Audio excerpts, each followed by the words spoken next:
Some exit polls give an edge to the NDA alliance, and in fact the Access My India poll is giving an edge to the Tamilak Vetri Kalagam party. So this is surprised the DMK. And as far as Udanidhi Stalin is concerned, as you rightly said, he came back from Dubai last night around 8:30 p.m. and we are reporting from in front of his residence. We are expecting senior leaders of the party to arrive at this location and to have a meeting with Udanidhi Stalin in a short while from now, post 8 a.m. probably. But as far as the DMK is concerned, despite many exit polls predicting an ADMK win or an TVK win, the DMK is pretty confident that they'll be able to cross 150 seats. They'll be able to win more than 150 seats as an alliance is what the DMK firmly believes. And as you rightly said, the Chief Minister, he's been holding continuous meetings with senior ministers and candidates at the party headquarters, and we are given to understand through sources that the CM was very keen on understanding how the alliance coordination was on the ground, because in the recent past many alliance leaders... Yes, Dharini, they've done their alliances, they've calculated their strategies. Today, this morning, all quiet outside. I think this is the lull before the storm, but of course, Bengal, there is no lull. It's all stormy out there, and let's take a look at what Mamata Banerjee said at 1:20 a.m. That's the wee hours of this morning, and she complained to her cadre that there was deliberate load shedding. Some CCTVs had been shut down, and she also said strong rooms should be guarded at all given times. What is she expecting, Sabha? I think she is mobilizing her cadre to be present, to be vigilant, not ki the election is over, now you go sit at home. This is the way she's mobilizing them. But do you think there is any merit in the complaint she's making? I mean, I don't know about the specific complaint, but certainly you have to keep an eye on the CCTV footage. Well, load shedding and all means it's a reflection of what has been happening in Bengal, because nothing has changed apart from law and order machinery and the poll machinery which has come under Election Commission. But Bengal is a power surplus state. See, so then why is there load shedding? Are you seeing a conspiracy here like Mamata is? No, I don't see a conspiracy. She is not just, I mean, she has been asking them, the cadres, to be vigilant for the last 3 days, or 4 days rather. Well, I think there is a bit of an anxiety in her also. The fact that, the numbers could not be what she expects. And the other thing is, she has to keep also the TMC cadres under her leash.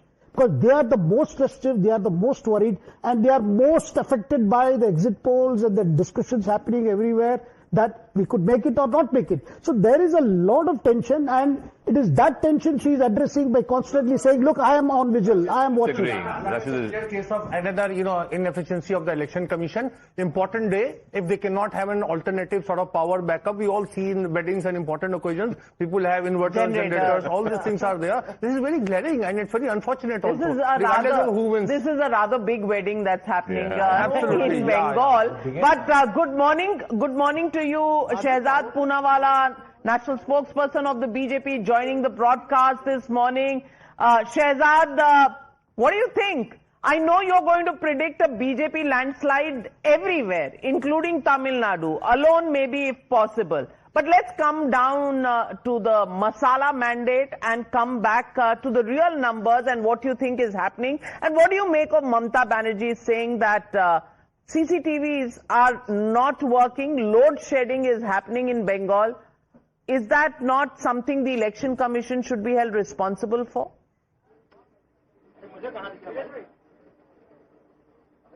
Navika, I call it PPB, pre-poll bahana. And so you can see that ever since the exit polls have started coming out, Madam Mamata Banerjee has gone into a triple D mode. D for diversion, somehow blame somebody else or some other institution for her impending defeat. D for drama, and D for dharna and dhamki. We saw the kind of language Abhishek Banerjee has used against Union of India. You have seen what has happened in Falta. You have seen what has happened during the repolling. And you have also seen the manner in which the strong room drama was done. By the way, if there is load shedding, it is a commentary on the state of affairs of the state government. Election Commission does not the electricity board. Election Commission is the Election Commission. The electricity board is different. But having said that, I would only like to say that Navika, see 12:30 we will get the clear picture. 1:30 you will see that the first fit is thrown by TMC. Then by 3 p.m. they will resort to some kind of violence, and by 5 p.m. they will go into complete denial mode. आप देखना ये कार्यक्रम होगा. On a more serious note, Navika. Shehzad, I want to interrupt you. I want to interrupt you simply because you seem to be so sure. Now, unless you have programmed the EVMs, how can anybody be so sure?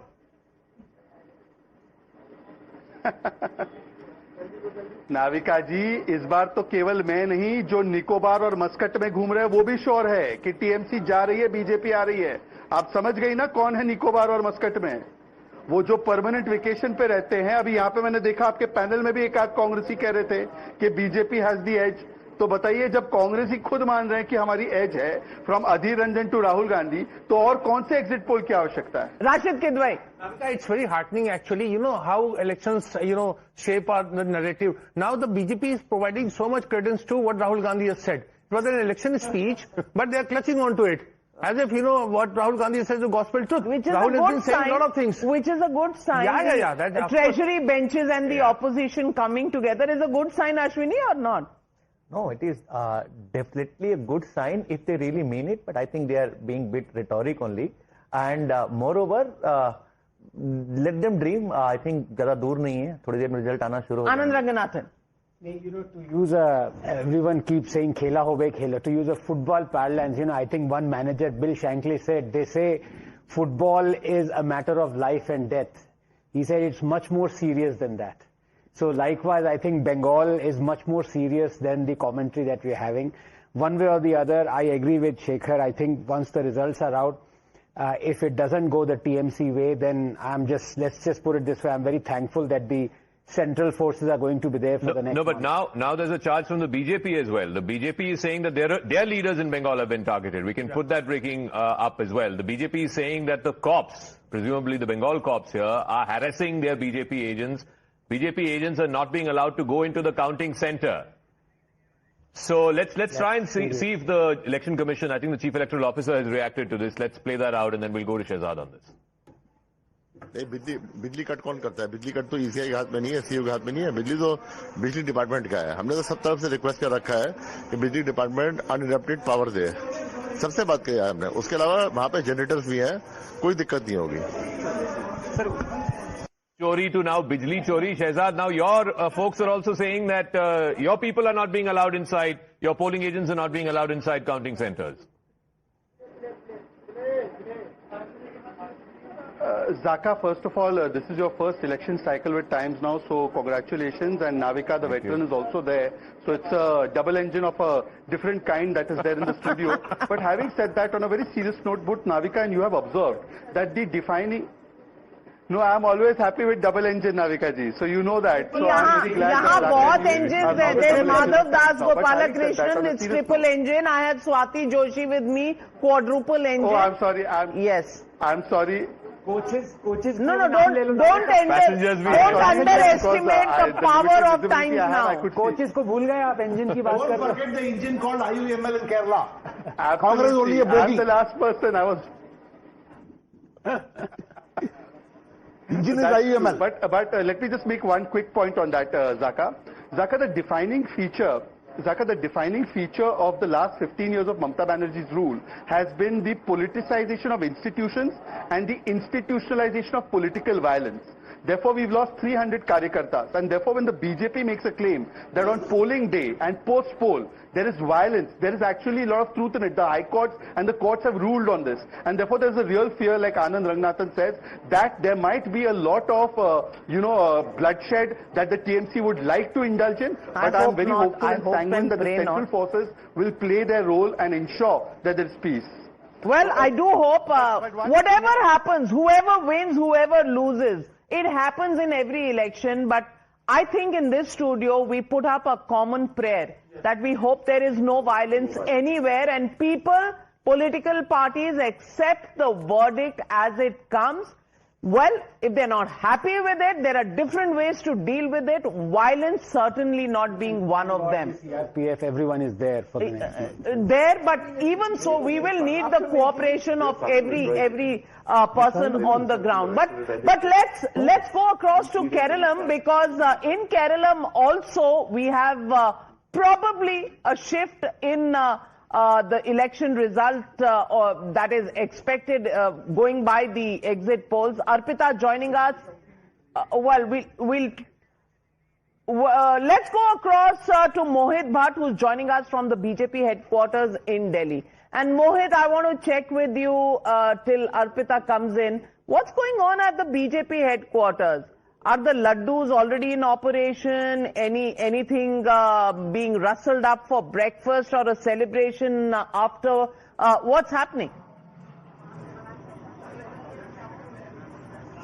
Well, I'll just show visuals around over here, and we can see that how the breakfast is being prepared at the BJP headquarters, and it's being prepared for the office bearers, media and the spokesperson, and you can see the preparations have already started. Though as of now, we cannot see jhali muri or any specifically Bengal-specific sweets over here, but what we have been told is that shortly from now, that would also be prepared depending upon the trends. Let's speak to people over here. Sir, एक बात बताइए, आज क्या-क्या है? क्या झाली मुड़ी है? जाली मुड़ी बनाने का, मिठाई बनाने का कुछ है अभी तक प्लान आपका? हाँ जी क्या है? बंगाली रसगुल्ला है? बंगाली रसगुल्ला बनेगा? जी। अच्छा, तो अभी शुरू नहीं करा है?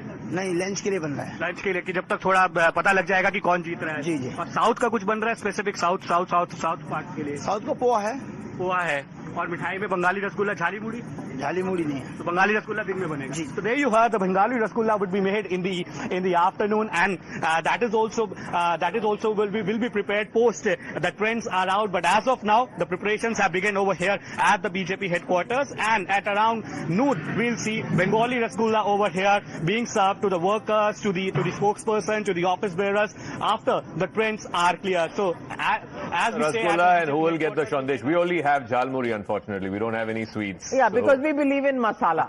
We believe in masala that happens right in the run-up to the election results. And let's go across to Trivandrum. Arpita joining us from the ground. Arpita, what's happening there? Has the Congress party begun to celebrate? Has the left parties really given up? Or is there a twist in the tail that people are expecting?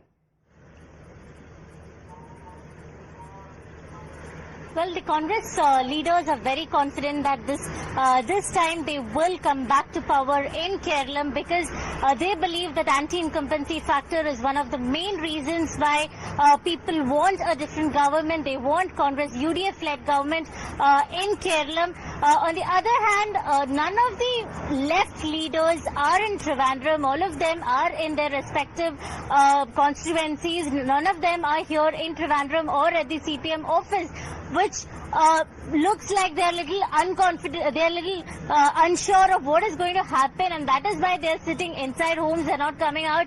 But Congress leaders are very confident, and they believe that even though the exit polls have predicted that they will get between 70 to 80 seats, they are saying they will get a clear majority. That is, they're expecting about 90 seats in Kerala. But the next question then comes, who will be the chief minister?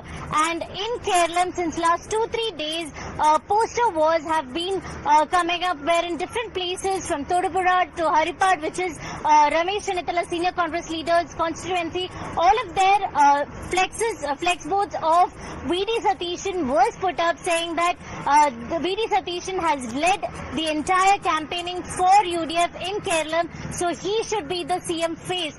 But High in Command... Kerala, the actual contest will begin after the results. Who will become yes, chief minister? Within the Congress party, because there are many contenders for the CM seat. But I think we have another breaking from Bengal. Lots of action happening in Bengal this morning and overnight. Now Kunal Ghosh, senior Trinamool leader, he's also come out and said, and he's put out some footage. Again, this is his charge. He's put out some footage which he claims is CCTV footage of the strong rooms, and he claims that the CCTV cameras have been switched off. There you go. That's the footage. It's there on the screen. Let's see if we can go to Arunil on this. All right, Shivam. Shivam, if you have more details on this. I think Mahua made that same charge last night. Now Kunal Ghosh. Where are they getting all of this from? And what is the Election Commission's explanation for why CCTV feed is getting stopped, is getting blacked out? Well, exactly, Zaka. And we have seen the series of such allegations coming in since late last night. What the TMC is basically saying that their agents who have been, assigned to be outside to monitor the CCTV cameras, they are sending them these real-time footages, and it has come from a lot of places. We have seen earlier also, Election Commission, although clarifying on the electricity issue, they have said that the electricity is in the hands of the electrician board and not in the hand of Election Commission, replying to the allegation raised by the chief of the Trinamool Congress, Mamta Banerjee. However, when it comes to these allegations of CCTV footages precisely not working in the visuals, also you can see there are some CCTV footages where you can see completely black out.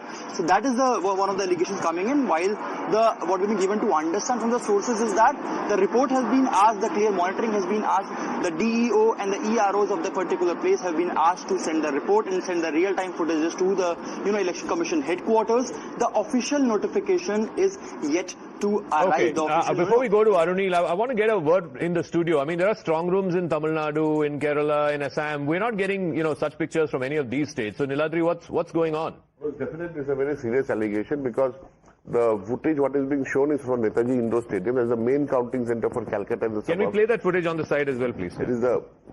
Yeah, go on, Niladri. It is the main counting center for Calcutta and the suburbs. And the you don't see one CCTV, you see lots of CCTV cameras. There's But the Chief Electoral Officer says, Bijli to hamari department nahi hai. Let me clarify. In Calcutta, the electricity is privatized. It is done by CSC, owned by the RPG group. It is So what are you alleging? So you can't blame the government, you can't blame the TMC for this. So you can't blame the Election Commission either. So who's responsible and where is the conspiracy? It is the responsibility of EC because they were supposed to keep generators. There's a power cut in Noida. Do you think the studio will switch off? In fact, I want to step in here because we have a then they should power backup. Yeah, they should have the power backup. They are one of the biggest institutions. They should have Even if they have the power backup, then there should not be a lag. it's a very serious matter when in an election contested in this manner with troops over there, with deletions of people's name, when suddenly CCTV is cut off, we cannot take it lightly because on the other side there's this suggestion that the center is trying to take this election from All right, this is, I'm being told this is not a power cut, this is a switcher issue when you switch from one to the other. So let's not jump to conclusions till we hear the other side because... It is switching over from one government to the other. It's switching screens from one to the other. Anand Ranganathan, there is fire. Please do not add ghee to it. And hold your horses simply because, the first vote has still not been counted. 8 o'clock is when, counting actually begins, and that will be with the postal ballot. So let's not jump to any conclusion on when the first numbers will come out and how everything is going wrong. Whichever side is winning or losing will begin. I just think we need to take a pranayam break. All of us need or a to... jhalmuri break. Should we take a jhalmuri break? Pranayam followed by jhalmuri. Is it too early for spice? Well, we'll take a short break and we'll be back in just about 60 seconds from now. Stay tuned.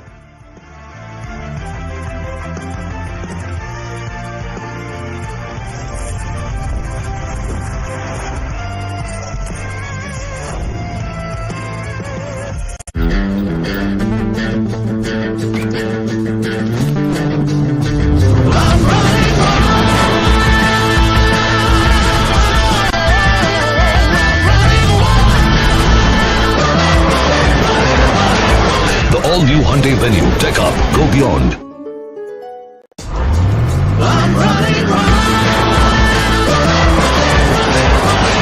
The all-new Hyundai Venue, Tech Up, go beyond.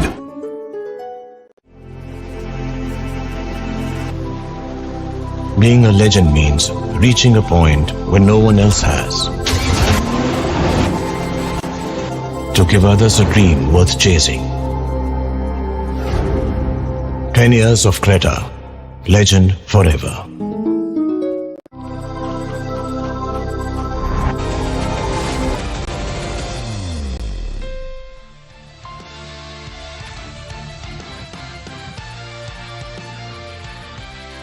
Good evening, ladies and gentlemen. It's the moment we've all been waiting for. Times Now gets you the biggest build-up to the exit poll and then poll of polls for West Bengal, Tamil Nadu, Kerala, Assam and Puducherry. It is the election news headquarters, and before we move on, good evening to you from me, Navika Kumar. Joining me tonight on this broadcast is Zaka Jacob, managing editor. Also joining me is Shreya Dhondial on the show. Zaka, what do you think? What's happening on the ground? I think it'll be a clear verdict in all of the states that have gone to polls, whether it's Assam, Kerala, Tamil Nadu, Bengal. I think it'll be a decisive verdict. I'd be very surprised if there is a cliffhanger, so to speak. But we have the man of the moment, JVC Sriram. He's still sort of looking into the computer and the numbers. What are the numbers looking like? We can't go to those numbers just yet. Zip it up till 6:30 because the Election Commission these days is picking up a lot of people, who are not going according to the manual of the Election Commission. So we don't want to be in there. But for now, let me tell you who the money is being bet on. And it's always good to get a sense of the Satta Bazaar. Because the Satta Bazaar, people put their money, and when they put their money, they know what's going on. Nobody bets without having a hunch or a understanding of what is happening on the ground.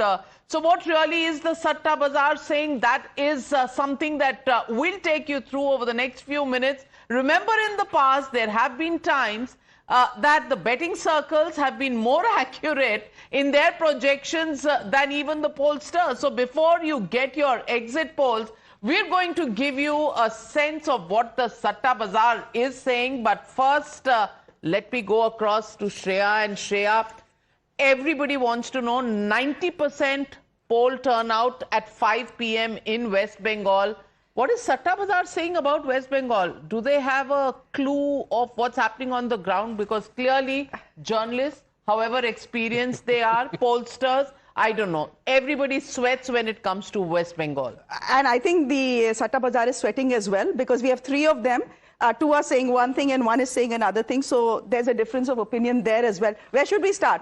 We should probably start at the biggest of them off, Falori. West Bengal, yes, of course. We'll start with West Bengal. And we are starting with Falori, which is based out of Rajasthan. It's the biggest of them all. 148 is the mark that all of us have to keep in mind. 294 is the total number of seats in West Bengal. What is Falori telling us? TMC 140 to 143, BJP 146 to 149, which means extremely. If anybody had to call this one, Shreya, they would be chewing their nails at this moment. 140 to 143, 146 to 149. Abhi dekhte hain. Let's see, there are two more to go. So this was Falori, and it is predicting an extremely tight contest between the BJP and the TMC. Let's get you what Delhi and Mumbai are saying as well, because there's a difference of opinion there. Where should we start? I think we should go with Mumbai first. Once again, just take a look. Again, the number that you need to keep in mind is 148. The BJP, 175 to 185, which means that Mumbai is giving it to the BJP. For the TMC, the prediction is 127 to 132, which means that there is a threat to Mamata Didi's stronghold, at least as far as the Mumbai Satta Bazaar. Please note, Anand Ranganathan, that smile, what does that have to say? JVC just smiled. Acha, let's see Delhi then. This is Mumbai. Let's see what Delhi is predicting, and this is Delhi's prediction. Again, I don't need to repeat myself. 148 is the number. What is Delhi Satta Bazaar giving the TMC? 146 to 149, and the BJP is 140 to 143, which means it's a flip of the Falodi Satta Bazaar in the Delhi Satta Bazaar. And as they say, money doesn't lie. People who put their money don't really lie. Noida Satta Bazaar. Noida Satta Bazaar. We don't have the money to put it on Satta Bazaar. We are good people with moral and ethical high standards. So we will stick to only analyzing what's there. Let's just begin. Shekhar Iyer, Falodi and Delhi giving it extremely close. Mumbai Satta Bazaar giving it to the BJP. That's because all the Satta Bazaars are outside Bengal. They have neither anger or no skin in the game. No skin in the game. You can't have any Calcutta Satta Bazaar doing this. Calcutta, already Calcutta's Bazaar is worried. What will happen post-elections? no, Calcutta Satta Bazaar has to be on holiday today because they have to go and vote. So there is no Kolkata Satta Bazaar. This is not fear or anger. I mean, I don't at all believe But any what's of your this. sense? My sense Is it going to be so close? I think the Satta Bazaar money comes from people. One is Rajasthan, one is Maharashtra, one is Delhi. All the ecosystem. Look, the BJP is playing it very close. The fantasy here is close, that we get 140. That would be fantastic for them. And then they have a governor who's been bought in very nicely from there. They have so many troops, so they say, we'll stay there. We'll stay there for many. The irony here is, and JVC can back on this one, when it's a two-horse race, and Bengal is a two-horse race. लगेगी बहुत सारा सवाल यही है. मिर्ची किसी को नहीं लगे कि डेमोक्रेसी की खूबसूरती है ये जो भी जनता की मैंडेट होगी will accept all will accept that. Rahul Gandhi ji कहाँ हैं? राहुल गांधी जी जहां उन्हें होना चाहिए वहीं है. जंग रोकने गए मस्कत में. But what do you make of this? Because if the UDF, which is poised to win Kerala, Rahul Gandhi is in Muscat, and we're all talking about the fact that the fight within the Congress will begin post results. Absolutely. What does that show you? So Navika, you were saying about pranayam. So Rahul Gandhi may have gone to for meditation, meditate to apply his mind and select a good. Remember that one election in Goa where Digvijay Singh was meditating and BJP made the government. Do you think so we have meditation in all forms and style. And that time also that there was a thing that, late night they could not, the leaders could not talk to each other. They couldn't. So there was lack of communication. This is actually poor people's dish, this jhalpuri. अच्छा. तो ये एक आम आदमी की खाना होता है और उसको खा के खुशी मिलती, कोई मिर्ची नहीं लगती. किसी को नहीं. ये देखिए, अगर ये डाला जाए in large quantity. की कलाकारी है ना. तो आपने मिर्ची डाली है कि नहीं? नहीं डाली है ना? अच्छा ठीक है, very good. And that's Jhalmuri ready for all our panelists this morning. And Zaka, meanwhile, I think time to go across to Vijay's house where Kritika is standing by and astrologers are in business. It is a big story. Vijay has apparently brought in a host of astrologers who are right now in his house, and they're saying by 7 p.m. Major change. Old trees being uprooted is the phrase that he's used. Let's go across to Kritika. She's joining us from outside Vijay's residence. So from Jhalmuri in Bengal to astrologers in Tamil Nadu. What's going on there, Kritika? Well, absolutely, Zaka. We just saw Radhan Pandit, who has been an astrologer associated with Vijay for quite some time now, enter his residence. This is the main gate, in fact, where we are reporting from. He briefly stopped, picked up a bouquet and rushed right in. Remember, as you're also saying, Adav Arjun has also tweeted about how at about 7 p.m. the TVK will form the government. 4 days back, Mr. Pandit had also made the same prediction. He had said that right when the counting of votes ceases, that is the 1 hour later, TVK will form the government. It is not going to be a 20-vote share or a 25-vote share, but they're going to get a substantial 40 to 50% vote share is what Mr. Pandit had publicly declared. He'd also stated that the TVK is looking at anywhere between 140 to 170 seats. Now, huge numbers. So, just for our viewers, the man with the black bag, I wonder what's in his bag. He's the Pandit. He's the one who's going in. The future of Vijay in that bag. But Madhav, what confidence. Election result morning, he goes in with a bouquet. He's very sure which way these results are going. Well, absolutely. And in fact, the interesting thing is that he doesn't have enough party leaders, party kind of candidates, but he has a lot of astrologers who he's been consulting. And also, I can tell you the run that he made to Shirdi Sai Baba as well as temple, as well as the earlier Murugan temple. All of that is also Tirchandur on the basis of the astrologers' advice, is what we understand. So, interesting that he was also supposed to go to Velankani, we were told, but he cancelled that last minute at Nagaur Darbar. All that was cancelled last minute. So, very interesting from that perspective. He will need a lot of blessings for sure if he has to make a mark this time, JVC. I think it will be, he would do a great job. It will be a spectacular debut. But what is their expectation? Their expectation, just now we saw 140, 170 seats. That's a huge build-up, exaggerated expectation. Yeah. Now, if he scores anything above 18-20%, that would be phenomenal. Yeah. It would be bigger than Chiranjeevi in the recent past. See, because let's not compare NTR, MGR. That's a different era altogether. Also, MGR, etc. had experience. They were 25 years in politics. Yeah, 25 and years vertically, the party was split. DMK was split vertically. Yeah. Even Jayalalitha, for that matter. Exactly. She was propaganda secretary. Exactly. She worked in the party for decades, and then in she fact, becomes when chief minister. MGR was in the hospital, Tirunavakarasuru was a former MP of Trichy. He was the one who brought in Jayalalitha, saying that without a star campaigner, we will not be able to win. So he made her a star campaigner, Tirunavakarasuru. Let me take this question to Selam Dhanidharan of the DMK, also joining us here in the studio. Selam Dhanidharan, how is Vijay's impact going to be? Of course, the expectation here is anything above 20% is going to be major for Vijay. Will he make that mark? Believe in astrologers. They are a rationalist party. They can't take the help of astrologers. They can't take that help. Perhaps Vijay has an unfair advantage there. Individual. Unfair advantage for Vijay. Individuals pray, but the party is atheist. Yeah.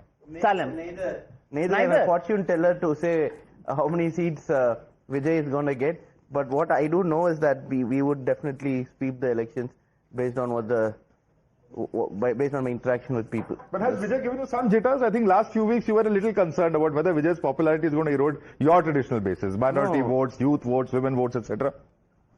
I don't think we were jittered. Do I look jittered? No, I don't. So I'm very confident we will come back. See, opinion polls, some of them, yes, but as I told you, opinion polls, I don't believe in them because it's less 40,000 or 30,000 sample size, less than 1% per booth because number of booths in Tamil Nadu is 75,000. Until and unless you have 4% or 5% sample size, you can't say for certain which party is going to get how many vote share. And we have the first past the post system by which it is theoretically possible that one party has 49%, other 51%, and the party with 51% sweeps all the seats, and 14 gets no seats, theoretically possible. So in such a system, exit polls or any polls for that matter, with a small sample size can absolutely not predict. We are starting with the premise that exit polls are always wrong. Salim Dhanidharan, and nobody can contest that because they have gone wrong several times. But Siddharth Talia, the head of research of Times Now, has some research nugget. What are you telling us? Well, a couple of points. One is that Mr. Vijay has been relying extensively on the services of Sengoten, a former AIDMK functionary in candidate selection. So we'll wait and see as to how that pans out. But since we were talking about the impact that celebrities play in elections, especially in Tamil Nadu, one precedent that one can actually think of is 2006 when Vijaykant made his debut. Now, he ate extensively into the vote shares of both parties, or in the both primary players. He recorded a vote share of about 8%.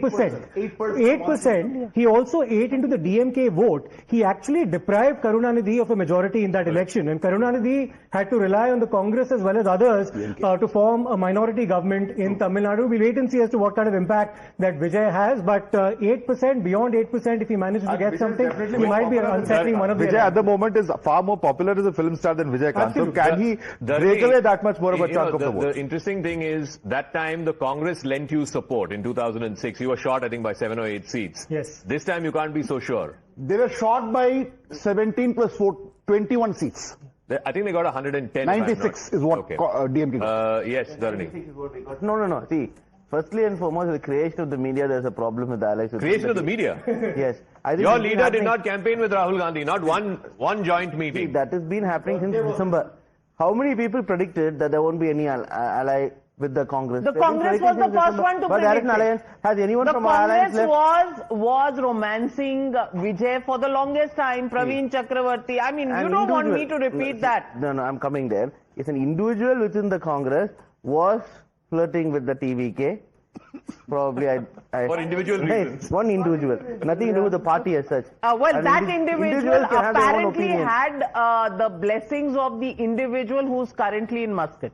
No. No? Congress has always been with the DMK since 2003, except for one brief year between 2013 and 14. Broader point, will we reach a stage where we need support of the allies? No, I don't think so. The results going to come. By 12, it will all be clear. We are certain that we would have majority. DMK as such will have simple majority. All right. Shehzad Poonawala with us this morning. And Shehzad, what do you make of the DMK-Congress relationship currently? And what do you make of Mr. Rahul Gandhi and his presence in Muscat rather than India?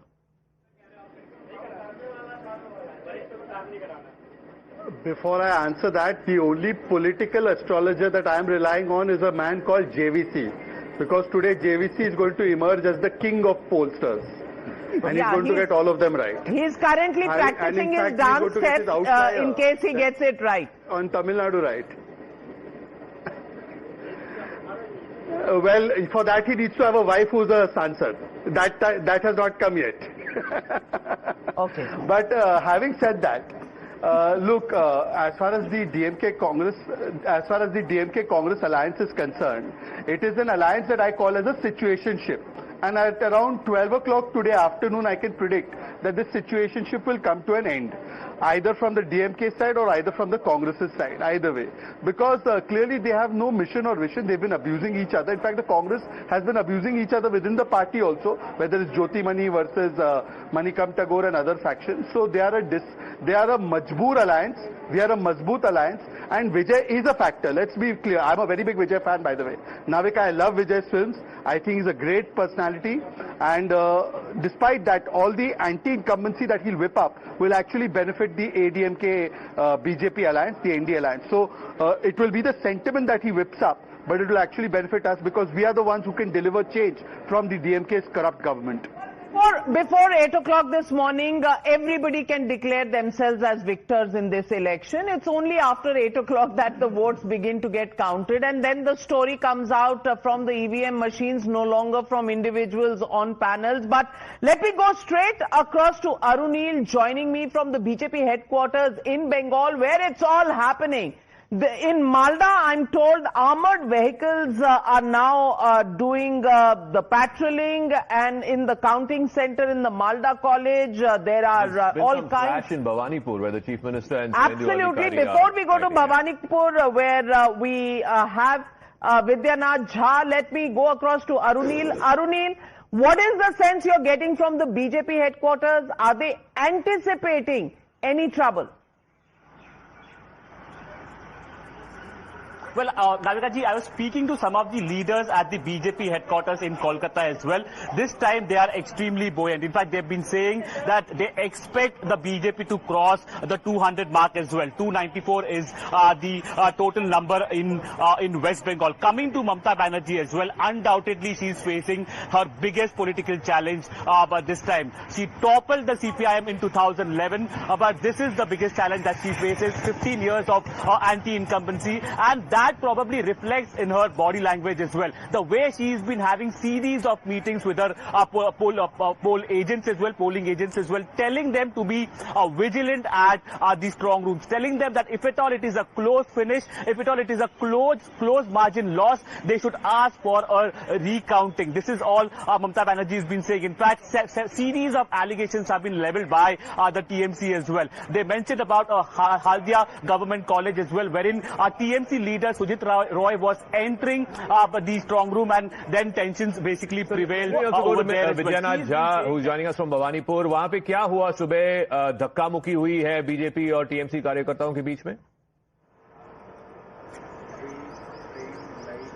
देखिए, हर एक छोटी बात पर TMC लगातार ये आरोप लगा रही है कि भेदभाव किया जा रहा है, कि बीजेपी को ज्यादा मौका दिया जा रहा है, बीजेपी जहां एक्सेस है बीजेपी के लोग वहां पहुंच जा रहे हैं, लेकिन टीएमसी को नहीं पहुंचने दिया जा रहा है। मैं तस्वीरों के साथ आपको दिखाता हूं कि आज सुबह क्या हुआ है। देखिए, जो काउंटिंग सेंटर है उसके बाहर कई लेयर्स की हालांकि बैरिकेडिंग की गई है, लेकिन ये आखिरी बैरिकेडिंग है और इसके अंदर बिना आइडेंटिफिकेशन के, बिना आईडी प्रूफ के नहीं जाने दिया जा रहा है। जिन लोगों की आइडेंटिफिकेशन यहां पर होती है, आईडी कार्ड जिनके बने हुए काउंटिंग सेंटर में जाने के लिए, उनको ही एंट्री दी जा रही है। आज सुबह दरअसल हुआ ये कि बीजेपी का जो एक एजेंट था वो अंदर जाने की कोशिश कर रहा था और उसके हाथ में एक पेन और एक नोटपैड था, जिससे जो टीएमसी के कार्यकर्ता थे उन्होंने सवाल उठाया और रोकने की कोशिश की। उन्होंने कहा कि जब हमारे एजेंट अंदर जा रहे हैं, जब हमारे लोग अंदर जा रहे हैं, तो उनको पेन के साथ भी अंदर नहीं जाने दिया जा रहा और नोटपैड के साथ आप कैसे बीजेपी के लोगों को अंदर जाने दे सकते। तो ऐसी छोटी छोटी बातों पर यहां पर हमने देखा कि सुबह थोड़ी सी रसाकशी नजर आई, लेकिन अभी आप देखेंगे तो become banned item. Can that go in Anand Ranganath? What do you make of this scuffle? It's no longer about CCTV. It's no longer about anything else. It's about notepad and pen. You know, I have this thing that a theorist has to be right every time, a conspiracy theorist only once. So right now you're seeing a flotilla of conspiracy theories going about. Electricity chali gayi, CCTV footage mein aa raha hai, 4 log ghus gaye, all sorts of things. Notepad le gaye. Notepad. Saban, Saket Pokhle has just tweeted, ECI, BJP, ED, CBI, Income Tax, NIA, CAPF and Modi Shah versus Didi and people of Bengal. Confident that victory will be ours. Joy Ma Kali, Joy Bangla. Now that... Navika, obviously this is the rhetoric also, and partly true also, that the agencies have been unleashed. But I want to make another point. The way things stand in the court, because of all the people who did not get adjudicated, there can actually be certain close appeals, if the numbers are so much, can be challenged legally. I just want to put it out there. This can happen. So and 27 lakh who's... Yes. 27 lakhs. Okay. That can go, even in a post-poll scenario. Yeah, there will be close results in constituencies where there have been deletions, and that could lead to legal wrangles. Well, Niladri, you expect that to happen? Supreme Court has already said. I don't think so, because I think it will be a clear-cut winner. TMC is going to come back. Shehzad Poonawala, do you think... okay, he seems to have... Siddharth, you had a point on what the number of... for instance, Didi lost the seat last time. Nandigram, that was by 2,000. Yeah. Now, Bhavanipur is turning out to be a contest. Close contest, for sure. Nandigram is one of those seats where the number of deletions are greater than the margin of victory. So Vendu Adhikari had won it by 1,736 votes. The number of deletions were about 3,600. But 3 numbers that stand out in West Bengal and we'll all be looking very closely at. One is, of course, the figure of 27 lakh. Yeah. And which is self-explanatory. The other is 74. Why 74? Because 74 seats in West Bengal are those seats where the TMC's margin of victory was actually lower than the number of votes that the left as well as the Congress together managed to get. Okay. That's one number. And the other important number is, of course, 67 seats which were decided by a margin of less than 5%. Okay, those 67 and those 74 5 seconds, seats. I'm trying to ask my good friend Salam a question. Salam, would you accept TVK's outside support to form the government? No, will the TVK give outside support? No, I don't think there's a question of that's a them different accepting question. it. Would you accept? Would you accept TVK's? See, all this, I'm saying, first of all, we won't reach a stage where we would need a support of ABC. Would you accept it? No, we don't need it and we would not accept it. Nandakumar is a TVK supporter, but look, I'm very clear. If it's a hung assembly, it'll be a TVK, ADMK with BJP sort of a setup. There's not going to be a TVK, DMK combination at all. Because the entire Vijay, campaign was against the DMK. So, but you had 3 parties who were campaigning against each other. Absolutely. When has that stopped anybody? But there are visuals of jalebis coming from the BJP headquarters. Garam jalebi, BJP headquarters in New Delhi. After Dhalmudi, I need jalebi. Those visuals, Sharif, if we can... Okay, those are jalebbi visuals coming in. Navika, they'll have Assam, so they can always distribute all the mithai. Well, you never know. Okay. Bengal. So Sabha says it's only Assam. I'm not saying that. I'm saying the mithai will not. We have been together in shows where one side has got Haryana, you remember? Yeah, the Congress had their jalebis ready and they lost the election. Yeah, so I don't know, but I'm superstitious about preempting anything. But surely the BJP is not. We had so much of 10 seconds before counting begins. We're down to the last few seconds before 8 a.m. and the EVM machines are desealed, unsealed, and the counting begins. So, ladies and gentlemen, may the best team win as we go in. Well, that is, waiting and watching for upset, waiting and watching on how close the exit polls were. Just waiting and watching, because this suspense is killing. So let's just stay tuned to our seats. And we have the locks being opened up of the strong rooms and the EVMs being taken out. Who's sweating right now? Salem, are you? Yeah. You're sweating? No, I'm not. I'm not. Should I turn up the AC? No, I'm not sweating. You're not sweating? No. Okay, that's good to hear. Niladri, are you sweating? Not at all. Not at all. Cool. I am sweating because the jhalmuri was very spicy. Was very spicy? Yeah. He needs jalebi. I need jalebi now, please. Well, head to the BJP headquarters. Well, let's now go across to our panel this morning. Joining me this morning, I can see Mr. Rajagopalan joining the show this morning, and Rajagopalan ji, Mr. Nand Kumar also joining the show. He's a supporter of TVK and Vijay. I want to ask you, Mr. Rajagopalan, what is your prediction? And please, give us something that's not so predictable, because you always give BJP everything. The predictable is that DMK ministers have started to go to temples. They say Jai Shri Ram. That is a new turn in Tamil Nadu politics. That means the Dravidian movement is debating and decimated because of, EVK, Ramaswamy Nayaka's popularity are all diminishing. That is one. Second thing, my bet is, Navika, EPS is returning to power and he has the support of TVK. It will be a stable government, and DMK, I will not expect even, Udayanithi Stalin and MK Stalin to scrape through, because that fight is very, very harsh.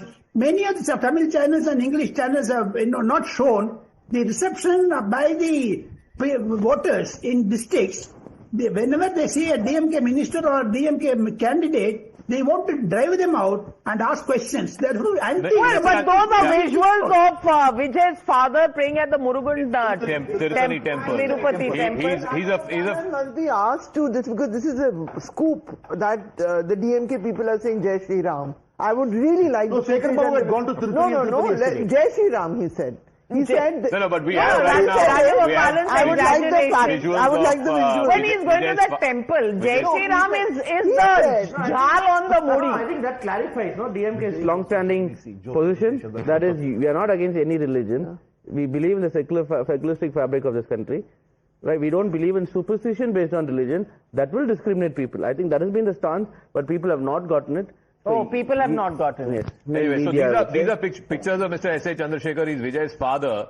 He's again a very devout Hindu. He's been going around to various temples. This is the Tirupati temple, one of the most popular temples in Tamil Nadu. Again a Murugan temple. Again a Murugan temple, yes. A few days ago, Vijay had also gone to a Murugan temple, and in the context of this assembly election, what has been interesting is BJP's Veil Yatra, DMK's Murugan conference, and now Vijay post-election making a beeline for all of these Murugan temples, and undoubtedly the most popular god, if I'm allowed to use that phrase, in Tamil Nadu, and therefore no surprises. Nand Kumar with us, he supports TVK and Vijay. I want to ask you, how confident are you of a victory by the TVK? People say there is no track record. He's not been in an election. Cadres are basically fans.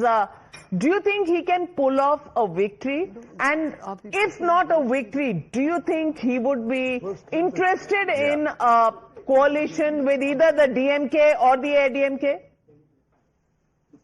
Navika, let me make one thing clear. I am not belonging to any political party. My stance are issue-based, and I do my own analysis and put forth my views. And once when you talk about record, the records are to be broken. Whoever creates a record, it is not going to be the permanently written on the wall. So records are always created to be broken. That is point number one. And with respect to coalition, it all depends on how the day goes today, because this is the one election in Tamil Nadu in the recent very many decades. People have lost their sleeps, and everybody, including the political leader, candidates, and also the public, they are looking it to this day very, very nervousness also it is there. Anxiety, expectation, nervousness, you can put many words. So this is one election is closely fought by all the contenders. My best wishes to all the top four corner fights there. And let's see how the days is going to turn out. But it's not an easy game for any party. Well, the first leads on our screens, and Swati, it's already buzzing everywhere. Take us through the numbers. Absolutely. Let's begin with West Bengal then. These are early trends, of course. We have 5 now out of 293. on 2 seats. The TMC is leading on 4. The BJP is leading. These are early trends once again. So 6 now. In Assam, 5 out of 126. NDA leading on all 5. In Kerala, 6 out of 140. LDF on 3. UDF ahead on 3. In Tamil Nadu, we have 2 leads, early trends. And both of them, the DMK plus is leading on them. Puducherry, of course, the leads haven't started coming in. So Good this is the time to picture. say good morning to Sanjay Jha. Welcome to Times Now and welcome to Counting Day. Good opening. I mean, opening batsmen are setting the pace. Well, I can tell you that forecasting is the job of fortune tellers. But from what one has been hearing, I think it looks like the West Bengal, Tamil Nadu and Kerala looks in favor of the India alliance. And Assam, I will kind of agree with the general narrative that the BJP will be ahead. Puducherry, I don't want to make a guess. Sanjay, I have a very a polite question. Of course. If Rahul Gandhi is expecting a victory in Kerala, and there are several leaders vying for the chief minister's job, why is he in Muscat and not somewhere in India trying to sort that out? Well, I guess when you have a problem of plenty, it's a good crisis to be in, right? That you got many leaders that you can choose Last from. time, remember Goa elections, so when problem of plenty caused many a slip between the cup and the lip? But it's okay, history doesn't always repeat itself, no matter what the cliche says. I remain bullish, Navika, that I think today's election in West Bengal, because that's been the big talking point, will actually not be the surprise that the BJP is expecting. Right now it's going But neck and Rahul neck. Gandhi predicted Right now it it's going in 7 and Bengal. 7. Rahul 8 and 7 Gandhi now. predicted it in Bengal. There's a reason behind that, because the TMC gobbled up the Congress a couple of years ago completely and captured all the MLAs to its side. So I think there is an animosity there. Okay. But I don't think the India... But India still exists. India still exists. No, but if Mamata Banerjee loses today, it's one less challenger to Rahul Gandhi within the India alliance in 2029. So he'll be happy about it. But it's going neck and neck right now. I think 11-7, I think we can update on this wall. 11 to BJP, 7 to Trinamool, even in Tamil Nadu, 2 to TVK now, 4 DMK plus, and 1 to AIADMK. So it's really, straight off the bat now, we're in the power play mode. Are you sweating, JVC? No, absolutely not. These are all postal ballots. I think around 10:30 only it will settle down. Till that point in time, I don't think, neither be... only postal? Yeah, it's postal ballot. No, I get that, but I thought by 9:30 Postal ballot. I'm saying... Joining us this morning is Siddharth Yadav, national spokesperson of the BJP. And Siddharth, what do you think about Bengal? Many people here believe that it is still going to be the Trinamool Congress. Of course, CCTV is being switched off, load shedding happening, all kinds of allegations have been flying thick and fast. And of course, your alliance is called the Alliance of the ED, CBI, NIA, Election Commission of India with the BJP. Mamata Banerjee and people of Bengal on the other side. That's a tweet put out by Saket Gokhale. How do you respond?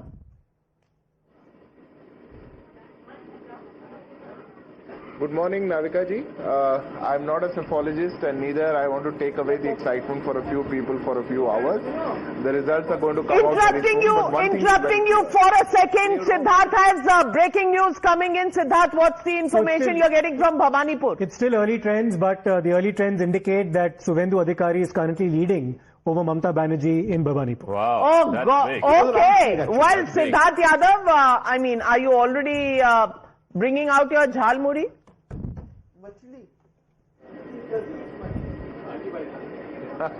Why not, Navika ji? No, I was telling two things. Number one, people who don't want to believe opinion polls, who don't want to believe me, should definitely believe Mamata Banerjee. The kind of drama that she has been pulling from past 4 days, the kind of narrative building that has been happening, the kind of blame game that is going on for EVMs and election commission, it says a lot of things. It says that the results are going to come out and the results are going to be in favor of Bharatiya Janata Party. Yesterday night as well, the Barakpur police was conducting raids on the counting agents of Bharatiya Janata Party. You see the desperation. You see Mamata Banerjee. Desperation is there, and the man to dispel that desperation, joining us this morning, West Bengal CEO Manoj Agarwal joins us here this morning on Times Now. we'll just go across to him, but nervous energy. I stand with Trinamool. They are saying all the agencies are with the BJP, including the new one, Indian Postal Service. So all these postal ballots. The postal so ballot. we have also in Post Perambur, offices, BJP Vijay is leading in Perambur. That he is contesting from 2 seats, Trichy East and Perambur. In Perambur, he is leading against the DMK candidate, and in Bhawanipur, the Chief Minister's sitting seat, Mamta Banerjee is trailing. And I believe now Mr. Agarwal... Early leads yet, always the disclaimer coming in. This is postal ballots being counted. Mr. Agarwal is joined now. Mr. Agarwal, CEO of West Bengal, joining us this morning. Good. Okay. We're trying to still get that connection in. Go back to the leaderboard. 41 seats now out of 293. 24 to BJP, 17 to the TMC. We're getting a runaway lead in Assam as well. 13 to the NDA and only 4 to the Congress. And in Kerala, I think it's split evenly, 14-14. It could be a photo finish in Kerala. In Kerala? In Kerala, it could be a photo finish. In terms of postal ballots. So generally postal ballots are counted till when? About 8:30? 8:30, 8:45. 8:30, 8:45. So we have to wait till 9 o'clock for the... 10 o'clock only we'll get the earlier indicator. Unless, I think about 10:30, 11 we'll get a clear indication of which way the poll is headed. I think we'll be able to call it around 11ish quite clearly. Okay. Very, very rare that, an assembly election, goes up to about 2. I think Karnataka is the only example where till about 132 it completely flipped on its script. But this is in fact, as the numbers are concerned, I think very interesting trends in West Bengal. 26 BJP, 17 TMC. I don't know if this trend is going to hold out or not. Tamil Nadu is also interesting, was DMK clearly ahead of everybody else at 9, 5 for the ADMK, TVK at 2. So interesting to see, of course, very, very early numbers at this point of time. Assam as well, we are looking at the NDA at 14 versus, of course, the Congress Alliance at 7. And Kerala, LDF marginally ahead now. Of course, this is likely to change as well with a short period of time. LDF at 16 and UDF at 15. Remember, Puducherry seeing 4 for the NDA and 2 for the UPA. So I think the numbers are very clearly stacked up, but very, very early trends at the moment. But tell us what the government officials or the government employees are whom they voted for. Yes. That gives us an indication. Well, 26 for the BJP in Bengal, 17 for the Trinamool Congress. Are we seeing something, Sabha, or do you think we should be very certain? In fact, I was surprised because I would have thought government employees. Okay. Might be more Manoj Agarwal, West Bengal CEO, joining us live on the show. Good morning to you, Mr. Manoj Agarwal. It's been a tough time for you over the past few weeks. Allegations, counter allegations all the time. Mamta Banerjee this morning and her team of TMC have spoken about some load shedding and some CCTV screens going blank. How do you respond to all these questions that are being raised? See, it's not been a tough time only for 2 months since the elections were declared. It's been a tough time since the last 6 months because SIR was there and other things were also there. Regarding the load shedding thing, this allegation will not stand because what is happening is that Election Commission of India is not responsible for generation or distribution of power. It is the state government which is in charge of distribution of electricity. We have held multiple meetings with the Principal Secretary of the Electricity Department, Power Department, MD of WBSEDCL and all the transmission agencies and asked us to give us power without any load shedding. But still, in case something happens that it is not within our control, we don't control that. But we have made arrangements of generators. 2 sets of generators are there in each counting hall. In case there is any load shedding at any point of time, generators will take over. But Mr. Agarwal, what explains this CCTV blackout? We're seeing the footage from Netaji Indoor Stadium, which I believe is the biggest counting center in the state. Lots of CCTVs are being switched off is what the TMC is alleging. They're putting out pictures also. What do you say to that? See, that must have been an isolated incident over so many days. Sometimes the power is off or backup is off. That might happen for a few seconds. But the security arrangements are intact. The strong rooms are intact. Nothing material has been done or undone. So everything as per protocol has been available, is available. All the EVM machines are under double lock and key. They are under full-proof security of the CAPF, outer cordon of the police. Each and every entry is regulated. Each and every registered, maintained. And the CCTV is there outside also, inside also. So everything is under control. But I then, don't think. Mr. Manoj Agarwal, the shedding question that is being raised time and again, if you have uninterrupted power supply, if you have generators, why are screens blank? How do you explain that? Because right now the Election Commission is in control of the state.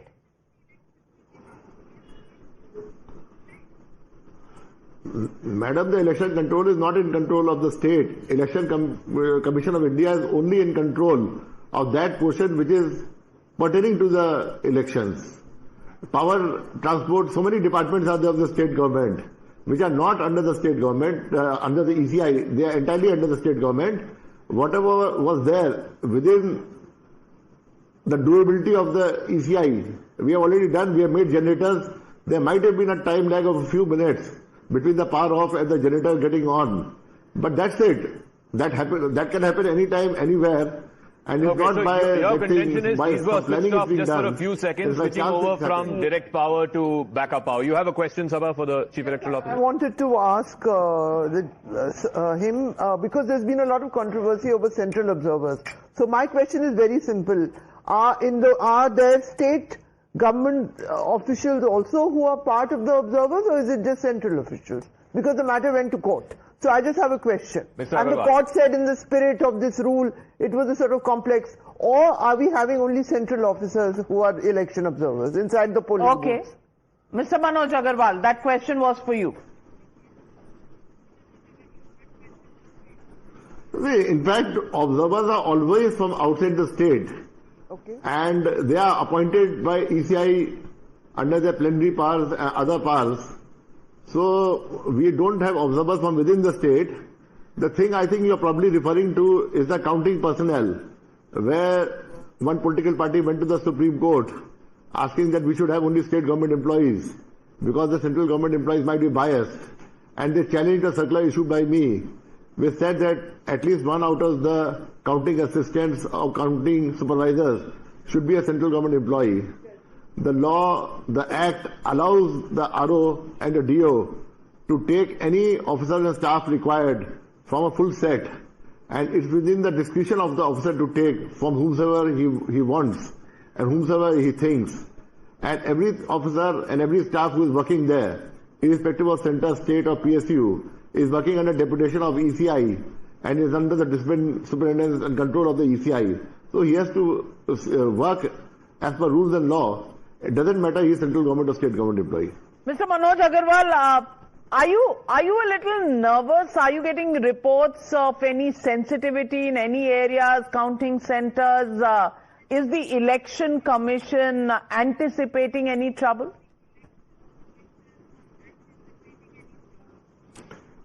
See, I'm not getting nervous at all. We have done an election across 80,681 booths and about 5,000 auxiliary booths spread across the state, where we had an electorate of about 6.8 crores and 93% could cast their votes. And it was first time in Bengal after so many years that we had a two-phase election. Erstwhile is to be 5 phases to 8 phases. So I'm not nervous anything, because here only we have got 77 counting centers.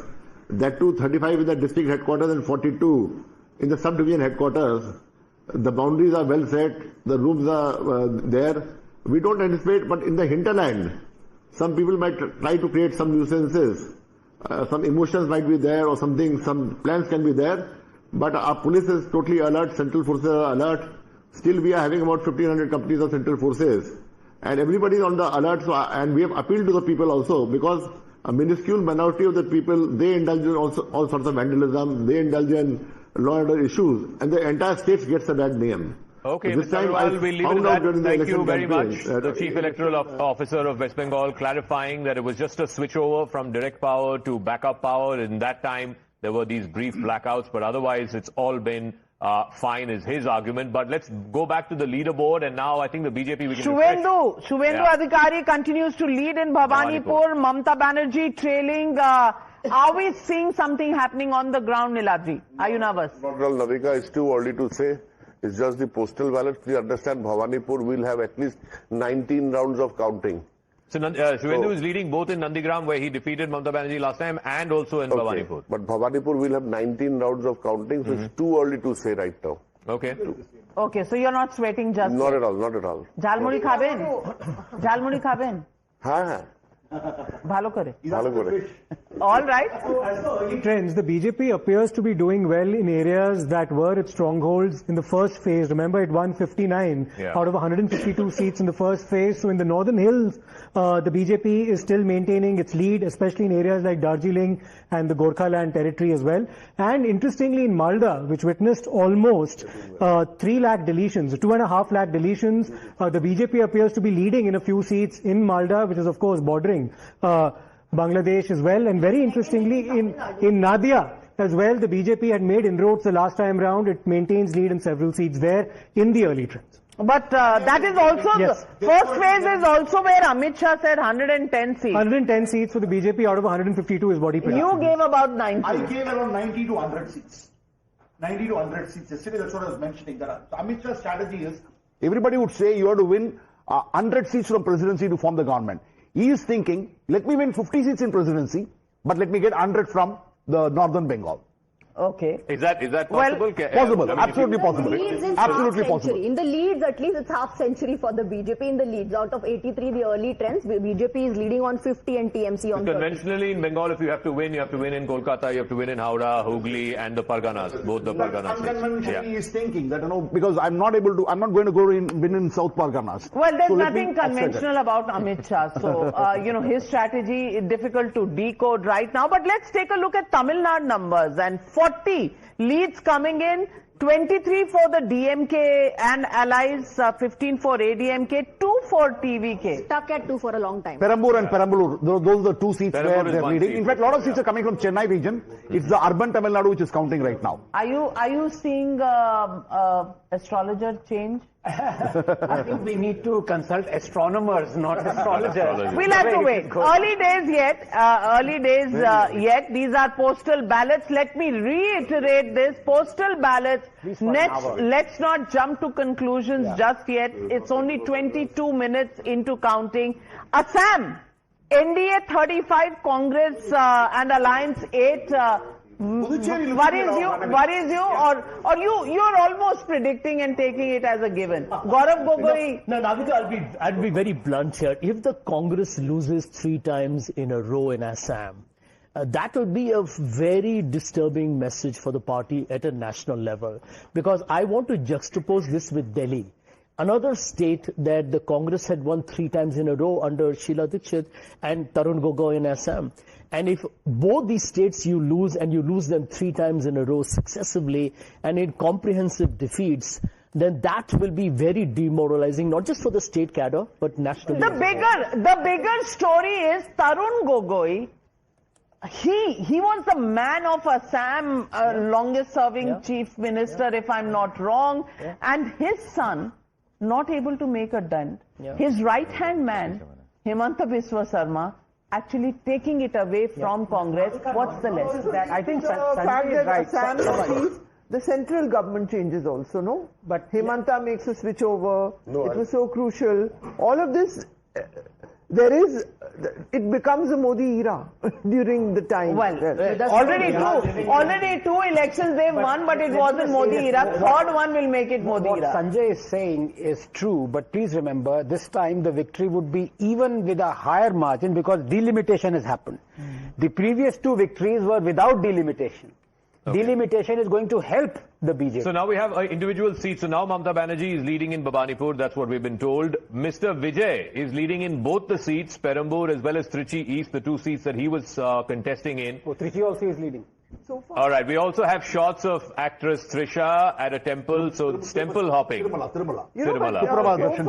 So she's gone to Tirupati this morning. Tamil Nadu one, there is everything is sort of predictable, but Tamil Nadu, the TVK is not lifting itself up beyond. In fact, the 2 seats are the 2 seats where Vijay is contesting. Perambur. Again, I would say early days yet because it's a new party. Postal ballots, how much a new party gets. You're right. So let's not jump to conclusions. There's still time, Salim. Looks like you want TVK because very upset the TVK got only 2. Mr. Salim, 25 minutes into counting, I'm not calling the election. Please bear with me. Please bear with me. We are showing the DMK. I'm just saying these are early days yet. As a news channel, I must inform people that these are postal ballots being counted. For all the states. So in the Chennai metropolitan region, which is where DMK was very worried, 16 seats, DMK is ahead of TVK 2:1. So for every seat that the TVK is leading, DMK is leading in twice those number of seats in Chennai region. Look at the trends even in postal ballots. You look at Kerala, you look at Assam. So it's not that, we're just basically, predicting something that's completely unacceptable or, a flight of fancy. Look at Assam. You can say it's postal ballots, but look at the trend out there. But I can add one point. If the Tamil Nadu numbers are somewhere around what we are seeing, then one cephalogist is going to cry in a studio. Well, Bhavani, let me just go to the seats right now. Bhavanipur, Mamta Banerjee leading. Nandigram, Shuvendu Adhikari leading. BJP leads in 4 SIR affected states. In Cooch Behar, BJP is ahead. Jalpaiguri, BJP takes an early lead. Murshidabad, BJP gains early ground. Sitai, BJP in the front 4 now. So a little bit of a saffron tilt in the SIR deletion. The bit about Murshidabad is quite interesting. Now the BJP had managed to win the Murshidabad seat. But if you take the overall district, it's the TMC that had a clear advantage. Murshidabad witnessed the highest number of deletions in the entire SIR exercise, almost 4.5 lakh votes. So that trend will be very interesting. Vote percentage also maximum in Murshidabad. Absolutely. Postal votes mostly middle class urban votes. We can't predict based on that. Zaka, the one thing that a lot of people have ignored, when people talk about the deletion of Muslim votes predominantly in Murshidabad and Malda, the fact is that the gap is still so big that the deletions will finally have no impact in the ultimate seats. Well, we'll see. There are 44 seats. So then the SIR wasn't so unfair. SIR wasn't so unfair, Sanjay Jha. That comment of yours is recorded for posterity. It is recorded for posterity. I'm going to hold you to it. Please, can we have this soundbite of Sanjay Jha taken out right now? I'm making a clear mathematical assessment of the fact that end of day, if you're going to remove maximum voters from a place where they're already predominant, the end outcome may not be materially affected. You didn't say all of this for about before voting. I know. How come reality strikes only when counting is happening? 1 minute. That does not give any absolution to the election commission for disenfranchising people either. That stand doesn't change either. So now in Kolkata, the greater Kolkata region, there are about 30 odd seats. TMC is leading in 3, BJP in 1. One of those 3 seats happens to be Bhavanipur, where Mamta Banerjee now has taken the lead. Similarly, in Chennai metropolitan region, DMK is ahead, 2:1. SIR impact seats also DMK ahead of TVK, 2:1. We also have visuals of Trisha at the Tirupati temple this morning. A. Raja has reached Mr. Stalin's residence. So lots happening. These are postal ballots. We're just barely 30 minutes into counting on counting morning. So hold your horses. We have to wait till about 10 o'clock. Graphically, Zaka, as to which regions it is in West Bengal which are actually throwing up these numbers. And this is, of course, I believe, Election Commission data, which is a little behind the earlier trends that we were reporting. But 16 at the moment going for BJP, 8 for Trinamool Congress, 2 for Congress Party. Which are these 2 seats for Congress? One is in Northern Bengal. One is in Northern Bengal. That is the, in fact, let's quickly click on that particular seat. It is Mal, of course, where Rajesh Kujur is there. And there is, of course, this particular seat. Let's quickly try and get the update on that seat as well. It is, I believe, Motabari, if I'm not mistaken, where the Congress, I believe, is in, power or at least leading at this point of time over there. But look at these seats. Not surprisingly, it is North Bengal, JVC, where the BJP has been able to pick up seats, and also this region. This is Jungle Mahal, I believe. Where If BJP were to come close to that magic number, they need to sweep Northern Bengal. Right. They need to perform exceedingly well in Jungle Mahal and then hope that they can get some seats from Nadia and North Parganas. It's getting close in West Bengal, 74-63. The gap is narrowing down, suspense building up. Sabha, what do you make of it?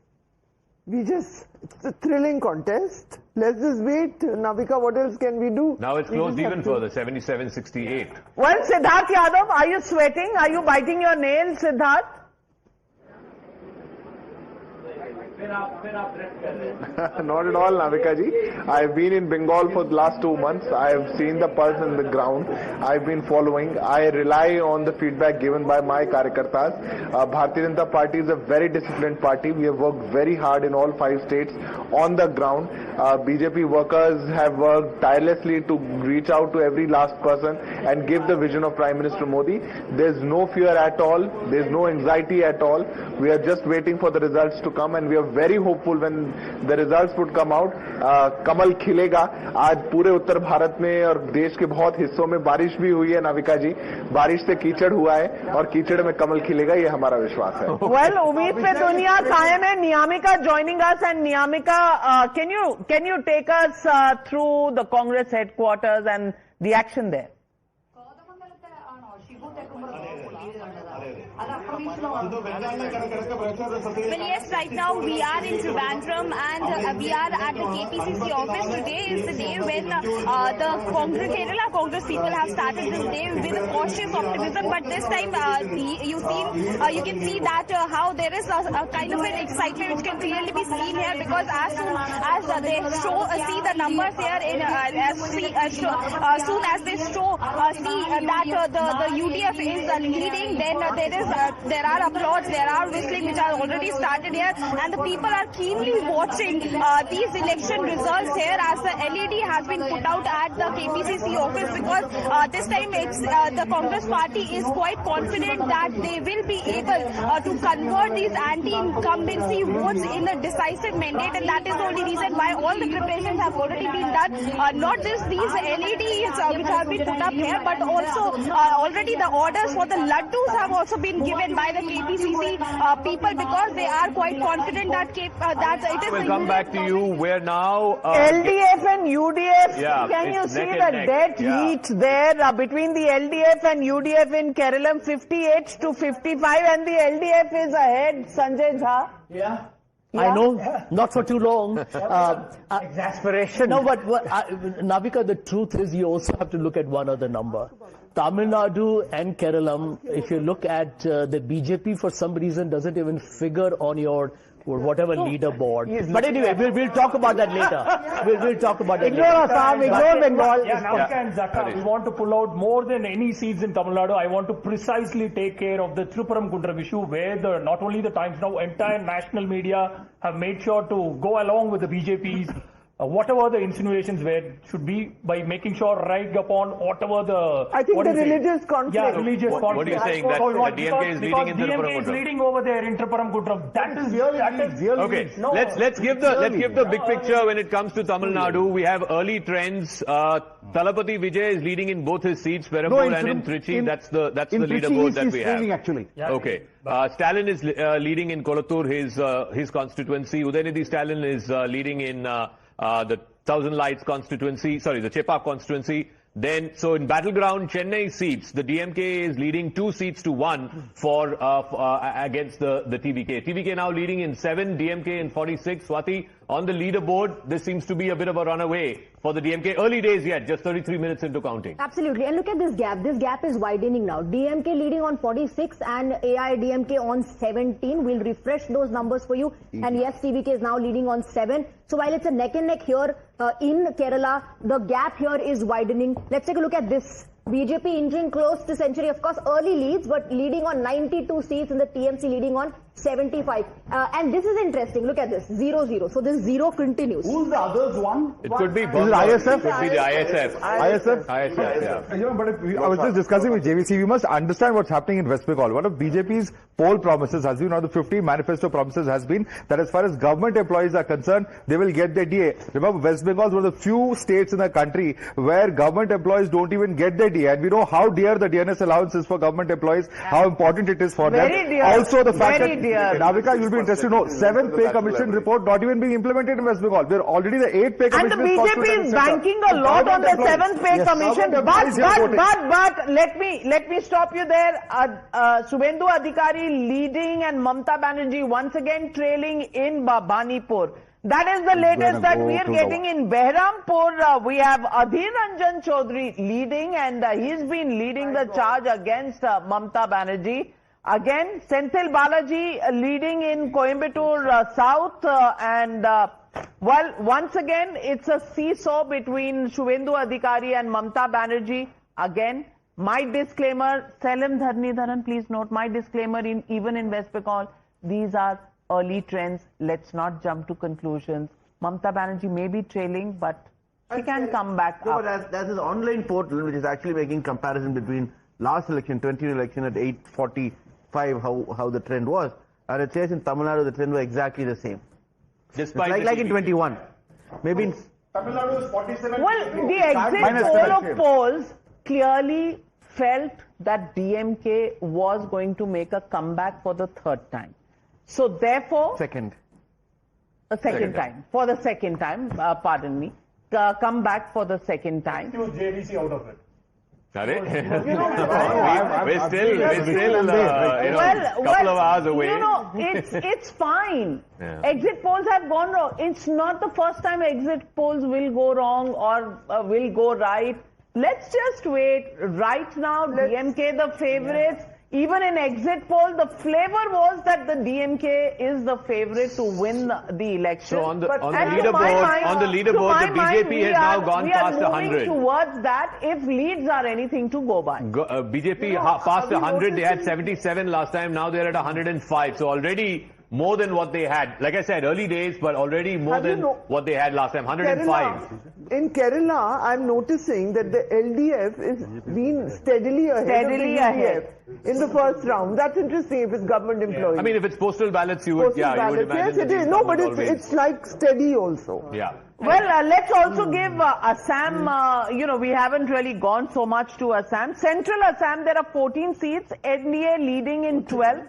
Congress leading in 1. UDF has not opened its account. The Hills and Barak Valley, NDA leading in 1. Congress 0. AIUDF 0. Lower Assam 4 seats, NDA leading in 3. Congress 0. AIUDF 0.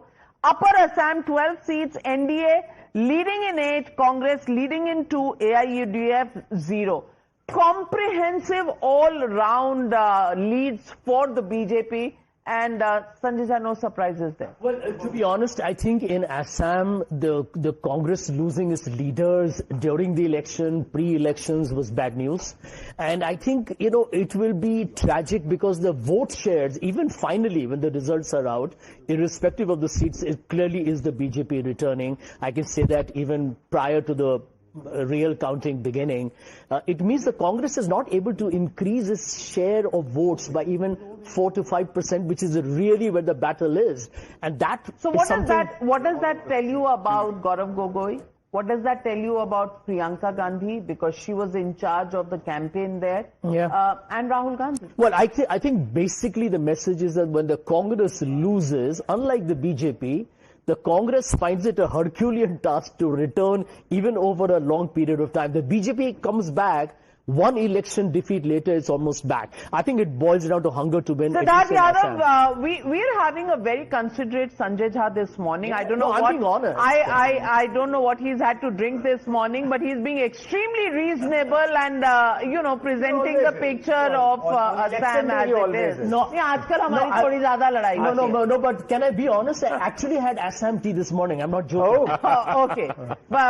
Siddharth, please respond why it is so comprehensive in Assam for the BJP.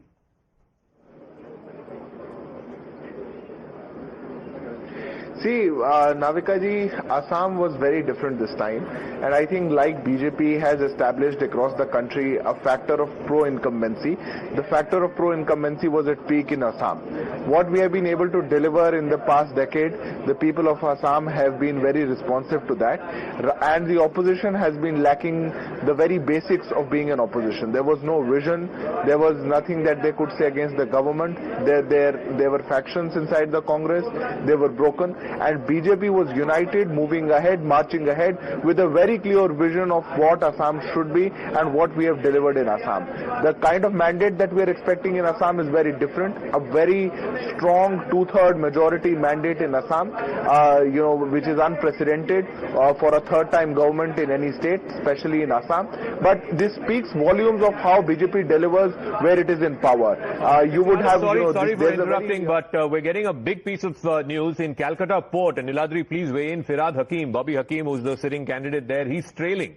He's currently trading. And postal ballot counting interrupted in Siliguri after 5 trunks containing postal ballots were opened. The TMC has filed a complaint. Election Commission looking into the matter. Yes, as concerned, there are 2 wards there, ward number 78 and 79, where he is supposed to lose. He can't have a lead from there. But ultimately, Port is a completely Muslim-dominated area, and Bobby Hakim will definitely win by a range of not less than 20-25,000. Arjun Singh of the BJP is also trailing in Barakpur, right? In Barakpur. So Arjun Singh of the BJP is also trailing. In Tamil Nadu? Well, I don't know. Udaynidhi Stalin trailing in Chepauk. I really don't know what that means. Again, early. I think this is very early. Maybe one. Even Prophet Muhammad cannot beat Udaynidhi Stalin in Chepauk. Oh, that's a don't bring it. Let's not go there. Let's not go there. You should not. I don't know. Again, maybe just. We are leading in all the constituencies in Chennai as of now. I think. So where is Chennai TVK? You know, let's. Assam Mola leading. That is the wrong data. Come on, please get into the facts of Election Commission have reported. I'm sorry, sir. There is no election We are only reading the data that comes in. Okay, I think if it changes soon, we will inform you as soon as it is updated. Please don't take it personally. And all I would, the election data analyst, what I would like to know in the DMK, which seems to have a clear lead, what is the share of the Congress and the left parties? Congress is leading in 3, left is leading in 1, BJP is leading in 4, AMMK is leading in 1, ADMK is leading in 15, DMK is leading in 49. No, but I think it's very now too early to say how much the allies leading simply because the counting is just on for 80. For remaining, I think about 60%. If these trends are holding, you're basically getting 2:1. You're getting more than twice of what the ADMK is getting. Exactly. Everywhere the trend is holding. Again, I come back. Bhabanipur, Mamta Banerjee is leading once again. They're going to go up and down. The seesaw is happening, and we are saying it as it comes in. With the disclaimer that these are early. I visited Calcutta. He is from Calcutta. Bhabanipur was going to be a closer fight. The TMC constituency said a lot of Hindi speakers have come. And just to explain it to you, that there is a lot Gujarati. And Gujarati. And yes. Gujarati. They said Gujarati and Hindi. So well, but let's take a look at the big board to get the big picture. Swati. Quick tour. On 195 leads, the BJP seems to be leading ahead of the TMC on around 106 now, 105, and TMC is leading on 89. In Assam, the picture is very clear by the number 62 for the NDA. Congress Plus leading on 9. In Kerala, once again, you see a flip-flop there in the sense that sometimes you see the LDF leading, then the UDF. So it's a neck-and-neck fight in Kerala. It's very clear in Assam. Similarly, here in Tamil Nadu, the gap is widening between the DMK and AIDMK. Now, AIDMK has been stuck on 21 for past couple of minutes, but TVK seems to be making some gains. So, early leads, TVK is leading on 9, DMK plus 53. But it's DMK all the way that we are seeing, Mr. Balan. Mr. Balan, LDF inching slightly ahead, staying ahead of the UDF. Yes. Your prediction coming true? Yes. I have been telling that LDF will have a hedge over the UDF. Yes. And this time Pinayari Vijayan will form the government. So what happens to the Congress party, your esteemed alliance partners at the national level? See, it's an election in the state. See, national level, as far as Balan is concerned, I don't see BJP and Congress two different political entities. It is a team sometime B team. and the policies are same. Both are corporate controlled parties. And let's go to the deep dive on Kerala. Our trust Yeah. is not Number again early trends, but it is actually showing 4 for the BJP. Very interesting number there for the NDA rather in Kerala. Now, which are these 4 seats? We don't know. We know that in 3 seats at least, Nembam, Palakkad, etc. They're supposed to actually come in. Let's look at this. This is one is of course Malappuram, where Ashwati Gupta of course claims. I don't know if this is actually going to hold out. No chance. There is also let's take a look at this particular seat as well. If I can quickly click that and get it. And this I think is Nembam, if I'm not mistaken, where they're expert. Oh, this is Vattiurkavu, K. Muralidharan, of course. No, 1 second, just quickly clicking on the correct seat. I think we're not able to get that particular thing. But these are 3 seats and Manjeshwar. This is the 4th seat where K. Surendran is leading at this point of time. But 11 for the UDF, 8 for the LDF. If this 4 trend does hold out, it certainly will be the best ever performance if this actually holds out. JVC. See, I don't know whether this will hold because Manjeshwar Surendran had lost by 87 votes once and he had lost by 700 votes once. So as a result of which, see, these are very early trends. We can't take it by the face value. But for Assam, I don't think anything anywhere we can take it in face value. Let's go back to the leaderboard, and now I think in Tamil Nadu, TVK is now into double digits. TVK has gone up to 11 seats. And DMK racing away at 53 and ADMK at 21. Swati? Absolutely. So for DMK, of course, they are maintaining the lead. AIDMK, once again, I want to highlight, has been stuck at 21, just leading on 21 seats for the longest time. But TVK slowly now making those gains. So TVK is leading on 11. Siddharth, you want to add something? Yes, I want to mention Assam as well as Puducherry. In Assam, the halfway mark is 64. And you already have NDA reaching that mark almost. As far as Puducherry is concerned, this marks a deviation from the trend and it's consistent with what the exit polls have predicted. The halfway mark is of course 16 seats and the NDA is clearly leading currently in early trends with 22. So AINR Congress, presumably, if these trends continue, will be back to And the exit poll thing is a much closer fight, but clearly it seems like the NR Congress is doing TVK in both Puducherry and Tamil Nadu, its entry is helping the incumbent government in both the places. Correct. Because it's taking away the anti-incumbency vote. Right? Tamil Nadu is taken into consideration. TVK cut CADMK into sizes. I've been maintaining this since day one that a third party always cuts the anti-incumbent vote. But in vernacular Tamil channel, I'm looking at DMK 72, ADMK 7 and TVK 13. Which means TVK is more than ADMK. So which means it could be the number 2 party. Vijay could be leader of the opposition. This is Sun TV? No, all 4 channels. 4 channels. All the channels. All channels. I checked. But would you buy the theory that Palangote TVK is leading? No. That's what. So Palangote TVK is leading according to this poll, so it is impossible. So let's wait for some time. So let me say this. Jitu Goswami, Berhampur, Assam, BJP is leading. Anil Saikia of the BJP leading in the Samaguri seat. These are 2 Assam leads that we have. Kumarganj, Bengal, there is Trinamool Congress's Torap Hossain Mondal, who is leading. These are leads that are coming in. Abdul Khalik of the Congress leading in the Mandya Assembly seat, and Mamata Banerjee once again leading in Bhabanipur. Shahina Mumtaz, Trinamool Congress candidate, leading from Nauda. Those are the latest ones that we've got. And Cooch Behar Dakshin, Trinamool Congress also leading in that seat. Sid, are you getting any sense of the pattern? Yes, so far, as per early indications, as far as West Bengal goes, clearly the BJP is doing well in districts as well as seats that it had won the previous time round. So when you talk about Cooch Behar, all these are seats that actually went in the first phase of polling in West Bengal. The Northern Hills, the Cooch Behar area, parts of Nadia where the BJP had managed to make inroads the last time round, it's holding on to.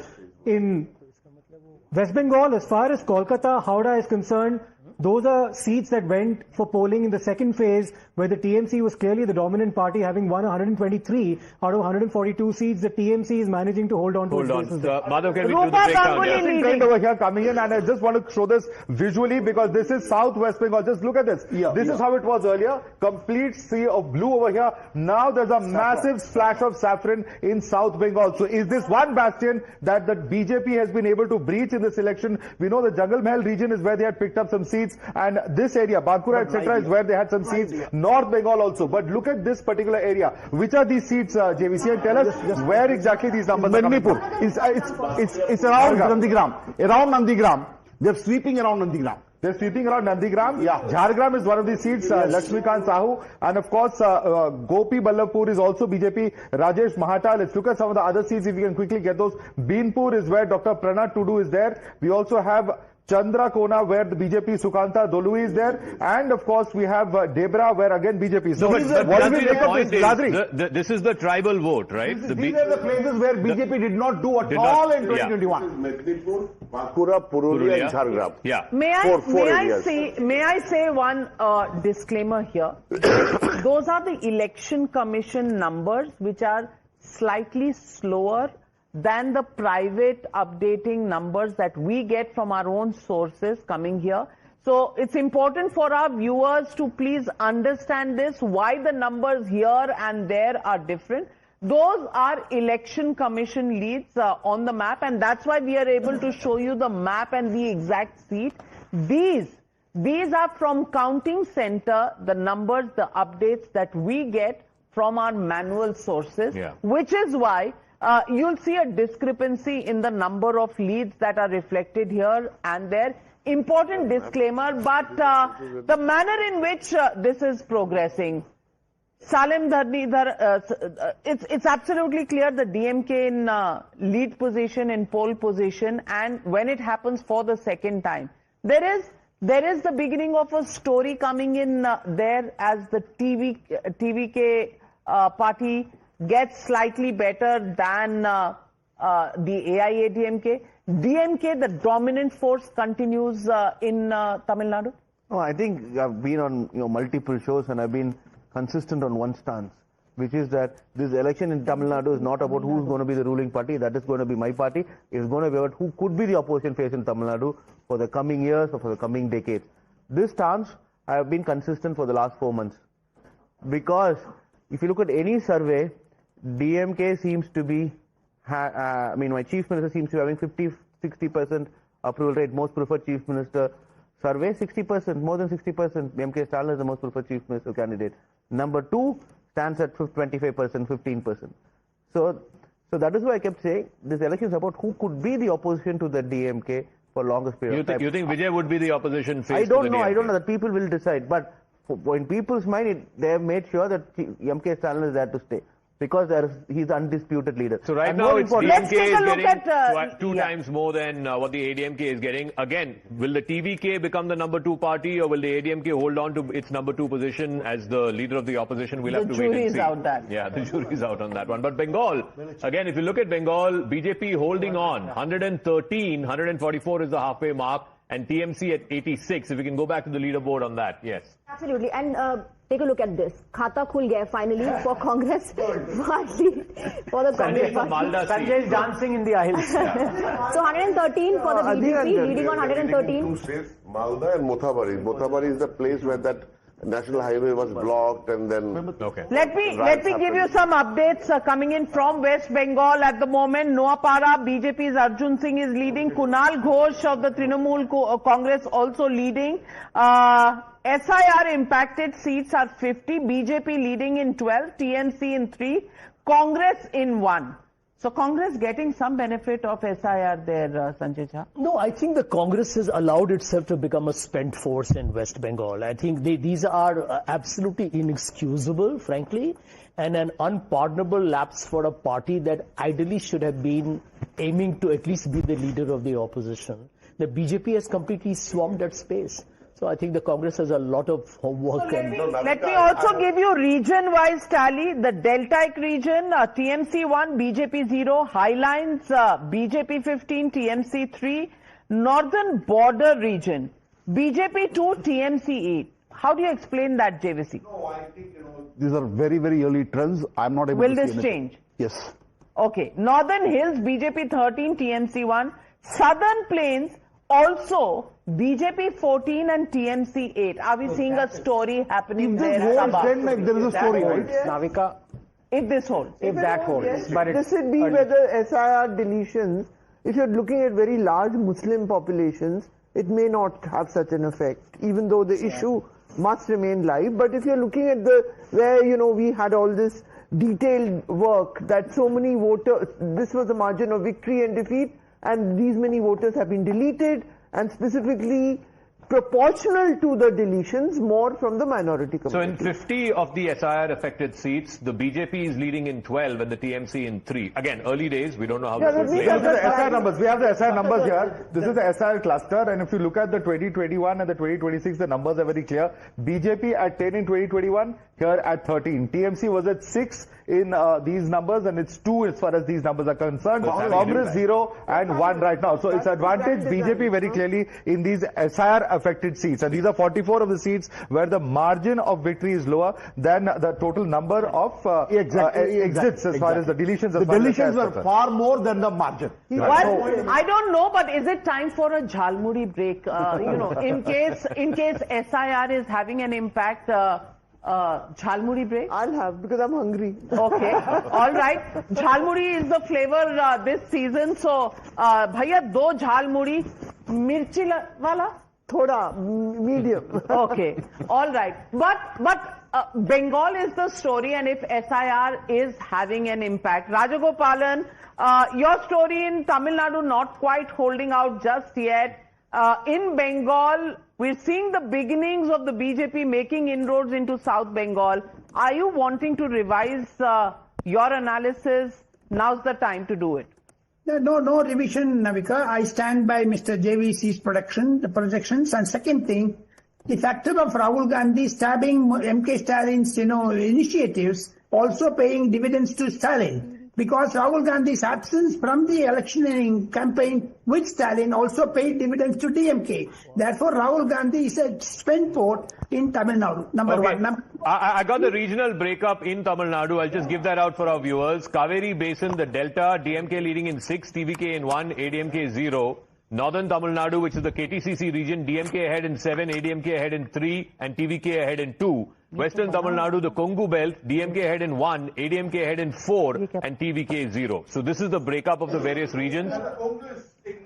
Yeah, ADMK is taking a lead in Kongu. There's another interesting trend coming in from West Bengal, which I just want to very quickly show, coming across to you, Swati, and this is an interesting trend. Now, these are the urban seats in West Bengal. How has urban West Bengal voted? It's going to be very interesting to see, because BJP has very clearly made a pitch for this particular part of the electorate. TMC was at 12, very clearly leading over the BJP's 8. Now that has clipped, as far as this trend is concerned, 13 for BJP, 7 for TMC, 1 for Congress in urban Bengal. Urban areas is where Trinamool was strong even in 2001. Yes. 25 years back, it was urban areas where in West Bengal, Trinamool was able to do well.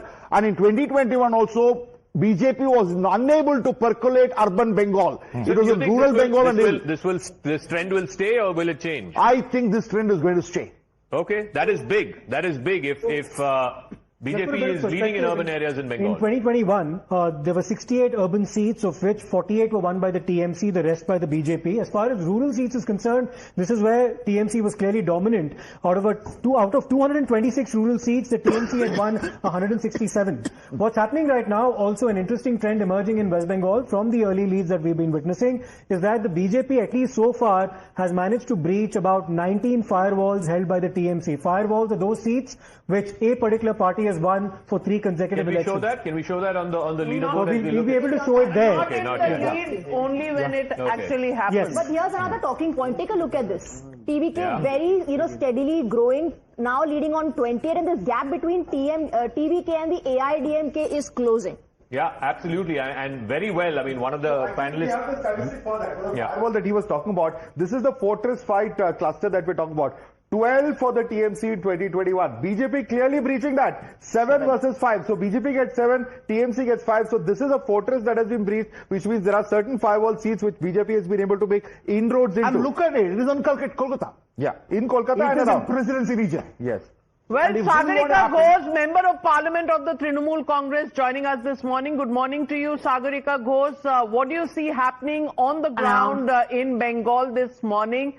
Some complaints about CCTV. Has the Election Commission been able to respond to the questions raised?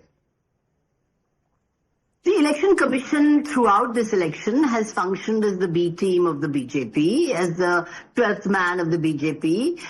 The Election Commission is a constitutional failure. Gyanesh Kumar is a constitutional failure, and he needs to be impeached. Having said that, there have been many irregularities that have come up. We saw that power was shut off in some counting centers. We saw that VVPAT slips were lying on the ground. We saw a couple of days ago, you saw that the strong room in the Netaji Indoor Stadium had been opened without the consent of the party representatives. So naturally, the Election Commission is failing to conduct the elections properly. And Gyanesh Kumar will go down in the annals of history as a complete constitutional failure. Now, having said that, we had the Chief Electoral Officer of Bengal, if I may, Mr. Manoj Kumar Agarwal, joining us, and he said all the CCTV footage that your party leaders have put out showing blackouts in the strong rooms is just basically the switchover of electricity from direct power to backup power. No, but they would say that, right? What can we expect? This compromised, corrupt, completely puppet of the regime, this complete failure, this complete crooked election commissioner to say? What can we expect him to say? He's a crooked guy, and he's a puppet of the regime. And he's a compromised election commissioner. He's not ensuring a level playing field. Anyway, having said that, these are very early trends yet, what we're seeing, I see flashing on your screen. And the Trinamool Congress is heading towards a significant victory. Every step of the way, Ms. Ghosh, you've taken the Election Commission to court. Your allegations haven't really held out in many of these cases. Do you think even the Supreme Court is compromised? Navika, the fight is for constitutional democracy. The fight is for separation of powers. The fight is to preserve our democratic structure. It doesn't matter who's in power. The issue is that democratic structure must endure, because if the democratic structure does not endure, India ceases to be an electoral democracy, a functioning constitutional democracy. This is a much larger battle than which party is in gaining or losing. The fact is the BJP is consistently misusing every arm of state, from the Election Commission to the Enforcement Directorate. But that is exactly the point I'm making, Sagarika Ghosh. If the matter has been adjudicated by the Supreme Court, do you still have doubts, number one? The matter has not been adjudicated by the Supreme Court, Navika. The fact is the impeachment motion was signed by 193 MPs. It was submitted to the Speaker of the Lok Sabha and the Chairman of the Rajya Sabha. It was not accepted on various grounds. We have, as you know, submitted another impeachment motion against Gyanesh Kumar because Gyanesh Kumar has to go. But Ms. Ghosh, on the ground, I want to talk about the result. I want to talk about the early leads that are coming in, and it seems like your party is trailing. It's 125 to the BJP, 88 to the Trinamool, including in seats in Calcutta, Greater Calcutta, Howrah, Hooghly, where the BJP has never made inroads. It's suddenly leading. It's breaching that firewall. Please, let's wait. This is not a pantomime show. This is not a traveling circus. This is a very serious matter of India's constitutional democracy. Let us wait. Let us have patience. Rounds are counted slowly. Let us be clear on how rounds are counted. We don't even know where these trains are coming from.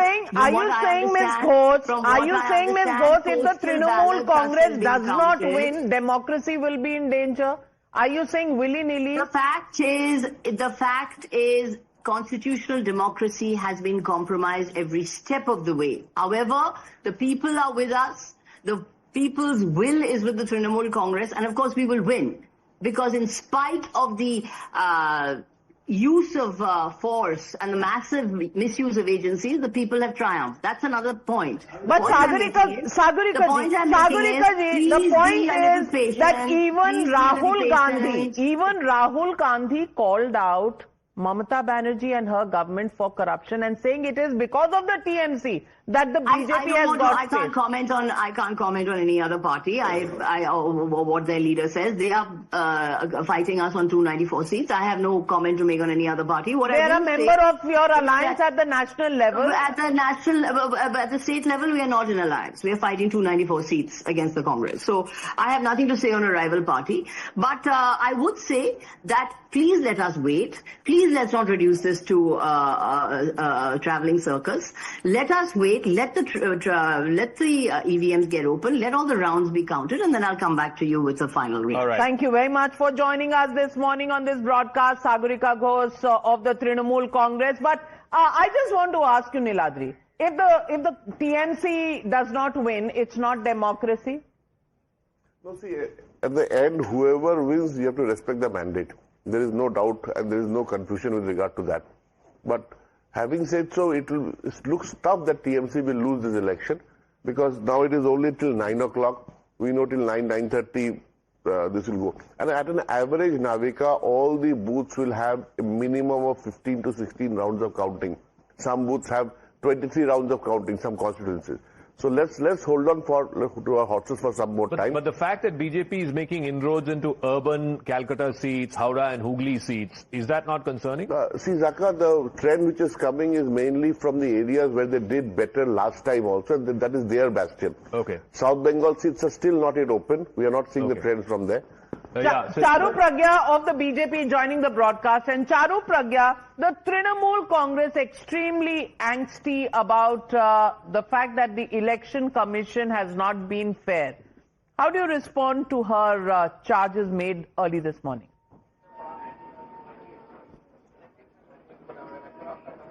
Good morning, Navika ji. Good morning to everyone who's hearing us this morning.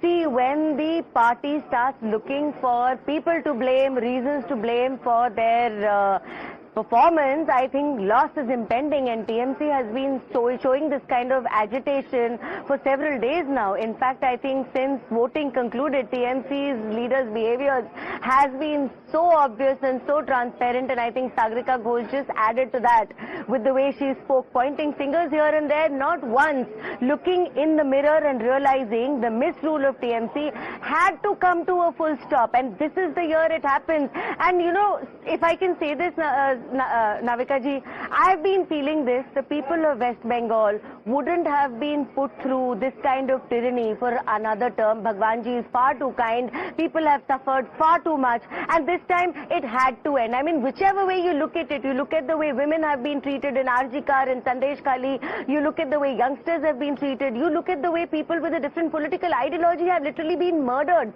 So whatever way you look at West Bengal in terms of development, in terms of access to infrastructure, in terms of just the way people are treated, this had to come to a stop. Just give me a second. We can now confirm that in Assam, the BJP and its allies have crossed the halfway mark. Siddharth, 64 is the halfway mark. They're at 66. Congress only at 11. So I think very comprehensive lead that the NDA has, and this is something that's going to hurt the Congress big time, because when they contested in alliance with the AIUDF in 2021, the difference in vote share between the NDA alliance as well as the so-called UPA alliance was not very significant. It was about 4%. This time round, of course, there's a massive lead that the BJP has managed to gain over the Congress, which appears to be fighting solo and struggling to win or secure the kind of vote share that it managed to. Let's also go across to Kalanidhi Veeraswamy, the DMK member of parliament. Kovai Satyan of the AIDMK is also joining us. Let's look at the Tamil Nadu numbers. It's neck and neck. It's not that much of a runaway as far as DMK is concerned, Mr. Veeraswamy. 55 DMK, 46 AIDMK and 34 to Vijay and the TVK. These are not results that you were expecting, at least not in these lines. Mr. Veeraswamy? No, this is... Hi, good morning to everybody. See, this is something where we are at a very early stage, and we have always seen that even the Honorable Prime Minister, when he was contesting in 2024, that he was trailing. So there were instances when that happened. So going by initial trends, we cannot come to a conclusion, but it's an indication, I'm sure. But we are very confident that with the work which the party and our Honorable Chief Minister has done in the last 5 years, that we will be forming the government as the single largest party in Tamil Nadu. We just have to wait to see what the end results are, because these are early trends and we have to see how the whole thing flips as time Swami, if you add ADMK and TVK right now, they're at 80 plus and you're at 55. If it's a hung assembly, are we to believe that ADMK and TVK will come together and form the next government? See, I mean, like we can talk hypothetically, we can talk about anything, but as I said, we are confident that we'll be forming the single largest party. And if you're going to be talking about an ADMK, I see a change in tone and tenor. From being a dominant party, now you are down to calling it the single largest party. Kovai Satyan of the AIADMK on the show with us. What are you seeing on the ground? Has the DMK recalibrated its targets?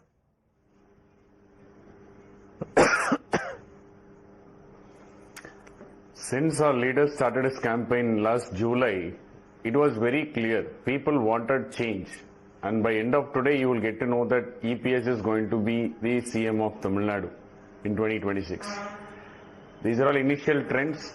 Trends might change, but what will not change is the mindset of the people that they are desperate and they want to change from this DMK rule. You know, Kovai, we've got numbers. These are staggering numbers. If I read that right, just refresh the leaderboard. DMK plus is at 55. TVK is at 50. If we can refresh that leaderboard, TVK is at 50. What? Unbelievable. Unbelievable, ladies and gentlemen.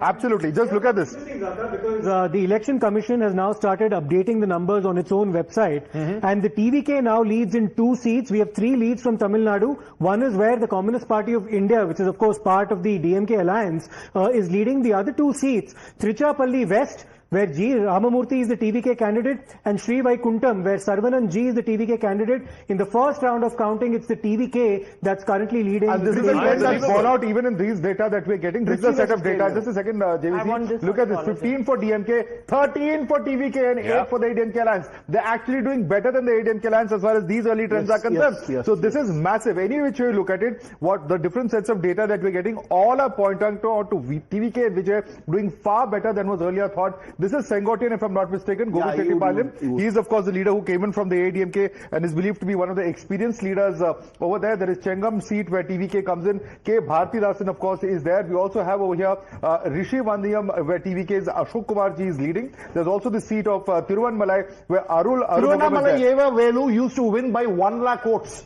He is a senior most leader in DMK, minister. There is Ranipet, where Tahira is, of course, the leading minister. Again, another minister. For TVK as well. Gandhi is the minister. It's not just in one region. What's interesting is that from Congo to coastal to even southern Tamil Nadu, look at these 2 seats where, in fact, if you can quickly get that data, it doesn't seem to Yeah, this is, I believe, Kanyakumari. This is Kanyakumari where TVK is leading. So what's happening is quite interesting. It's across the state. It's across regions. At least these trends are coming. And this is going to be very, very interesting. It's happening on the ground. It's happening on the ground, and Tamil Nadu, ladies and gentlemen, watching Times Now this morning, the scene in Tamil Nadu has changed since the last half an hour, and I can see some people in the studio sweating. Harish, look at those numbers.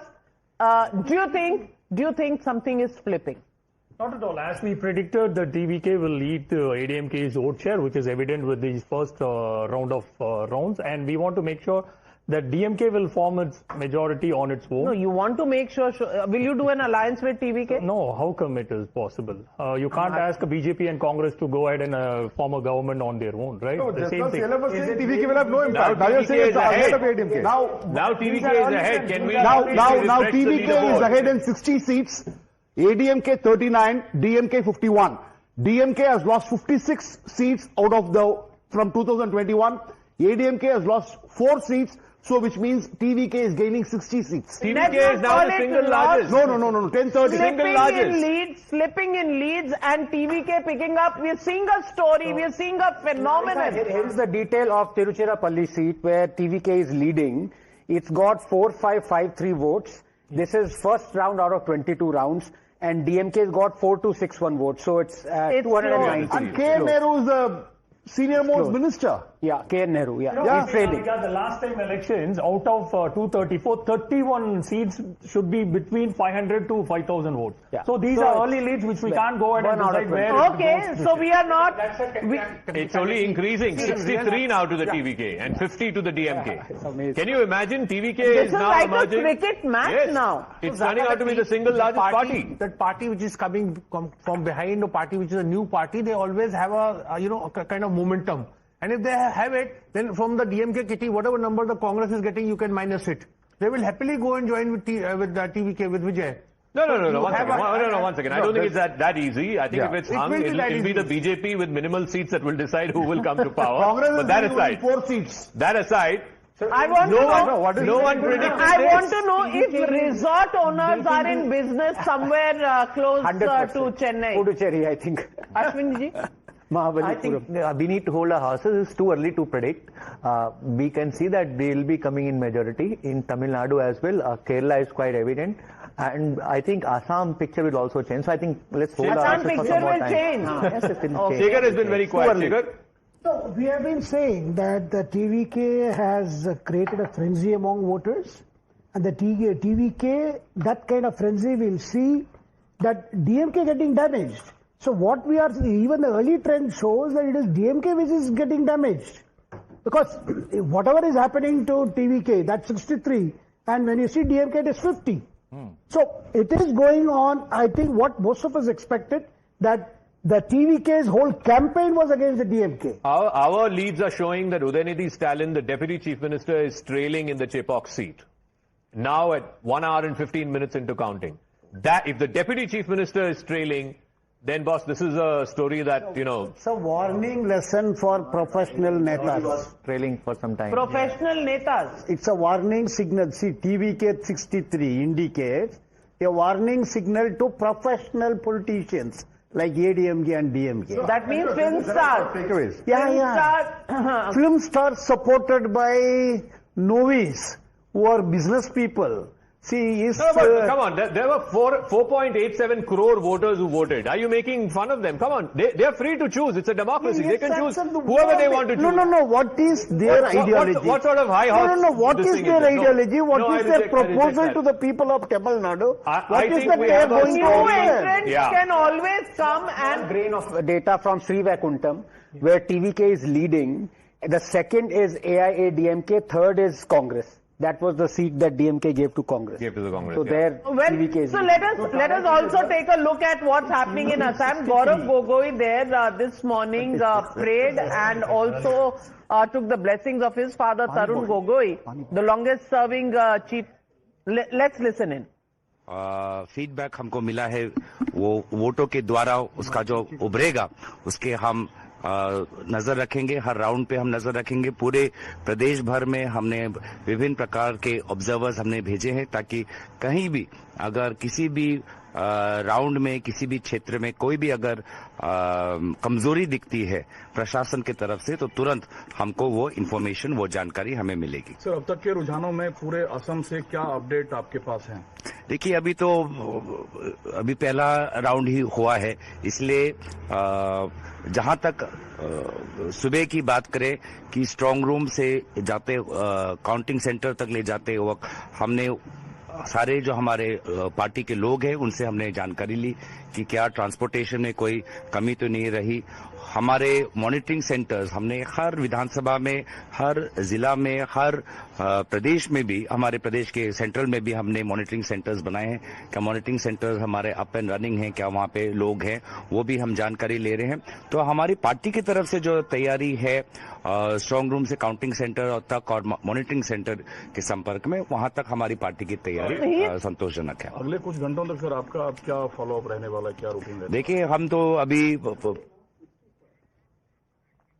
No blame on the election commission in Assam, but in Bengal, so much of complaints. In fact, from the Election Commission of India in Tamil Nadu, very interestingly, the DMK is still waiting to make its mark. You already have the AIDMK leading in 3 seats after the first round of counting. It's Veppanahalli, Kunur as well as Kadalur, where the first round of counting is concluded, first of 25 rounds of counting, so there's still a long way to go. In West Bengal, which is taking a fair amount of time to actually update, worryingly for the TMC, the Bharatiya Janata Party is leading in Jhargram, which is a TMC firewall. It's in Paschim Medinipur, and worryingly again, it happens to be a rural seat. Remember that the TMC won 167 rural seats back in 2021. So if the BJP has managed to make inroads there, it's not a very positive sign. Let's bring it back to Tamil Nadu. I think it's fascinating. A new player, completely, relatively unknown player, a 2-year-old party, less than 2-year-old party, coming in from behind and now is the #1 party. It's leading the two Dravidian majors who've controlled the politics of that state for 50 years. I don't know if Mr. Kalanidhi Veeraswamy is still with us or Kovai Satyan is with us. But Kovai Satyan, can you imagine on counting day morning, an hour and 20 minutes into counting, the new party is the #1 party in Tamil Nadu? You are number 3, Mr. Satyan.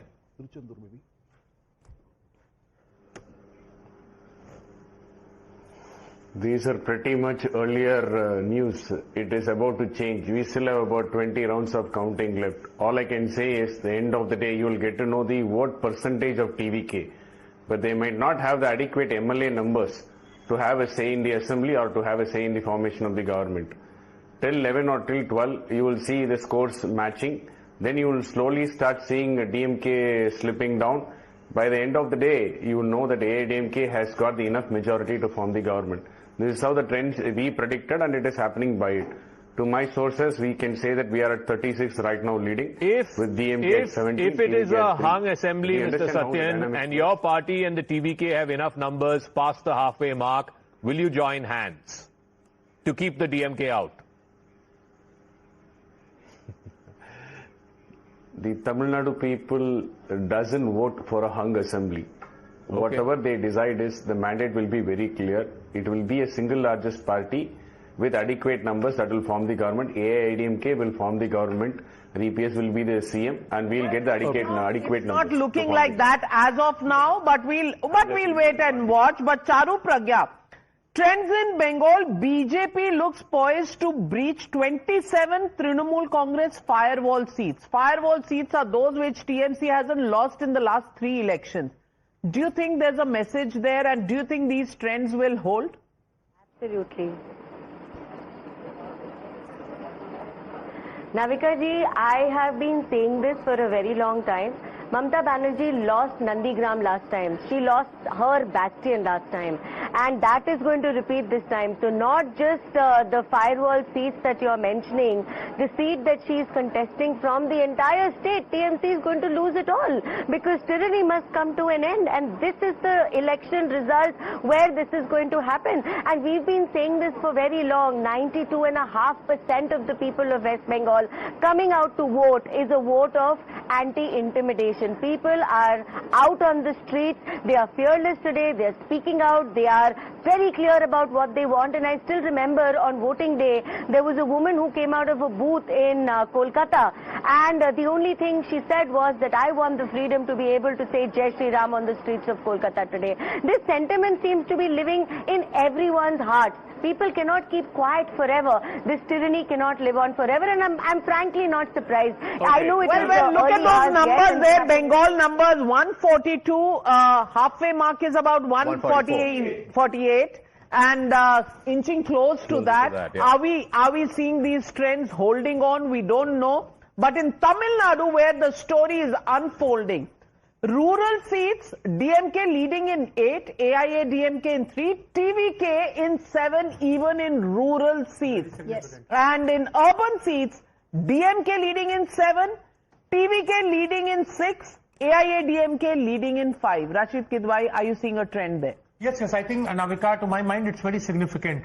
And that is why I'm saying there's going to be realignment of, political forces, because remember that DMK-led alliance not only has Congress, it has left, it has several other political parties, and they may move to TVK. If TVK is the single largest party, then all these smaller groups which are there as part of the, DMK-led alliance will leave DMK, because DMK will not be in a position to stake claim. Let me get in Sushmita Deb, Member of Parliament of the Trinamool Congress, joining us this morning on the broadcast. Sushmita Deb, early trends. What do you make of what's happening on the ground? Trinamool Congress struggling. It is early days yet, but it's struggling. BJP ahead. What do you make of these leads on the board right now? See, Navika, with the kind of deletions that have taken place, what you will see unfold and what all of us will see unfold is not what happened in 2021. You can imagine that there has been an average of 7 to 25,000, somewhere 40,000 votes have been cut, deleted. So dynamics are very new, and add to that whatever else is unfolded in Bengal. But we believe that Trinamool Congress will win with a comfortable majority, and we just have to wait and see how it unfolds.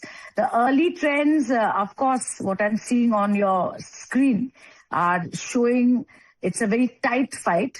But I believe that we'll be close to 200. So let's just wait for that. I know your numbers are at 106. BJP is at 142. From where are you getting the confidence that you'll be closer to 200? If anything, BJP is closer to the halfway. Confidence is see, we have war rooms everywhere, okay, and they have been on the ground since yesterday, and we've been meeting workers. And Mamta Didi in her Zoom call also told us that first thing is not to believe what's been shown on TV in the early trends and wait it out. So let's just wait it out and see how it turns out. Well, Sushmita Dev, every step of the way the battle has been against the Election Commission. On many occasions you've taken them to court as well, not really getting the kind of verdict you would have wanted. I just want to ask you, is this a blame game without evidence because it hasn't really stood the scrutiny of courts? See, Navika, let's take one example.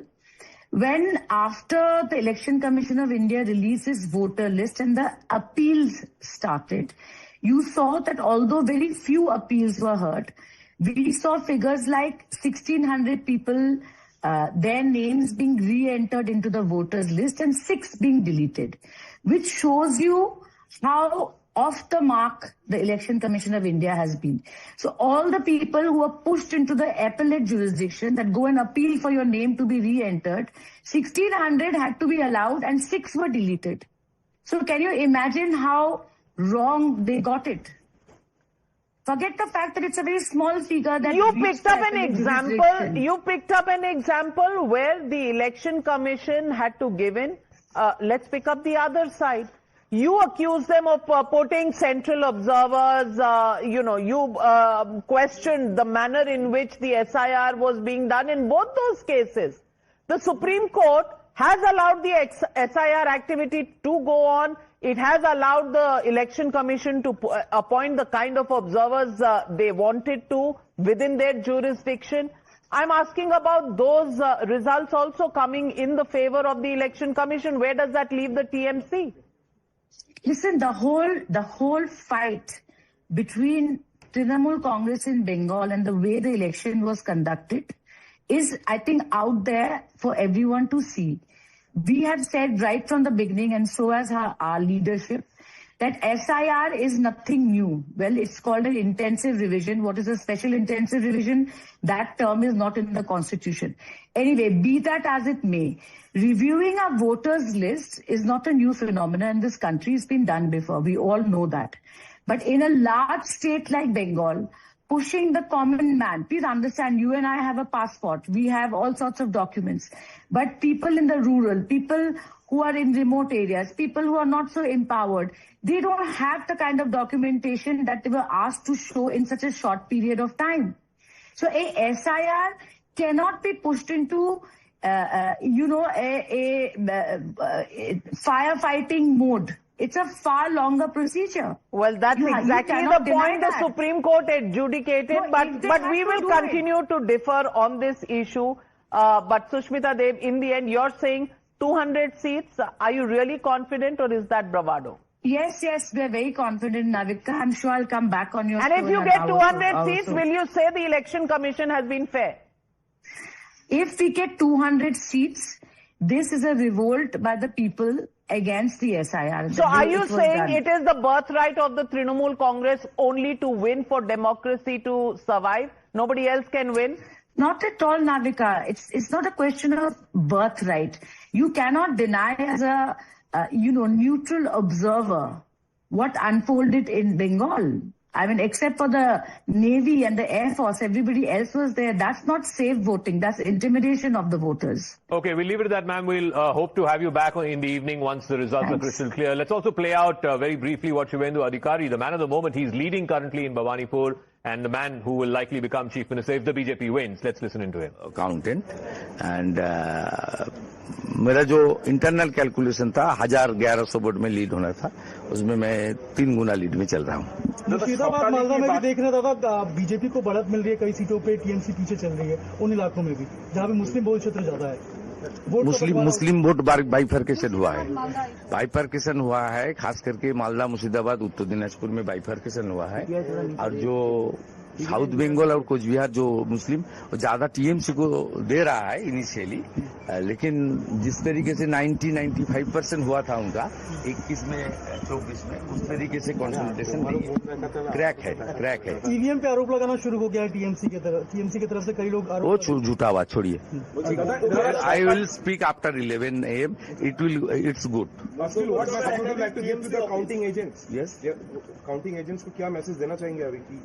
धैर्य रखना चाहिए, ये कुछ नहीं है, ये सब initial trend है, बहुत आगे जाना है, पूरा इतना सब माने कूल एंड काम। Nandigram you're leading by 3,000 votes in the first round. Yes. 3,500 vote. ये मेरा आंकड़ा है ना, वहाँ 5 मुसलमान बूथ था आउट ऑफ 14 जो काउंट हुआ, मुसलमान बूथ में भी टीएमसी को हालत खराब कर दिया नंदीग्राम, शुभेंदु अधिकारी मुसलमान बुद्ध में भी खराब कर दिया। ये मेरा थोड़ा सिग्नल था, ज्यादा दिन तक लोग को गुमराह करने नहीं हो सकता।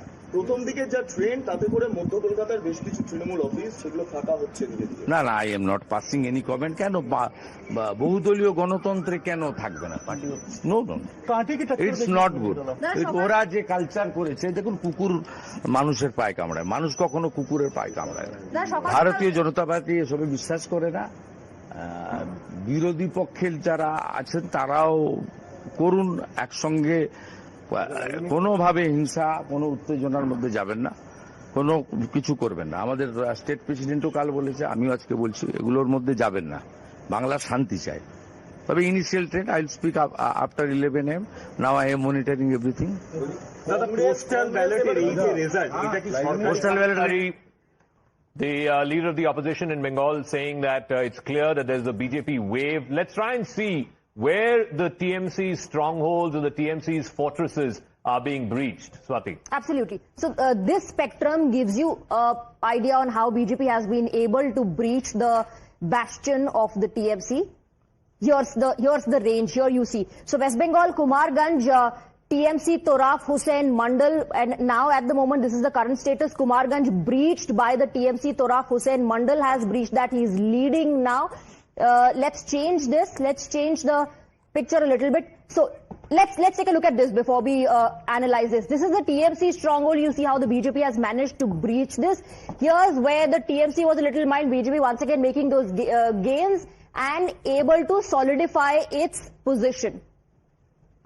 So if in the fortress seats, the seats that TMC has won 3 times in the last look at the amount of saffron that you see coming in there. You know, the whole idea of showing you the spectrum is that these were BJP strongholds. These are BJP relative strongholds. So they've held on to this one breach here.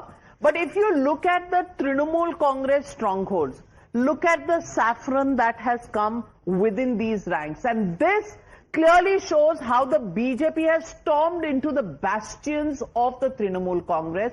Again, I will put a disclaimer, and Niladri, please bear me out. These were the Trinamool Congress strongholds, not lost in the last 3 elections. Now, so much of saffron going there. Worries you that this is the story of this election? No, see, definitely there is a swing. What we can see, districts such as Howrah, Hooghly, where TMC was in full force, we are seeing that the BJP is leading in 3 or 4 of them. So there is definitely some change. There will be some change in the dynamics, but overall, it's too early to say. Well, Shekhar Iyer, do you think that is the reason why so much of edginess was apparent in the Trinamool Congress ranks? Absolutely. That is the reason. Yes, their fortress is being breached. Will it be overrun? We will know in another couple of You're minutes. still holding on to TMC victory? Yeah, I still feel that, when the final picture comes, because of, I have kept saying, I think I can be accused of repetition, that she starts with an advantage of 30% plus. So, that is not going to go away. Sticking by what I said, 2 slides, 2 landslides, 1 landslide confirmed in Assam, the other landslide loading in Bengal. Now, just to put a number to what you were explaining, the TMC stronghold seats, there are 119 of them, which the TMC won consecutively in 2011, 2016 and 2021. You already see a strong shade of saffron in those seats right now. And as far as 2 consecutive wins are concerned, which 163. is 162, exactly, 162. And again, you see the BJP managing to breach so many of them in the spectrum that is currently being displayed on the screen. So this is therefore a very significant turnaround.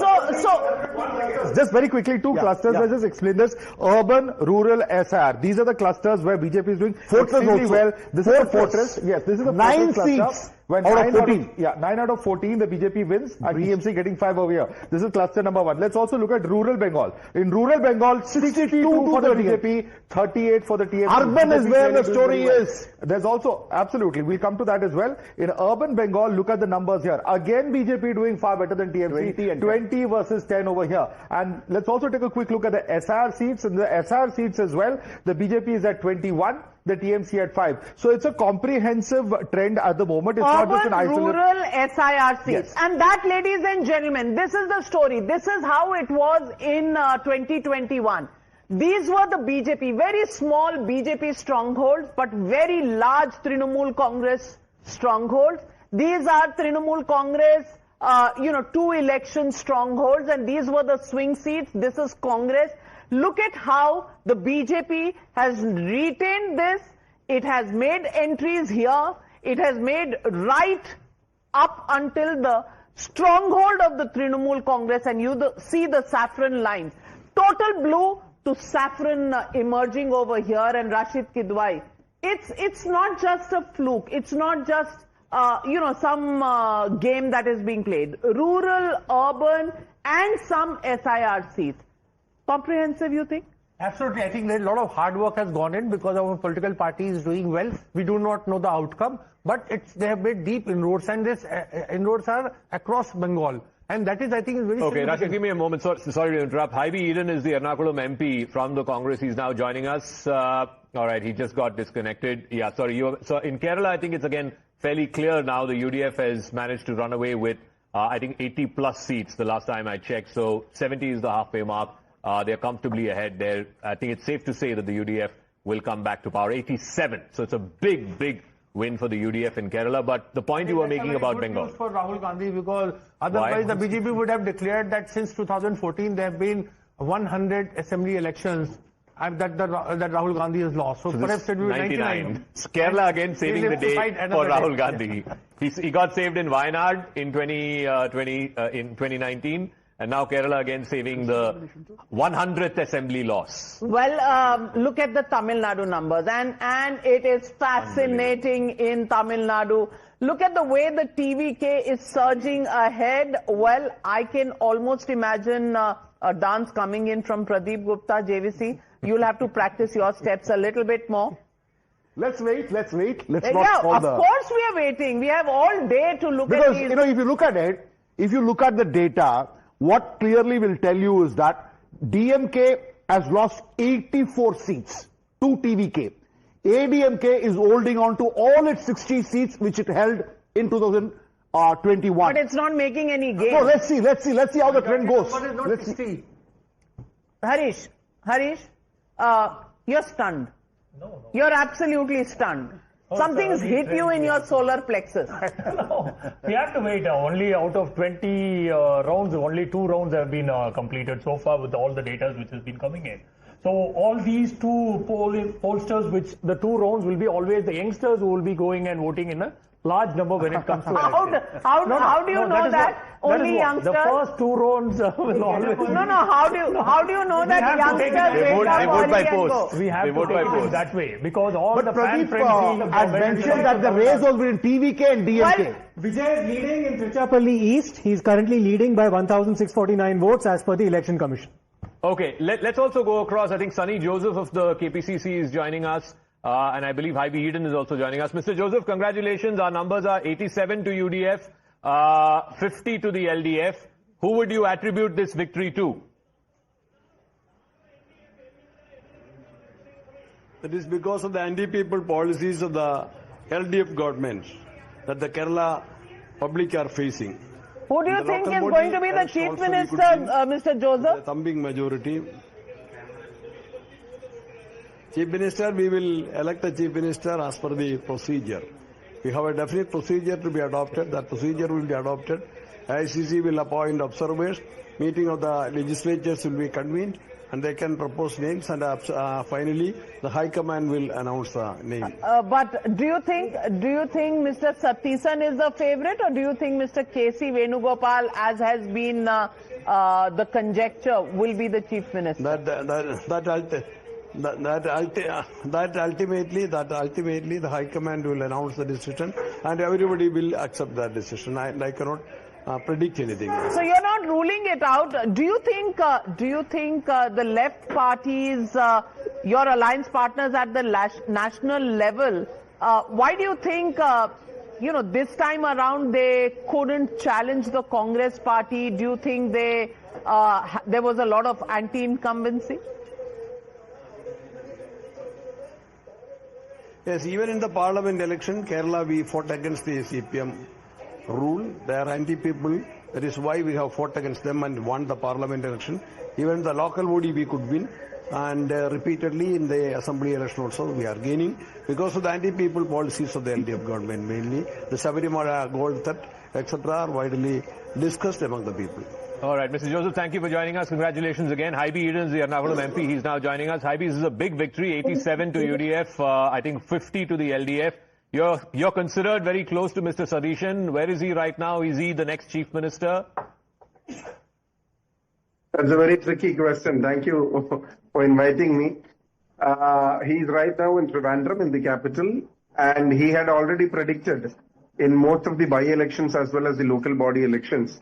And in this particular election, he had predicted that the seats would go up to 100 plus. Okay. So we expect a landslide victory in the state of Kerala. The initial figures show that we will cross 100. Even the Honorable Chief Minister is trialing in his constituency. So we expect this is a people's verdict, and this is a massive victory or acceptance for the policies the UDF has projected, and a strong anti-incumbency wave where the people have decided to kick out the Pinarayi government. Why do you think the question on Chief Minister is a tricky question? No, you don't have to worry about the Chief Minister right now. Right now, we are just looking at the numbers of who all are winning or which are the districts which we are performing well. And after a 10-year gap, the UDF and the Congress in the country, in the state is coming back, which is a positive stand for the election commission is fair, the EVMs are fine. Do you think election commission is fair and EVMs are performing well? No, that's a different question in a totally different perspective. In places where the organization has closely monitored and fought with the election commission, where we made strict measures that the SIR process happened in a transparent way. We made sure that our structure is a robust organization in Kerala, and that is one of the reasons that we could manage the process in a fair and transparent way. So, as you said, Haibi, the Chief Minister, Mr. Vijay, is currently trailing from Dharmadam. I don't know if he will lose, but I don't think he's ever lost from that seat. So you're saying that if the Chief Minister is trailing, that's the anger of the people reflecting in the ballot? One of the biggest advantages Congress had, even though we had limited resources in the state of Kerala where BJP and CPM spend a lot of money, the biggest highlight was the Chief Minister's face throughout the holdings and in the campaigns, where he was projected, only his face was a part of the campaign, which actually helped us in most of our campaigns. Stay with us. Stay with us, AB. We also have Shehzad Poonawala, national spokesperson of the BJP, joining us on the broadcast. And Shehzad, Kerala EVM seem to be working all right. Election Commission seems to be absolutely fair, even though the Congress leader there smiling but not admitting to it. What do you make of this cloak and dagger game that goes on with the Election Commission? Just on a small lighter note and an anecdote, Haibi Eden was the NSUI president when I was the NSUI president in Pune. So I worked under his leadership. But having said that, Navika, look, this is going to be a unique situation where Tamil Nadu, they will blame EVM. Kerala, they will hail EVM. Bengal, they will break EVM. Assam, they will break election commission. So you will have 4 different mood swings with regards to the election commission after 12:30. I think that is a sad commentary, sad state of affairs of the opposition, that they have conditional commitment towards constitution. But having said that, Navika, let me draw your attention, Zaka's attention to a larger point. Look, we are now about having, we have crossed halfway mark in Bengal, by the way, and we are having a lead of about 35-40 seats. In Assam, we are completely sweeping. So we are the only party which has won pro-incumbency vote, and we are also capitalizing on the anti-incumbency. The rest are winning anti-incumbency. For instance, in Kerala, Congress is winning at the back of an anti-incumbency vote. In Tamil Nadu, DMK is losing at the anti-incumbency vote. But the BJP is the only party in Puducherry and in Assam. We are holding on to our governments. That means we have a pro-incumbency. And in Bengal, obviously, Mamata Banerjee has run the worst. Well, and the most dismal government. Shehzad, don't So take it all. In Tamil Nadu, you could have got the anti-incumbency vote. You didn't. Somebody else came and did, the hero. So don't take all the pat on your back for getting the anti-incumbency vote. Reality check. See. Navika, look, the idea was that we wanted a DMK Mukt Tamil Nadu, and that is happening. DMK is no longer going to be ruling Tamil Nadu, and I think on that platform, Vijay and us, we are on a common platform. Then Mr. AB, please inform him that Kerala remains the BJP Mukt.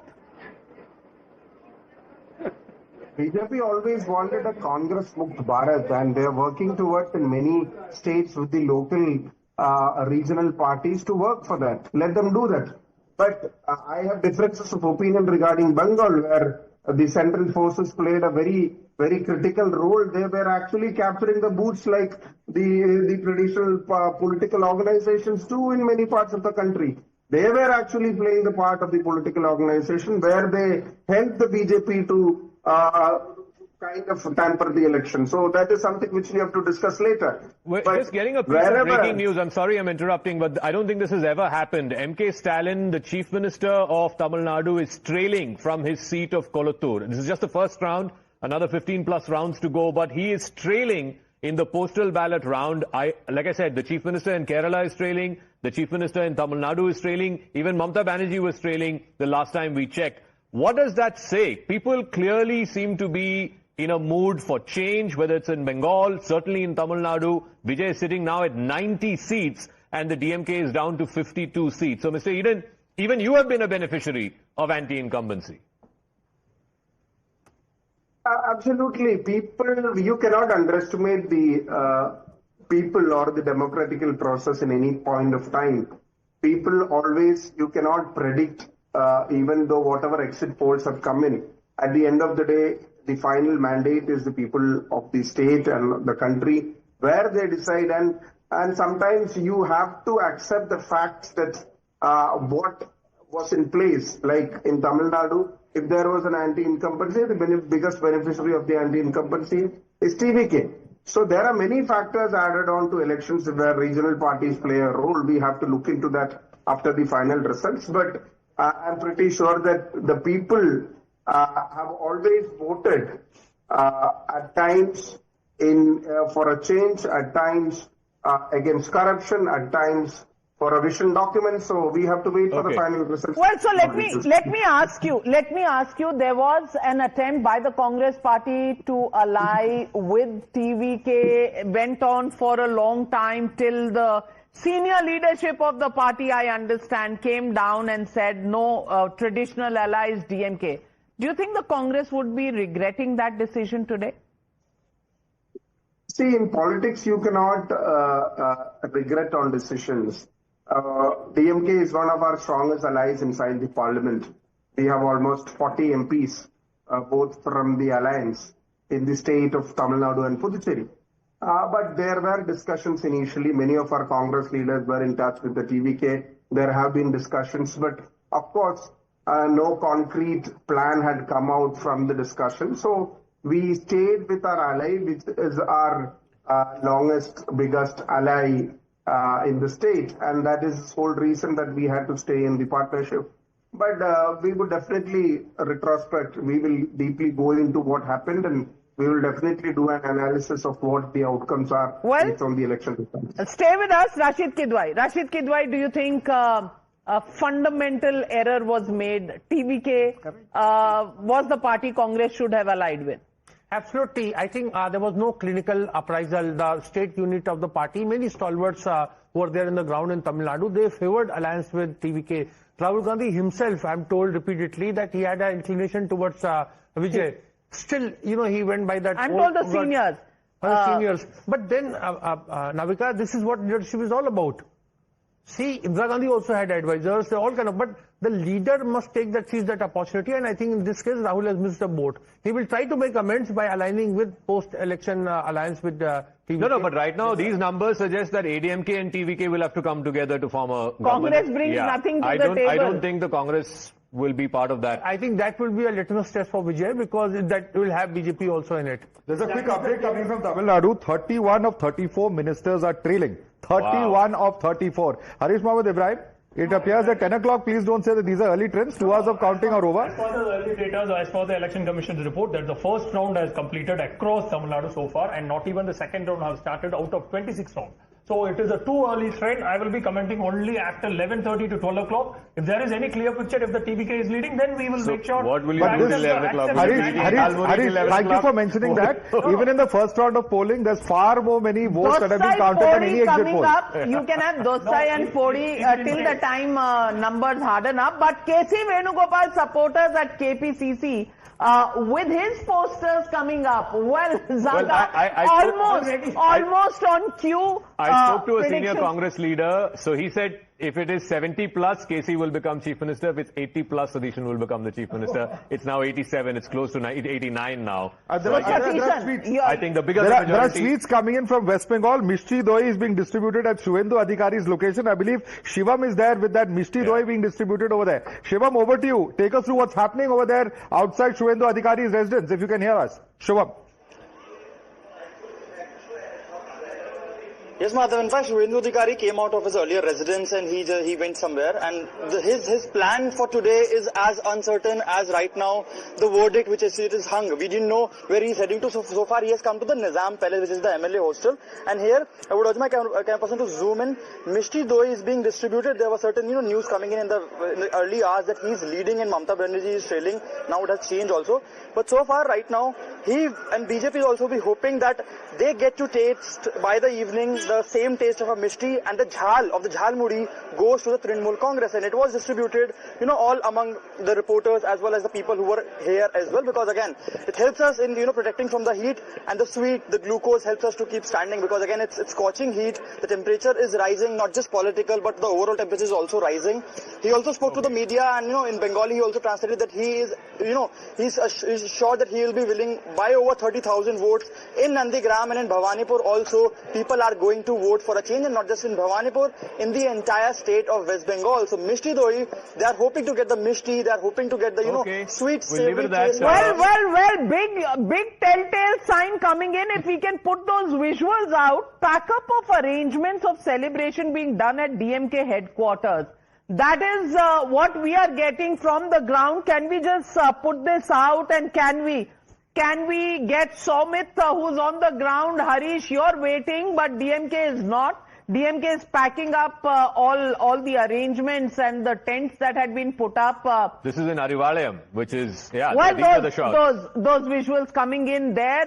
Somit joining us in just a bit, but Harish. We always have a great faith with the Tamil Nadu people, and we want to make sure they repose their faith. Then why are you packing up there? No. Obviously, they will be swearing in ceremony. They can take all the materials back to the swearing in ceremony location. So we don't have to put our You don't have so many tents that it has to go from here only. Shekhar Iyer? Well, I think the big picture has started emerging now. Yeah. And the worst fears of Stalin have come true. Because even a day ago, we were hearing how Stalin was making very frantic inquiries. not only about his Kolathur, but also about 8 or 9 strong DMK ministers. And the feedback was the mood was completely against them. But today it is more than 30 ministers are supposed to be in soup. How did they not get this? How did the DMK, which is the most organized party in the state, not have a clue about this tsunami? This is a tsunami. Azaka, my friend Harish is waiting for Rahul Kalam to start. Rahul Kalam to start. See, the Tamil Nadu result indicates cheerful, delightful for NDA. Why is that? India, the TVK is half-shoot of NDA. Half-truth of NDA.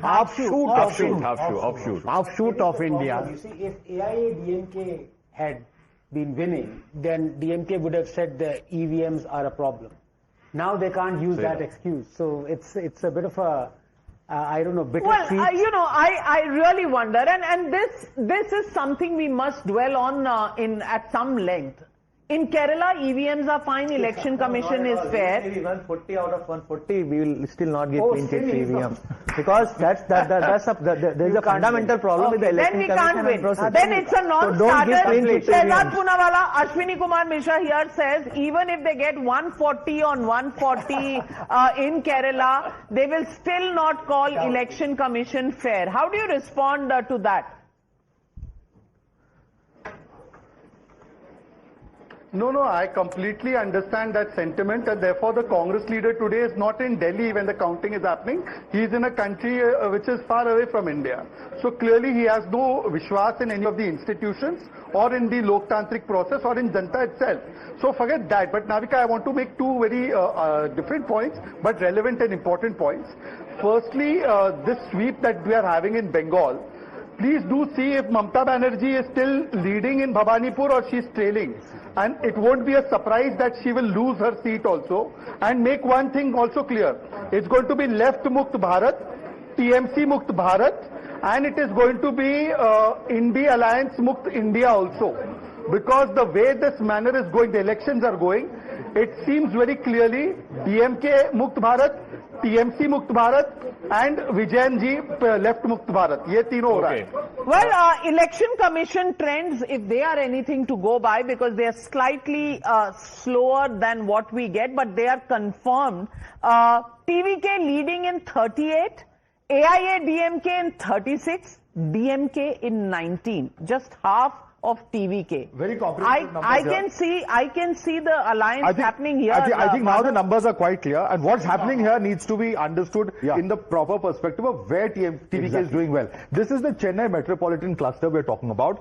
49.75% of vote share is going to TVK. So what is happening here is just look at this entire purple patch, or pink patch rather. This is where the TVK is winning. DMK only getting 27. Decimated in Chennai is the headlines. Okay, this is number one. Happened. This is number one. Let's also look at the coastal cluster. In the coastal cluster as well, TVK is doing better. 35% of the vote share over here going to the TVK. DMK only getting 31.74% of it. AIDMK doing even worse at 26.07. Remember that AIDMK and DMK were fairly close between 47 to 39 earlier. So TVK is hurting both the alliances, not any one alliance. Of course, it's for the ruling party, which will be the worst hit. If you look at other clusters, like the SC cluster, for instance, here also TVK is doing very well. 32.42% TVK, 31.89 ADMK, so it's DMK a just getting 30. comprehensive spread, Madhav, what you're telling us. Let me go across to Somit. Already it's unfolding in front of our eyes. Somit joining us from ground zero. We understand people are getting emotional at the DMK headquarters. Somit, over to you. Take us through what's happening in Chennai, where you are. Well, Navika, we can clearly see here the pictures unfolding from this place, this very spot. We can clearly see here this Karyakarta is also, crying. Actually, क्या बोलना चाहेंगे आप?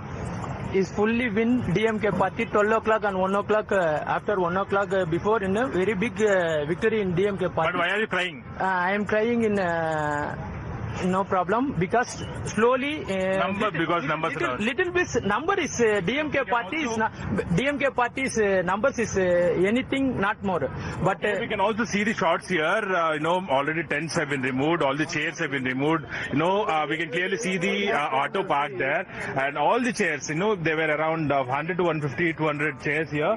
All the chairs have been removed. Already we are seeing the numbers coming down for the DMK. Initially it was holding around 55, and now now it is now in the third place. So we can clearly see here this already auto leaving with the chair. So a tent and also the chairs. This in itself is staggering. Stalin, the chief minister, is trailing in his seat, Kolattur. Udayanidhi Stalin, the deputy chief minister, is trailing from Chepauk. And Vijay, who's now likely, if he's got 90 seats plus, he could become the next chief minister. He's leading in both his seats. This is a rural cluster. You got more than 170 seats in rural cluster. AIADMK is leading with 33.56. DMK 31.17, TVK at 29.26. Now let's wait, because most of the parts of Tamil Nadu, 140 seats, 70% rural, 30% urban. So that's what we need to keep in mind. So JVC, my survey always indicated that in rural areas, ADMK was dominating. Well, we are fastening our seat belts. We are not going anywhere just yet, JVC. We'll wait for. But telltale sign is that truck going away with all the chairs and the tent. Shekhar Iyer, what do you make of that? I think they have already got the feedback. And they feel that, at least as far as DMK is concerned, the story is over. Back up. The story is over. TVK, the new star, is born in Tamil Nadu politics. Not many gave a film star much of a chance. There was some amount of writing off by stating that first time, no cadre. And Navika, he couldn't even campaign. Yeah. There was no campaign, normally that you see of any party, whether it is fledgling or an established one. Here is a man, a phenomenal, who has, who just relied on his, whatever image he brought from cinema. And apart from that, the message he carried in the just 14 public addresses he did. That's all. We should also see if we can get a reporter from outside Vijay's house, where the mood right now in Panayur, it's on the East Coast Road. It's a beautiful beach-facing location. But JVC, you have some more insights into what's happening. 1 year belt is a 77 cluster. Who wins 1 year cluster actually wins the state. ADMK 35.93. TVK 30.72, DMK 29.03. I think we can confirm what Mr. Shekhar Iyer said. DMK is a gone case. Now the fight is who will go past. Is it TVK on the lead or ADMK is going to take the lead? Rural plus 1 year plus counter plus Mukkulathur cluster will determine. And the SC cluster as well, ADMK is doing well. Interesting numbers over here, because DMK goes from pole position down to number 3, similar to what he said about the previous cluster, as well as ADMK 32.8%, TVK 31.92%. Let's look at, I already told you what's happening in Chennai, but let's look at the overall state and the urban areas in the state of Tamil Nadu. It's not just Chennai, but throughout the other urban areas. Which are these towns, JVC, very quickly, because 45.5%. You have Erode, you have Coimbatore, you have Tirupur, you have Madurai. All the urban areas, TVK is doing exceedingly well and ADMK is getting decimated. So can we say DMK being front there is a twist in the tail? I don't know, but VD Satheesan is trailing by 243 votes. No, it should not. Is it all happening in Kerala? In elections, Zaka, well, they say it's not over till it's over. 243 seats, very small margin. Yeah. But so is there an upset? If Satheesan loses, then obviously KC will become the chief minister. There's no doubt about it. That's why I'm saying, is there a story happening there? The posters are out. Who will vacate the seat for KC? Well, but let's look at the story. Who's considered to be a possible contender as well for the 37 seats. 37 seats of the Trinamool strongholds have been breached in Bengal by the BJP. These include Beleghata, Bijpur, Binpur, Chanditala, Chandrakona, Dantan, Egra, Garbeta, Gopi Ballabpur, Gosaba, Howrah Uttar, Jagtadal, Jangipura, Jhargram, Karandhigi, Katwa, Krishnanagar Dakshin. That's a comprehensive breach. Siddharth, can you tell us the importance of those breaches? Look at the Kolkata region as well, because Kolkata as well, just look at the map over here.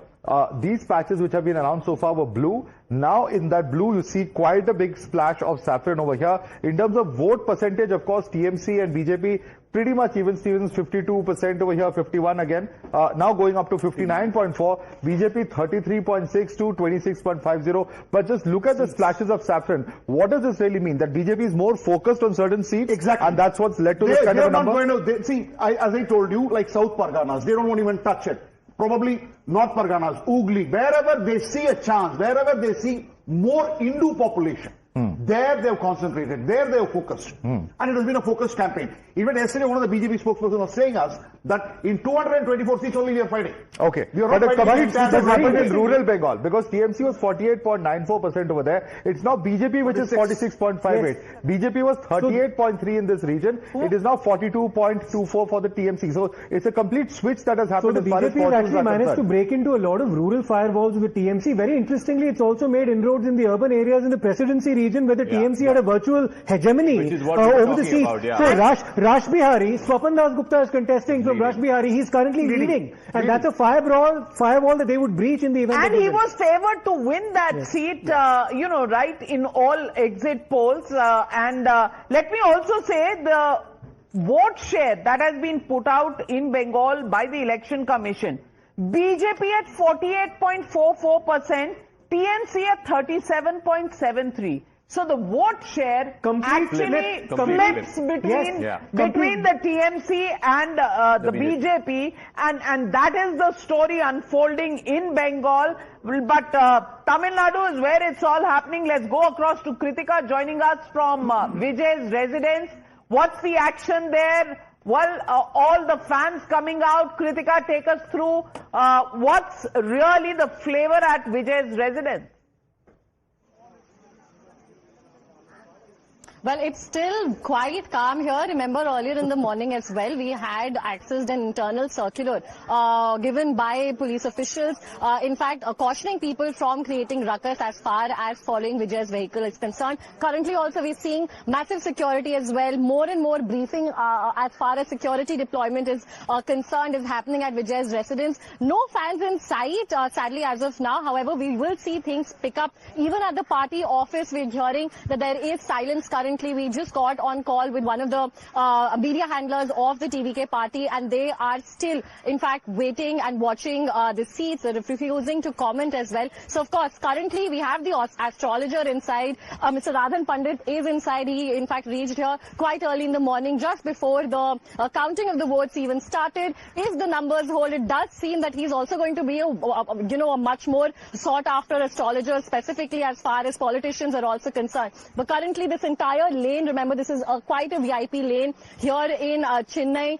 We're seeing multiple film stars, Chennai South rock stars, in fact, I'm being told, live here, and so that's why there's a lot of security that has been beefed up. Earlier also, whenever there is even a slight movement of Vijay, we hear that about thousands of people come up, and in this very narrow lane, in fact, all of this is jam-packed. So we're expecting similar scenes today, but from what we've earlier heard, around 11 is when we can expect some movement from TVK camp. Thank you very much. Let's go across to Puhar Gandhi of the DMK joining us. Upset as far as the DMK's predictions were concerned. TVK taking the wind out of the sails of the DMK at this moment. Are you worried both MK Stalin and Udayanidhi Stalin trailing right now could change in a while from now? But did the DMK expect this? No, certainly DMK haven't expected this because as far as the leaders are concerned, we expected that they will be leading in all the rounds. So trailing is not a good sign, which we need to admit the fact. But this is too early for us to predict anything because it is only just postal votes are being counted, and there are many more rounds to go. And in many more rounds to go, certainly Vijay right now in somewhere in 85 to 90, the votes will get stabilized when we start counting the rural areas, and Vijay's vote share will come down definitely from 93 to say some 40. Gandhi, you went after him. He mentioned this also. You didn't allow him to campaign. You put the fault of Karur on him. IT, ED, CBI was unleashed on him. You made sure that he could not go out and campaign, and today the people of Tamil Nadu are giving him 93 seats. No, there are two things. First of all, the people of Tamil Nadu haven't given 93 seats. It's only postal votes. Please understand that. And there are multiple rounds to be counted. And there are in various parts of Tamil Nadu, even the counting haven't started yet fully. Therefore, you cannot predict such a initial stages. In the initial stages, first 2-3 rounds, because of the early polling, the Vijay. Sir, your chief minister is trailing. Your deputy chief minister is trailing. 30 of your ministers are trailing. 30 ministers out of 34 are trailing. That is what I said very clearly. We didn't expect our chief minister and deputy chief minister to be to trial in any of the rounds. That is quite unexpected. But that doesn't mean that Vijay is going to score what is being predicted or what is being projected here. Well, he's leading in 94. He's the single largest party. He'll be the next chief minister, Mr. Rajagopalan. Mainly in please weigh in. DMK is number 3 party right now, 61. ADMK at 70. TVK is at 96. He's just 20 short. Jaka, this is an arrogance of DMK, and also the Red Giant played a crucial role. Vijay and versus Red Giant. It's a cinema politics. Please understand. Because Udayanidhi wanted to crush Vijay. Because of the cinema, because of the industrial problem. The DMK men, especially, had a negative campaign against Prime Minister Narendra Modi, against Amit Shah. Now what is the answer for DMK? 15 ministers are defeated, according to Tamil channels. Why the DMK spokespersons are silent? Because of the arrogance, attitude, anti-Sanatana Dharma speeches gave them a hell. That is what I say. Because Tamilians are all very much upset with DMK. This has been said in Tirupparam the Deepam tone. These arrogant DMK ministers did not behave well. They said that... Okay, Kovai Satyan and Nandakumar also with us. Nandakumar, I want to ask you, the TVK phenomenon, Vijay phenomenon unfolding in front of our eyes, who do you think he's going to do business with if he doesn't reach the halfway mark on his own? Will it be the DMK? Will it be the AIA DMK? What do you think is happening behind the scenes right now? Yeah, looking into the current scenario here, almost Vijay's TVK is leading in 103 seats and the ADMK 76 and DMK in 49. So that is the status. And with respect to your question, once when the final number comes, suppose say for example, Vijay has fought about 2 enemies. One is ideological enemy and another one is a political enemy. In Tamil Nadu alliance, if you see the ideological enemies are in alliances, say for example DMK Congress, DMK Communist, Communist Congress. Same way, ideologically BJP and ADMK are not, completely different, but they are in alliance. But if you see the difference between ADMK and DMK in terms of ideological, there is no difference. They are completely political enemy. So what the point I'm driving is that political enemies can never join hands together in Tamil Nadu, but ideological enemies can always come together. So if that is one second. So you're saying that if Vijay is short by a few seats, he will expect support from BJP and from ADMK?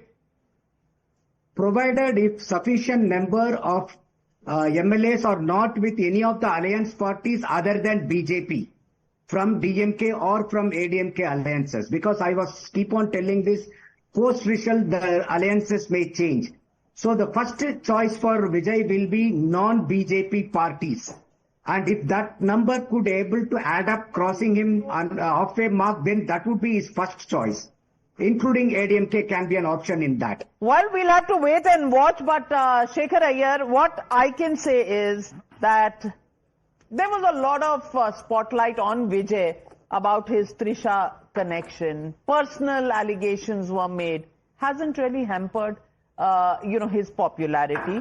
Karur stampede, the CBI and all that did not hamper.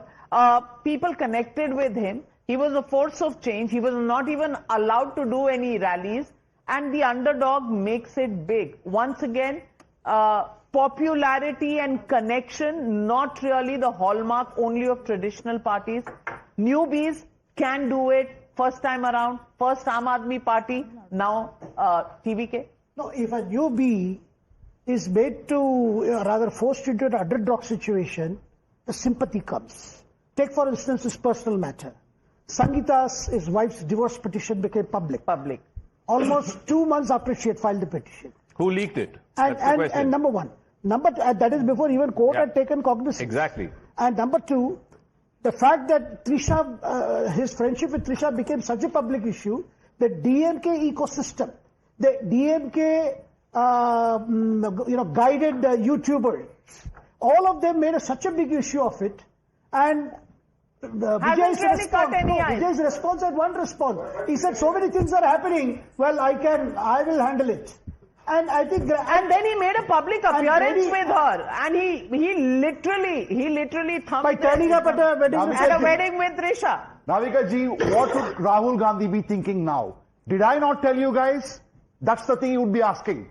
Because Mallikarjun Kharge and Sonia Gandhi were persuaded by the local Congress leaders like Chidambaram, Sanjay Jha, Praveen Chakrabarti and Rahul Gandhi, Karti Chidambaram, all of them actually thought of TVK as an alliance partner and to break away from the DMK. Would they be kicking themselves right now? Well, in hindsight, yes, but don't forget, you're witnessing something far greater than what we saw happen in Delhi. In case of Tamil Nadu, you have two deeply entrenched, it's a bipolar contest. No, forget their alliance partners. DMK is the ruling ideology across both the parties, really. It's the same core foundations. So to expect this kind of a Herculean upset, I don't think anybody anticipated that. But within the Congress, there will be a lot of dismay today, because I'm fully aware that there were some people who were looking at actually going ahead with the Vijay alliance, because their initial survey had told them that maybe there is a lot of anti-incumbency already building up. But then these things are part of politics, I guess. You know, in hindsight, we are all wise. 40% of the electorate were under 40. So, you know, that chunk who is highly influenced by Vijay, and all these theatrics that you just mentioned, talking about his personal life, making it look like he's a villain, he's not a hero that he lived on the screen, did not really matter. I think this youth, the electorate, was bored of this binary of the Dravidian model. They were looking for a third force, and Vijay came and filled the gap. So BJP loses an opportunity to be the third force. Vijay takes it away. That's also a big story. Let's not lose sight of this. Certainly, the fall of a traditional Dravidian party, let's not lose sight of it. He refused to go with the BJP. That was half the reason. 1 second, ED and all were not sent by DMK. ED and that film being held up was done at a different level. No, one second. He in fact said in his final rally, he said in his final rally, Mr. Stalin, I'm telling you on counting day, you will regret. Why did you touch this Vijay? Why did you go after this Vijay? Yes. People found that he played the victim card and people bought it. Stalin doesn't control ED. No, but the Karur stampede issue, those papers being brought out. There's also not, he also kept a very, Sabha, you are picking on the BJP. The BJP is not a force in Tamil Nadu. No, it was Vijay being targeted by the DMK Harish, and that's really been the reason why you're seeing this kind of a vote for him. He was the underdog. No, I'm just making the point that this is not a win for the BJP. That's all. Since people are BJP saying was that. never a force in Tamil Nadu, so let's get over with the BJP. Navika, I have seen programs done here in the national lecture. Anna Malai is coming. BJP is becoming a force. Everybody can try, Sabha. Everybody can try. Since this is a phenomena, I would like to categorically. Well, okay, you are celebrating the BJP does not. Annamala is not even in the picture, but let's look at it. Why is this a narrative? Yeah, and it is an absolutely unnecessary narrative, uncalled for. Right now, according to the Election Commission, TVK is leading in 70. ADMK is leading in 60 and DMK in 36. Let's look at the full complete picture. This is 70 for TVK, and you know, 1 second. Just Mr. Balan, one second, Mr. Balan, please allow us to analyze the numbers that are before us. And one thing is very clear: TVK at 70 means it's the end of Dravidian politics as we know it. ADMK and DMK, which have dominated the state's politics for at least the last 5 decades in Tamil Nadu, are relegated to number 2 and number 3 position as far as their alliances are. 1 second, the numbers speak for themselves. Harish, we'll wait for the final numbers. Wait for the rural part. But at the moment, we are just analyzing what is there before us at the moment, and going by what is before us, Vijay has made more than a splash. He is in the number 1 position as far as the state is concerned. He may or may not be in a position to form the government, but just look at the kind of clusters where he has breached. It's not just the Chennai city. Chennai city 20 he has managed to get, DMK at 2, ADMK at 1. And these numbers and the gaps are only growing in the urban areas. Let's look at overall urban Tamil Nadu. How is the urban Tamil Nadu voting? 31 for TVK. Compare that to DMK 6 and compare that to ADMK 4. There's just no question. Urban areas, it's only whistle. Let's see rural area. Rural areas are where AIDMK's alliance has done reasonably well. They're at 56 over here. TVK again in number 2 position over here. So what is interesting to see is that TVK has done extremely well in the urban areas. They are number 2 in the rural areas. And that is why they are number 1 overall as far as the state is concerned. Exactly. But the point is that we need to look at 128 or 179 have been counted in rural areas. Now we have to look at the another 60. There's still a gap. There is still a gap. That gap is what we need to see. The total trends are not there, but how have they done in the other? Let's look at the minority dominant seats, because here as well, TVK is supposed to have hurt the DMK. Whether it is the minority Muslim votes or the Christian votes as well. It's not. But look at the numbers. It's still ahead of AIDMK. Yeah. DMK is still getting. The moment BJP and AIDMK came together, Edapadi and others knew pretty well that minority is not going to vote for us. So whatever they are getting these 5, also in minority seats, whatever Hindu counter-polarization is going to happen. Okay. But what has happened is Muslims are still sticking with DMK. That is why 10 seats. Look at the SC. Am I right? Look at SC. Union Minister Sukanta Majumdar joining us at this point. And Mr. Majumdar, good morning to you. Early days yet, but BJP heading to a comprehensive victory in Bengal, sir? Hello. Dada, বুঝতে পারছেন, শুনতে পারছেন? নমস্কার। নমস্কার। রসগোল্লা খাচ্ছেন ওখানে? It is too early. It is too early, I feel. Okay. Obviously, after the formation of government, I will go to your office with Rasgulla. Okay. For now, it's Jhalmuri? It is not the actual time for Jhalmuri. Jhalmuri's time is the evening. It is the evening snack. 4 o'clock. Yeah.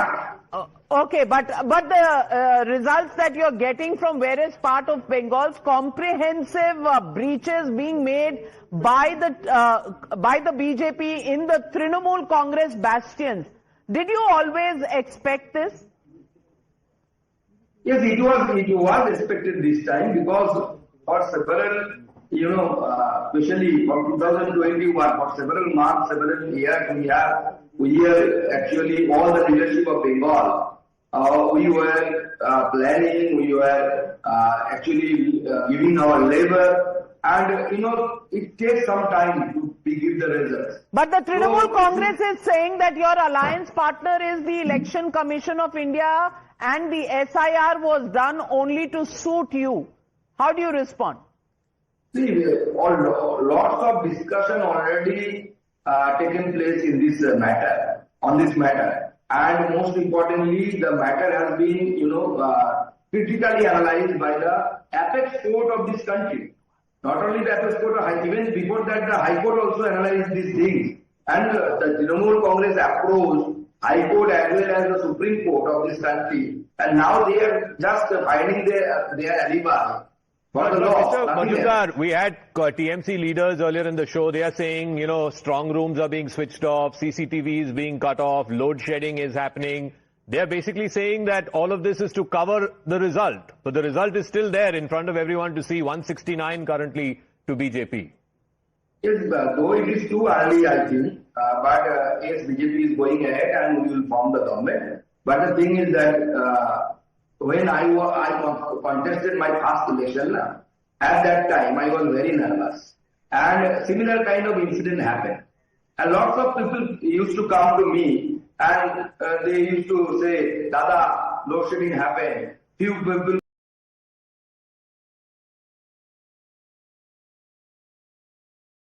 from the Trinamool Congress entered the strong room. All this kind of at that time it was bombarded toward me, and I was disturbed. That's why I was panicking. And now TMC is losing. So that's why they are panicking. Okay. So this is the thing. Actually, no one can do anything with these EVM machines. But Dada, there are 50. They are saying there are 50 SIR impacted seats. Majority of them, nearly 24 of them, the BJP is leading. And that is where khela hoiche. Now see, they are showing the results or data, those who is there. The thing is that even in my constituency, I would like to cite that example. In my constituency, due to the SIR, 22,770 names, almost 23,000. 23,000 Hindu names have been removed due to this SIR. Okay. Still we are letting there. All right. Okay. Takun, we are all waiting for Rasgulla to come our way. As of now, 169 leads for the BJP, 117 for the Trinamool Congress. It's all happening on ground. Thank you very much, Shukanta Majumdar, for joining us on this broadcast. We have a piece of breaking news that I think we can go to. Top Congress sources now saying that a few Congress leaders are upset that the party did not ally with Vijay's TVK before the polls. Can we play that breaking plate up? The Congress says it's surprised by Vijay's leads in early trends. 98 to the TVK. Who was making that point? I think Rashid was making that point earlier that Rahul Gandhi believed that they should have gone with the... You made that point. Yes. I've been tweeting since June of last year that if he really wants Puducherry, Tamil Nadu and Kerala, all three, Vijay should be in alliance with Congress. Okay, so and that will change the entire Why did perspective. not happen, Sanjay Jha? It's a complicated chemistry, I think. One is that MK... Chemistry is always complicated. Yeah, exactly.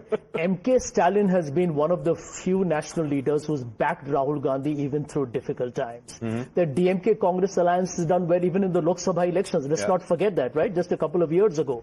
So there would be voices on both sides. I mean, there were people within the Congress that I know of who talked about a resurrection at the regional state level, and there were those that at the national level it's still convenient to go with the DMK. That was the core concept. Now you have neither resurrection at the state level, but the point nor is, resurrection at the national level. The point is, Sanjay Jha, it's very clear. If the Congress wants to resurrect itself, it will have to do it at the state level before it becomes a force. Now, you have to make your choices. You clearly did not bite the bullet.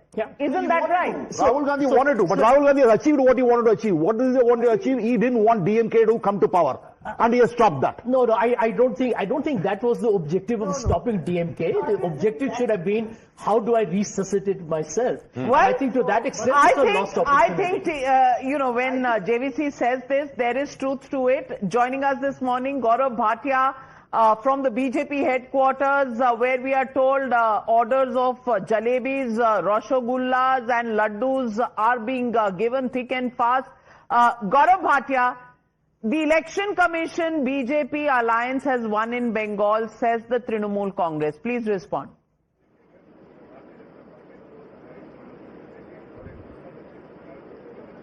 It is most unfortunate that when the entire country is celebrating the victory of democracy, when Supreme Court has often praised the Election Commission of India, the TMC is acting like the spoiler of this festival. And I must start by a positive agenda. The results send out a very clear message. The message that people of the country and the states have faith in the leadership of Shri Narendra Modi ji, in his vision for a Viksit Bharat. And it is also clear that when the BJP enters the state or the national elections, the beginning of pro-incumbency politics also starts. And I must say that the era of appeasement politics, Navika, is over. In Bengal, we all know how this historic mandate will change the demography in Bengal to what it used to be. No more place for illegal immigrants. Bengal is for Indian citizens.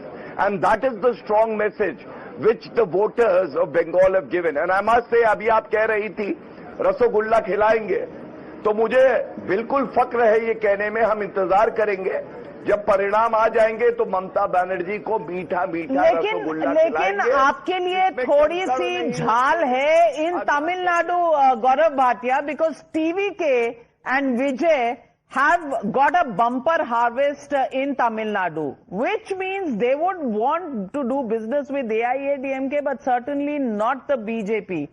Are you seeing the ADMK-BJP alliance cracking up in Tamil Nadu?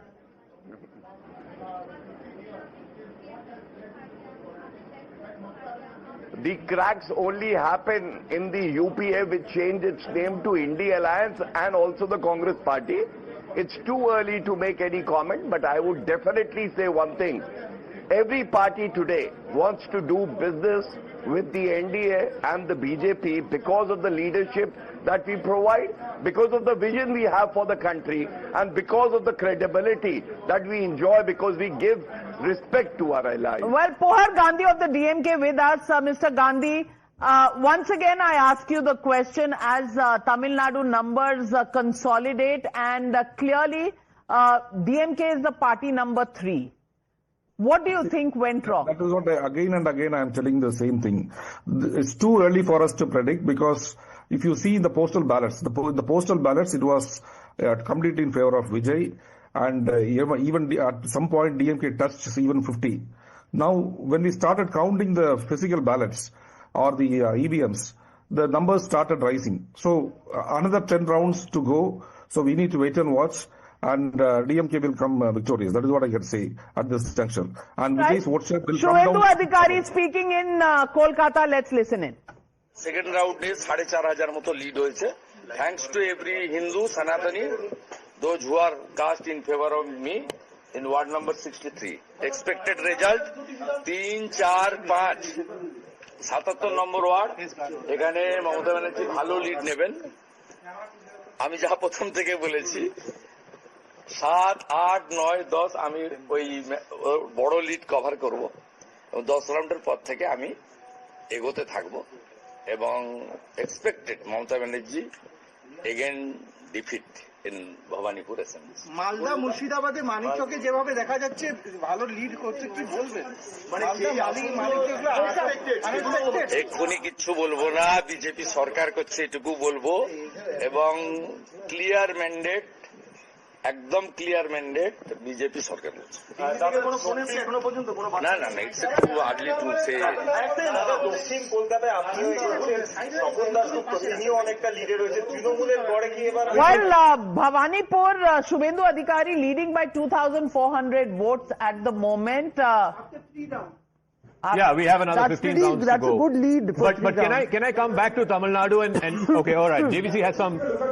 Let's start with a few of these important clusters. Kolkata, definitely BJP has made a huge breach. At the moment, it looks at 17 for the BJP in terms of leads. Coming out from 1, TMC was at 35. So it was a bastion of TMC, one seat which has very clearly come down to 19. So there's a clear breach over here in terms of the numbers. Just one seat in 2021 and now 17 seats in Greater Kolkata.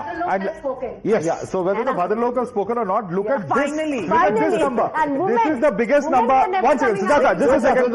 Let's analyze this one by one because this is a very important cluster. We're talking about the minority cluster over here. We're talking about 102 seats, of which 66 numbers have come out. And of the 56 which TMC had, the numbers at the moment are 38. So BJP breaking in with 26 seats from the 10. What does this mean, JVC? Because in minority dominant areas, BJP is working. This is not the traditional maths. Basically, it's a Hindu counter consolidation. Even if you have 40%, see, we saw in Simanchal. In Simanchal, where there was a seat where 55% Muslim population was there, AIMIM came into picture, RJD and Congress came into picture, but BJP won. In fact, you remember in our show on that night, AIMIM guy said, it's not, we are not vote cutters, Congress is vote cutter. So are you saying Muslim candidates have packed the votes? minorities are supporting BJP. No, Hindus counter consolidation. Consolidation, you have the other consolidation. Your argument is mildly flawed because in Bihar what happens is the Muslim vote gets divided when AIMM comes in. In this case, the Muslim vote has been deleted because they are going with one party. So let's get the facts, analyze them correctly. The top headlines at 10:30 a.m. Let me get the big picture. Kolkata police has said no victory processions will be allowed today in Bengal. Second headline, security has been beefed up outside TVK's residence. TVK has said he will not join hands with anyone. Udaynidhi Stalin has just arrived at CM Stalin's residence. Stalin, EPS and OPS are all trading from their seats. AIA, Chief DMK Minister, story. former Chief Minister, another former Chief Minister, That they're is all the trailing. story in Tamil Nadu. Fresh faces probably doing better than... will not be tolerated is the message. Now, Well, 1 minute. Congress 1 minute. Real in the front bench. Mr. Real is can in I the back get the bench. headlines at this moment? Congress sources are saying no alliance with TVK is a misstep, so they are admitting to the fall. Celebrations begin at the BJP headquarters. Trends are showing BJP crossing the halfway mark in Bengal. Shuvendu Adhikari leading in Bhawanipur and looking at a massive clear mandate. So Assam and West Bengal going the BJP's way. Totally unexpected result. Unexpected as in a new entrant in Dravidian politics with Vijay striking gold in Tamil Nadu. So politics changes. NDA sweeping Puducherry. NDA sweeping Puducherry and Kerala. Well, the UDF, the Congress party, also gets its due after being kept out of power for 2 consecutive terms. 40 Harish, you are looking extremely distressed right now. Third round, we have another 25 rounds to go. Please let us wait. Harish, Let us write the may I assure you, we are here all day, prime time also. In solidarity with you. I promise to wait with you for the tide to change. So please don't lose heart. Please don't lose heart. Numbers are numbers. We will still sit together, have dosai pori. Whatever it is, we will accept whatever the people's mandate which has been given to any party. But I love parties that live on hope. And you're living on hope. Are you living on hope, Niladri? We are sure that we are going to win. This will go down the wire. Bengal will go down the wire. Okay. So optimism to the left of you, optimism to the right of you. Where do you stand, Sabha? Look, Navika, I feel I'm sitting in a studio when I'm witnessing a real new phenomena. The Vijay phenomenon. You know, we will when we are old, and there will be books, and then there was an MGR, and then there was an NTR, and so there will be a Vijay. So I will recognize this moment. Then we can get back to the usual sparring over BJP, Trinamool and all later. But I recognize the this headline moment. Story, Vijay? Absolutely, it is Vijay, and also, I think in all these discussions, we have to give credit to Rahul Gandhi. What happened to you? I'll tell you. No, nothing happened. Your pulse rate is no, because is not here, so he's trying to fill what in. I'm saying is, he had read the signals right, and he wanted an alliance with TVK. But he was outmaneuvered by leaders like P. Chidambaram. Yeah, and who got in touch with Kharge and Sonia Gandhi and outmaneuvered Rahul Gandhi. I want to... And that is a good, because if that is one reason, please, one minute. Let him complete and I'm coming to you. That is one reason why Rahul, when he realized that they had managed to even convince Sonia, he decided to just step away. That's one. And number 2, and in fact, Vijay was expecting Rahul's green signal because several parleys had happened behind the scenes. Stalin knew about it. Everybody knew about it. It was happening. But then still it did not happen. So at least in this case, Rahul read the signals right. Rahul read the signals right. No. Stalin misled him. No. Obviously, the Congress gains whatever the seats which they are getting right now by sending an MLA inside because of DMK is what is we want to tell They could also because even the 20 plus seats. See, Rahul Gandhi must be credited for reading the tea leaves because there was concerns within the party that while DMK and Congress have a good combination at the Lok Sabha and worked in the last assembly, many people felt that they were getting a stepmotherly treatment when it came to seat allocations.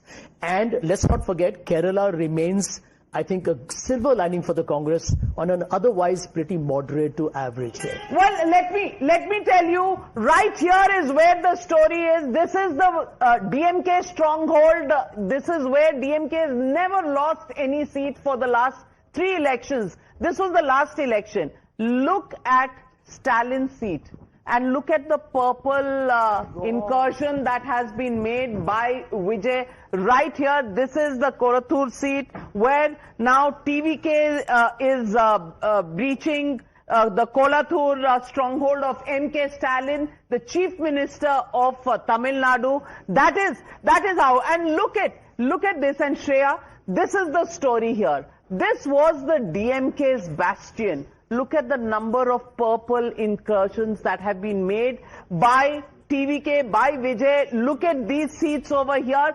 First time entrant into Tamil Nadu politics. Well, hero in films, in Tamil films, and now hero in politics. That's Vijay coming in for you.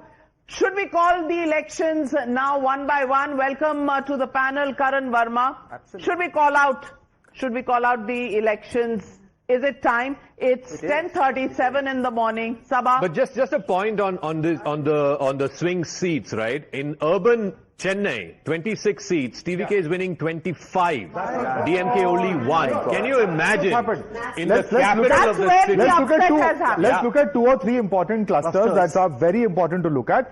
Complete wipeout of DMK in Chennai itself. Can you imagine? 27 versus 1. And it's not only Chennai. Just a second. Let me just quickly explain this to our Last viewers. time they got 16 out of 16. They didn't lose a single seat in Chennai. 28 plus. In the greater Chennai region, we are talking about 28 plus seats because we're talking about neighboring seats as well. From there, coming down to just 1, and TVK completely sweeping them, obliterating them as far as Chennai is concerned. Look at the overall urban numbers as well. This also tells you a story. 44 for the TVK, and DMK here was 42, ADMK was 7. ADMK reduced to 3, DMK reduced to 2, 44 for the TVK. So TVK has swept urban Tamil Nadu. But there's another very important breach that we must look at when it comes to Tamil Nadu, and that is as far as the ADMK is concerned. If it's not doing well, because it is the Congo region. Explain this, JVC. No, because this is basically, this is a stronghold of... I'm interrupting you for a minute because joining us is the man of the moment, Pawan Khera. Pawan Khera, head of the Communications Department, Congress Party. Pawan Khera, congratulations for the victory in Kerala for the Congress Party. I want to ask you, there is a lot of debate and discussion about the winds of change in Tamil Nadu. The Congress guessed it right, wanted to go with the TVK initially, but then stuck with DMK, its traditional alliance partner. Are you really revisiting that decision this morning? Your voice is cracking, Navika. I can't hear you properly, but I think I got the question. Navika, postmortems are not done on living creatures. These are trends. Results are yet to come, so I would not like to indulge into any analysis, premature analysis and premature postmortems. Well, Pawan Khera, itne dhol baj rahe hain. Are you not celebrating Kerala? No, these are in celebration of democracy, and I think all of us should celebrate democracy whether we win or lose. Sir, can you tell us, in Kerala it's a runaway victory for the UDF. Who is going to be Chief Minister is the question on top of everyone's mind. I would like to wait for the results to come in. These are trends, and or based on trends, indulging into speculation is not a very healthy practice for me as a politician.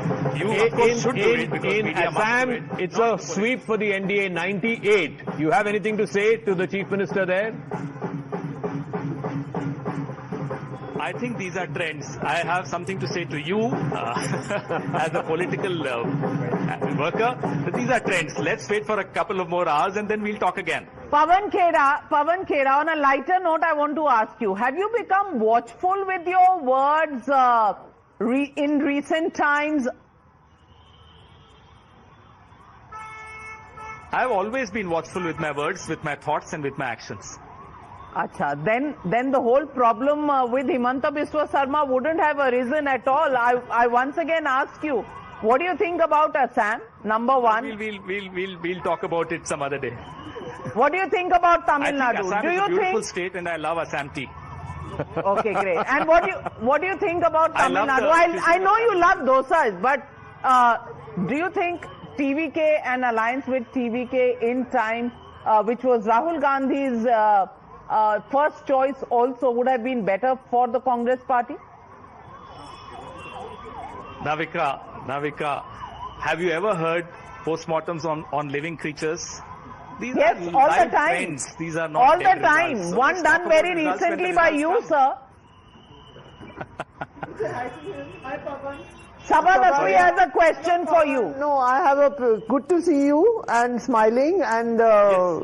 But you know, the Congress is the Congress at this point going to take delight in the possible defeat of regional parties? I want, because the Congress has always argued that their space has been taken away. No, just a theoretical question. Easy. We fight to win. No, we fight to win, we fight to improve our performance, we don't fight to celebrate somebody's defeat.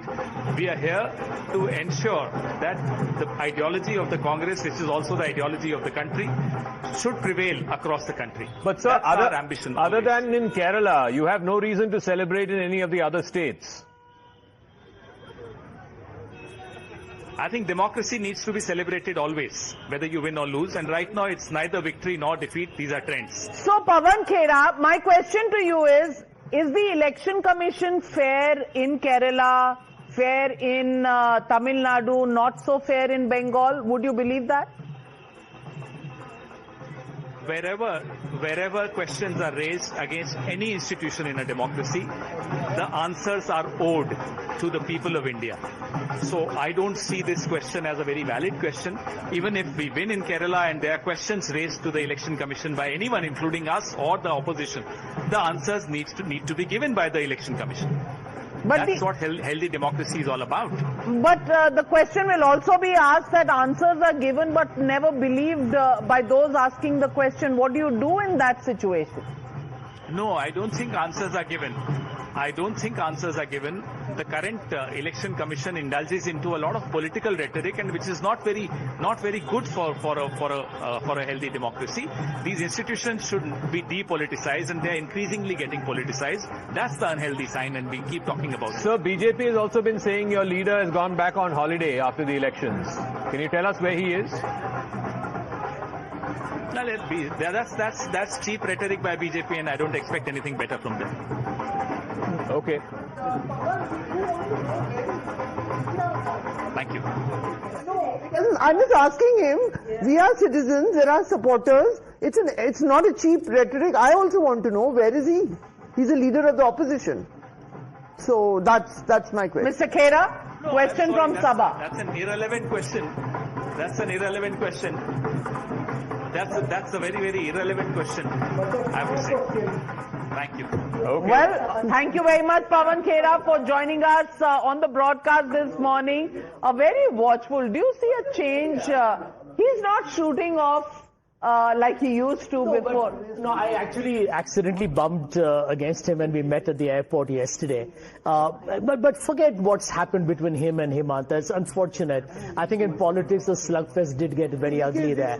But I think the bottom line is that I think in politics when you are holding that official position, you technically don't want to either claim a victory or throw in the towel too early. And I do believe that where West Bengal is concerned, if you look at the difference of seats between the two, it's 48. So 24, if it's a zero-sum game, you need 24 seats to shift for any imbalance to occur. So I would still wait a little longer in West Bengal, but for me the result of the day is Tamil Nadu by far. Yeah. No, Navikaji, if once bitten, Assam is a very important state as well. For just look at this one particular trend. NDA has done far better than it had done earlier. 73 in 2021, 98 in 2026. Where are the extra seats coming from? Congress has just gone from 30 to 26. Is the AIDF that has been completely obliterated from 16 down to 2? And just look at the map here. Whichever were these purple patches were AIDF across the state, including in Upper Assam, that has been completely reduced to just these 2 seats, which include Mazibur Rahman from Dalgaon, as well as, of course, the seat of Bina Kandi. So AIDF being completely wiped out in Assam. I think last time Congress and AIUDF had an alliance. This time they are fighting separately. So I don't know what message there is. Maybe they should fight in an alliance, but certainly it's not reflecting well on Gaurav Gogoi. But let's come back to the Tamil Nadu story and up on the leaderboard. Now, if we can refresh the leaderboard, I think the TVK has hit 100. 117 is the halfway mark. There is no way, if this trend holds, there is no way anybody other than Vijay will become the next Chief Minister of Tamil Nadu. Let me just underline that. C. Joseph Vijay will be the next Chief Minister of Tamil Nadu if these trends hold. I mean, what an earthquake that is. What a political earthquake that is in the state of Tamil Nadu. So finally, reels are being converted into voters. Because you would say, oh, these are followers, they would not go out and vote. But it looks like the Vijay has transitioned it perfectly. You just need fans, and they have voted, they have delivered for Vijay. Also, Navikaji, it's a complete rejection of the DMK. Yeah. I mean, how pathetically can you probably run a state? Talk about debt, talk about law and order. They've been rejected, and both, I think, father and son are trailing right now. So, I mean, it's a rejection of their politics also. AIADMK unfortunately could not be that alternative, which is where I think he did a great job and he captured the imagination of the Gen Z, the millennials. I think you have to give credit to Vijay. For both the DMK and the AIADMK, the Congress always insisted that we want to contest on more seats. Now, in a way, that request was conceded by the AIADMK. The Congress contested on 28 seats this time.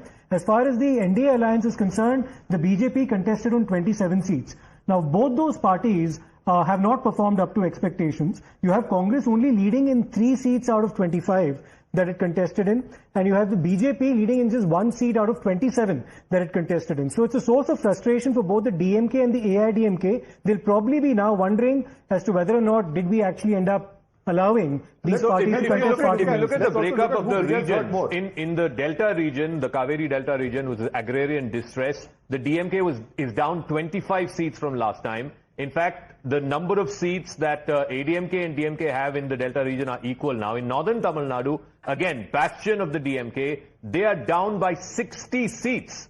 TVK is up 41 seats in northern Tamil Nadu. Southern Tamil Nadu, which has been an AIADMK stronghold, AIADMK is down by 10. TVK has gained 25. The only region where AIADMK is managing to hold on to is western Tamil Nadu, the Kongu belt, where again they are down by 13 seats, DMK down by 10. TVK up 21. So this whole thing that he will hurt only one party, that's not true. So He's hurt both parties. It's a comprehensive victory for 2 reasons. As you rightly put it, in terms of the regions of Tamil Nadu, TVK has made huge breaches. In northern Tamil Nadu, it's largely because of Chennai. But let's look at it, cluster-wise in terms of communities, so on and so forth. Look at the Nada cluster, for instance. DMK at 14, ADMK at 3. Over here, it's TVK that has breached DMK's vote. And in every such cluster, we're going to look at Zaka. It's going to be TVK that has actually cut the DMK's votes down. So DMK down from 14 to 7, TVK coming up with 5 seats over here. Look at, for instance, the Vanyar cluster here as well. Even in the Vanyar cluster, here it has of course hurt the AIADMK, but more the DMK. From 45 reduced just to 9. And the TVK picking up 22 seats here. If you look at the AIADMK, it has also gone up from 25 to 39, but it's the TVK which is the biggest gainer and DMK which is the biggest loser. Look at some other clusters as well. Let's take a look at, for instance, the flood cluster or the flood affected seats, and look at the numbers here. Again, this is largely Chennai area, and of course 33 here for the TVK, whereas DMK was 41 reduced to 3. AIADMK at 3 coming up to 8. Let's look at another 2 clusters, the SC cluster for instance over here as well. This is where the TVK has picked up 20 seats. DMK was 27 reduced to 9. AIADMK from 13 down to 10. So if you look at it in each and every cluster, the TVK has hurt far more the DMK than it has actually hurt the AIADMK. AIADMK has done a little better than it has done last time, but it's the DMK which has been obliterated by the TVK. So now you come to the question of what happens next. If he's about 10 seats, 20 seats short, who does he then ally with? Where does he get the support from? Clearly, neither the BJP nor the Congress have enough to get him past 117. It has to be the AIADMK. It has to be the AIADMK. So the alliance breaks because he doesn't want to touch BJP. So will the alliance break? And joining us at this moment is Radhika Khera of the BJP. Also with us, Pohar Gandhi. Radhika Khera, well, congratulations to the BJP, Assam and West Bengal going your way, big headlines there. But once again, Tamil Nadu, the south of India, well, you're not getting a foothold. A completely new player, Vijay, makes an entry, so there was space. But BJP is not the party that has caught the imagination of people there. Once again, a roadblock for the BJP in south.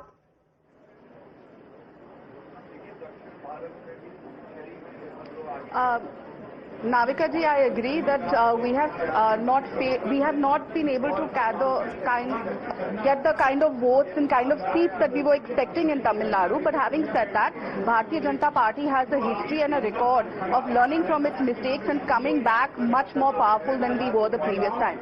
So rest assured, if we may have lost this time, but our next election is going to be ours for sure. Having said that, coming to Assam and West Bengal, one thing is for sure, from today, the women and the girls, महिलाएं, बेटियां West Bengal की अब 7 बजे के बाद घर से निकल पाएंगे. It is a victory for the women of Assam, of West Bengal. Assam, we have done extremely well considering it was a third time out.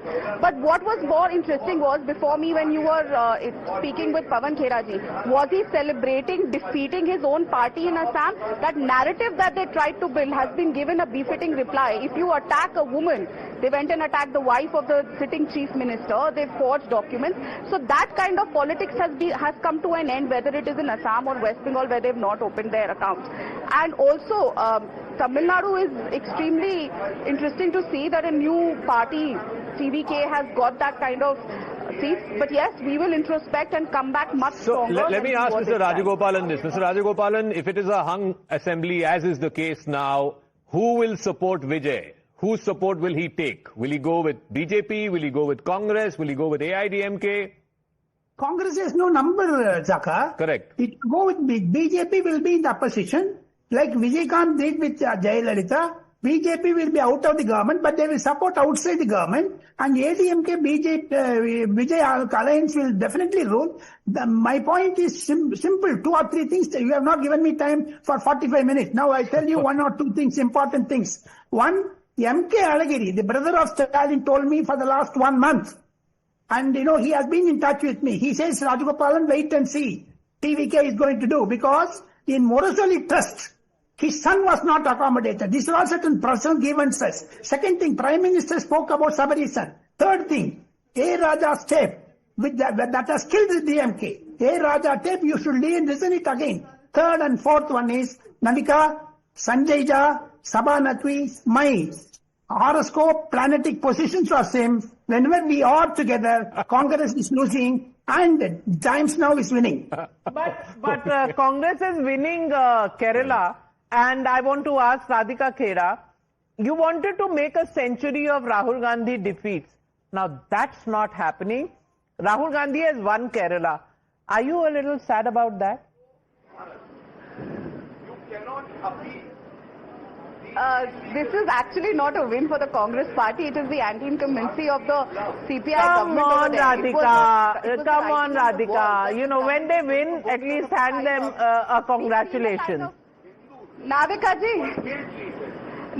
ji, we've come from 0 to 2. I see on your screen that NDA is on 2, where we were never there. So that is a victory. We have a mayor for the first time in Kerala. We started making inroads. So Rahul Gandhi should introspect over there also, because if CPI's rule is coming to an end, and next time the competition is going to be only with the BJP and the Congress party, well, things are going to change in Kerala as well. Having said that, it's, jahan pe Assam, where they could have won, Bengal, they were in alliance. They went and attacked their own alliance partners, whether it was the DMK in Tamil Nadu. So Rahul Gandhi is responsible for the alliance partners also ruling. Yes, they won over there. But let's see, abhi to wahan pe Mukhyamantri banna hai. We're going to see a lot of infighting, and then there will be a 50-50 CM. We've seen how... Sanjay Jha coming in. Sanjay Jha. I don't want to get into a very vulgar slugfest by running down somebody. The simple, loud answer for the BJP spokesperson is that your lead in Kerala is literally in hundreds, may go down to 0. You're literally leading in 1 in Tamil Nadu, may go down to 0. Essentially, BJP has been wiped off and obliterated from Tamil Nadu and Kerala. Face the music. Don't try and mislead What the is people. this thing about the BJP can't breach the South? Well, I can tell you one of the reasons is, I think, fundamentally, and this has to be said, Zaka, in all fairness, that the people there are a lot more discerning and perceptive to be swayed. Now, this is exactly what Rahul Gandhi said. Politics of the North. Let me finish.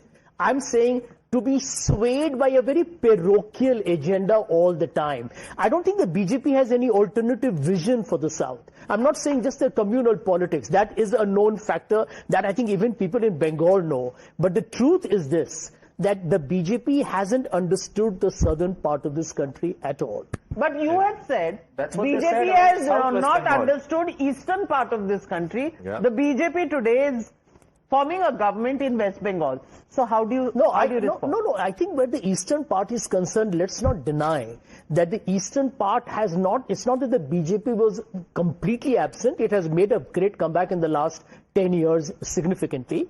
But it has to be stressed all along that the Congress's vanishing from West Bengal. The Congress's vanishing from West Bengal has made it very, very easy for BJP to make. Mr. Rajagopalan very animatedly wants to come in, about the South India point, I'm sure. Much before Mamata Banerjee, the left ruled for 34 years. What we to argue is that Mamata Banerjee is a Congress offshoot as well, right? Anyway, BJP can't breach South India. Dhaka, one thing, Mr. Sanjay Jha has some sort of, he records Rahul Gandhi's intentions. Now, my point is, like Article 370 in Jammu Kashmir, the secessionist tendency, separatism tendency of DMK has been routed by the BJP. That Sanjay Jha, can you say that? Because DMK wanted to separate from India. That is the intention of DMK. They have been spreading that. And that has been stopped by When does the DMK said that it want to separate from India? These kind of comments should be reprimanded. This is uncalled for. Do you believe in E.V. Ramaswamy? When you get that? No. Do you treat E.V. Ramaswamy as your ideological guru? He wrote a letter to Jinnah. 1 second. Now you have to allow me to complete. 1 second. He wrote a letter to Jinnah. 1 second. Now I'm exposing you. Even the TVK, which is getting the vote as an ideologue of Periyar. What do you want to say that? Now he's getting. Anyway, let's not get into this. He's getting No, 1 second. I want to focus on what's happening now. I want to focus on what's happening. 1 second, Harish, 1 second. Let's come back to the current. Let's come back to the numbers of right now. Yes. We are not. No, 1 second, guys, gentlemen. The campaign is over. The campaign is over, gentlemen. We are looking at the results coming in. Look at the results. 101 for TVK. What does that signify to you? No, but Harish, 1 second. You have to accept the mandate of the people of Tamil Nadu. No, fair enough. But this, did you expect your party will be number 3? What kind of bizarre No, your party is number 3, sir. That is your government has been rejected. Whether TVK is going with the Sanghis, what's the No, come on, guys. Don't use pejorative terms. No, don't use these pejorative terms. No, please, 1 second. No, I'm asking you about the vote today, the mandate today. Please talk about the mandate today. The people of Tamil Nadu have rejected your party. That's the result. Sir, Zaka, give me one second. Give me a fair 30 minutes. TVK's ideologue is EVR Periyar number 1. They have not voted for that. They are going with Sangh ideology. No. Even the TVK, even if they form a government, they comes with the same Dravidian ideology. So don't say those kind of stuff that the India should be barred from Tamil Nadu. Okay, that is not the DMK's ideology. Let's stick to today. I think it's a rejection of the incumbent government. We stand on ideology. We can say this. Electoral seconds you have to give. Electoral win is not cannot work like this. Harish, this can't you've spoken. Allow him to counter 30 seconds. 9th August 1944, EVR's letter to Jinnah, we want to separate from India and from Dravida Naidu. Shameful letter. Does he have the guts to condemn this? Don't get so perturbed. I have the letter right in front of me. So please, let's talk facts. Karan Verma, 1 minute, hear me out. We are in 2026. We are in 2026. Not interested right now to debate 1944. I think the Prime Minister will be at the BJP headquarters tonight at 7 p.m. 1 second, let's bring the focus back to Bengal, because for the BJP, if this result holds, I remember the Prime Minister on the day that BJP won Bihar, he said, Ganga to Bengal se bhi behti hai. Bilkul. And I think today, he's proven right. The BJP would have managed to breach Fortress Bengal for the first time in its history. And this is... Niyam hai, they said Parivartan, Bengal heard it and Tamil Nadu also heard it. And they did the Parivartan. Well, the point is there was 1 minute, gentlemen. Is misused. That's the only resort we have. I only want to make one point. And Sujata and Balanji, if you do not talk in between yourselves, then viewers can hear you. Okay. The only point we want to make right now is there are 5 election results on the board here. Not results, leads as of now. In Bengal, please look at the BJP number 176, TMC at 114. In Assam, BJP at 96. Remember, last time around the BJP was at 60. This is the third time that they go in, pro-incumbency actually increases the mandate, and I think nobody has acknowledged so far the kind of phenomenon Himanta Biswa Sarma has been on the ground by improving a two-time government's performance, 60-60 in both previous elections, 96 this time. I think this is Himanta Biswa Sarma all the way. This is his mandate. Of course, the BJP. Let me get now to the biggest story that is unfolding in Tamil Nadu. DMK party number 3, 54. AIA DMK at 77. TVK at 103. And this is where the story is. This man is the new Thalaiva. This is the new Thalaiva coming up. What Rajnikant failed to do, Vijay has done. And that has to be given to Vijay, that he's come from behind. There was space, Madhav. There was space, there was a vacuum. People were tired of the Dravidian parties. He has become the alternative. Navika, we've seen this happen in New Delhi. We've seen this happen in Punjab, where a new entrant comes in and actually gets the mandate. Will Vijay be able to do it? People were skeptical because he doesn't have the cadre, he doesn't have the political experience. But it's clear that there were two things: his popularity, and as compared to the other film stars, like for instance Kamal Hassan, Vijay's at the peak of his popularity. He's just 51 years old, as opposed to Kamal Hassan, who's perhaps towards the end of his career. And given his popularity, that has been able to translate into votes. That number of 103, the numbers that I have, it's actually a bit higher at 106, and therefore it's been going up. Wow. It was around 99 to 100. It's at 106. Can this number eventually settle closer to the halfway mark, which is 117? Yeah, in Tamil Nadu. That's going to be a big question. Can the DMK in that case break and join TVK? It's all happening. Joining us is former Law Minister Ashwini Kumar. Ashwini Kumar ji, winds of change in Bengal, winds of change in Tamil Nadu, a new phenomenon taking place. BJP wins. Assam comprehensively increases its pro-incumbency mandate. What do you think is happening? And the Congress, of course, gets Kerala. What do you think is the message of this election? On the whole, Navika, the message of this election is that Indian democracy, particularly electoral democracy, has deepened. The people have turned out in large numbers to assert their will. And DMK results clearly show an assertion of popular will with a party which is less than 2 years old, without any organizational structure, sweeping the state from the indicative results. Which means that elections are always driven by the moment's emotions of the day. As for the West Bengal and Assam, clearly, and you can't deny that and you must give them credit, BJP has succeeded not only in identifying itself with the mood for change, but also has succeeded in directing that mood in a particular direction. Through sheer hard work over the last several months, through intensive campaigning and a very well structured organization. You don't think the Election Commission has had a role to play, as Mamata Banerjee has been alleging? Well, I don't know what is the impact of the deletions, whether those deletions were right or wrong. You could also argue to the contrary that the earlier victories were on account of votes which ought not to have been there. So I don't know. I don't want to comment on that, but for the moment, let us congratulate those who have won, and let us also felicitate those who have lost for a valiant fight that they have put up. The most surprising element in this entire election for me, I had a gut feeling that TVK will do very, very well. But he will do that well, nobody knew. Which really means what? Which means that there is a voter's fatigue. People are fed up with the old hypocrisies which have been there for the last several decades. Both Dravidian parties have had a very strong base, and I don't think they are going to wither away. I do not believe that one defeat will lead to the withering away of these parties. They've had a huge history there. However, the winds of change are clearly for all to see.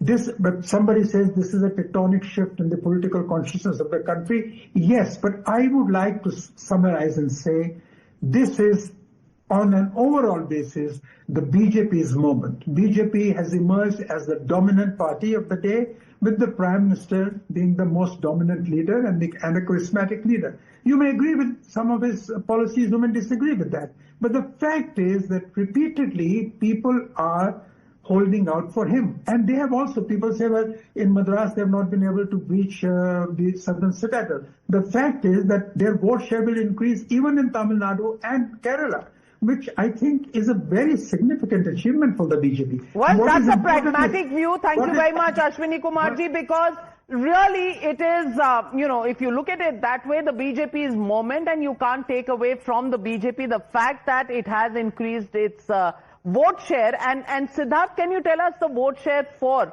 the BJP or the NDA in Kerala as well, and does that hypothesis really bear out? So currently we see the BJP actually leading in one seat in Kerala, and that's the one with Rajiv Chandrasekhar. This is the Nemmam constituency. By the way, the only time BJP had one MLA in the Kerala 2006. was also in Nemmam. It's the same seat, the Nemmam seat. So currently they're leading in one. And the vote share? Yeah, I'll check the vote share in just a bit. But as far as Tamil Nadu is concerned, the BJP had been contesting 27 seats. Remember that they managed to increase their vote share by going solo in the 2024 elections. Of course, they did not win any seat, but they managed to increase their state vote share to about 11.2%. And right now, we currently see the BJP leading in 2 seats in Tamil Nadu, in Udagamandalam or Ooty, where they're currently leading by a margin of about 4,296 votes, and in Nagarkoil, where MR Gandhi is currently leading by 530 odd votes, with still another 15 rounds of counting to go. I also want to go across to Gayatri from the AIDMK. I believe America Narayanan of the TVK is also joining us. Mr. Narayanan, I mean, this is a runaway, absolute runaway by a new party, a less than 2-year-old party, currently at 104 seats. Now the question that's being asked is, will Vijay join hands with the ADMK, keep out the DMK, keep out the Congress, keep out the BJP, and form the next government in Tamil Nadu? What I said 2 days back has come to true. I said there is going to be a death knell for the so-called Dravidian module and Dravidian parties in Tamil Nadu in your TV. That has come to be true, number one. Number two, honestly, I have to say, I did not expect this kind of a win. No, I have always told in the TV, looking at the people's eyes, the truth and the whole truth. And this is a massive mandate. Tamil Nadu people have consistently voted for a single party government. So your question of whether they need ADMK support is going to be seen. As of right now, I wouldn't be surprised if they pass the 118 mark. Okay, we're just getting some breaking news, so allow me this. Vijay has now summoned all his winning candidates. Right now, 104, it could go up to 115. If we can also try and see if we can get a reporter. All of them have been summoned to Chennai. Soumit is there. Soumit, what information do you have?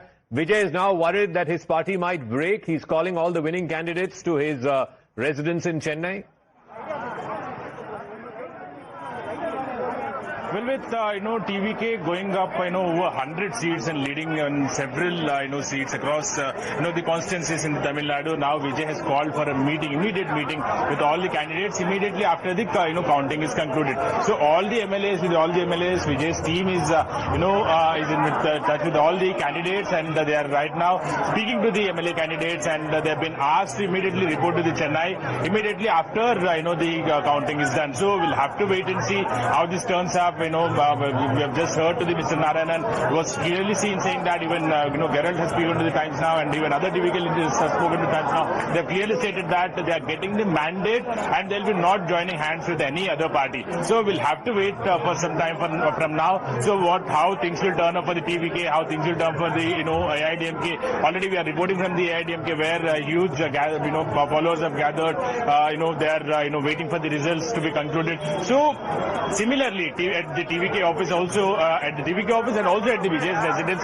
Security has been briefed up, and all these signs indicating towards, TVK and AIDMK will be emerging as the number 1 and number 2 parties, and whether TVK will have the magic figure, whether they will be needing any support from the AIDMK, that has to be seen. But now all the MLA candidates of the TVK have been summoned. They've been asked to immediately report to the Chennai, whether to the Vijay's residence or to the TVK office. We'll have to wait and see. Thomas, So all the MLAs have been we'll come back to you. So we have the vote share breakup as well. TVK is now at 38.18% vote share. 38% vote share. DMK at 23%, Congress at 3%, ADMK also at 23%, BJP at 3%. The DMK's vote share has slipped by 15 percentage points compared to 2021. In 2021, they were 38%. Today, they are at 23%. It's a massive fall. ADMK's vote share has fallen by 10% from 33% in 2021 to 23% currently. So Vijay has eaten into both DMK and ADMK, but he's hurt DMK much more, to the extent of 15% as opposed to 10% for the AIDMK. 13% that you mentioned, Zaka, is Vijay as well as others, including a lot of independents in the fray. The Election Commission of India has not segregated that vote share, so we'll have to wait and see as to what specifically Vijay's vote share is. But right now, all indications, it's about 25 to 27%. Now, at least one round of voting has concluded in 232 out of 234 constituencies in the state of Tamil Nadu. And as per the Election Commission's website, we currently see the TVK leading in 104 seats. 104 out of 132, so they may not necessarily make the halfway mark at this juncture. Yeah. So clearly we're looking at certain post-poll machinations coming. And this is the first time. This is the first time that in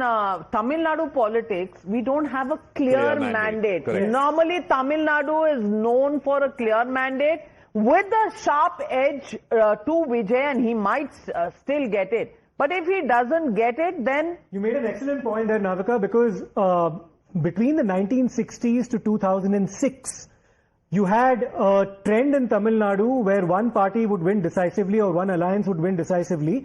2006 broke that trend because Vijay Kant ended up eating into the vote share of both the DMK and the AIDMK, and Karunanidhi had to form a minority government with the Congress. So this will be the first time since 2006 where you have... 20 years later. Vijay Kant in 2006 and in 2026 it's Vijay. Yeah, 20 Both years films started at the same time. But just to get the numbers... Standing as a stumbling block to the Vijay of the other Dravidian parties. And is this the sunset for the Dravidian ideology? Is a very, very serious question, because TVK is far ahead of both the Dravidian parties, ADMK and the DMK. And I want to just add that if you look at it from the alliance perspective, not just the party numbers, DMK was at 45.81%, which has come down by around 14 points to 31.26. And those numbers, of course, changing with the numbers that are coming in. AIDMK 42.07%, and this is again AIDMK alliance down to 29.56%. But still AIDMK is doing better, even though the percentage of votes may be less, but it must still, in terms of the seats, when you compare it, AIDMK far better. But TVK,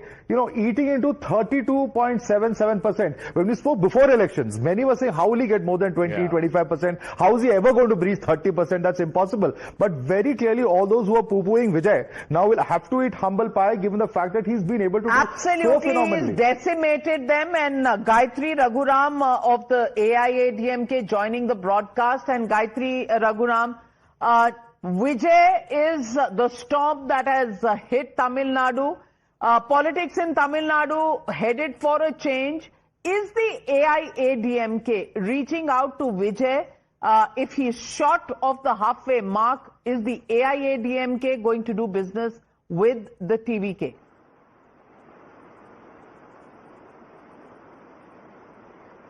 It's too soon for us to say anything right now, or for TVK to celebrate.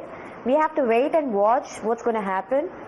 And we are confident. I think the rurals are going to be more supportive to AIADMK, because TVK and DMK, when it comes to, they are all attracting only cinema people votes.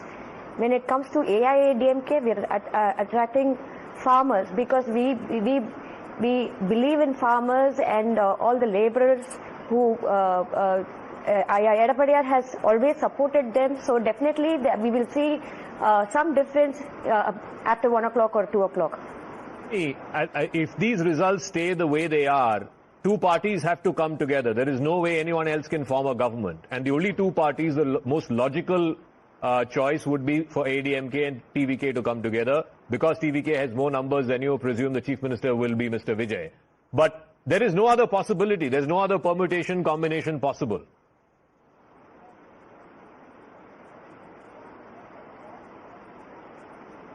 All right, I think we've lost that. Yeah. See, go on. Right now we are looking at like 2 lakh voters, and every single vote is important for election. And right now we are looking at 30,000 votes and 40,000 votes. We still have another 1,50,000 votes. So we have to wait and watch what's going to happen. Okay, so right we'll now, wait and watch. But Tuhin Sinha also joining the broadcast. And Tuhin Sinha, while you celebrate West Bengal and Assam, do you think your alliance in Tamil Nadu may be facing some strain because Vijay likely to do business with ADMK, certainly not with the BJP. You've tried everything from ED to CBI, but it hasn't really worked.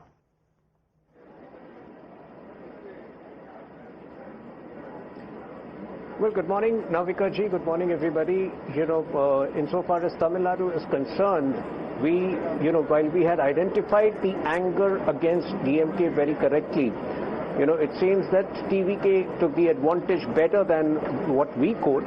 But that does not change the alliance between AIA, DMK and us. The NDA alliance is very strong. So we will wait and see what holds, how things pan out in Tamil Nadu. But yes, so far as Bengal is concerned, it's an out-and-out rejection of the Diamond Harbour model of extortion, of intimidation of voters. And I think visuals of Vijay inside his residence. This is his father, Mr. Chandrasekhar. He's a film producer. His family there hugging. He just went to a temple, a very famous temple this morning. He's just come back home, and you can understand the kind of exhilaration that his family is feeling right now. Remember, he's taken on the entrenched 2 major Dravidian parties, and he's come out on top. Today belongs to his son. His son will become the next Chief Minister of Tamil Nadu. Well, I'm also welcoming Anand Ranganathan back into the studio. Congratulations. 2 landslides and 2 slides is what you said. And that's exactly what the result is. So my new innings as a psephologist have you engaged the services of the astrologer of Vijay? Astronomer, not astrologer. But can I say with Vijay now moving into the politics, I think one hero vacancy is there, so maybe you are headed there. Ranganathan can definitely capture the imagination. Well, Ashwini, the manner in which the DMK is gone, is the Congress kicking itself in its shins not for having gone with Vijay before when there was time? I don't think you should regret the decision you have taken before the polls, and because those are decisions taken based on the interest of that point of time. Having said that, I think it's too early now, because 2-3 rounds just over. I mean, hardly 10-15% vote has been counted. There's plenty to go. At least 50% cross. When will you say votes are still being counted? 50% to cross karne do. But there is a big story unfolding here. In winners, you'll have, 89 of the TVK, but at second number, TVK is leading on 60 seats as the number 2 with very thin margins. That is where the things are up for grabs over here. If it manages to convert a chunk of these seats, for instance, they get about 25 of these seats, then their numbers are very clearly there to form the government. They're in position. But what is also important, Avika, is to look at the fact that DMK, while it is only winning 47 now, also is runner-up in another 101 seats. So will the DMK be able to convert it, or will the TMK get the momentum? That's the big question at this point of time. TVK clearly seems to be in a position to, be closest to forming government in terms of the numbers, but it's not over till it's over. So the AIDMK is number 3 in terms of the runner-up position? So ADMK's numbers at around 70 are going to stabilize because this is what it won last time around as well, if you remember. Okay. Its numbers were around in the 70s, mid-70s. As a runner-up, it's not really likely to pick up much. But it is, in fact, the TVK and DMK which are in a close race as far as the runners-up are concerned. And DMK will be hoping that it's able to restrain TVK to around 100 so that it has, but it's still not in a position anywhere to form the government because it's just at 47. What happens, JVC, if TVK does not need anybody? What happens to the two division parties? It all depends upon how much Patali Makal Kachi is going to get, how much Congress is going to get, how much AMMK is going to get. See, all these smaller parties, if they are able to say 20, then TVK might as well form the government. Although I do agree with our friend that there are only 3 rounds over, 2 rounds over. Left on that side? Yeah, gentlemen, I was supposed to tell him. See, after I tweeted it, tagging Rahul Gandhi and told a lot of Congress leaders also, this is a chance after 1967 for Congress party to share power. Here is a man who's calling, anybody come and accept my leadership, I'm going to give you ministerial positions.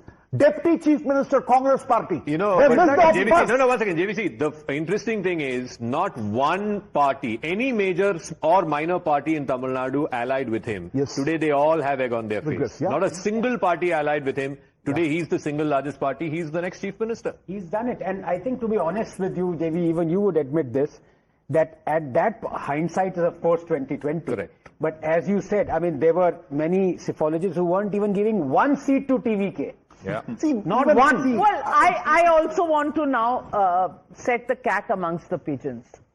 Folklore tells us that Prashant Kishore was doing the advice for Vijay. Do you think this time around, once again, it is Prashant Kishore who has strategized this, Rashid Kidwai? No. Prashant had been telling me, for instance, for over a year that, Vijay is the man to watch out for, and of course he was doing so. Prashant Kishore as a poll strategist has remained intact, and Prashant Kishore as a politician has failed and faltered. And here was a kind of opportunity in a platter for the Congress, and Rahul Gandhi, as I mentioned that he privately says that he made a mistake. I think the Congress has the grace to accept that it made a blunder. The BJP would never admit a mistake. No, but what can they do now? They have no seats, they have no MLAs. Now what JVC is saying, that's the only possibility, that whatever 3, 4, 5, 6 Congress has, they can always support. They don't have 3, 4, 5, 6. They have currently 2 seats that they're leading in. Now, my point is, the only possibility, I don't know what the PMK stand will be. Again, Mr. Ramdas and Vijay had a running feud. So I'm not sure whether it's an open feud. Yeah. So I'm not sure whether there is any love lost between them. I think the only possibility is for ADMK and Vijay to come together, at least in terms of numbers. Otherwise, it will be a very unstable coalition. And to be fair, Vijay's attacks throughout the campaign were against the DMK. He didn't even acknowledge the ADMK, so he can turn around and say, it's an anti-incumbent vote. Let's come together, keep the DMK. But then the question is, who will, whatever the alliance be, who do you think is going to be the Chief Minister? It has to be Vijay. It has to be. That's what I mean. There's no other question. With 102 seats, there is no question that there is no vacancy for the Chief Minister. But he also need to ask his actor we know, hero we know, supporting role we don't know. Will there even be the need?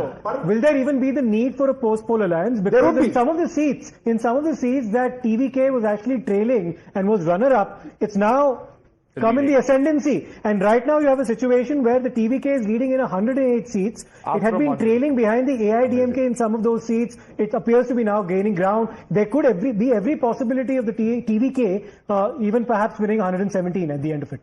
Well, if that happens, then once again we are in the pre-2006 era where it's been clear mandates always. It's all happening, and if you have a runner-up position on 60 seats, chances are that few of these will convert. And if you are at 100, sitting pretty at 100, and some of the runner-up seats convert for you, well, you are just smiling all the way to the poll bank. Can I just add something? You look at all the actors and actresses who have survived in Tamil Nadu politics. The successful ones have survived for decades. Yeah. So this is the start of an innings. If Vijay plays his cards well, we are looking at 15, 20 years ahead. This could be the Where will those Vijay. numbers come from for Vijay? One second, let me just break this down for our viewers. Where will those extra numbers come from? What JVC was saying, the point that he is making is very significant for the simple reason that if you look at the alliances themselves, all of these numbers are not DMK, ADMK. Of the 76 of ADMK, for instance, only 66 are ADMK. So how many will the PMK get? How many will the AMMK get? How many will the Tamil Mandala Congress get? That is going to be very important to see. And if they are getting 10 seats over here, and if the DMK allies, apart from DMK getting 39, remember that DMK is at 50. So this will include Congress. This will include the other allies, including VCK and others as well. So there are about 20 seats. Yeah, but the point is there are roughly about 20 such seats which they could possibly look at, or Vijay could potentially look at. Maybe not with Anbarmani Ramdas and others, but who are the others who he can potentially tie up with? See, he will definitely go with Congress party. VCK would offer support to him. Communists could offer support to him because each of the communist parties could win 1 or 2 seats. Yeah. So, and don't forget the fact that those allies were complaining about the treatment of the DMK. Most of them said on Saturday that we will look at what kind of a government will get formed after the results. Well, may I tell you trivia that may be well a headline. It is Trisha's birthday today. Yes. Is Tamil Nadu the gift? One of your friends have been. One of your friend, M.R. Venkatesh, had been telling for the last 1 week to me that 2 Shahs will decide who is the Chief Minister of Tamil Nadu. One is Amit Shah and another is Trisha.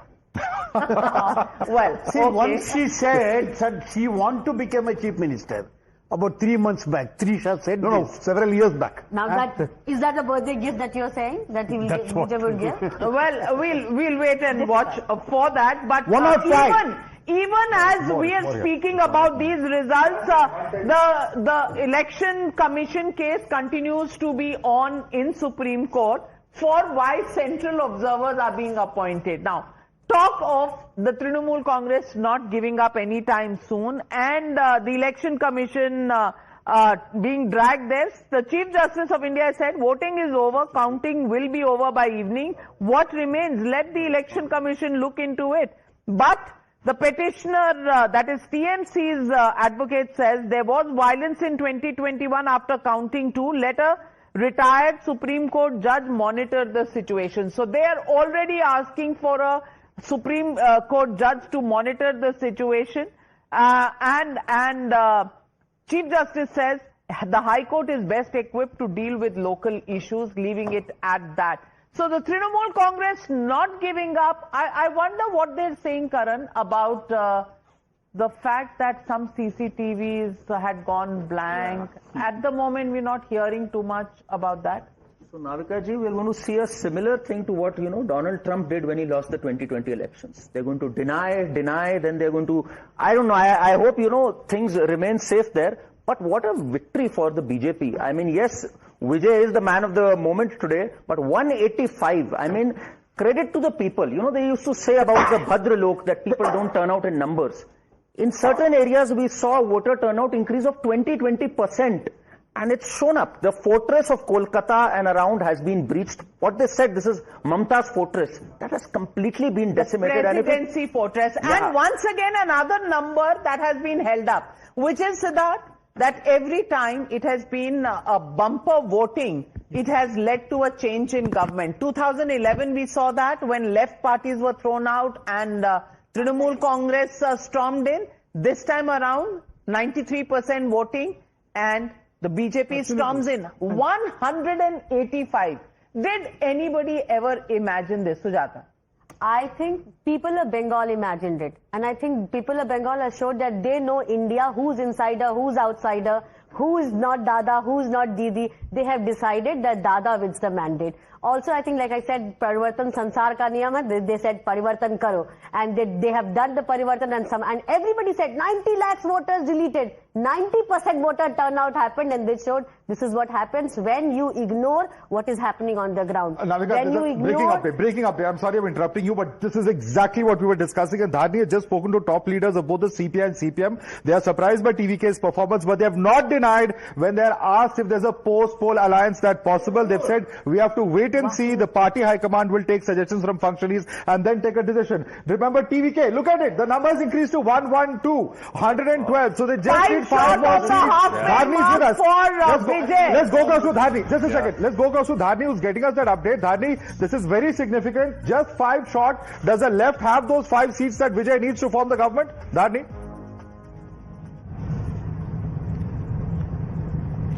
Well, definitely it is a very crucial juncture, and we spoke to 2 top leaders from both CPI and CPIM each.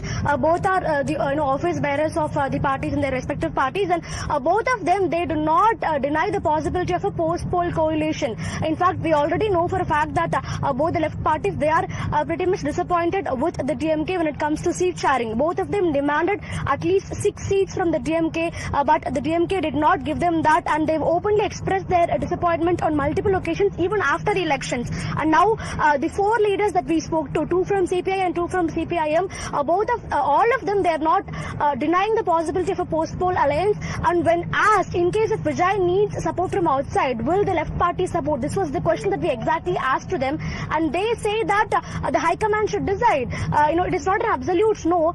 They say that the high command will convene a meeting of all the important functionaries, and during that meeting, if the functionaries feel that we have to extend a support to TVK, then that is what we have to do. So it is up to the high command's decision, but for now what we can say is that we cannot completely deny is what they are telling. So this is definitely a very big update, because there is already speculation that the relationship between the left parties and the DMK has started straining during the seat sharing negotiation phase, that the left parties are pretty much disappointed. But we also have to remember that Vijay, he offered a coalition government 3-4 months before polls. Like whoever is allying with him, they'll be part of the government. He'll be ready to share power, is what he had told. But despite Vijay openly agreeing for a sharing power, no political party has so far agreed to be in alliance with Vijay Samlagaveti Kalagam. But looking at the numbers stay with us now, because of visuals of sweets being distributed at the TVK headquarters. We have those pictures. I believe we can quickly play out those pictures at the TVK headquarters. Play out those pictures. It says something about all the political parties in Tamil Nadu. He had made an open offer to any of the parties.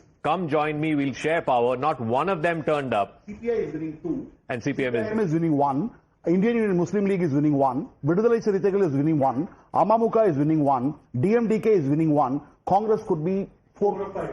So all of them put together. Put together for 120, they'll cross 125. But why did none of these parties predict that this would be the result today? See, I think what had happened is, after Karur, between Karur and December, there was a lot of momentum for TVK. Even in one of the first trackers I gave, 22 seats for TVK. But after that lull, complete lull, Jananayagam movie not released till April first week. There was lull. It is the last 10 days that the strongest. Dr. Sudhanshu Trivedi of the BJP is now joining us. Sudhanshu ji, बहुत बधाई. Bengal mein it's a sweep. Kamal khil gaya Bengal mein. 190 is the number that we are looking at right now. What would you attribute this to? Parivartan finally ho gaya Bengal mein?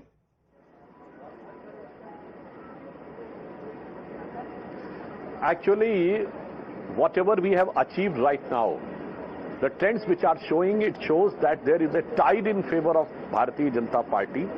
जिसे हिंदी में कहेंगे बंग भूमि में राष्ट्रवाद की तरंग उठ रही है, परंतु जब ये अंतिम परिणाम आएंगे तो ये तरंग का ज्वार सुनामी में बदलता हुआ दिखाई पड़ेगा. But what I would like to attribute, I will just remind you of 2 incidences. One, in 2014, after we got clear majority, and in Uttar Pradesh we got 73 seats. At the time, Amit Shah ji has not become party president. In a closed-door meeting, he has said that after the tumultuous victory of Uttar Pradesh, the next target is West Bengal. So it is 12 years planning and consistent work. Second example I would like to remind, after the victory of 2014, Shri Rajnath Singh ji told me, at the time he was Home Minister and Party President both, उन्होंने आके हमसे ये बात कही कि भाई पहली meeting हुई, उन्होंने कहा मोदी जी तो गजब हैं, इतनी बड़ी विक्ट्री के बाद सिर्फ ये बैठ के बात नहीं हो रही थी कि हमने जीत लिया, बड़ा भारी काम कर लिया. 2019 एंड ऑनवर्ड्स हम किन स्टेट्स में अपनी सीटें बढ़ा सकते हैं, उसका पूरा road map of planning discuss हो रही थी. And 2 states were considered potential, that was Orissa and West Bengal. So of the last 12 years of consistent effort, planning of our top leadership, हमारे सैकड़ों कार्यकर्ताओं ने अपनी जान गंवाई है. They sacrificed their life. They have faced atrocities and still they have not wavered. And after subsequently in last several years, whosoever is working from here, whether it was Amit Malvi ji or Sunil Bansal ji, and at present the leadership of West Bengal, Shubhendu Adhikari ji, Shamik Bhattacharya ji, जो हमारे previous presidents रहे, सुकांतो मजूमदार जी, दिलीप घोष जी, even Rahul Sinha के जमाने से भी हम लोग संघर्ष करते चले आ रहे थे. उन सारी चीजों में and last, this has been the free and fair election. Bengal has become habitual of witnessing the election which sees several murders. In 2018, there were 75 killings. For the first time, the election has been conducted peacefully without a single killing. So no violence, full transparency, complete CCTV coverage. So the people has got an opportunity. Even they made up their mind the last time, but this time they have come out and a decisive voting and a decisive mandate. और फिर मैं ये भी कहना चाहूंगा कि राष्ट्रवाद और विकास की गंगा गंगोत्री से प्रारंभ होती है उत्तराखंड, हरिद्वार के बाद उत्तर प्रदेश में आती है और संगम में उत्तर प्रदेश में जमुना जी से मिलती है, फिर बिहार आती है और वहां से गंगा सागर का एक पैच रह गया था. अब मैं कह सकता हूं गंगोत्री से गंगा सागर तक राष्ट्रवाद और विकास की अविरल गंगा बहती हुई दिखाई पड़ रही है. यह इन चुनावों का संकेत है. And one more thing I would like to say, if these results settled down in the present format, this is a third paradigm shift in Indian politics. First paradigm shift was 1991 when BJP got clear majority in Uttar Pradesh. That became the first state which was the epicenter of Muslim politics, where AMU is there, Deoband is there, Lucknow is there, and the entire Muslim mafia, Abu Salim, Chota Shakil, Mukhtar Ansari, Atiq Ahmed, all was there. But BJP formed the government not because of, not without their support, without their opposition. Second paradigm shift for 2002 Gujarat, that the entire ecosystem tried to fail out, and there is a term that the Hindutva lab will be dismantled. We won. Now this is the third paradigm shift, and it is giving a signal that if you go overboard, there is a established template of the opposition parties, which will be better to say in Hindi, कि हिंदुओं को जात में लड़ाओ, मुसलमानों को sir पे चढ़ाओ, उसके बाद सत्ता पे कब्जा जमाओ, फिर परिवार के लिए पैसा कमाओ, और फिर ज्यादा हो तो विदेश में घूम के आओ, 4 भारत विरोधियों से मिलकर आओ, उसके बाद 4 बयान देकर और यहां पर सुर्खियां बटोरो. So this was an established template that Sudhanshu Trivedi ji, giving my personal. Sudhanshu Trivedi ji, अगर आपका इशारा राहुल गांधी की तरफ था तो राहुल गांधी की पार्टी केरला में तो जीत गई, तो आपका जो एक रेटरिक का एक बड़ा हिस्सा था कि 100 सेंचुरी ऑफ डिफीट्स, वो तो कहीं ना कहीं अब रुक गया ना? नहीं, जो आपने कहा उस पर भी मैं कहना चाहता हूं. Since last around 50 years, there was a consistent trend in Kerala, once LDF, once UDF. Last time LDF was in power, so it was a turn of UDF to come into power. But UDF couldn't. Why? Because Rahul Gandhi was MP from there. Now Rahul Gandhi is not MP from there. It is Priyanka Gandhi who is MP from there. So UDF got the chance. So there has to be some bad omen with Rahul Gandhi ji. जिसे हिंदी में कहते हैं जहां जहां चरण पड़े राहुल के तहता बंटा धार. So till Rahul Gandhi was officially associated in Kerala, Congress was not having the good fortune. The moment he got detached. And one more thing, this election has proved that the India alliance ये ज्यादती है आपकी. You are being unfair to Rahul Gandhi. आप waste Bengal में राहुल गांधी की tweet और उसके statement को इतना भाव दे रहे थे जब उन्होंने कहा कि because of Mamata Banerjee's corruption BJP, वो तो आपने बहुत इस्तेमाल कर लिया. बाकी आप राहुल गांधी को कहीं मानने को तैयार नहीं है. ये दोहरा मापदंड नहीं है? नहीं, हम मानने को तैयार नहीं है. नाविका जी, ऐसा नहीं है. बताइए, name a single ally who has called for Rahul Gandhi's meeting. Rahul Gandhi की सभा के लिए डीएमके ने डिमांड किया क्या? ममता से तो वो लड़ी ली है, वहां लेफ्ट से अगेंस्ट में लड़ रहे थे. बताइए, तो असम में डिमांड किया गया क्या? Nowhere there was a demand for Rahul Gandhi's program, as there was a hankering for Modi ji's program in all over the states. और राहुल गांधी जी, अब जहां तक, to the best of my knowledge, he is in Muscat today, and in the mid of Bengal election he was in Great Nicobar. more interested in stopping India's project there, about which Hu Jintao, the then president of China in 2003, has said that the state of Malacca is going to be their biggest bottleneck. And on that point, India is developing a port. For that, he is going against it. So that creates a clear, dubious, a very suspicious element about his stand. So from Nicobar to Muscat, he is roaming. ये भी बताइए, you have breached Bengal, Eastern Fortress, आपने breach कर दी. What about Tamil Nadu? वहाँ पे क्या गलत होगा? Tamil Nadu में, I would like to say, Tamil Nadu politics is having a strong element of personality politics. So one thing is very clear and categorical, that DMK has seen a decisive decline because they were neck deep in corruption, and even the law and order was also not good, and they have become a tool in the hands of anti-India forces. This Hindu dharma is a virus, malaria, etc., dengue, others. Too much family fiefdom. In order to cover up that, they tried all sort of tactics to divert on the so-called ideological issues like the fight between Hindi and Tamil, fight between North and South, and the anti-Hindu, anti-North, anti-stand. But the people had decided to throw them out. I think because of the personality angle, since after the demise of Jayalalitha ji, AIA DMK was not having that type of towering personality. So Vijay might have got that advantage. So the anti-DMK space, in terms of politics, was taken by AIA DMK, but in terms of personality, it was filled by Vivek. No, so now it's a situation where he's about 5 or 6 seats short of majority. Will you support him if he asks for your support? Will your alliance partner, the ADMK, support? Because it looks like he has to get support from somewhere to form the next government.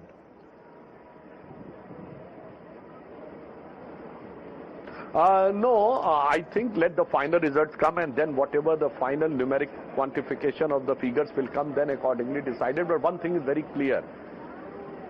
He has got a very significant mandate. But now it is for him to prove what sort of control and what sort of planning, what sort of policies he will be having. Because there are several examples in Indian politics that despite massive mandate, you must have a clear-cut planning, background, policy also. So it is too early to say anything.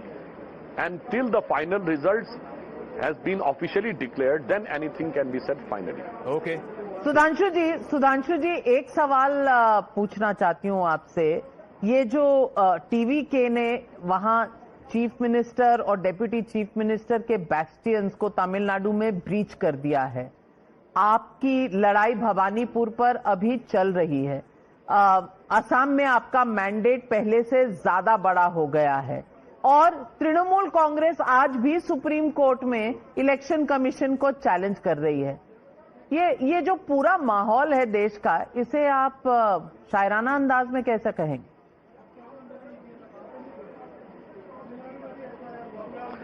इसको मैं एक शेर में कहना चाहूंगा. Those who were living in the paradise, or rather than, but it should not be worded, fool's paradise of 20th century, those clock has been stuck in 50-60 years back, that they will sail through anti-North campaign, they will sail through anti-Hindi campaign, they will sail through anti-India campaign. Rahul Gandhi has been mesmerized with caste divide, अगला पिछड़ा लड़ा देंगे और ये हो जाएगा वो हो जाएगा, an established template.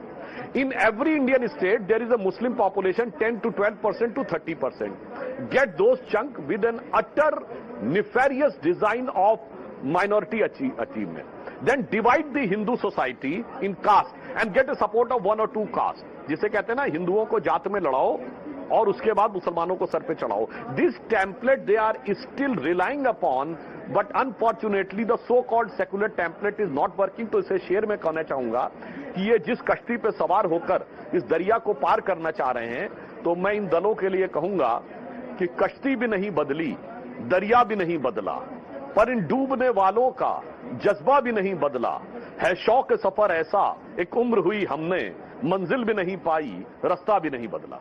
All right. On that note, Sudhanshu ji, बहुत धन्यवाद. Thank you very much. Please do join us in the evening as well. I believe there will be big celebration at the BJP headquarters. The Prime Minister is expected around 7 o'clock in the evening. in the BJP headquarters. But look at the numbers stacking up in Tamil Nadu. In JVC, you were saying these smaller parties. Yeah. You feel that many of them, irrespective of whether they are NDA alliance partners or UPA, they will go with Vijay. Rekha, if I can just take you through the exact breakup of those numbers. Now, we look at AIDMK, it's at 62, DMK at 41, and this is, of course, the big number of TVK 110. Look at the Congress. Congress is at 5.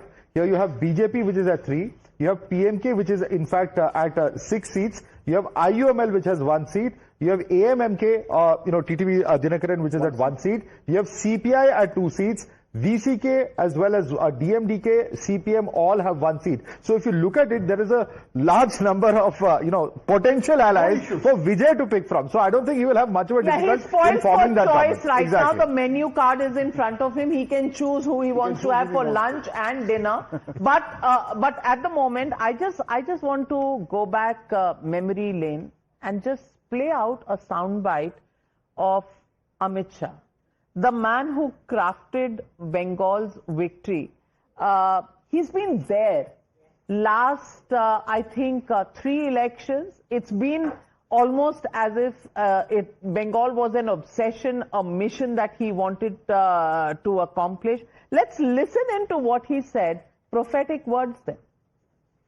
4 मई को सुबह counting चालू होगी, 8 बजे ballot box खुलना शुरू होगा, 9 बजे पहला round, 10 बजे दूसरा राउंड, 1 बजे काउंटिंग समाप्त और बीबी दीदी टाटा गुड बाय. भाई 156 in the election commission right now. Majority 8 BJP. Well, prophetic words there, Anand. This is a story of 2 Chanakyas.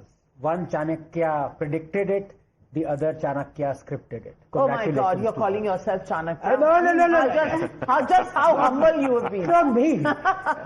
Because you did say 2 landslides and 2 slides, so... I meant today's Chanakya exit pollster, and Amit Shah is the Chanakya. Let's not forget one more thing. Niladri, are you still waiting for some more rounds to happen? This is the fourth round going on. NDA rules 2 governments, Assam and Pondicherry, pro-incumbency, both of them come back to power. Yeah. TMC, left, and DMK, anti-incumbency, opposition comes back to power. Is there a story? No, I also want to add one thing. If you see the leads, the lead is not more than 1,500 at this point of time. They were in the majority. And there's one big news, last time around also that you won by about 1,500 margin. So that's not new. That's not new. Soggy straw that you're clutching on. Navika ji, one important news. Congress is 0 in Bengal. Even smaller parties are there. Ashwini ji, आप कुछ कहना चाहेंगे? I can see on this screen is showing 3. No, here election commission. I know everyone has their own numbers. BJP and as Nadu says, it's just 3-4 rounds. There are around 20 odd rounds in every seat. So but zero is also a number, so don't worry about it. Yeah, if it is put up in the right place, it becomes. If you add 1, you'll have 100%. Put up at right place. Rahul Gandhi discovered VCK, TVK alliance a possibility. It was breaking news. She was making a very important point about Ratna Debnath leading from Panihati in the North 24 Parganas. Yes. The mother of the RG Kaur victim is currently leading by 2,763 votes. That is the story. And Niladri Bhattacharya, that is the story of Bengal elections. Somewhere, around the RG Kaur case, do you think that was the inflection point? No, I don't think so. Are you in denial? No, why should I be in denial? There's no question of denial. But surely happened quite a long time back. People's quite a long time back. No, Niladri, in 194 to 95, people have rejected the TMC. Absolutely. And Zaka, about this marginal seats where the lead is 500, less than 2,000, some kind of law of averages apply. So it cannot be that Trinamool will be winning all seats and obviously. Will change. And There's a gap of 100 seats now between the two parties. And what Navika is saying is very important. Public sensitivity is very important. We have seen in country, I can give a number of examples when it didn't work. But here it seems to be working. No, even in the DMK, the public perception was it had become too arrogant. The government had become too arrogant. The leaders were cut off from the people. And Vijay played on that. There was anger. There was visible anti-incumbency, drugs being rampant. Absolutely. And women safety. These are the issues. And we never thought that Vijay had this kind of an power that without organization he could pull it through. Because A lot DMK had all of the people organization. doubted that, Sujata ji. I think DMK... Navika, I think one of the factors that we must discuss is the women factor. You know, which was supposed to be the strongest fortress of Mamata Banerjee. These numbers cannot be possible without women turning to BJP. That shows that Lakshmi Bandhir Yojana, you know, it did not really work when it came to the women's security. So it sends a message to the nationwide that look, political parties, whoever you are, no matter how popular you are, but if you compromise with the security of the woman, when it comes to the Beti, the daughter of the Bengal, you know, they have taken a call and that is showing in the numbers. RG Kar, Mamata Banerjee came in midnight. You know, the entire street was filled with the middle class and the Bhadralok. And that moment, Mamata Banerjee lost their support. So, they admit it or not, but that moment, Mamata Banerjee lost Kolkata. So, RG Kar, of course, is an important moment. Sadesh Khali also, women's safety was discussed. Happened in tribal but I think area. the one image from this entire election that's very defining, and you can come in on this, Niladri, is the mother, you know, Ratna Devnath, when she's actually out there. TMC workers are booing her down. She was attacked. Exactly. And she was attacked. I think that happening early morning on a polling day sends out a very, very negative image of how insensitive sometimes party workers can be. And to the party, it said, Mamati Manush. I agree to that. But given that she had also made comments on Mamata Banerjee that I pull her hair and bring her down and these comments. She is an angsty mother. We understand. Who has lost her daughter. We understand that. The reverse is not true. Navika, but a person who is doing politics on the dead body of the child is... No, don't say that. You're being unfair. You left her. No. You know, some will argue that you left her no option. She's fighting for the dignity of her daughter, the memory of her daughter. Please do not. The Calcutta police arrested the perpetrator within 24 hours. The CBI... Let me finish. The CBI came in. The CBI did not change. The principle was promoted. The manner in which, people were in and out of that college, she defended those people. She said, Navika ji, 1 point. 1977 Congress lost. After that, it has not been able to come back. 2011, CPIM left, gone, and now they are struggling in single digit. Would it be the same fate for Trinamool Congress after this? Well, we don't know, but Manoj Tiwari is in his usual musical style talking about the victory of Bengal. Let's listen in. के आह का परिणाम है। ये result पश्चिम बंगाल का महिलाओं के आह का परिणाम है। भ्रष्ट क्रूर सत्ता का दुष्परिणाम है। सर्व समाज इकट्ठा होकर आ गया। मैं आज आपको बताऊं, कई मुस्लिम समाज के लोगों ने भी टीएमसी से दूरी बनाई है। सर्व समाज इकट्ठा होकर आ गया। मोदी का विश्वास हर जगह छा गया। वोट डालने की जो आजादी मिली, सबका साथ सबका विकास प्रयास सज कर आ गया। Well, there are celebrations outside the BJP office in Bengal and all kinds of parody happening there. Let's just cut across. Ranjan जी, लेकिन हमारा हमारा बहुत टेंशन हो रहा है। रंजन जी, आप टेंशन में क्यों हो? क्या हो गया? क्यों इतना टेंशन है? हमारा कुर्सी चला गया दीदी का। अभी हमें दीदी नहीं होवे। अभी बंगाल में दादा होवे, अमित दादा होवे, मोदी दादा होवे, और मोदी जी गया है करके बंगाल में परिवर्तन करने। अभी मोदी जी और अमित शाह से प्रॉब्लम क्या है? क्यों नाराजगी है? प्रॉब्लम बार बार बोलता है फेंसिंग करेगा, घुसपैठियों को भगाएगा करके, तो चलेगा नहीं। अमित शाह मोदी जी तुम्हें सरकार बनावे, लेकिन हम चलबे ना। हमारा टेंशन हो रहा है करके कि हमारा बांग्लादेशी और रोहिंग्या को हम इतना प्रॉब्लम करके बुलाया इधर कर बंगाल में, उसको आधार कार्ड करा है, राशन कार्ड करा है, और उसको बोला है मोदी जी कि सबको भगाएगा करके। मोदी जी ने तो आपका खेला कर दिया, खेला हो बे। मोदी जी गया है बंगाल में, उधर झालमुड़ी खाया, हमको बहुत तीखा लग रहा है। मोदी जी तुम कैसा झालमुड़ी खाया है? आप मिर्ची हमको आज लग रहा है। हारने के बाद आपको भी तीखा लग रहा है क्या? बाबा बहुत लग रहा है। हम बोला है महादेव रक्षक कोरेगा, उड़ी बाबा हम्बा हम्बा बुम्बा बुम्बा। अभी बंगाल का पब्लिक बोला है कि दीदी तुम बहुत अपोलाइज कर रहा है। All kinds of humor is being used, and it's a takeoff on Mamata Didi. The BJP, of course, having fun at this moment. It's a historic victory, and We'll take this moment, and what time is it? It's 10, it's 11:22 in the morning. 11:54. 11:54 in the morning, and we're calling elections. We're calling elections in Bengal, BJP with a landslide victory. We are calling the elections in Assam, the BJP with a landslide victory. In Tamil Nadu, it is a storm, a thunderstorm of Vijay. We're calling the elections in Tamil Nadu as well. Vijay, the next chief minister of Tamil Nadu. In Kerala, again we are calling the elections. UDF, that is the Congress-led alliance, will form government. We're still waiting and watching who's going to be the next chief minister. And in Puducherry, it is the NDA back in power. Well, for the BJP, the day belongs to them. Assam, West Bengal, Puducherry, all going the BJP's way.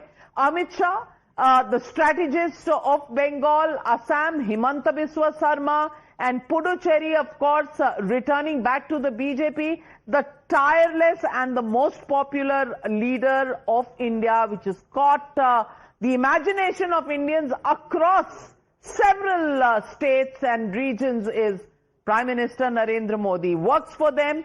Well, in Kerala, once again, Pinarayi Vijayan trailing tells you the story of how the government, which lasted 2 terms, defied all the odds last time around, has been shown the door by the Congress party. So that is, in a nutshell, what this election is all about.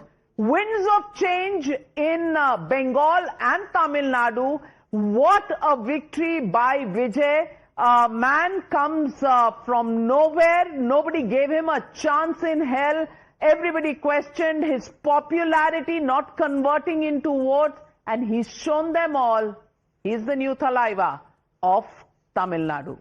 Saka? Oh, absolutely. What a phenomenal day. It's a phenomenal day. Never before since 1977 did you have a film star completely take the state by storm. And now, like I said, just mark this in red letters. C. Joseph Vijay will be the next Chief Minister of Tamil Nadu. It was considered improbable, but here we are. I mean, whose ever support he takes, whether he takes ADMK and its allies or whether he takes DMK and its allies, I mean, outside of the principal players, he will become the next Chief Minister. And people of Tamil Nadu have resoundingly bought into his message that the state is ready for change. They're sick and tired of this oscillating politics for the last 50 years of the 2 Dravidian parties. The state is ripe for a new kind of politics. Whether or not he will be able to deliver that, I don't know. That's going to be his big challenge. In his final rally, he said, are you ready for a new kind of governance? Are you ready for a good governance? The onus will now be on him to show that over the next 5 years. And JVC, you know this from the history of Tamil Nadu politics. MGR did not lose an election from 77 till his death. If he governs well, I think, there are a lot of politicians who are there in Tamil Nadu who would be willing to join hands with TVK because he lacks the administrative experience, but the bureaucrats make it up. Yeah. So I wouldn't say that, it's actually the victory of hope. Hope, yeah, in hope Tamil and change. Nadu, because closer to home, the more things change, the more they had remained the same. But he's brought in a wave of change, and I think that's what. But the story is still unfolding in Bengal. Less than 1,000 votes margin. Can I tell you how many seats are there? 22 seats. Still less than 1,000 vote margin. Kuch Bihar Uttar, where Sukumar Rai is leading with 880 votes. Beldanga, 212 vote margin. Kharda, 422 vote margin. Gosaba, 970 vote margin. Sagar, 765 vote margin. Magharat, Purba, 654 votes margin. Bali, 636. Uluberia Purba, 153 votes is the gap. Sirampur, it is 907. Chunchura, it is 690. Jangipara, it is 898. Haripal, 99 votes. Moina, 245 votes. Just look at how close these margins are. And Niladri, are you sweating? Our friend is saying all of this will go to Trinamool. All of this will go to Trinamool. But even if it does, that's only 22 seats. Yeah. BJP has crossed the 200 mark in West Bengal, 201 seats. That is a landslide. 200 out of 222. They were fighting in only 222. Yeah. But that 201 seats, almost 100% strike rate. Yeah. Isn't it? Like, Ashwini ji, आप बहुत considering चुप the क्यों हो गए? 90 seats which are Muslim majority. Ashwini, बोलती बंद क्यों हो गई? बोलती बंद होने की कोई बात नहीं नाविका जी.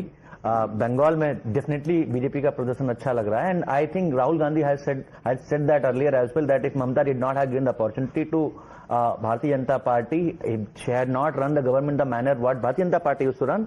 इन दोनों की राजनीति एक जैसी है and pretty much we can see. However, I still feel there's they'll make up. There's scope for change. There's scope for change in every state. हर जगह चेंज हो सकता है. असम में भी चेंज हो सकता है. बिल्कुल होगा. डेफिनेटली होगा. अरे अभी 3-4 राउंड की काउंटिंग हुई है भैया. थोड़ा सा वेट करो. राशिद भाई आप हंस क्यों रहे हैं? आप क्यों हंस? I am admiring his optimism and his sense of loyalty. I think the Congress story would have been very good because they have already won Kerala in a rather overwhelming majority. They missed that opportunity in Tamil Nadu by having that kind of alliance. And I think Rahul Gandhi made a reckless statement. Now the BJP in Bengal, because Mamta was an ally, was part of India alliance, and Rahul Gandhi stands to gain nothing. I find it very actually welcoming. Yeah, that you know the BJP is giving so much importance to Rahul Gandhi's one statement. But Rahul Gandhi has made thousands of statements. झगड़ा लगा रहे हैं भाई. इसमें So कौन सा rocket this is actually. तो nurture करके रखना चाहिए. सुधांशु जी आज जो बोल रहे थे, मैं तो. And Sudhanshu ji was Rahul Gandhi, Rahul Gandhi है सबसे अच्छे. Sudhanshu ji was all illogical. He was talking Joining about us live this afternoon is Manoj Tiwari. Manoj Tiwari ji, Bengal में तो खेला हो गया. अब तृणमूल कांग्रेस अभी तक सुप्रीम कोर्ट में लड़ रही है. आपको लगता है कि जो लड़ाई है उसमें उनका मैसेज आपको ये है कि आपका अलायंस पार्टनर बंगाल में इलेक्शन कमीशन था, इसीलिए आप जीत रहे हैं?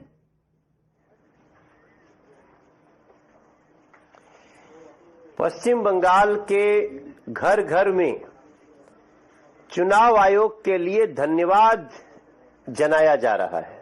सभाई बोलछे धन्यवाद चुनाव आयोग को. सवाई ज्ञानेश कुमार के धन्यवाद जानाच्छे. केनो पहली बार लोगों को, गरीबों को, सामान्य लोगों को अपना वोट डालने का अधिकार मिला है. नाविका जी, पहली बार कोई ये कहने नहीं आया कि अपना आधार कार्ड दे दो तुम्हारा वोट डल जाएगा. लोगों ने खुद जाके वोट डाला, जिसको मन करे उसको वोट डाला. और अगर किसी ने कमल के बटन पे तख्ती लगा दिया तो तुरंत हल्ला किया कि ये देखो कमल के बटन पे एक प्लास्टिक की तख्ती लगाई है. उसका भी इलाज हुआ. मैं समझता हूं पश्चिम बंगाल की जनता ने एक भ्रष्ट क्रूर सत्ता टीएमसी को उसका सही जवाब दिया है. और किसी के मन में अब जरा भी उनके प्रति संवेदना नहीं बची है.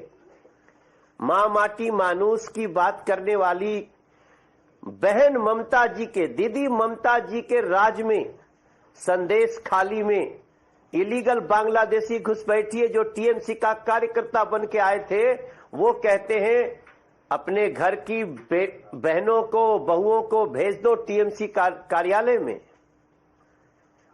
कोई किसी की शादी हुई, सुना है तुम्हारी बहू बहुत सुंदर है, हमारे पास भेज दो. हम ऐसा बिलीव कर सकते हैं क्या? हम आरजी कर कोई भूला पश्चिम बंगाल का? आज भी आप देखिए, अभिषेक बनर्जी एक सांसद है, मगर वो देश के गृह मंत्री को कैसी धमकी दिए. उसके बाद भी पश्चिम बंगाल के लोगों का क्या हश्र होता होगा, ये किसी से छुपी बात है. इस पाप में जो भागी हुआ है, मैं तो कह रहा हूं नाविका जी, यहीं से मत देखिए. कभी महाराष्ट्र में लोग कितने बड़े बड़े कद्दावर बनते थे, लोगों ने गलत का साथ दिया, जनता ने हटा दिया. हरियाणा हो, उत्तर प्रदेश हो, हर जगह. और अब पश्चिम बंगाल में, तमिलनाडु में जो सनातन को नष्ट करने चले थे, उनको तमिलनाडु की जनता ने यूं निकाल करके दूध की मक्खी की तरह बाहर कर दिया है। इसलिए पश्चिम बंगाल का ये चुनाव का रिजल्ट कई मायनों में समीक्षा का विषय है। मैं एक दिन जब फ्लाइट में जा रहा था, एक व्यक्ति जो 35-36 साल के होंगे गुरुग्राम से जा रहे थे, अपना मनोज तिवारी कि यस, तो उन्होंने बोला पश्चिम बंगाल को बचा लो आप लोग। जंगीपुर है मुर्शिदाबाद में, वहां 85 साल की महिला बोलती है, बेटा मोदी को बोलो पश्चिम बंगाल को बचा ले। आज ये जो देख रहे हैं आपके रिजल्ट, हम देख रहे हैं कि 198 पे बीजेपी आगे है। ये नरेंद्र मोदी जी के प्रति विश्वास है और टीएमसी के भ्रष्ट और क्रूर शासन का यह एहसास है, इसको दिखा रहा है। मैं तो आज कहता हूं, महिलाओं के आह का परिणाम है नविका जी, भ्रष्ट क्रूर सत्ता का दुष्परिणाम है। वो आरजी कौर कॉलेज की जो बिटिया थी, आरजी कौर कॉलेज की जो बिटिया थी, उनकी माताजी को आपने टिकट दिया, वो जीत रही हैं। उन्हें तृणमूल कांग्रेस ने काफी हाय हाय किया था, ब्लैक फ्लैग दिखाया था। आज वहां जो उनकी जीत हो रही है, उससे मैसेज क्या है?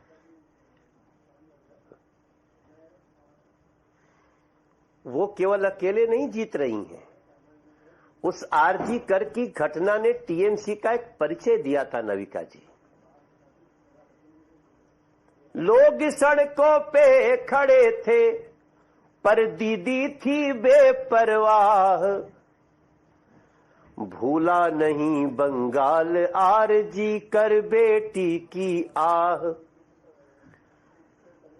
संदेश खाली की बहनों की, कैसी थी वो आह। लोग खड़े थे सड़कों पर दीदी थी बेपरवाह। दीदी तब दरिंदों के साथ खड़ी थी, अब बंगाल भरा हुंकार। ए बारी पलटानो दरकार, हो गई बीजेपी सरकार। वो अकेले नहीं है मां, वारजीकर बिटिया की मां अकेले नहीं है नविका जी। वो उसकी भावना और नरेंद्र मोदी जी का विश्वास 294 के 294 सीटों पे लोगों के ध्यान में था। आज ममता दीदी को कौन सा गाना से क्या मैसेज देंगे आप मनोज भाई?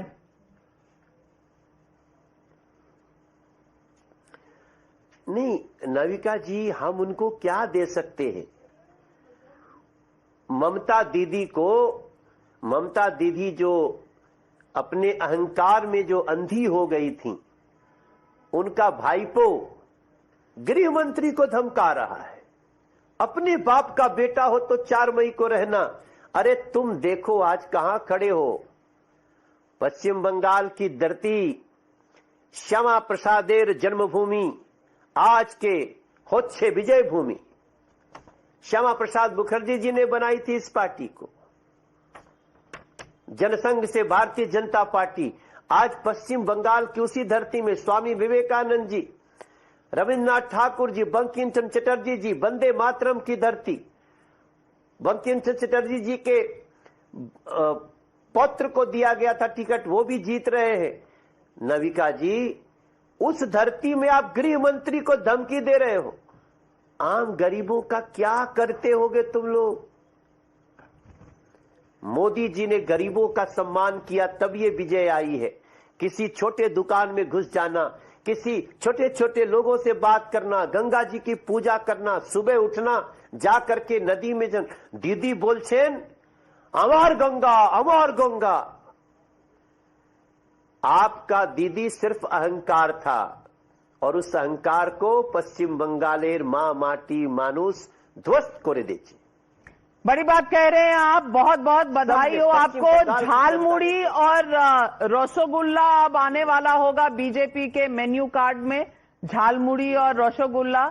हमारे साथ जुड़ने के लिए मनोज तिवारी जी बहुत बहुत धन्यवाद आपका। पर जाइएगा मत, नव भारत पर आपका इंतजार जारी रहेगा।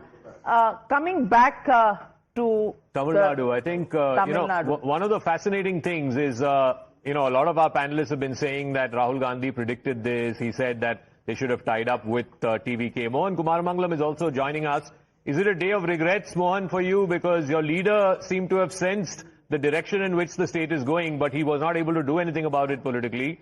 But here you are. Vijay is at 111. I mean, he will be the next chief minister, no doubt about it. I think there are a lot of learnings that we're, taking away from today. I think all through the election, before we even formed the alliance, there were a lot of disagreements within the party. Some of us were on the side of charting a new path. The others were, for maintaining status quo. And you must remember, we were with the DMK, or have been rather with the DMK for over 22 years almost now. So it never was going to be an easy decision. Unfortunately, whatever happened has happened now. I don't think anybody saw this kind of result coming out. If you look at maybe the outlier being Pradeep Gupta of Access My India, who predicted this sort of result. Everybody else sensed some level of anti-incumbency on the ground, but not to this extent where the DMK alliance would get pushed to. No, the question is, yes, there was anti-incumbency. Why did a new player, and almost, just a 1.5-year-old player, why did he become the beneficiary of their anti-incumbency? That's something that everybody needs to, mull over. Yes, absolutely. I mean, listen, Vijay started his party 2 years ago. We really obviously have to admit that his organization would not be as big or as strong as either the ADMKs or the DMKs. So this election proves that the importance of the organization seems to have shrunk in Tamil Nadu, at least, in terms of bringing out the vote for whoever's standing. It also, to a large extent, proves that individual candidates don't hold the kind of sway that maybe people thought they did. I mean, this is Vijay's first election, and 234 candidates, most of them are people who have never been in politics before, or rather are not known to be politicians, and they're fresh faces. So the vote is almost definitely for him and not the candidate. And having an unknown face and still being able to ride over maybe established ministers, ex-MLAs, MLAs who are on the other side, this election debunks a lot of the sort of established, I would say, wisdom around how to win an election in Tamil Nadu. Do you believe the Congress can now break up with the DMK, and if Vijay is short of a few numbers, start a new alliance and be part of that government? I don't think, and this is of course me talking, because this decision would be above my pay grade, so to speak. But I don't think Congress would join any government as far as lending support to someone so that Tamil Nadu has a stable government. That, I think, is a decision that the Congress might take. But I don't see us joining any government. So not joining, but giving support to Vijay, not ruled out. Is that what you are saying? It was an original choice. Navika, you're asking me for my opinion, and that's the only thing I'm giving you.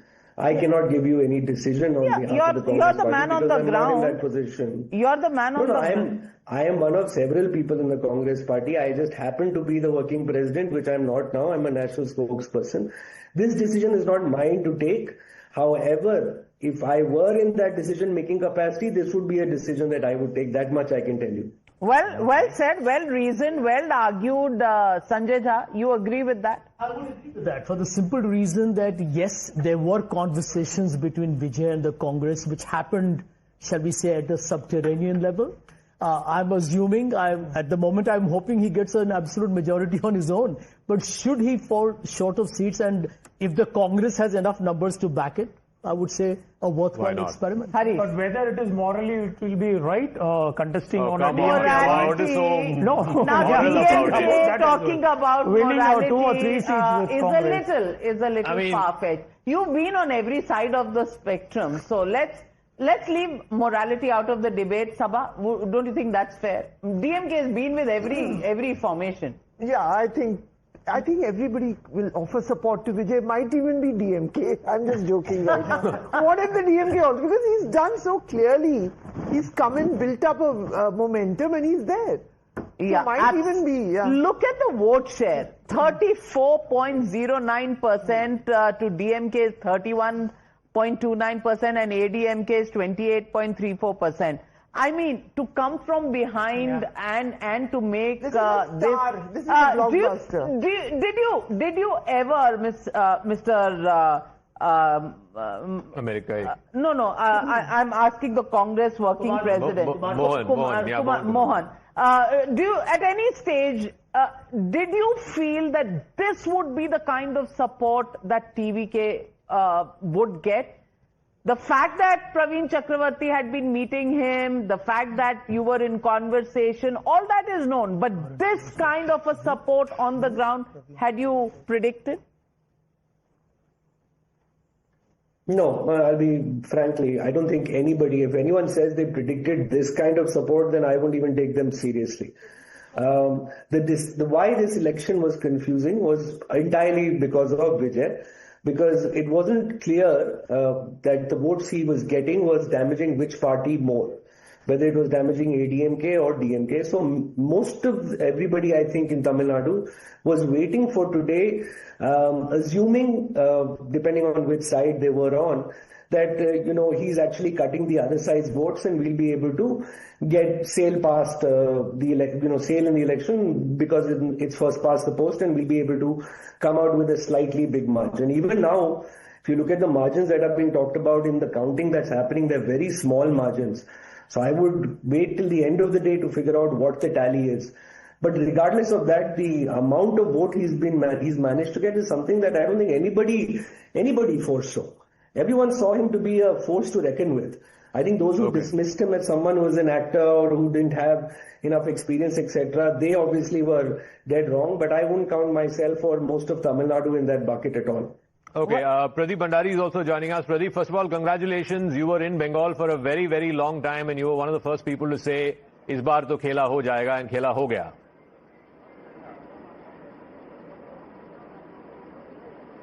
Well, Zaka, today is very historic because the people of Bengal has chosen Bharosa over Bhoy. They have chosen Prime Minister Narendra Modi's Sabka Saath, Sabka Vikas over appeasement of TMC. You recall when the Bharatiya Janata Sangh had won 3 seats, 2 of them had come from Bengal. So this was a civilizational battle for us. Countless of our Karyakartas had lost their lives in 2021 and earlier. Many Karyakartas gave their generations to see the Bharatiya Janata Party government in Bengal. What has happened today is historic for the nation and is historic for every Bharatiya Janata Party Karyakarta who has contributed to it under the leadership of Prime Minister Narendra Modi and the execution of Home Minister Amit Shah. What has truly happened today is that the people of Bengal have fought this election. It was not the Bharatiya Janata Party which was just fighting it. It was the people of Bengal, the Ma-Mati Manush of Bengal, which was fighting against the Trinamool Congress. And today real arrogance is also lost. Because 24 hours back there were statements which were made against the Prime Minister and the Home Minister. I believe the people of Bengal have given a verdict, a resounded verdict, that they want Vikas, they don't want appeasement, they want Bharosa, they do not want Bhoy. And today is the real victory of the women of Bengal, and today is the real victory of Bengali Asmita, which was crushed by the Trinamool Congress appeasement. I bow down to the people of Bengal for blessing the Bharatiya Janata Party under Prime Minister Narendra Modi. All of us are very emotional here. We cannot express it in words, but what I can tell you is that momentous effort has gone and historic superhuman effort has gone by every Karyakarta. All of us were very proud to be a part of the team under Sunil Bansal and Bhupender Yadav, but it's Prime Minister Narendra Modi and Home Minister Amit Shah who have led us all to a very, very historic verdict. What really changed between 2021 and 2026, Pradeep? You had the momentum even in 2021. But you stopped short at 77. What changed between then and now?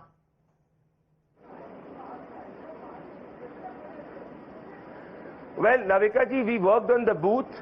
We worked on every booth, we worked on every vote. There was massive anti-incumbency against the Trinamool Congress, and our job was to convert that anti-incumbency into vote. Last time in 2021, the Trinamool Congress attempted Trinamool Congress attempted all subversion so that the people of Bengal could not exercise their mandate in a free and fair manner. This is the only election in Bengal where not a bullet was fired, not a bomb exploded, and not a single person lost their life. I think this you have to give it to all the the security forces and the way the election was conducted. This has not happened in the last 70 years. So when you saw the people of Bengal expressing their verdict freely, they overthrew the Mamata Banerjee government and the Trinamool Congress government in 2020. But they say short of calling in the Indian Air Force, you had done everything. And that was intimidation, and that was Election Commission as an alliance partner.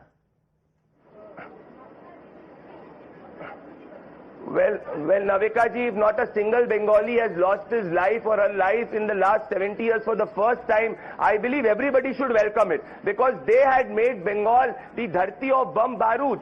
The Election Commission, the forces have to be given in, because for the first time in the history of Bengal election, not a bullet was fired, not an innocent Bengali lost his life, and not a bomb exploded. I think the first peaceful election in Bengal, people of Bengal chose Prime Minister Narendra Modi, and this is something very important, Navika ji. Please look at it. The people of Bengal also saw that the BJP government across, whether it is Tripura, whether it is Uttar Pradesh or central in the country, was developing and was ensuring that the poor improved. So all the fake narratives of the Trinamool Congress fell flat. Please look at our vote share. It is a resounding 46% plus. I was telling you pre-poll that we just needed a 4% jump. We've gone up by 8 to 10%. This has not happened in the past. In fact, let's look at the vote share. We have it up on the big screen. Last time the BJP was under 38%. It's jumped up by about 8% now, a little over 8%. It's gone up to 45. So yeah, 7.3% is what. And just look at this, about 3% vote share difference and 100 seats that go this way or that. But Niladri, do you just interrupt you? Nota has got more vote share than AIMIM. Just clarify. Okay, Niladri Bhattacharya, I want to ask you now. Please tell me. Not one person has lost their life, not one incidence of violence. Commendable job. And it had to be done. After all, 8 phases of polls in Bengal were brought down to 2 and done, planned in the manner that it has. Shouldn't you be proud of that as a Bengali? Definitely. Loss of life is not desirable anywhere. Definitely, it's a good job done by the Election Commission. I have to give it to that. Well, the first acknowledgement to the Election Commission coming from the Trinamool Congress. Oh, well, absolutely. I have just one short question. Just when he is praising the Election Commission, do you have exactly to that's precisely why. If you give me one minute. What is the difference between the total votes polled by the BJP and the TMC? So right now, there are about 17 to 20 rounds of counting still left. The BJP has around 48 lakh votes cumulatively counted so far. The Trinamool Congress has around 45 lakhs. So the difference currently stands at 3 lakhs. Only 3 lakhs. 1 minute. So the difference is 3 lakhs.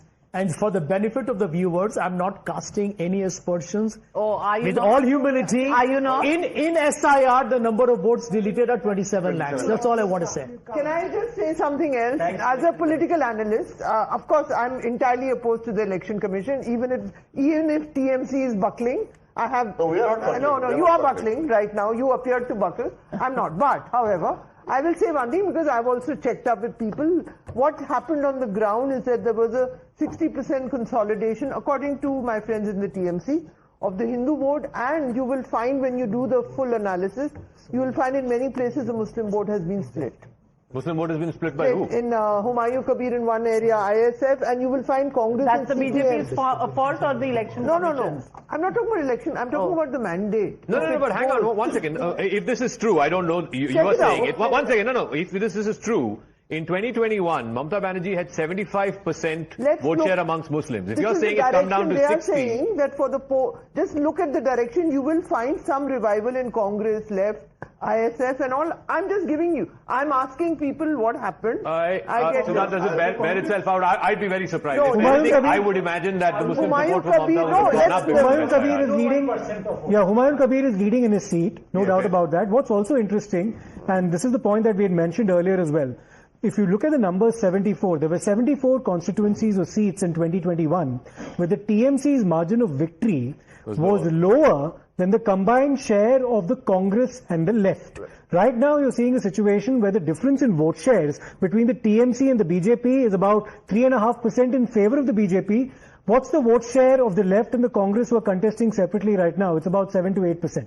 Just putting it out there. What Sabha's saying, and then I'd like to actually look at this, because if you look at it from the seat share and the vote share percentage, when you look at the minority cluster, just look at it over here, because you have 35.57% for BJP, up from 33% in this particular region. TMC is down from 51.41% to 44.71%. So the reduction here has been of about roughly about 5 to 6% over here, and the increase over here is just 2%. But if you just switch that, and in fact CPM picking up a lot of that 4% from 5.8 to 9.3. Just a second, hold on. When you move this number, the very same seats, to the seat share, just look at how it makes a huge difference. BJP zooms from 11 to 42. TMC goes from 88 to 55. So that difference of about 30 in these minority dominant seats, and the possibility of the minority votes then getting split by other parties who are in the faith and increasing. One second. There is another theory, which is that there is opposite polarization that has happened. The Hindu consolidation has happened in exactly those seats. That does not mean that Muslim vote has split. Absolutely. It is counter polarization that has happened, and the Hindus have also made sure that their vote does not split. And that is what has caused this kind of... Somebody mentioned the SIR. May I bring in a point about the SIR? In 10 constituencies in West Bengal currently, as per counting trends, which have witnessed the largest number of deletions, the TMC is actually leading in 6. Exactly. So therefore, BJP is leading. So it's negligible. I mean, you can't say they're winning because of SIR. The one story that we have to see. This is 2021 Bengal. Just look at the saffron and look at the rest of this as blue. This is Kolkata. So broadly, with one dot of saffron here, this was 2021. Now shift to 2026. Look at the surge of saffron all over Bengal, and look at how the bastion of Kolkata has been breached. Something that was always stated the BJP cannot do. And Anand Ranganathan, this is where the story is. Look at that sea of blue there. It was only in this part that there was the BJP and the northern part. Now it is a comprehensive presence all over, and the presidency bastion being breached, and this is the comprehensive victory. This is the story of Bengal as we see it at this moment. Let's go across to Ratnaji, the BJP candidate is leading by 5,067 votes. Yes, and she will win, and that is the message. The Mahila vote is the message. When you talk of minority vote, what has happened is counter polarization. But it is the M factor this time. It is the Mahila factor that has worked in the BJP's favor. The Trinamool Congress will need to introspect. Why? Despite Mamata Banerjee being the people's chief minister, lost that confidence that she had. Was the Arjikor incident the inflection point for the government of Mamata Banerjee in Bengal? That is what will have to be introspected. Let's also look at Tamil Nadu, because Tamil Nadu extremely important, and Tamil Nadu maps, if we take a look at this, this was all DMK and this is ADMK in 2021, but just look at this. It's all pink, the saffron and the green relegated, but it's all pink, and that is where 104 for Vijay, 72 for the NDA, AIA-DMK++, 58 for the DMK, and it is actor Vijay, the new Thalaiva, who has taken over. He's just about 13 short of getting. Actually, this is the election commission, whereas we see 108. So that's then he's Navika ji. Kolattur. It's fluctuating about 9 seats. Yeah. Is he going to? The only question here, is he going to make it to the halfway mark on his own, or will he need some smaller alliances? Let's take a look at Assam next. And what a comprehensive victory of Assam this has been. Look at this. Assam, 60 seats for the BJP last time. 73 for the whole alliance, 60 for the BJP. This time that is up to 99. Pro-incumbency, and this is the saffron surge. It is Himanta Biswa Sarma all the way, and all those who actually took him on, Pawan Khera, Gaurav Gogoi, where do they go from here? I don't know. But 25 is where Gaurav Gogoi and the Congress party is, 99 for Himanta Biswa Sarma and the BJP. And now let's go across to Kerala. And you mentioned Gaurav Gogoi is trailing in Jorhat. Well, in which case, I mean, Tarun Gogoi's son trailing in Jorhat. By a massive margin already, 14,000 votes is what he's trailing. Difficult to make up. Kolattur Muka Stalin is trailing by 9,000 votes. He was trailing too. Pinari is trailing. Yeah. NK Stalin, you're saying, is trailing. Udaynidhi, I believe, is leading now. A slender margin. But Gaurav Gogoi trailing. Kerala, it is left parties had 94. They are down to 40. LDF is down to 40. Congress, it's just the reverse. 93 for the UDF from 40, and this is the Congress's bastion. And since we are at it, let's take a look at Puducherry as well. Rajiv Chandrasekhar is leading. Yeah. And in Palghat, Shobha Surendran is leading. Yeah. 3 seats leads for the BJP. Yes. Yes. Could that also sustain? What are the margins, JVC? Just a minute. Right now, only 2.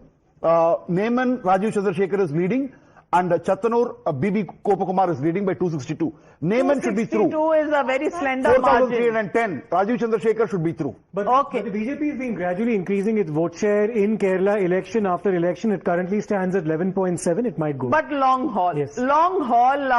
They're no Vijay in Tamil Nadu. They're no third force in Kerala. Let's take a look at Puducherry. And in Puducherry, okay, we'll try and pull that out. But at the moment, the big headlines really coming up on your screens. Prime Minister Narendra Modi expected to reach the BJP headquarters at 6 p.m. this evening. Headline number 2, BJP moving towards the 200 mark in West Bengal. Shuvendu Adhikari had stated that BJP will form the government with 180 plus seats. They are at 197 at the moment. West Bengal CEO says no victory rallies will be allowed in Bengal today. Trinamool Congress says, why is EC not releasing trends for all the 293 seats? Well, I thought they're all there, but TMC is still looking for a conspiracy. Headline number 6, West Bengal CEA Manoj Agarwal says there is no question of any vote chori in response to the charge by TMC. In Tamil Nadu, Vijay inching towards the halfway mark. BJP has called for a meeting with AIADMK. Are they sensing, Zaka, that the AIADMK constituencies where the leads are very, very thin for Vijay. So they might think that if he falls below 100, maybe BJP might be thinking of something. BJP? Through ADMK. Okay. Two Shahs, no? We'll have to. Two Shahs, right? Amit Shah and Trisha. But Trisha is not in AIADMK. TVK. VCK sources are saying there is a high possibility of their alliance with TVK, and UDF surge triggers celebrations at Congress office. Well, fight for the Chief Minister coming up next very soon. Sanjay Jha, why are you smiling? No, I think it's good to see the Congress get one more state in its entire kitty. It's been at the margins for a long time. Tamil Nadu, though, is a big setback for the DMK Congress. But I think, frankly speaking, Joseph Vijay is the star of today. No doubt about it. I think nobody in their wildest imagination, Pradeep Gupta notwithstanding, would probably imagine. But you have to give it to Pradeep Gupta. No, you have to. You have to. You have to give it. Everybody took pot shots at him for bowing out of predicting Bengal. But if he had predicted Bengal as well, he would have. You never know. But you know, it also tells you that we keep talking about the base, the political organization, expertise and heft. But the power of a charismatic personality is out there in Tamil Nadu. Now, Tamil Nadu may have a history of it, but Vijay in the modern times is an outlier by far. It's a phenomenon. Absolutely. The making of a phenomenon in our generation is what we are I think he also captured the moment. I think there was this massive anger against the DMK. Clearly, the ADMK could not capitalize on it. EPS has already been a chief minister, not exactly the most popular figure in the state. in comes this star, and the actions that the DMK government took against him, whether it is, the Karur incident and the aftermath of it, whether it was, his divorce case being made public, all these attacks by the DMK IT cell against him and his relationship with Trisha and so on, all of it backfired because he said it in his last rally, Mr. Stalin, I'm telling you, on counting day, you will regret going after me. And that's exactly what has happened today. He's regretting going after him today. I would like to bring in one theory, which yesterday when you were talking about the data, and I went out, I made a call to somebody from Tamil Nadu who linked to the Congress and who then said there are mysterious forces, can be this Vijay. Right? He did say that. Yeah. But there was another point, is that the DMK, not the Anna DMK, comes through as very patriarchal. So the woman vote he saw as shifting towards Vijay in large numbers. No, but the woman vote was always an AIDMK vote. I've been telling this to JVC. Yeah. But yes. it didn't go it went with DMK last time. But the DMK, he was, doesn't project itself. Like with Jayalalitha's history, even if the TMC is lost now, it had a lot of women representation. The point that he was making is this is a weak link, and I think these are things which must, the other issue vis-a-vis women in Tamil Nadu was also, and people don't talk about it enough, there was a serious issue of women's safety. People just did not, hold the DMK government to account for lack of women's safety. Because of managing the media. What had happened is, let me just take a minute. Tamil media, right from 7 to 9 p.m. will debate about ADMK, will debate about other issues, but will not talk about the problems which are being faced by the people of Tamil Nadu. Now, when MLAs and ministers went to their constituencies to campaign, most of them were asked to get out of the constituency. So what people like us thought was, probably the real anti-incumbency will turn towards ADMK. But here came the, game changer in terms of TVK, and in the last 1 week, the momentum was extremely high. Extremely high. Is it also possible that the BJP is a political liability for the Anna DMK? No, I Well, we'll know in the next few days. We will know. Why do you think meetings are being called for almost immediately? But for the moment, while there is a story that is unfolding, and Vijay phenomenon is a huge, massive phenomenon of our times, I think we are not quite giving the BJP its due as far as Bengal is concerned. I mean, it is tectonic, the kind of victory that they've got 190 seats and counting. Below 100 is the Trinamool Congress, and Amit Shah had been planning. It's also a textbook case of how you put your mind and strategy to the ground and work as per a plan, and it can offer you results. Civilizational renaissance. I would say it's a civilizational renaissance. You have to look at the BJP from 3 to 77 and now 200. I mean, it's a spectacular by far. And the message for the Congress in Tamil Nadu, Congress was governing Tamil Nadu for the longest time. Vijay comes and scores a massive bonanza, and the Congress is still holding on to coattails, waiting for a resurrection. I mean, these are messages here. Can I play out the very, very prophetic and controversial bite which was picked up by the Trinamool Congress? This warning by Amit Shah that was given out just in the wee hours of the phase 1 ending and the phase 2 voting. Let's listen into that soundbite. Well, we'll just play that out, but he said... What happens to the 13 FIRs against you now? I'm hoping they will evaporate somewhere.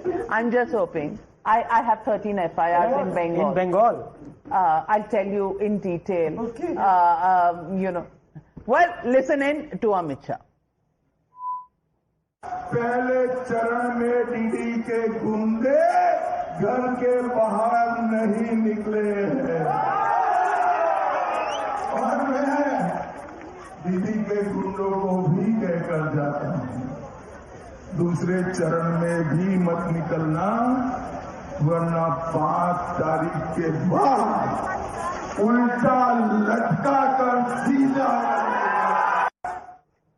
Well, this was the one that was taken offense to, but but the warning out there, I don't know, justified or not. Can I say something wicked right now? Because I think it's quite clear that you're always welcome. But you know, the Congress, because it's in such a, it's like such a inside its shell, then comes out, then goes to Muscat, whatever it does. But the point is that the Congress will celebrate. They will celebrate and say, now we will, now that TMC is gone, now our chance will come. They will think like that. Adhir Ranjan and gang will all think like that, and so might even be Rahul Gandhi. No, but one thing is for sure. One thing is for sure. It's two regional satraps less competing with Rahul Gandhi in 2029. But you've got Vijay coming up, who's really young and but he's not part of the India alliance. Within the India alliance, the jostling for the top job. Now, next year becomes extremely interesting. UP elections coming up versus Akhilesh Yadav. What happens in Uttar Pradesh? That hot stuff. I think here the SIR, it is Navika. That is about SIR. Navika. There is going to be resurgence of Rahul Gandhi. No, Rahul Gandhi has a very good personal equation with Vijay.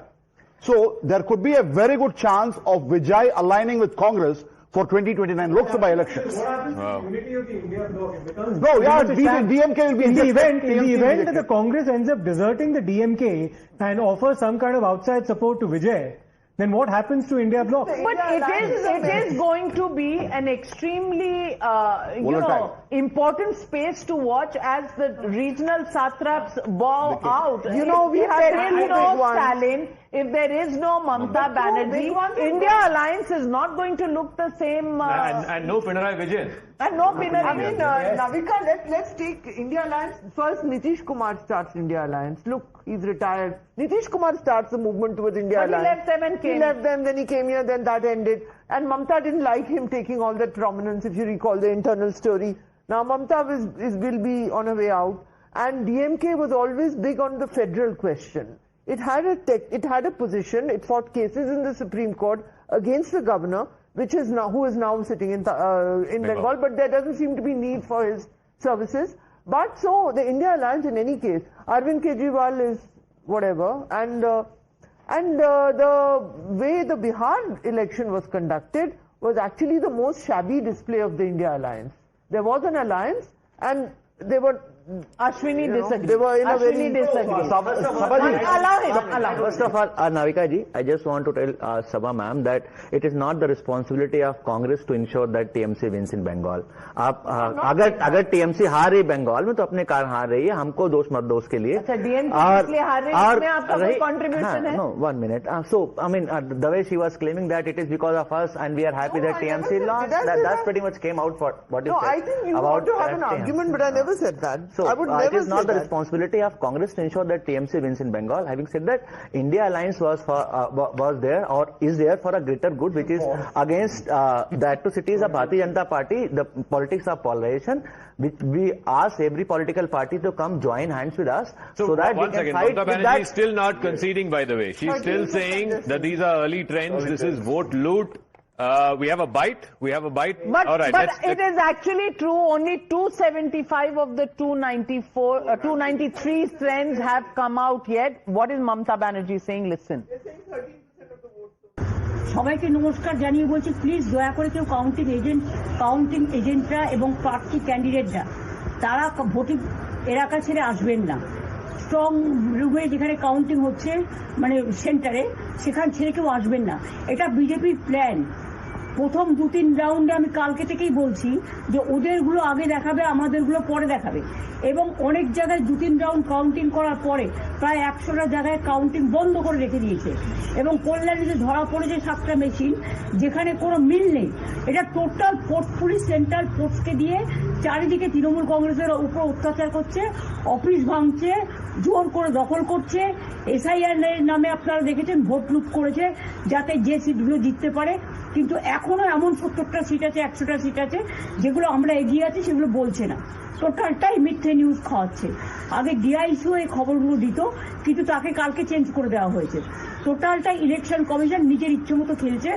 এবং সাথে কেন্দ্রীয় বাহিনীকে নিয়ে এবং আমাদের পুলিশরা total মাথা নত করে কেন্দ্রীয় বাহিনীর আন্ডারে কাজ করছে সুতরাং আমি সব আমাদের কাউন্টিং এজেন্টদের আমাদের সমস্ত পার্টির কর্মীদের বলবো অত মন খারাপ করার কারণ নেই আমি বলেছিলাম সূর্যাস্ত পরে আপনারা জিতবেন। 3 রাউন্ড 4 রাউন্ড কাউন্ট হলেও এটা 14 রাউন্ড থেকে 18 রাউন্ড কাউন্ট হয়, তখন আপনারা জিতবেন। Wait and see, watch. আমরা সবাই আপনাদের সাথে আছি, আপনারা কেউ ভয় পাবেন না, নিশ্চিন্তে থাকুন, আমরা বাঘের বাচ্চার মতো লড়াই করে যাবো। So Mamata Banerjee is saying that it's still early days. We're past noon. We're 45 minutes past noon. There are about 8 or 9 rounds that have been counted. Another 8 or 9 left in most constituencies. I don't see this, this deficit of almost 100 seats being bridged between the BJP and the TMC. I think I'll tell you where she's coming from.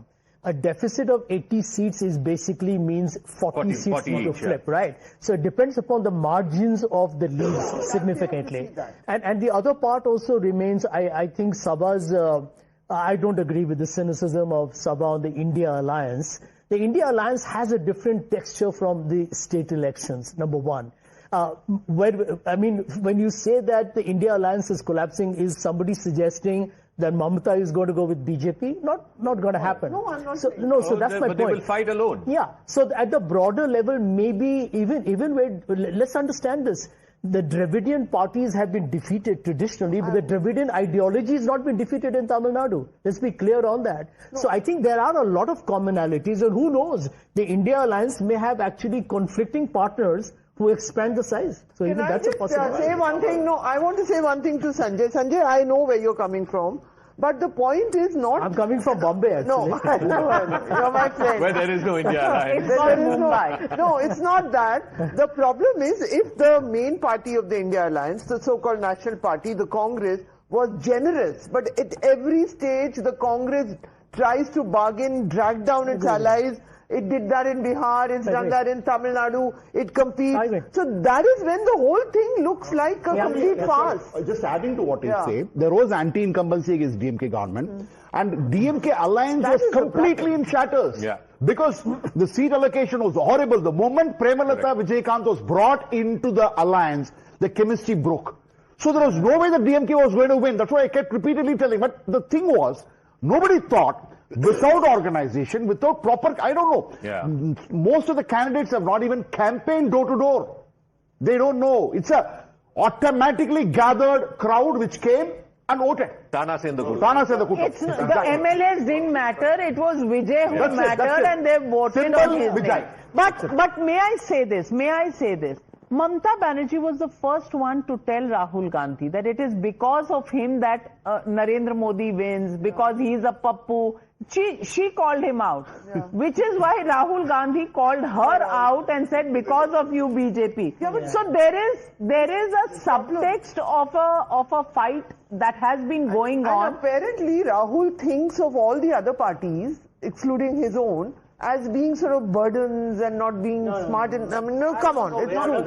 I've heard it from people who sat in India Alliance meetings, and they have given an idea of how they were treated in many instances. One thing I will not deny, the Congress still lives with a degree of hubris of the past, and I have honestly, and I'm going to say it, I'm saying it on your program very openly, the Congress is the leader of the opposition, right? Because it's got around 99 or 100 seats, and it will always be, unless it fails disastrously, the largest alternative to the BJP at a national level. But the India Alliance chairmanship, I think the Congress should give it up to anybody else and focus on its own internal renewal, which is important to stop the BJP. And where they had missed a chance in Tamil Nadu this time, they read TVK earlier, they read Vijay's popularity earlier, made some initial, but then went with the status quo of the senior leadership, which was not willing to take a chance. Yes, Harish. Mr. Rahul Gandhi should be so grateful when the entire Indian alliance, even in the India alliance, have not backed up Mr. Rahul Gandhi. The only state leader who backed left, right and center is Mr. Rahul Gandhi, Mr. M.K. Stalin. Which is true. Acknowledge. He should be more grateful rather than combining with the TVK. That is a preposterous move if we would have taken. Which is why they stuck on. I'm just saying that. But the post-poll alliance can happen is what all the Congress leaders have been expecting. Speculation. Well, in elections of this kind, chances have to be taken.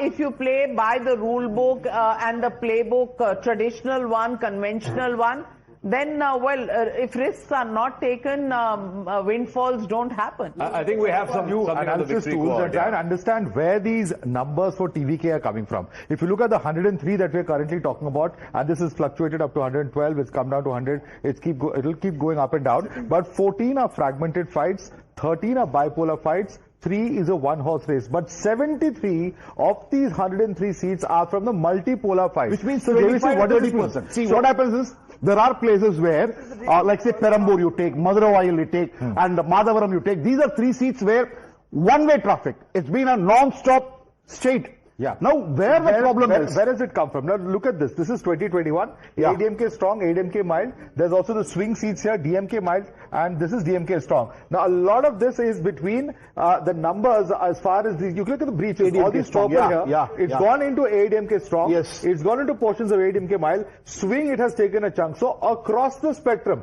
DMK, ADMK swing, all of them, the TVK has been able to breach and make a number. Where they swept 10 seats. If I'm right, they're leading in ADMK is leading in only 2 or 3 seats.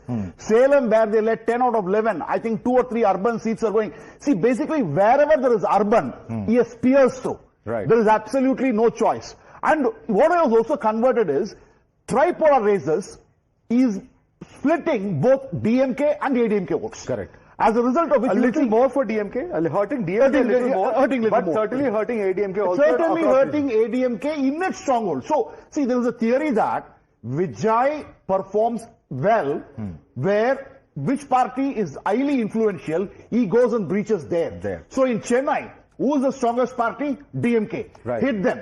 Right. Coimbatore, who is the strongest party? AIADMK. Hit them. And that's been the pattern right through. Let's look at the Chennai region. In fact, you mentioned the particular regions. Let's look at Chennai, how he's done over there. And if those numbers are holding up, absolutely. 28 for TVK, DMK at 31. DMK now reduced to 2 from that number of 31. So this is a clean sweep of the Chennai region. And Shekhar Babu, 2 of them are only leading. You look at the urban cluster as well, and it's not just Chennai, but all the cities of Tamil Nadu, and highly industrialized state in that sense. So the urban vote is a big chunk of the population. 47 for TVK. The DMK was at 45 here. ADMK at 10 reduced to 3. So hurting both the alliances, but DMK clearly the loser going from 45 to 5 over here as well. Let's look at some other important segments as well. Rural users. Look at the SC segment. The SC segment is as well very interesting. Because TVK has done 22 over here. 22 is the number. ADMK was at 16 down to 12, but DMK again the biggest loser from 28 down because to just this 10. is where Tol Tirumavalavan, who has been their biggest ally. VCK. And Tol Tirumavalavan, in fact, he is somebody where he felt the pressure. And the pressure is very well evident. And I'm sure, Harish, it must be VCK seats in northern Tamil Nadu, which must have really hurt. Right. And look at this. This is the MKR cluster. Explain this cluster to us. Because here as well, DMK has slid. TVK has gone up by 20. This Mukulator cluster, where you have Devar community, mostly in the Delta region and the southern region. And here, if you look at it, this is unexpected. Absolutely unexpected. You are saying that the caste polarization is not happening in the down No, so it's caste agnostic. People are voted because it's region agnostic. Because it's region agnostic, it's caste agnostic. Is it the busting of the caste classification in this election? If the caste polarization is not people are voting, it doesn't matter whether you're 1 year Gounder, they are voting beyond caste. There is only 1 year area. The class bastions have been demolished in Tamil Nadu, and that should be a welcome sign. Only a film star could have done this. For modern India. For modern India. And Rahul Gandhi will also need to reflect on that. I don't know if it's still happening in northern India. DMK or ADMK, if the caste polarization is not happening by TVK town, the new player has come from behind, captured the imagination of people, and democracy has won. That is the only way of looking at these elections in Tamil Nadu. Look at this. The thing about ADMK was they had a counter chief ministerial candidate. So the entire counter community was supposed to rally behind AIADMK. And what has it done in the Konguverala counter cluster? ADMK 24 down to 12, TVK 20, DMK 16 down to 8. This shows that people of Tamil Nadu have gone beyond caste and voted for Vijay. So essentially, EPS's own caste, the founders and his own region, the Congo region, was to vote for ADMK. Even myself, they expected the maximum or less to come from this region. So even that has deserted the ADMK to that extent. Gone. You look at Nadar. Yeah. Let's just take a quick look at the Nadar community as well. Yes, this is the Nadar cluster. Here as well, the numbers for the TVK. In fact, DMK coming down to 7, TVK getting 7 Which means, seats here I as have well. a theory here. Roman Catholics, CSI. These are people who are driven by the message from the church.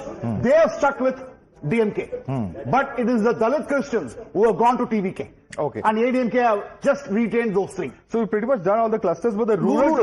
Let's look at the rural part of, this is interestingly where ADMK has picked up all its seats. Exactly. The 67 seats that it has picked up, it had 65 of this last time around. So it's retained its rural base across the state. But that's not helped it come to power. My whole theory, my whole survey, everything was based on rural. Okay. But that's not been enough. And even in rural, clearly rural 60 seats. If TVK is piercing 60 seats, which means I will take back my statement because I made it lot of times I made it in Tamil Nadu, that Vijay is an urban phenomena. I'm sorry, my apologies, he is a pan-Tamil Nadu phenomena, he is a caste-agnostic phenomena, he is a religion-agnostic phenomenon. That is what this election shows. So urban plus rural. Dance. You have to do the Vijay dance. Well, the 10 big takeaways going back to West Bengal, that is the other story. The 10 big takeaways, well, BJP breaches yet another bastion, creates new foothold for itself in Bengal. One more regional satrap now decimated. After 3 tries, on the 3rd try, the BJP gets through. Weakening of the national opposition, definitely, that has happened. The India Alliance, we're even discussing what happens to it with 2 regional satraps being defeated in this round of polls alone. 2029 calculus has been reset yet again. The validation of Home Minister Amit Shah's booth level strategy, that has worked. And if we can just put out these takeaways on the screen, it would be fantastic. Governance over identity wins in Bengal. Referendum on security has also come out because the refugee, the Ghuspetia, what happens to the Ghuspetia conversation? There are no Ghuspetias, and I'm sure the BJP will also, if they come to power, I still say if, they will try to find out with a torch also. Should we do the debate at midnight tonight? I think did so. Did it give you I think adequate so. time Yes, because I'll tell you why. to get used to the idea? One Yes, other point, absolutely. one other point. Mamata Banerjee made this about Bengali Asmita, Bengalis versus outsiders. MK Stalin also made it about Tamil pride, Tamil this.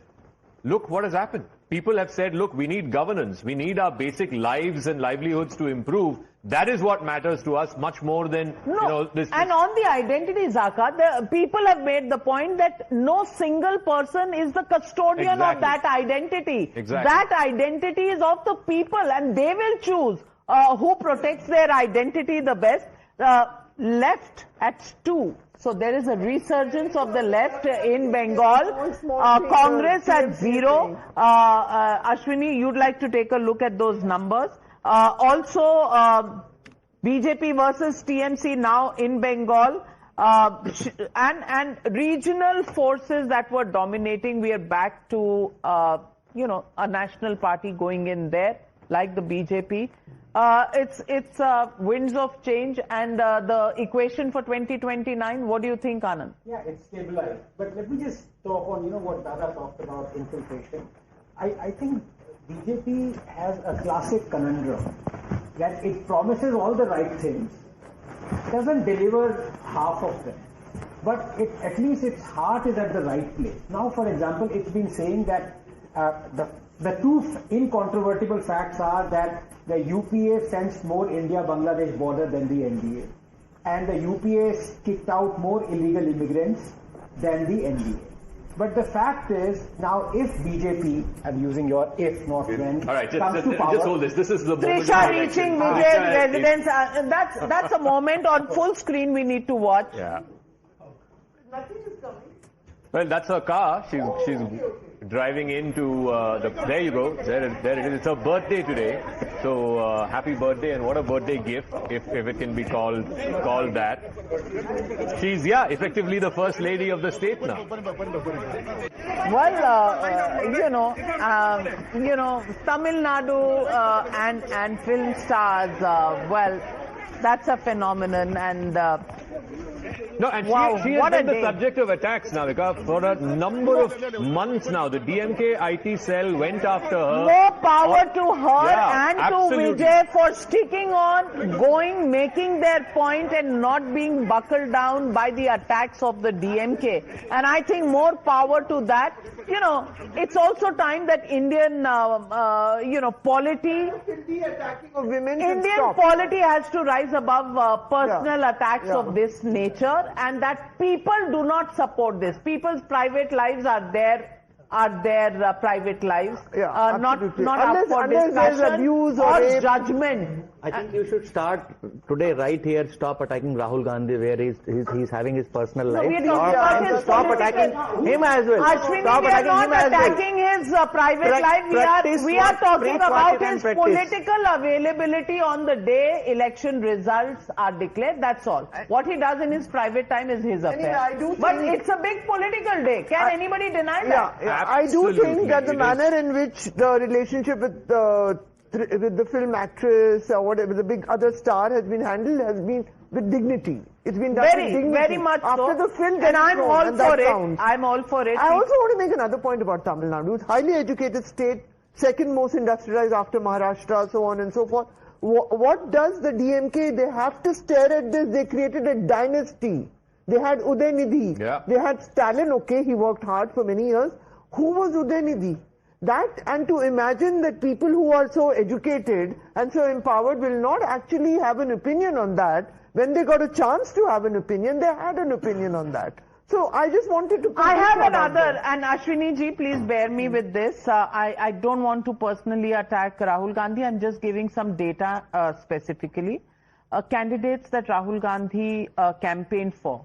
Chanchal, Asif Mehboob, he's trailing by 1,051 votes. Samserganj, Nazme Alam, he is 4,112 votes he's trailing by.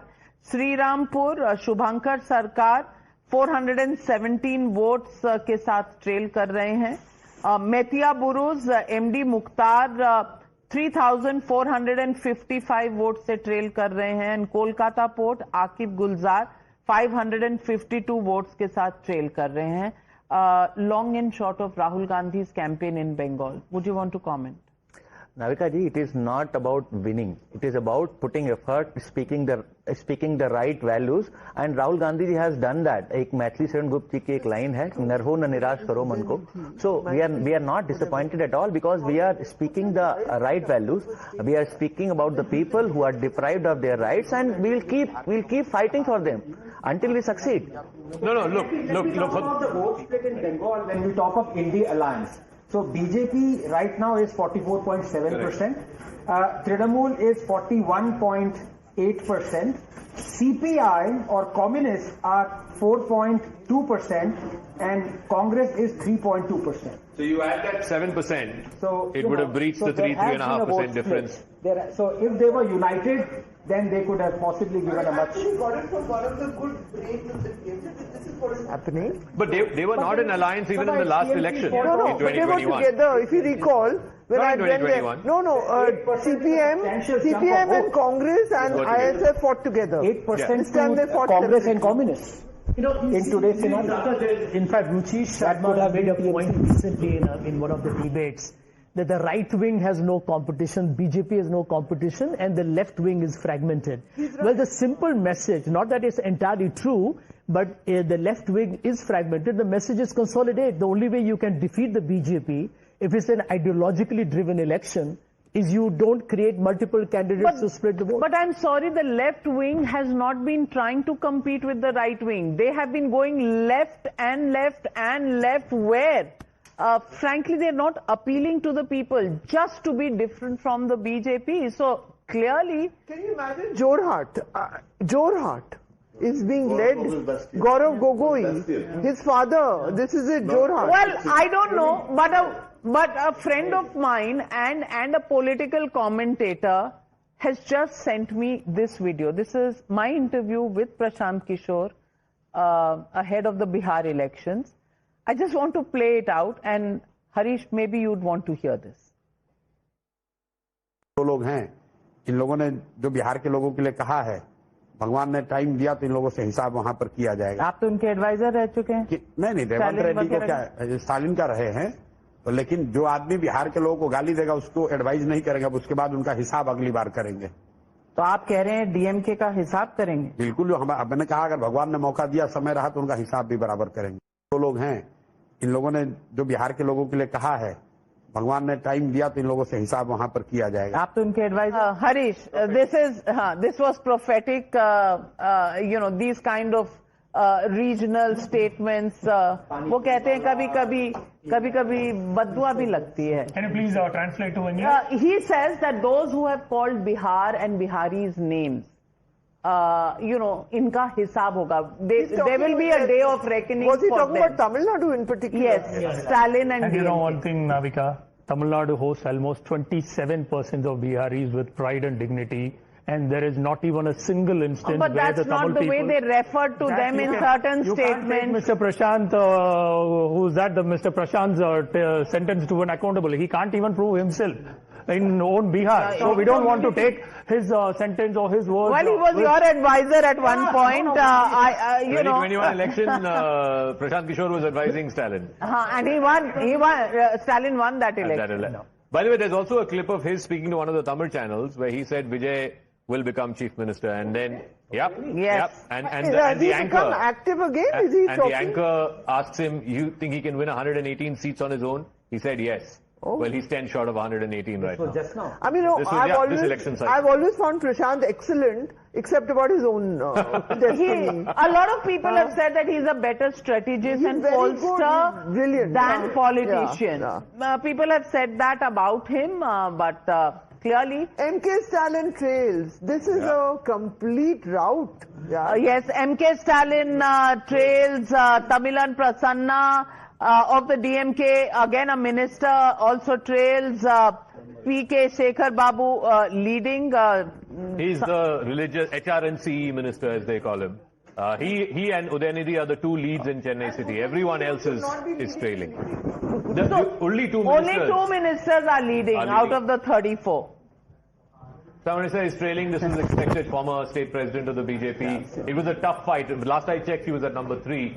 So it's not an easy one there. Again, the Congress state chief, Selva Perundugai, he was the infamous translator for Rahul Gandhi, the famous clip that went viral. Durai Murugan, can you believe this? He's an 11-time or 12-time MLA. He's trailing from Katpadi. It's unbelievable. These are people who have never lost an election in their life. V.D. Satisan is leading, Ramesh Chenitala is leading, Uman Chandi is leading, Sunny Joseph leading, it is Balram Trithala is leading, so almost everybody in Kerala in the Congress is leading. K. Surendra, the BJP, so Pinarayi Vijayan is just now leading in Dharmadam. Again, he's never lost from that constituency, so he's now just leading. I don't know the exact number that he's leading by. Sunny Joseph from Peruvur in Kottayam district. He's the state president of the Congress. We spoke to him earlier today. Like I said, Shailaja teacher. Yeah. A terrible seat because Vijayan wanted to make sure she will never be a competition to him. I was told this by people. She was given a difficult seat. So here's the thing. I mean, you have an exact mirror image of what happened, the 2021 result now. Resulting in... This is Mr. Pinarayi Vijayan's son-in-law, by the way. He's a PWD minister. He's leading. He could be the Gen Next of the CPM in Kerala. But I think this is a massive victory for the UDF, and I refer back to this very popular Congress leader who told me if it's 70 plus, it'll be KC. If it's 80 plus, anything above 80, it'll be Satishan, because he's the one who's led the fight. There is one. I shall name him. If he was the chief minister, he'll face the Congress would have crossed 100. I think we know who you're talking about. I would like to know, can I, Zaka, Navika, everyone here, I would like to look at the Vijay phenomena and get an idea of the average age of the candidates and the gender breakup also, those who won. Well, we'll wait and pull those numbers out. Really like that. Out for you. At the moment, the way things are standing, well, right now the big story, BJP sweeps Bengal, Himanta Biswa Sarma sweeps Assam, Gaurav Gogoi trailing in Assam from Jorhat is the big story. Mamata Banerjee still saying stay put, keep watching the results because a miracle can still happen. Vijay, the big phenomenon in Tamil Nadu, will he be able to make to CM position without any support, or will he need just a few members? 110 at the moment, 7 short of the halfway mark. That's the phenomenon in Tamil Nadu that we've watched today unfolding in front of our eyes. The Dravidian parties sitting in the sidelines, filing their nails, and Vijay storms the bastion. Not filing. Now they're chewed. Navika, there is one quote by Lenin. If you want to destroy the nation, you should destroy the thinking of the youth, right? And having said that, 18 to 49 years of age accounts to almost 45% of the new electorate, which is coming around 2 crores votes. If you pull the data out, I hope these brackets of 18 to 40 years of old will have completely casted their votes with TVK. Why didn't you get that? You also have a young deputy chief minister. I said I object to anybody calling the voter names. Just because the voter has chosen somebody and not you, come on, you can't don't spin the appoint narrative. I'm not calling out names of any voters. We are giving a thing that the youth who doesn't have any idea. Do you know what is the ideology of TVK? Does any 234 governance people can be an ideology, my friend, and governance is what the youth wants today. Zero ideology. How does it matter? Well, you know, please do not wear this hat, intellectual hat, that you are the only people with an ideology. Everybody else is ideology-less. I'm sorry. We are not disregarding. Their ideology is, your ideology has been rejected by the people. At least take that. Come on, even TVK both the legacy parties has been totally rejected. They could not come up with any alternative. I think this is a classic election where the voter of Tamil Nadu is saying we are not happy with the quality of governance we are getting. We need a better quality of governance, and they're willing to give Vijay a chance. Whether or not he will succeed, I don't know. Maybe he'll fail. Maybe he'll spectacularly fail. But the point is that his whole campaign, Shekhar is here, you can bear me out on this. His whole campaign was these two parties have been riding roughshod for the last 50 years. Give me a chance. He called it Matram, which is an election of change. This is a historic change in the state of Tamil Nadu. Why are you calling out the elections now? I think you can. Well, he's still short of majority by 7 seats. He's called, no? Called out the elections. In Tamil Nadu, the margin is less than 4,000. Yeah, Shekhar. No, absolutely, because his whole campaign was these people in the name of Dravida ideology and in the name of Tamil pride, they have been hoodwinking the people, and the huge amount of corruption, failure of law and order. I mean, on every front, and he also attacked this freebie culture. He said, you keep on doling out, and he warned the voters that these people will keep on giving you money and loot the rest of the term, and you won't get anything, because the quality of life that the average Tamil felt in Tamil Nadu today is what has propelled to Vijay where he is today. I absolutely agree with you. I was in Chennai 3 months ago. I mean, some of the main arterial roads are all dug up. You were stuck in traffic in Chennai much more than you were stuck anywhere in Delhi. And, you know, the traffic in Delhi is notorious. I mean, the quality of governance, the quality of living standards had gone down substantially in the city. This is something that I had seen, and he tapped into it. He didn't. Can I give you a data? We are the industrialized section of number 1. Tamil Nadu stands number 1. Human Development Index. Can we go to the industrial belt of Tamil Nadu? The per capita income of can we go to the industrial belt and see where you've lost those seats? Give me a fair second, because you have given a grave allegations of disregarding the 5 years term of Dravidian Munnetra Kalavam. No. My point we have made sure to put Tamil Nadu back deficit? in number 1 position in industry. Yes. We have made sure to put the Human Development Index at number 1. We have made sure to put the per capita income number 1, which is double the national average. Elections are over, results have come. Elections are over, results have come. Travel from travel from Arumbakam to disregard the on the Bangalore road right up to Sriperumbudur, and you have a Sriperumbudur MP who is a TR Balu, and your back gets spoiled. You have to go to the doctor. You travel 3 times. Top notch. Don't bother. Please give me a second. It doesn't mean that you have to disregard the entire 5-year tenure, which made sure to put across. That is, we respect the people's mandate at any given point of time. We are not going to go ahead and whoever. Sir, it is the BJP's prerogative. It is not our prerogative. It is imperative to make sure the first time you have to give the credit to the debt that they DMK, accumulated, which made sure to put Tamil Nadu in number 1 spot. Which is takes over, it's going to have a very tough time. No. That is because BJP has come inside. Sanjay, yeah. You know, Zaka, the victory of the opposition in West Bengal, in Kerala, and in Tamil Nadu, there is a very positive actual message out there that the voter is becoming more exacting. Now Harish and my party have been in alliance, but I think he's rattled out the right numbers, and yet you've been defeated. Tells you that people are still expecting more, which is a good sign, actually. Let me also go to Charu Pragya and to Salem Dharnidharan. Dharni, you were here in our studios in the morning. You seemed very confident. Right now, 110 TVK, 60 DMK, 64 AIDMK.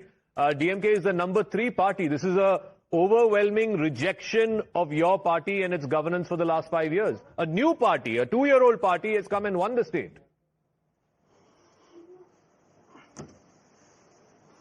See, we win some elections, we lose some elections, but what is important is to accept people's mandate.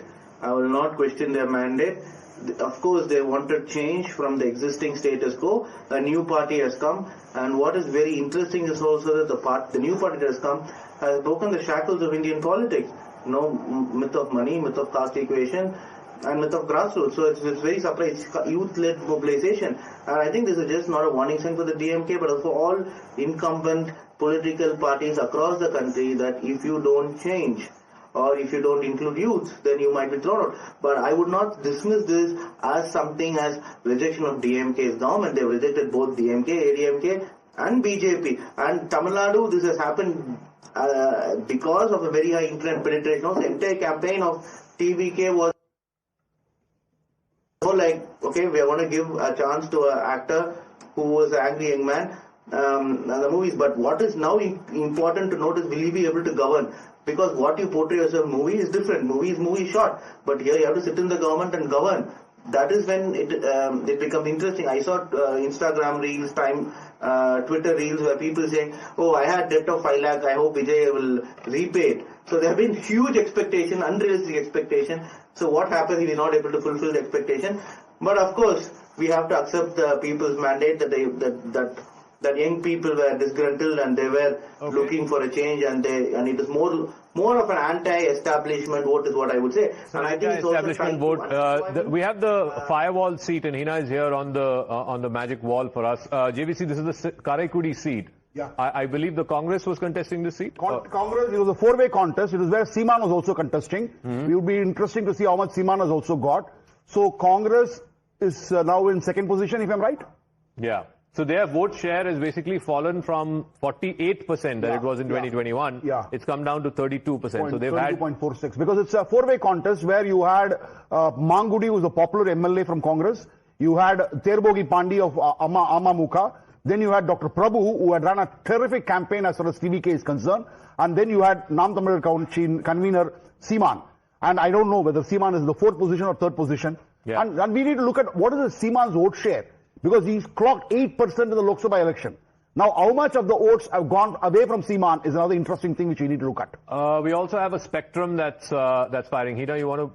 Yeah, this is on Tamil Nadu, yeah. Yes, we'll just explain to our viewers how the spectrum is looking like right now. With this particular illustration, viewers, we are trying to explain to you what used to be DMK's stronghold at one point in time, say, in the previous assembly election, and how there is, a shade of pink entering there. So it used to be green, and how you can see now shade of pink as well as saffron entering here. What you see above is actually DMK's stronghold, the seats where DMK had mild impact, and these are the swing seats, and then this was the AIA-DMK hold, and then the AIA-DMK stronghold means DMK had won in 2011, Three elections. 2021. Three consecutive Mildest, assembly elections. two, Yes. So this is the spot which gives you a sense of the seats where DMK has consecutively won 3 assembly elections. And see what is happening in this particular chunk. You've got barely any shade of green here. It's either pink or, there is a bit of saffron also. And similar is the scenario here. But if you look at the AIA-DMK stronghold, again, we are seeing a lot of pink entering this part as well, clearly suggesting that while TVK has eaten into the vote share of DMK, it has also grabbed some portion that originally belonged to AIA-DMK, or rather AIA-DMK strong. And this seat, Kolatur seat, which is the Chief Minister's seat, I think he's won, JVC, correct me if I'm wrong, I think 8 or 9 times. No, 2011, 2016, 2021, because he had shifted the seat correct. from 1,000 lights to here. Correct. The seat was formed only in 2011. He had won 3 times. The first time when he won also, there was a case going on in Supreme Court. The order has not been issued yet. But can you imagine a new party, a gentleman named V.S. Babu? We don't even know who he is. Can you imagine? We don't even know who the TVK candidate is. He's come and defeated, or at least is in line to defeat the incumbent sitting Chief Minister. Charu Pragya?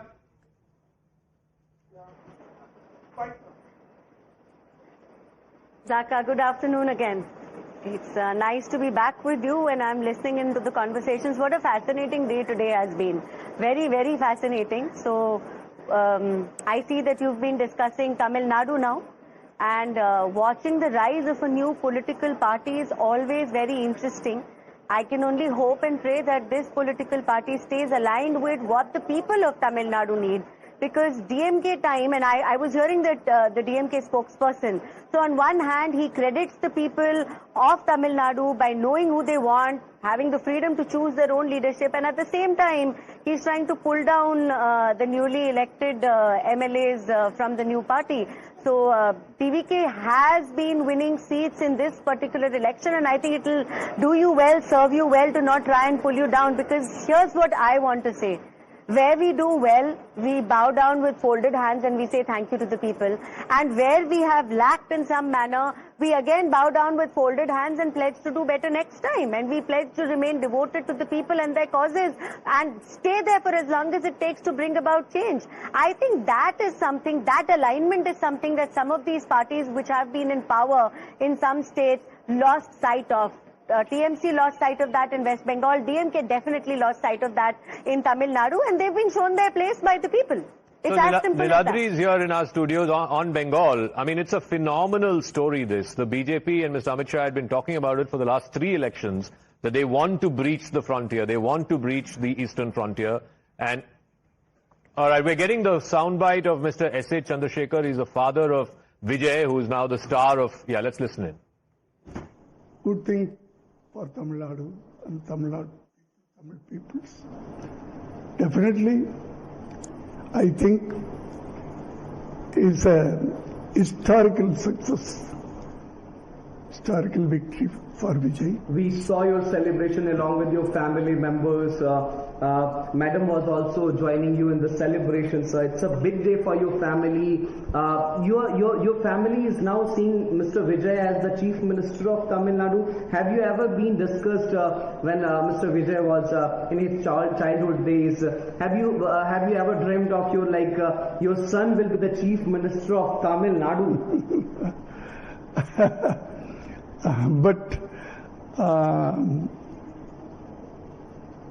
I will motivate it, always be motivated, because as a human,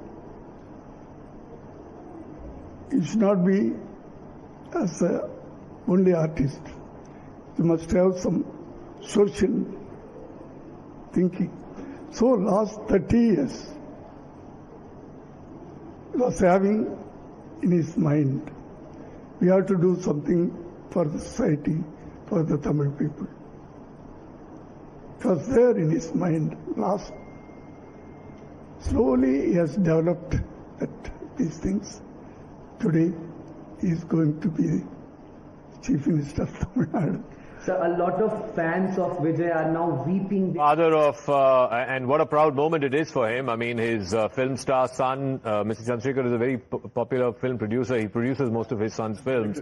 and now he's the father of the to-be chief minister of the state. None of his films could ever have a script as fascinating as this one. That's what we can say. And his last film was not allowed to be released. Yeah. Correct. I think that was a mistake which DMK committed. We went after him in a very bad manner.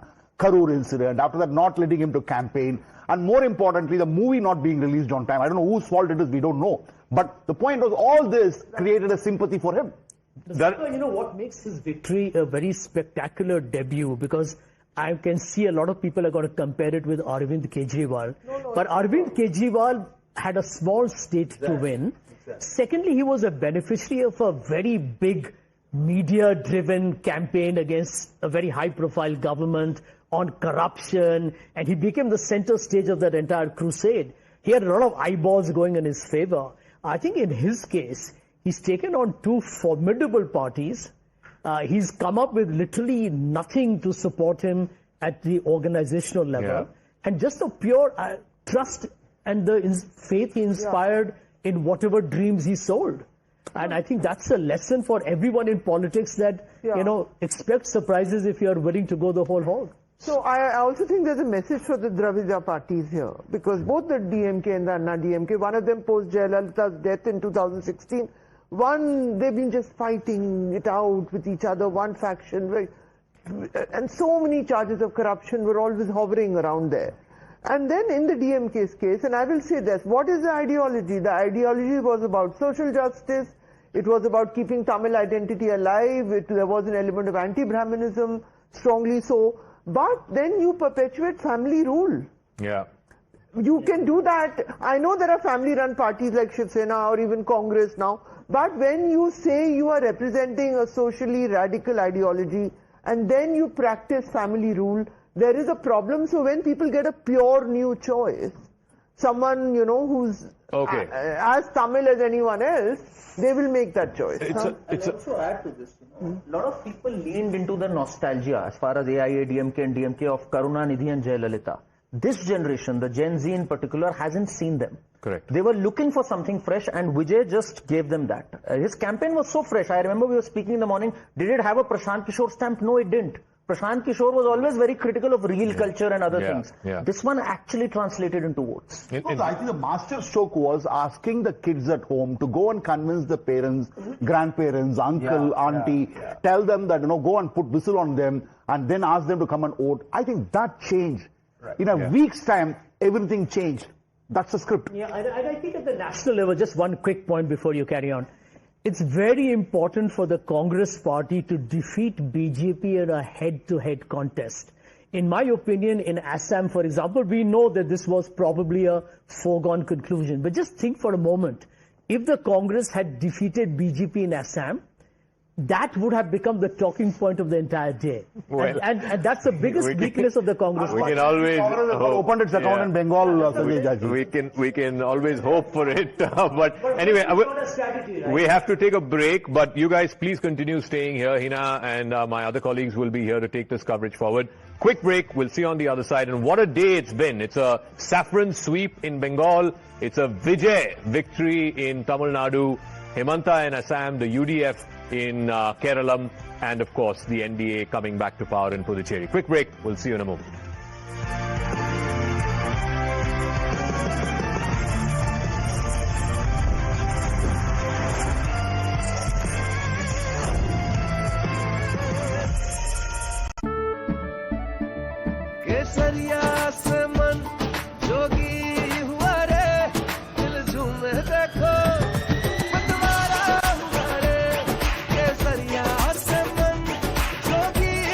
हर पल मनाओ केसरी त्योहार विमल बोलो जुबान Kesari Jindal Saathi seal है तो असली stand counter chief ministerial candidate.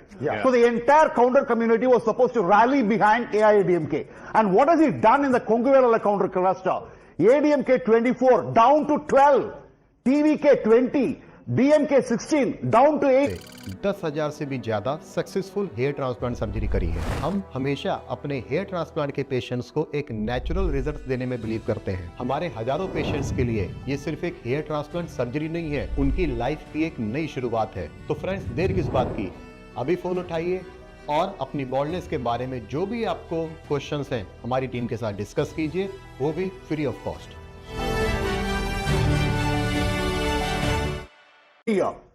Roman Catholics, CSI. These are people who are driven by the message from the church. They are stuck with DMK. But it is the Dalit Christians who have gone to TVK. Okay. And ADMK have just retained those things. So we've pretty much done all the clusters, but the rural. Let's look at the rural part of. This is interestingly where ADMK has picked up all its seats. Exactly. The 67 seats that it has picked up, it had 65 of this last time around. So it's retained its rural base across the state. But that's not helped it come to power.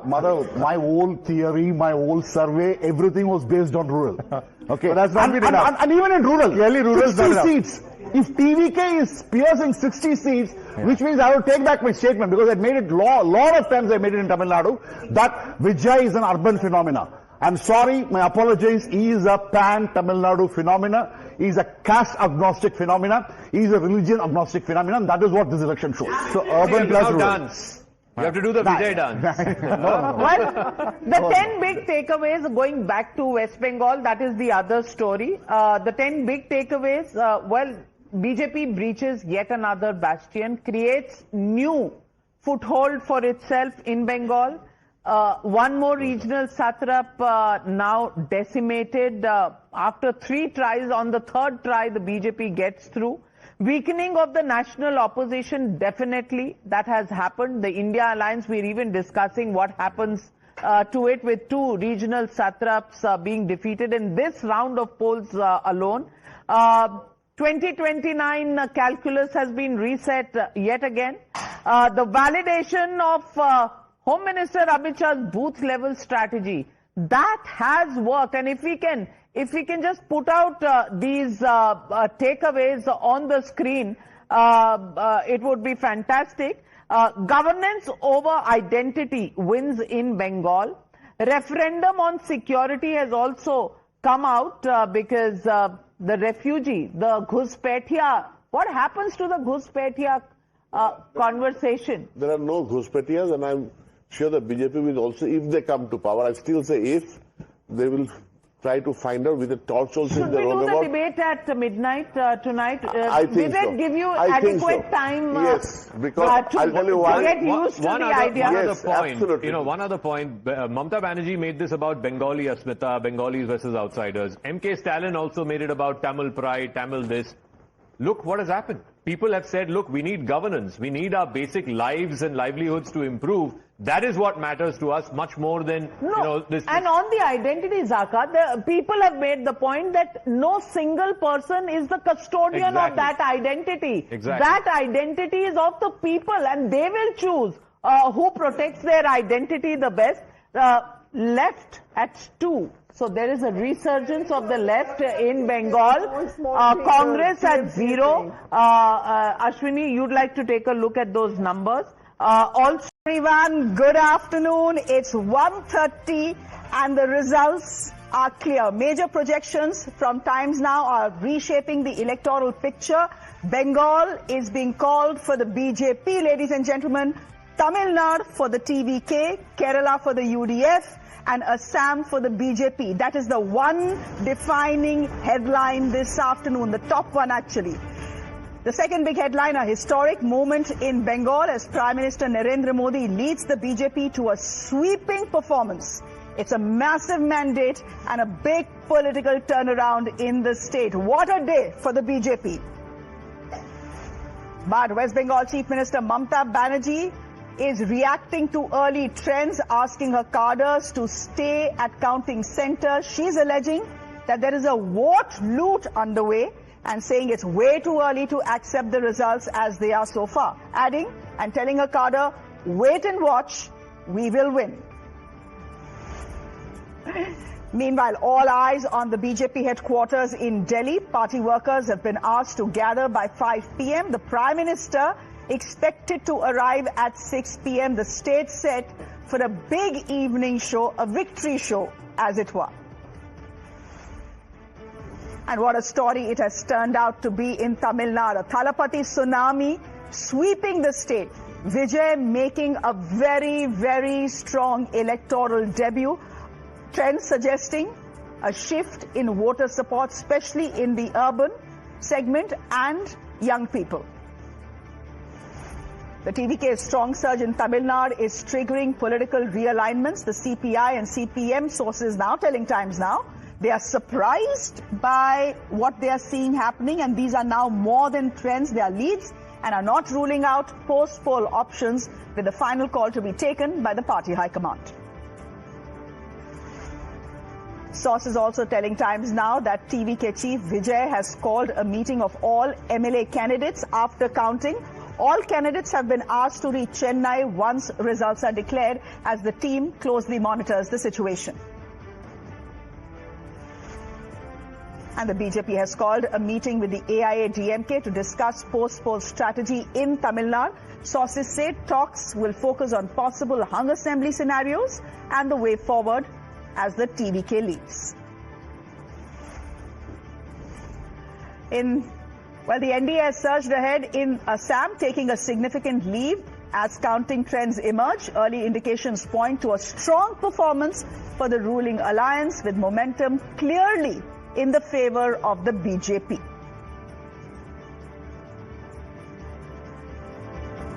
Dave.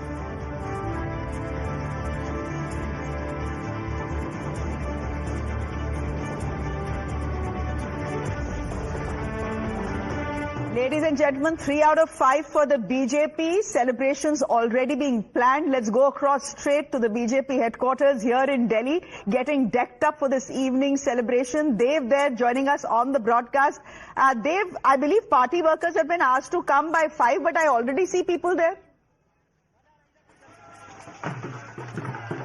Well, yes, absolutely. You can see I'm going to let the celebration visuals do the talking.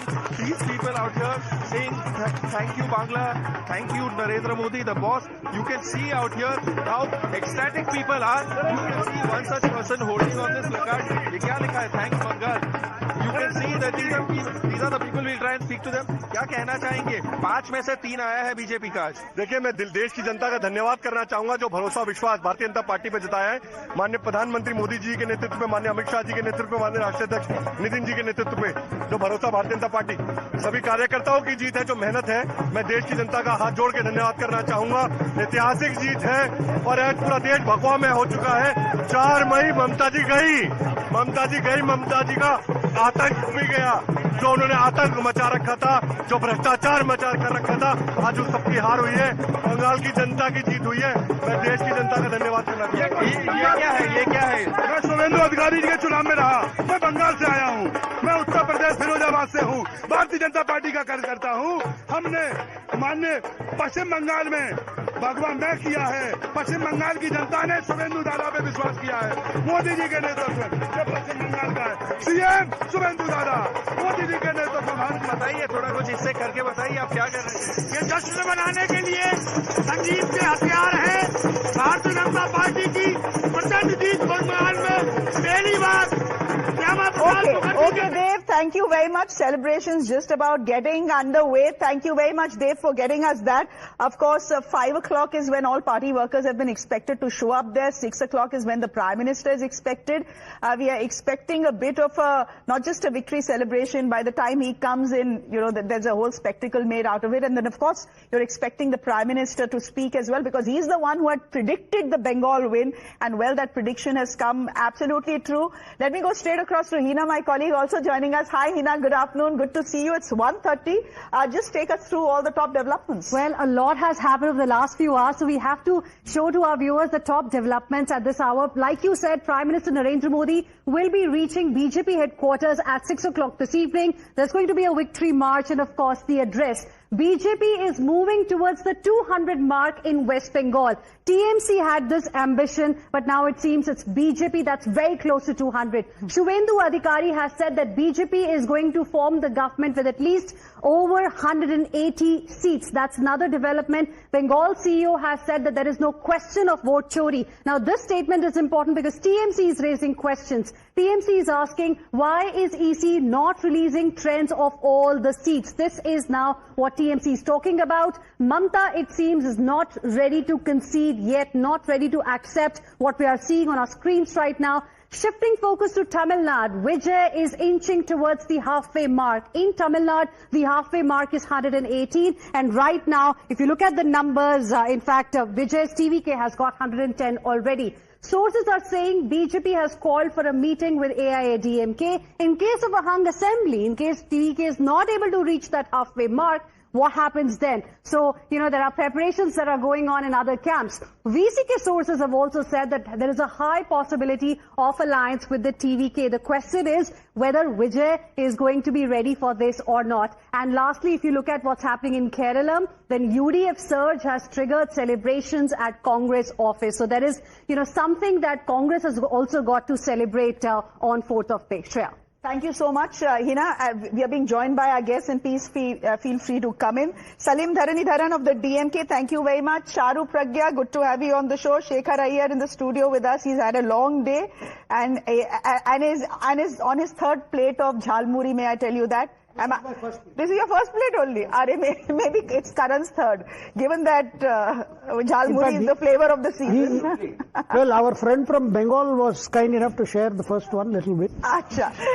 Karan, what a sport he is. Karan Verma, thank you very much. Niladri Bhattacharya, pro TMC analyst, joining us on the show. Harish, thank you very much from the DMK, pro DMK actually. Can I just go to the DMK spokesperson first on the show? Salim, what happened? This is a complete rout for you.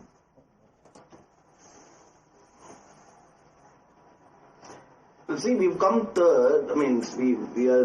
I think the vote share is on par with the ADMK. So this was not expected. But having also said that, we'll have to accept the people's mandate. The same people voted DMK thrice. That is 2 parliament election and then 1 assembly election. Of course, there's a new party that has been started. It's a Gen Z movement. And I think this kind of movement, is prevalent across the world. We saw it in the US, Mr. Trump.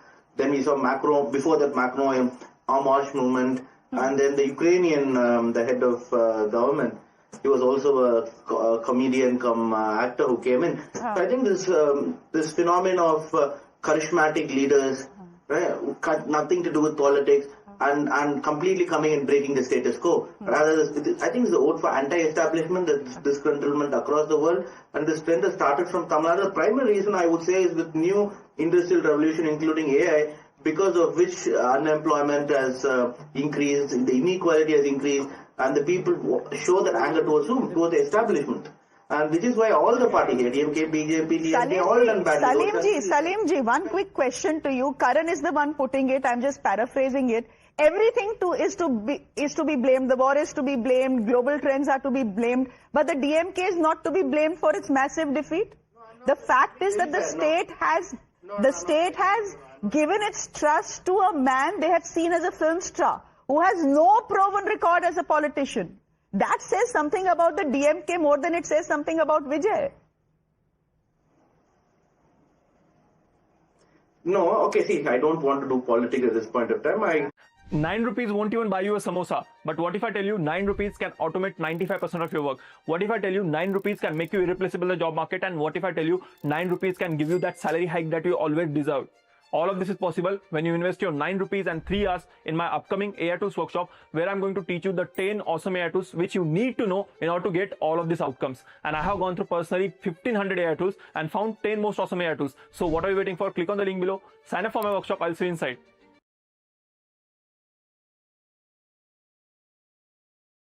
Just said that, everything was fine.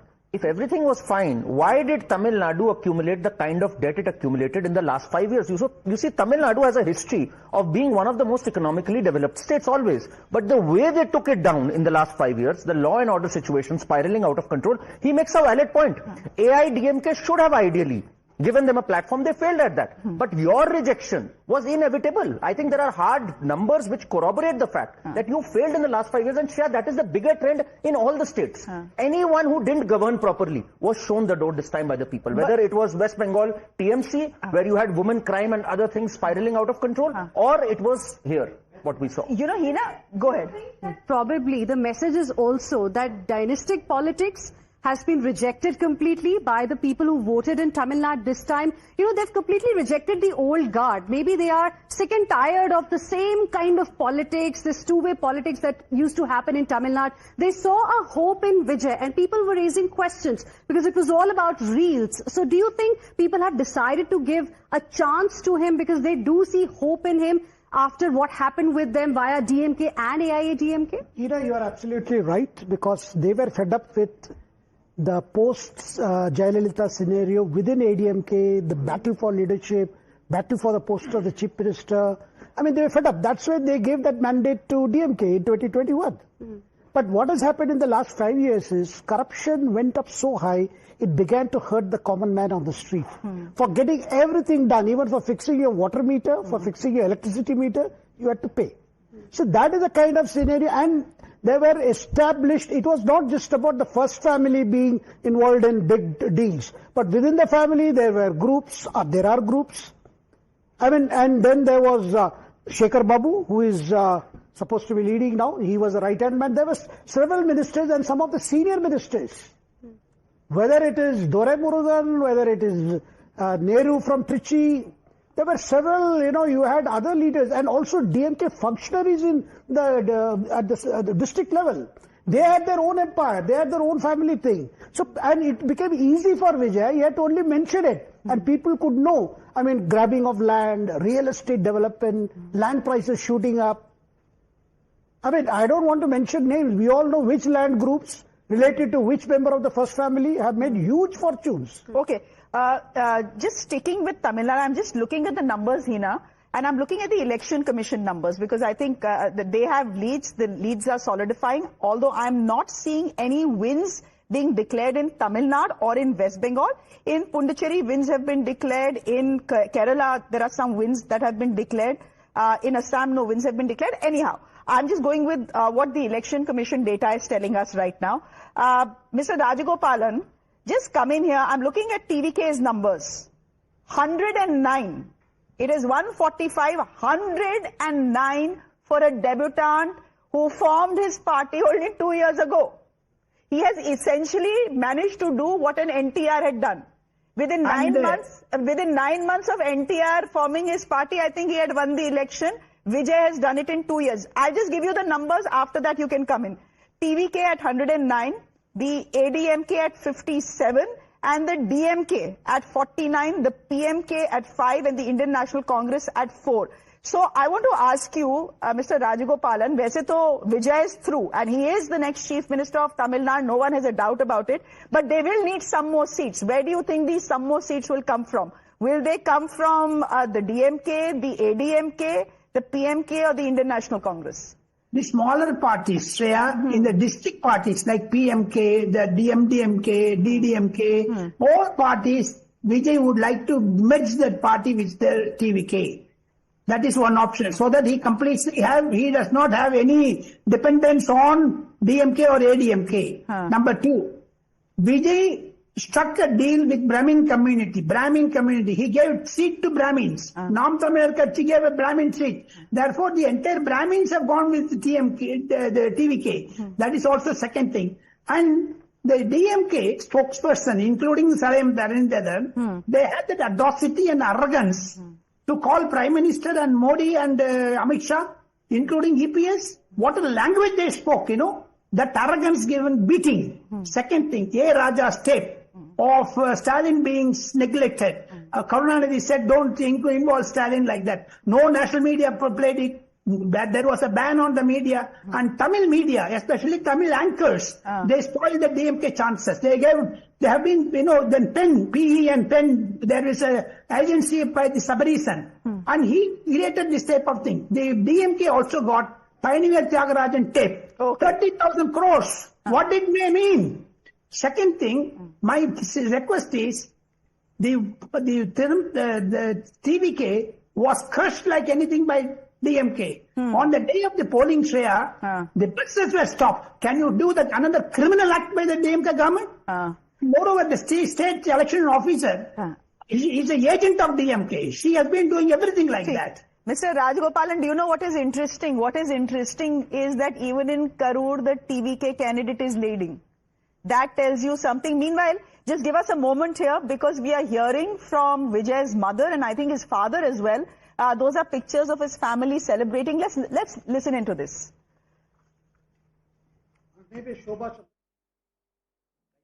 As a lot of people in Tamil Nadu has voted for Mr. Vijay Thalapathy to be the Chief Minister of Tamil Nadu, how excited you are. You are blowing the whistle here. What I can ask from you, I'm totally confused because the people of Tamil Nadu has given up a ballistic majority to Mr. Vijay. How do you see this, ma'am? I am so happy.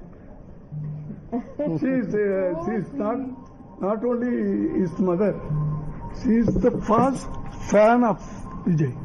First fan. You know, today is so happy. From morning 3:30. Okay. The turning order. Can you take this? They are going to die. Okay, not saying much there. But the family together, we saw Trisha as well. Shekhar Arayarji, you were telling me that his mother Shobha is a singer. And Trisha, I saw Trisha come in the afternoon, in the morning as well, once it was clear that the TVK is doing phenomenally well. It's a birthday today. Wow. Yeah, it's a birthday today, so that's quite something. She's turned out to be lady luck for him, it seems. Well, I do not know whether she is lady luck, but she has stood with him, rather stood by him through this crisis. And then the whole issue, I mean, what probably did not go well with the voters, particularly even female voters, was the personal problem between Vijay and his wife Sangeeta, her divorce petition. Correct. Before it came to the court, it was leaked. It was leaked. And so that because they felt that Vijay is attracting women voters, why not use this? That means the establishment did not hesitating in hitting below the belt. And how did Vijay respond? He shows up at a wedding with Trisha. And very dignified response. And not only that, he just spoke once saying, addressing his party workers, look, don't worry about what is happening to me. I'll handle it myself. In the sense, he didn't talk about it. So, you know, see, this personal affair is becoming a political issue and a weapon. I think it was a new low because Jayalalitha had faced similar, tirade by DMK. Even under Karunanidhi's time. I mean, lot of about her personal life was, misrepresented she went through this kind of hell. But for the first time, a male actor who has moved into politics was facing this kind of problem. And it came along with the Karur episode. I mean, it was back to back. And then his film, they didn't allow Jananayagan to come out. And it was delayed initially. But Harish, although you're a pro-DMK person, it can't be just Vijay being seen as a victim, which is why people voted for him. That's not the case here. The fact is that the people of Tamil Nadu have rejected the two Dravidian parties. They want a new kind of politics. What is the new kind of politics you think they are looking at? Because they're clearly fed up with you and they don't seem to have too much faith and trust in the AIA, DMK plus BJP combined either. No, even now I would say that there is 100+ seats which is trailing from 500 to 3,000 odd difference. So almost 10 rounds have completed, another 10 rounds to go for. Correct. So it is even now at this point of time. Again read out the numbers because look at the gap. 109, 59 for the AIA DMK, for the DMK 49. Look at the gap. It's okay. It's very difficult to close this gap now. It's okay. We doesn't want to concede even at this point of time because when you can get 100+ seats with the 10 round, you can have a flip which can happen even on the next 10 rounds. You're speaking like Mamata Banerjee. No, one second. That is how the functioning democracy works. We don't want to go ahead and concede until the last minute. Having said that, if TVK is coming back to the power with getting the mandate of people, then we should accept whatever the Tamil people have reposed the faith in him. We don't have a second thought about it. But when it comes to his personal problem, the DMK doesn't have any authenticity. The case has been filed. It is with the... No, someone leaked the papers. That is not our problem. That is the investigation. That is the investigation agency should probe into it. Number two, coming to the Karur issue, what does Who the will DMK... believe that it was not the DMK that leaked the scandal? Let me complete, Shreya, please. So, coming to the Karur issue, what does the DMK have to do in that? He is the one who was supposed to be at 12 o'clock, and he made sure to go ahead and gather a crowd till 7 o'clock by delaying almost 7 hours, and the crowd has been mobilized over there enormously. What does the DMK government has to do? Number two. Number three, coming to the factor of his personal issues, where DMK have never ever used as a poll opportunity or poll talking point. You show me whether any one single minister or single candidate of DMK have raised that issue in public domain. No, that is not our agenda. We have always stick to the functionaries, stick to the ideology. Actually, you don't want to concede, but Hina will show you the numbers that will tell you that, it's almost 2 o'clock. It may not be a bad idea for you to concede. Go ahead, Hina. Because, numbers are there which are speaking for themselves, and here's the story. That's the map that you can see. That's how it looked like in 2021. A lot of green there because DMK at that point in time managed to get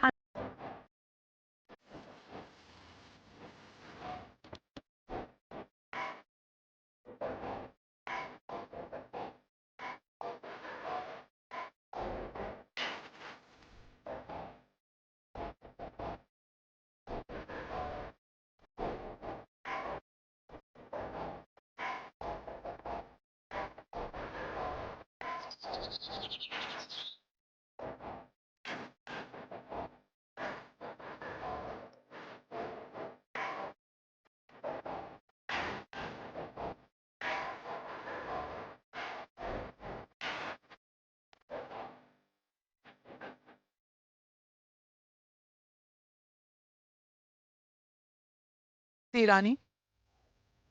I think, Navika, before I respond, this is a poignant moment where you would take a minute to pay homage to those victims of violence that was slaughtered only because they had a political opinion different from Mamata Bandyopadhyay.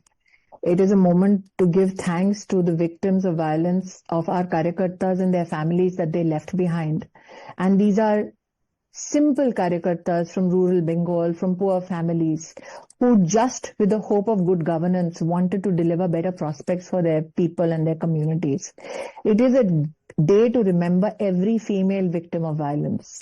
I began my Bengal campaign in support of the Arjika rape victim's mother who wanted to file her nomination as a BJP candidate. I saw her get heckled by Trinamool Gundas on streets, which was not a very easy sight for anybody, but more so, I'm sure, must have been difficult for the parents of the victim. So today is a day to pay homage. It's also a day to express gratitude. My leadership was extremely composed and kept the faith in the democratic process that we so enshrine, not only in our work and our ideology, but also what the Constitution mandates. It is not easy for the leadership to hold steady, especially when Karyakartas are getting slaughtered. It is also a day to give thanks to those paramilitary officials who rescued judicial officers held hostage in Malda, where there was an attempt to create an atmosphere of fear in the state of West Bengal, that if judges are not safe, what will happen to the normal Bengali voter? It is also a day to say thank you to the Election Commission, irrespective of the humiliation thrust upon them by Bhaipo and gang. They were very focused on ensuring free, fair and transparent elections. And most of all, to the people and the voter of Bengal that believed in the BJP's promise of delivering on good governance, that believed in the Modi Bharosa that we proffered. So for me, it is I post the violence and post-poll violence which one witnessed and you reported on in Bengal in the last assembly election. I had the opportunity of going across rural Bengal, semi-urban Bengal, met with victims. It was not an easy sight to hear the shrills, the shrieks, the cries. So today is a day to remember them and to give thank you to the voter of Bengal for believing yet again in Brand Modi.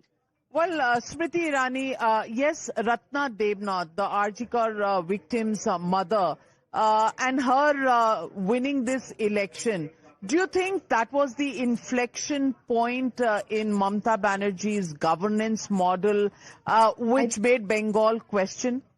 I think that BJP representatives in the Lok Sabha and Rajya Sabha have consistently brought about issues of misgovernance in Bengal. If you look at the BJP leadership's campaign in the state of West Bengal, be it the Prime Minister or the Home Minister, there were very specific questions asked of the Trinamool leadership. One, that close to, from 2014 to 2026, 10,50,000 crore rupees was made available from the Indian Treasury for development in Bengal. Where did that money go? Trinamool could not account for it. There were questions with regards to why the president was disrespected, why judicial officers are held hostage, why the chief minister blamed victims of rape and told them not to come out at night instead of ensuring that law and order frameworks in Bengal were functional and deliver justice to the average citizen. Issues of why 25 lakh fake job cards were made in the Manrega program, and that money which was meant for the poorest of the poor never went to them. Issues as to why there was a scam even in the Anaj distribution or Awas Yojana. While the BJP leadership and campaign kept the focus on these quintessential serious issues of misgovernance by Trinamool Congress, Mamata Banerjee was indulging in fish and jhalmuri politics. So my compliments to the Bengali voter that kept the focus on these serious issues and trusted the BJP with ensuring that now we bring that evidence of good governance to West Bengal as well. Well, while you say that Mamata Banerjee kept people involved in fish and jhalmuri, the BJP also played to the gallery. You also had senior leaders go and eat fish there to dispel some of the fears. Clearly, my senior leadership, which is the Prime Minister and the Home Minister and my state leadership, they ensured that we focused on every issue. Even when I was asked, "Ki apni bairagoto, bayrer lok," I responded in Bangla. But again, my question and my dialogue with the people was whether I eat fish or I do not, whether the Prime Minister eats jhalmuri or does not. Does that in any way respond to the issues of governance and development? Prime Minister Modi, if you have focused on his campaign, or the Home Minister for that matter, they brought up consistently issues of governance. They brought up consistently issues of illegal immigrants. They brought up consistently issues of malpractices and misappropriation of funds. They brought up consistently issues of safety of women in the state of West Bengal. So our focus in our campaign was extremely, I think, central to issues of governance. Yes, there have been many barbs that we had to withstand, whether, one could eat fish or not. But Paschim Bengal, Navika, also has Niramish people, which is people who eat vegetarian food. So Mamata Bandyopadhyay wanted the focus on these issues, but I think we successfully kept the focus on issues of governance, which is why you see this historical mandate. There are those who say the SIR activity, the Election Commission, the ED, the CBI, the Income Tax Department have all been alliance partners of the BJP. How do you respond to them today? They said, short of calling the Indian Air Force, you did everything. Well, troops were landed in West Bengal in the 70s also during elections. I think people have not looked at political history of West Bengal. But one needs to question, why is it that when Trinamool Congress has leaders in whose homes cash is found and media reports it across the board, should the income tax and ED then be faulted? Why is it that when a so-called political consultant is indulging in illegal economic activity and illegally trying to usurp treasury funds, should no agency in this country be invoked and investigate? Why is it that Mamata Bandyopadhyay takes special interest in preserving and protecting private companies instead of ensuring public good? So these are questions that have been debated amongst voters, and that's why you see this historical mandate. But most importantly, the political violent arrogance of Bhaipo was such that he even threatened the Home Minister of India. So where were these liberal minds when the president was being humiliated? Where were these liberal minds when judges were being held hostage? You've had reporters who've been made victims of either threats or violence only because they wanted to report transparently. Where were these liberals when journalism was being crushed in West Bengal? They never spoke up. What do you make of the fact that even this morning, the Trinamool Congress was in the Supreme Court questioning the appointment of central observers and central counting officers? It is only the Trinamool that can question the CAPF.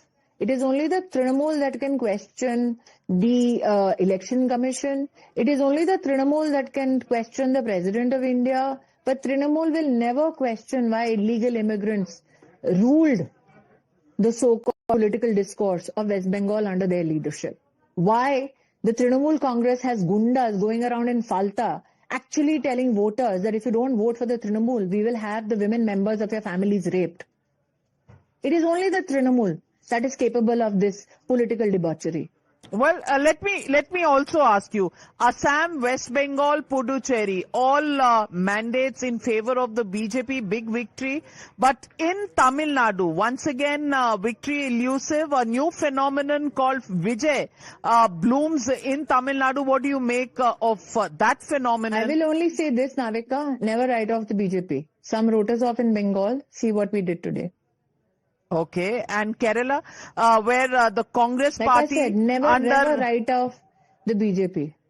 When speaking of the Congress party, their leadership could not hold together a so-called alliance. Well, which celebrates their consistence in failure and makes that failure a political sartaj. The less said, the better about them. Smriti Irani, I think if Bengal can say something, it is that never ever write off the quintessential BJP karyakarta. Well, absolutely, nobody can write off the BJP, but what are the lessons for the national picture? DMK out, Trinamool Congress out, left parties out. It is for the so-called alliance partners of the India alliance. This is an inflection point. For how long will they carry the burden of a loser? That is for them to opine on. And Rahul Gandhi in Muscat, what do you make of that on result day? I am not a political stalker, but I am politically prudent enough to know that there has been enough evidence given of somebody who is not possibly interested in ensuring that there is any kind of semblance of political sanity in their political ecosystem. It is for the Congress to deal with. It is for the India Alliance to deal with. I had said this before. I will say it again. It is a burden they need to deal with. My, I think, good luck is that I work under a leadership that delivers on good governance, and that has been made evident today by West Bengal. Thank you very much, Smriti Irani, for joining us, and many congratulations to you and your party for this stupendous victory, not only in Bengal, but also increasing mandate in Assam and Puducherry. Thank you very much. Over to you, Shreya. Well, it's victory, and Smriti Irani there outlining that it's not been easy to come by. The BJP has had to fight its way through to actually be standing there and get counted in Bengal. Thanks for the conversation, Navika. Good to have you on the show as always. Rashid Kidwai, what was the West Bengal election? Let me just quickly first just give our viewers the numbers as they stand. And these are numbers from the Election Commission website.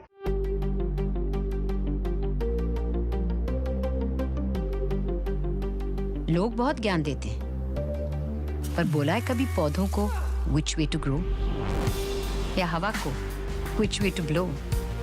बोला है कभी पानी से बिल्कुल चुप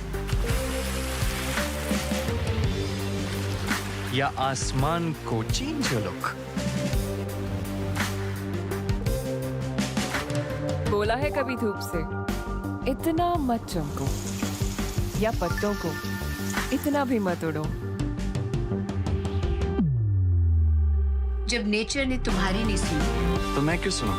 तो मैं क्यों सुनूं? बैन द ज्ञान। बैन द ज्ञान। बैन द ज्ञान। Interview very attentively with Smriti Irani with Navika Kumar. See, the India Alliance was never there for state elections. Correct. All the India Alliance constituents have been on record to say that no alliance in states, whether it was Haryana or Uttar Pradesh or any other state. The India Alliance, whatever what it is or it was for national elections. So this must be understood. But you are telling me in the okay, Karan is smiling, because and then JVC, you can let Karan Rahul finish. Gandhi said that there is a reign of terror that is happening in West Bengal, courtesy Mamata Banerjee, and then you form a national alliance with her, and you show your intention that your alliance is only and only for power. You don't care about any ethics, any morality, any ideology. Party that shared power with Mamata Banerjee at the center. And one more thing, he said, can there be a bigger evil than Mamata Banerjee for the BJP? No, let me respond. You had spoken, it was my turn to speak. Please, let me complete here. Then he spoke about women's crime. You need to understand, Shreya, not just religious polarization.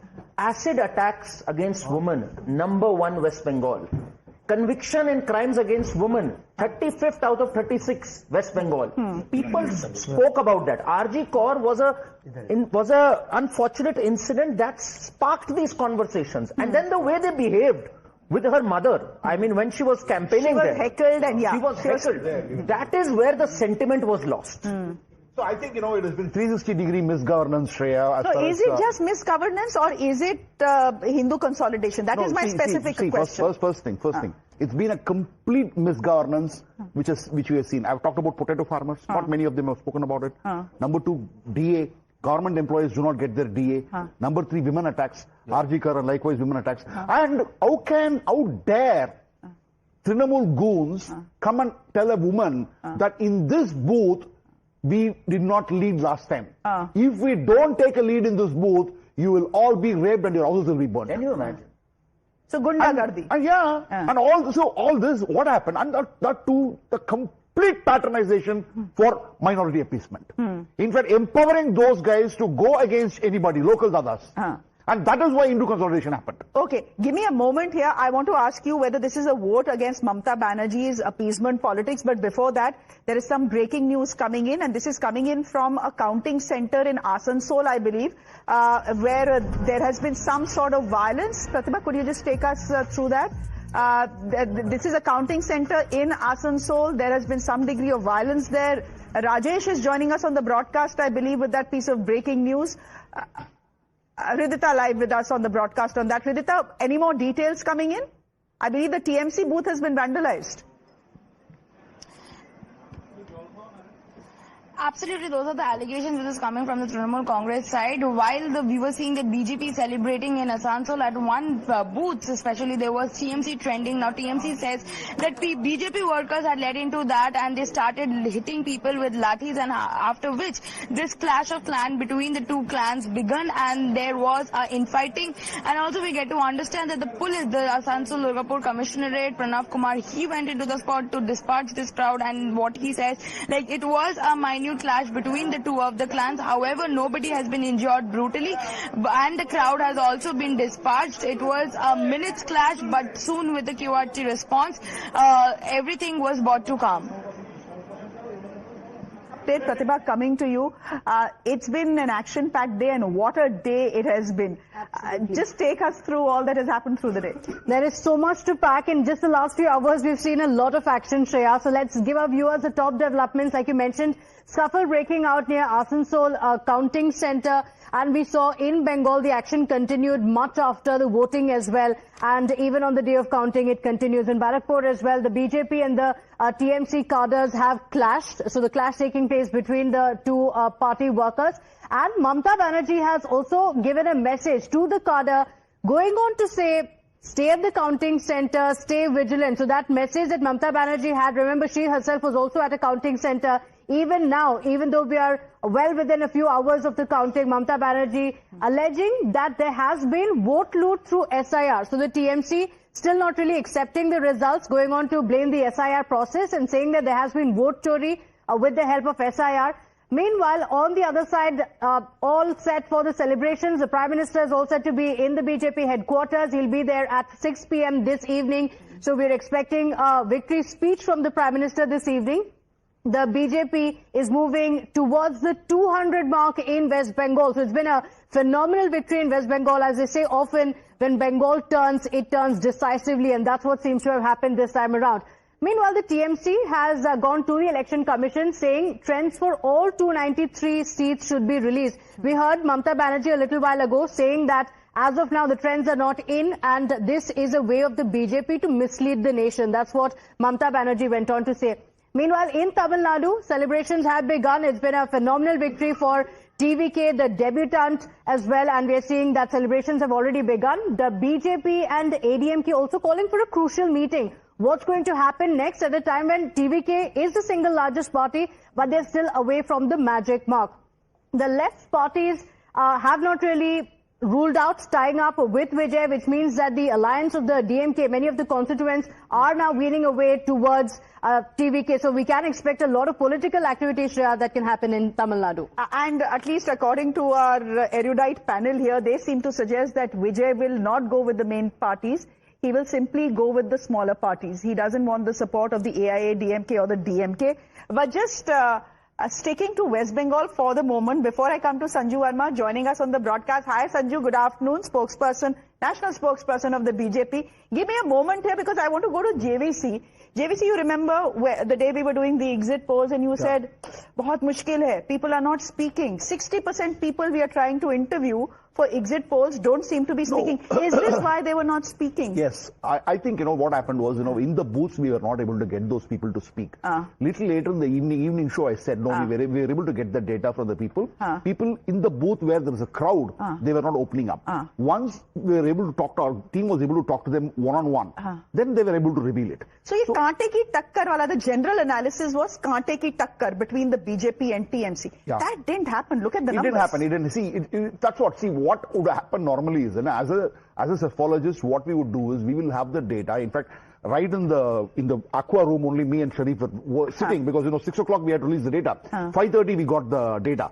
In fact, I also told in my show that I would be adjusting, and I didn't adjust, but it was very clear that BJP, if it crosses 167, can go on all the way up to 200. But I don't know whether they're reaching 200 or not. I'm not very sure. Have they hit 200 now? No, not yet. It is 193. Election, I'm just going by the Election Commission website, 193. 193. So, because 222 or 224 constituencies only, BJP is in contest. Okay. Because demographically, the remaining constituencies, they would not be even in contest. Okay. What they have brilliantly done is, like say, even in the presidency area, they know that South Parganas, we don't have any business. They didn't focus much. They focused on North Parganas. They focused on Hooghly. They focused on areas where they felt that they can harvest. They didn't put efforts in places where they know pretty well that it's a no winner, no goner. So that kind of stuff. Okay. And that helped them a lot. Okay, can you give us a moment here? There seem to be some tensions in Jamhuri and West Bengal. This is in West Bardhaman, of course. This is where a Trinamool Congress party office has reportedly been set on fire.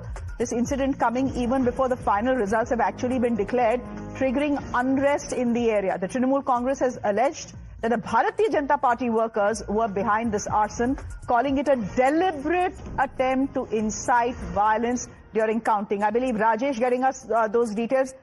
Rajesh, what more details do you have?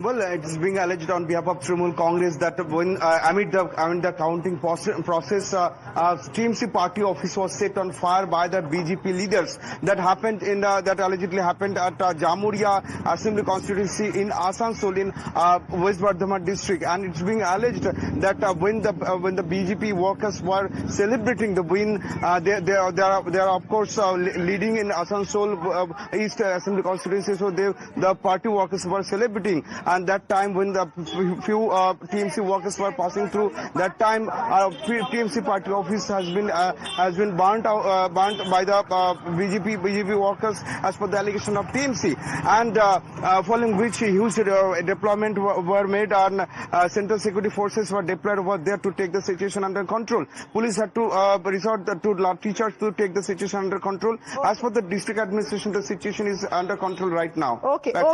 Thank you very much. I believe, Ashwani, you were making some snide remark as you saw those pictures come in. We were discussing the post-poll violence yesterday, that TMC has written that there will be consequences, action, reaction. Now we are seeing same is done by BJP. This is exactly what Rahul Gandhi was telling, that their politics is pretty much on the same lines.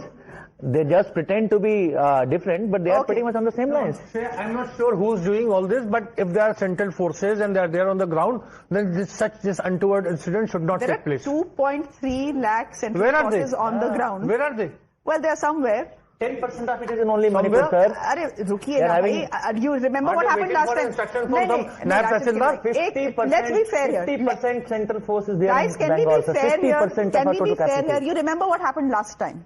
I don't have to remind anyone on this panel what happened in 2021 after the elections. 24 people were killed. Yes, sir. I mean... FIRs were filed against 9,000 people. You are saying this is, we should not consider this. I'm aware. I want to remind you of that. No, we are not waiting for 24 people to be killed, but the fact is that the election this time in Bengal has been relatively violence-free. We'll all relatively violence-free. let's. Sir, boliye. Last time and this time, last time's goons took over the control. Now central paramilitary forces took over the control. Why? Ration card तो होगा ही, domicile, marksheet, passing certificate, KYC कैसे करें आप? इस chicken का KYC करना मुश्किल है, इसलिए एबिस pro chicken, India's first 100% traceable chicken. Try Abyss Pro today. Happy pictures and head straight to Calcutta, where Arunil, my colleague, is. He is at the BJP headquarters, which is, I believe, which has started celebrating despite the fact that Mamata Banerjee has not yet conceded defeat. Arunil.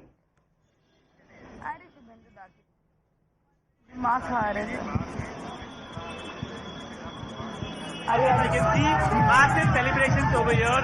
The BJP Bengali national anthem is also being played. Basically, the song on which these BJP workers are moving over there with hands being spread. A massive victory for the BJP in the state of West Bengal. This is the same state from where Dr. Shama Prasad Mukherjee, the father, basically the person who started Jansangha, his parent body of the BJP was born. He was behaved from here, and you see the celebrations out here, and the BJP and speak to some of the party workers here.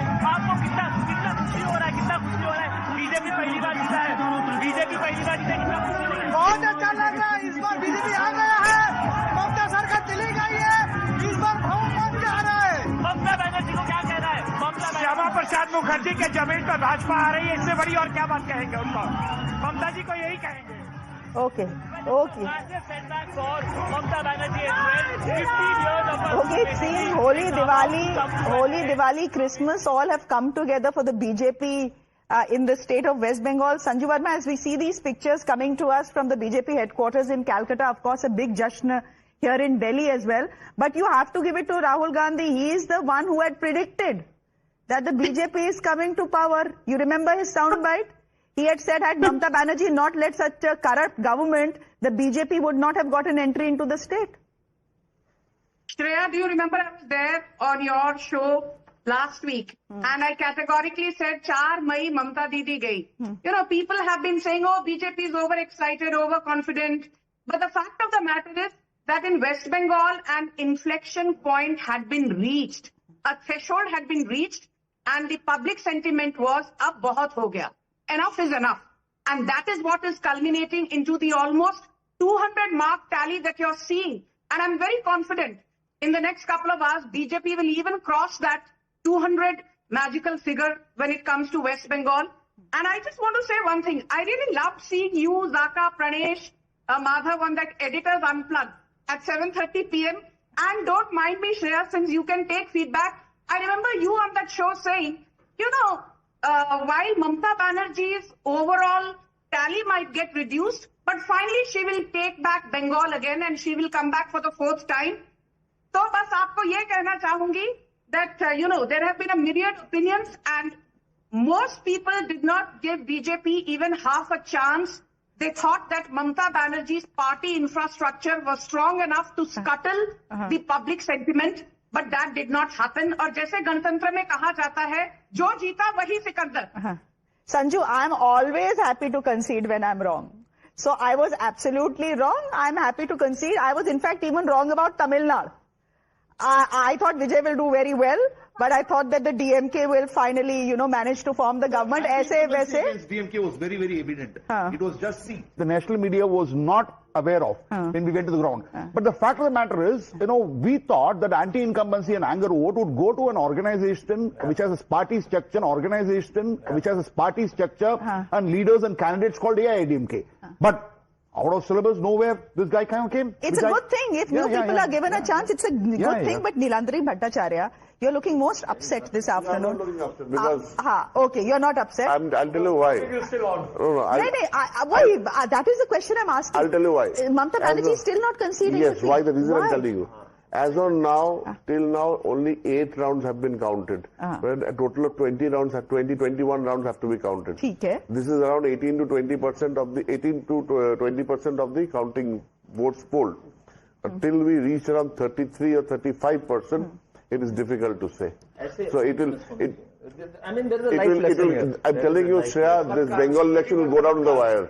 It will go down the wire. Don't expect a result. Now, I'm just looking at the numbers. 193 for the BJP. You look at the numbers.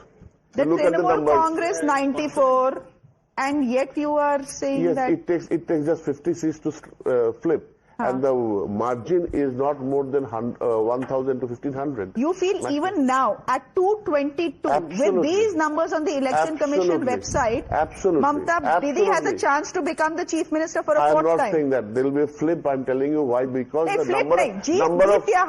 Jeet ya har only the astrologer can say, the soothsayer can say. I cannot say. I'm neither of them. But the people have spoken. The number of votes which are being counted, please see that. It is 18 to 20%. Till you reach 33%, 35%, it is difficult to say. He is waiting for a miracle. Chamatkar. होते हैं वैसे चमत्कार, ऐसी बात नहीं है that चमत्कार नहीं होते. Bihar election. But not till 3 p.m. But you know, whatever said and done, whatever said and done, what we have is leads on the Election Commission website, which by the way, again the TMC has doubted and said, ye sare leads bhi nahi dikha rahe, etc. They are showing 291 out of 294 leads. So that is factually incorrect. But it is historic. The sort of mandate that the BJP seems to have gotten in West Bengal is historic, Pratibha. Absolutely. Let's take a look at why this is very, very significant and why for the BJP this is historic. In 74 years, the BJP coming a full circle because the electoral success in Bengal really started with the Jan Sangh that won 2 of its first 3 seats in Bengal. And that journey has been long. After decades, the BJP again coming to power in West Bengal for the very first time. So 74 years later, the BJP is winning its first ever election in Bengal, all set to form the government in Bengal. And Mamta Banerjee and the TMC have ruled Bengal since 2011. She's been a very strong regional power. Now that crumbles completely in West Bengal. We speak about the national significance of this as well, but this is one of the most entrenched regional regime falls because for a long time the BJP was trying to breach in, but it just could not.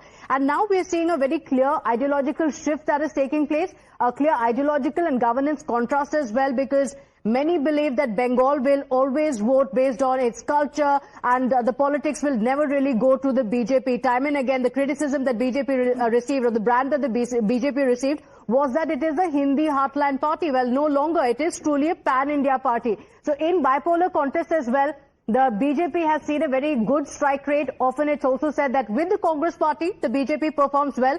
But with the regional parties, it's not too easy for the BJP. That has been shattered completely. So the BJP storming into one of the last major eastern fortress. You have presence in Odisha, in Assam already, and with West Bengal, in that entire region, BJP comes in share. Pratibha, you know, it will also be very interesting to watch, at least at this point of time, who has voted for the BJP in West Bengal, who has not, and who has voted for the TMC and who has not. So we'll just compile that data and put it out. Any insights? As far as women voters, I've already told you, more than 50%, 53%. She's getting 1,500 rupees into... But what is the promise that they've given? No. 1,500 was, and the promise was for 3,000. But the BJP made that promise to 3,000. BJP made the promise. BJP made the promise. 3,000. 3,000 is not the only thing. It's not the only thing. No, the kind of women harassment. Can that be the only thing? That women will shift for 3,000? Don't make it Number 1 in acid attacks. Lowest conviction rate.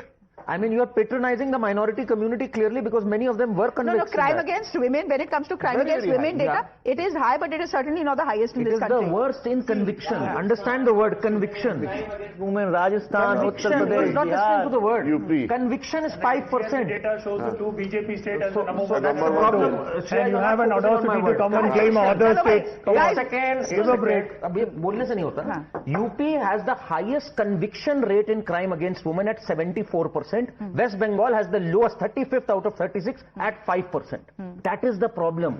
No action, not number. I am talking about the action of the state. Crime against women is higher in UP, crime against women is lower in Bengal. That is because the population is also more. That is because the population is more. You know, reeling out statistics is that you can always do something to... This is a fact. Fact of the matter is, we have a poor track record of crime against women. See, in Madhya Pradesh, the crime against women is very high. 16 minutes and a gang rape. True. So all kind of things are there. It depends. So we must admit that. But the punishment should be done, right? Yes. That is where West Bengal failed.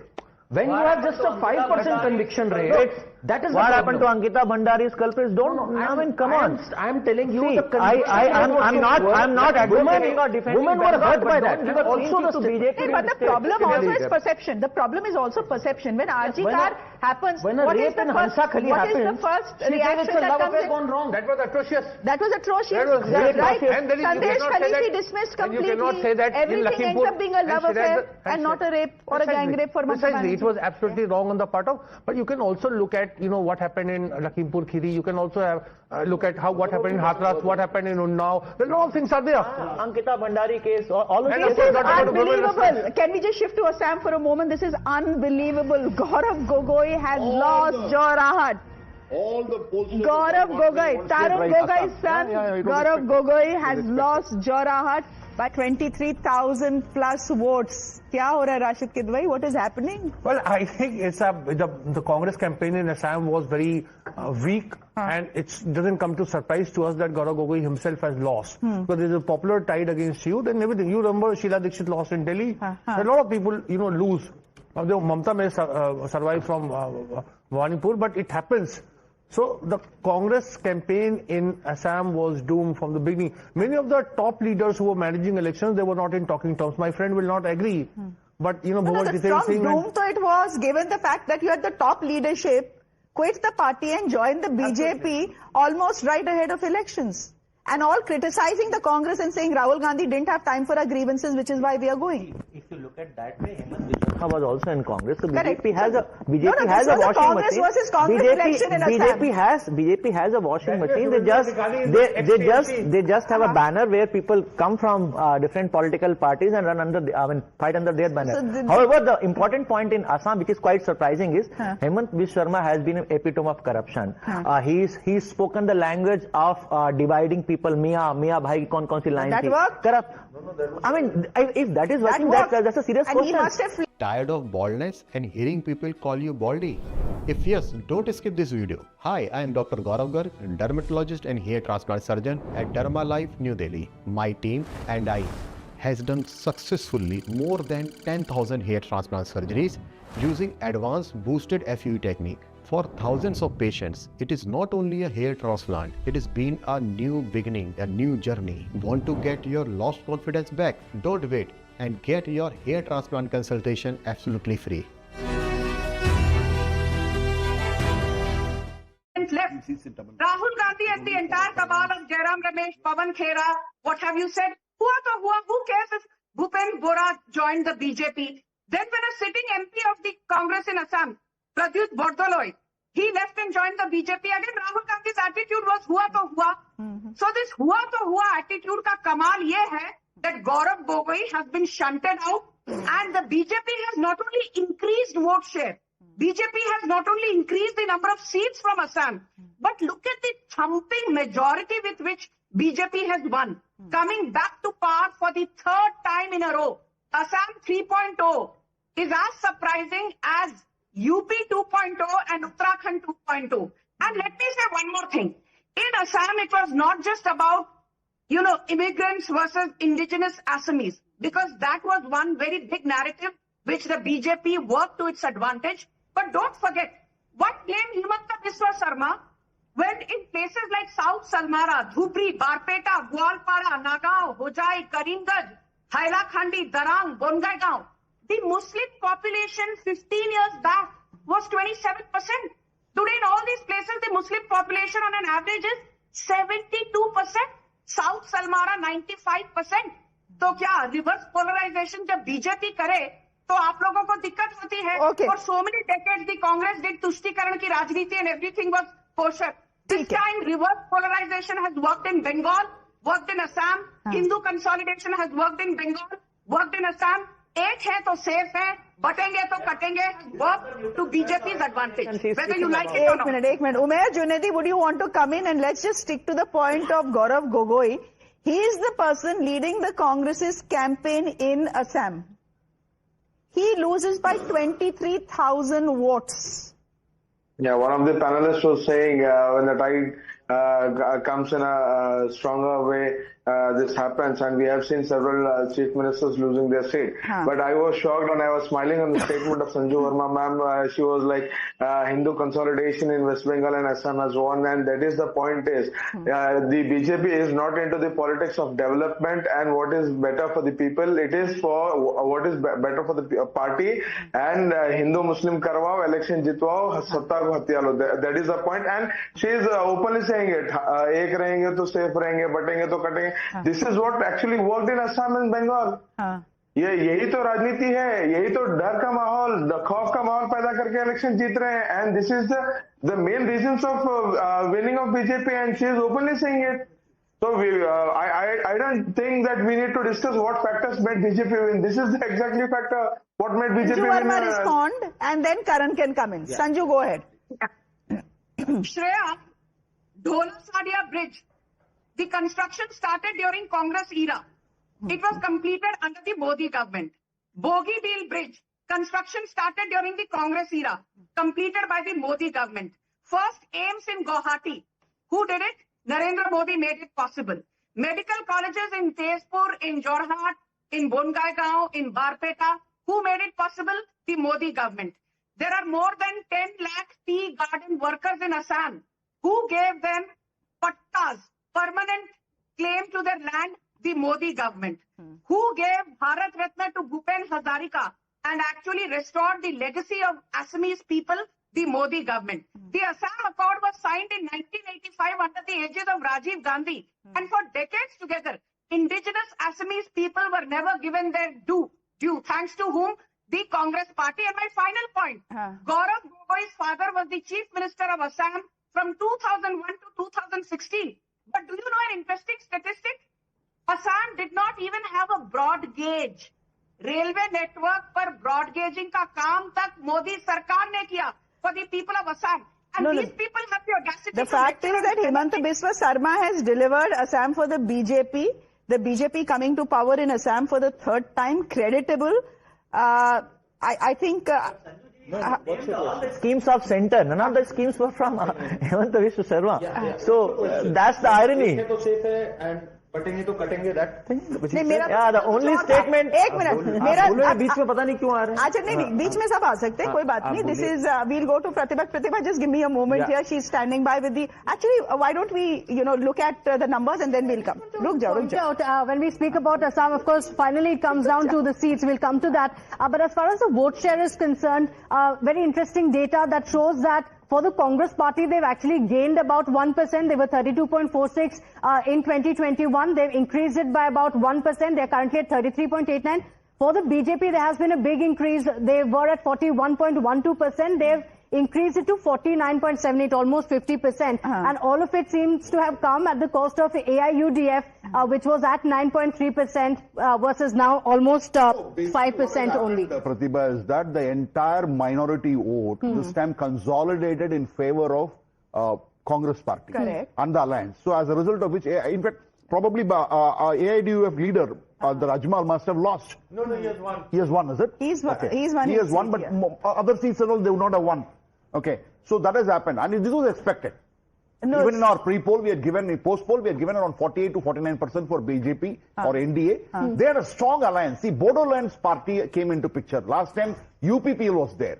And UPPL must have aligned with Congress. I don't know why Congress missed an opportunity to align with UPPL. UPPL is another faction of Bodoland. UPPL chodo, I'm sure they are right now kicking themselves on why they didn't align with the TVK. Yes, I think which I tweeted in June. Actually. Shreya, I have a picture, I'll send it across to you. Right in June I said, clearly this was my message, and I said Rahul Gandhi will not do it, just I'm reading it out. Natural alliance, but would not happen.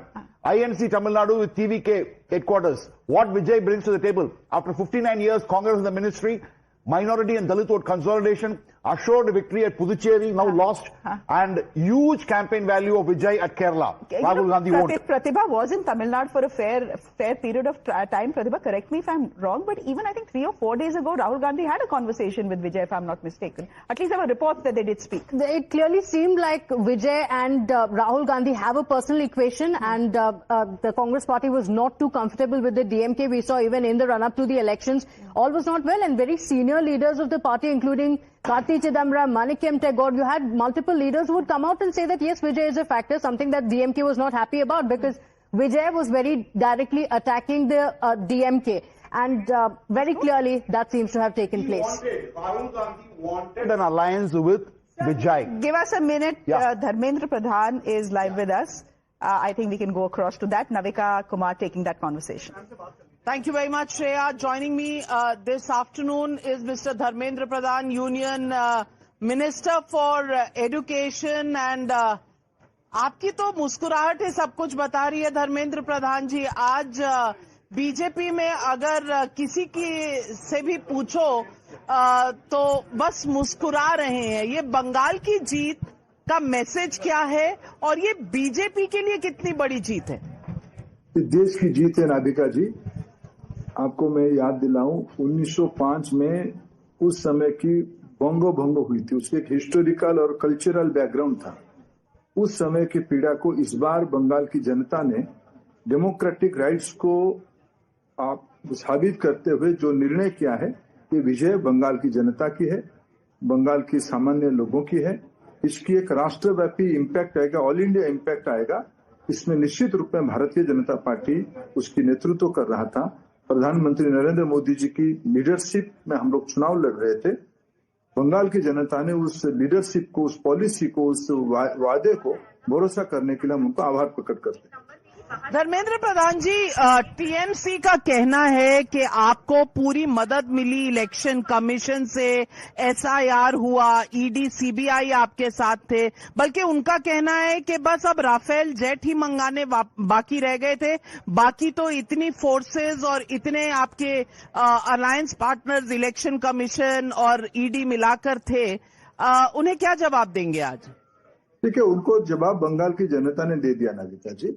वो उसमें से अगर उनमें थोड़ा भी नैतिकता, थोड़ा भी उनको ध्यान देना चाहिए. संदेश खाली में और अर्जीकर घटना में जो 2 विक्टिम थे, उनकी विजय टीएमसी के प्रति सबसे बड़ा उत्तर है.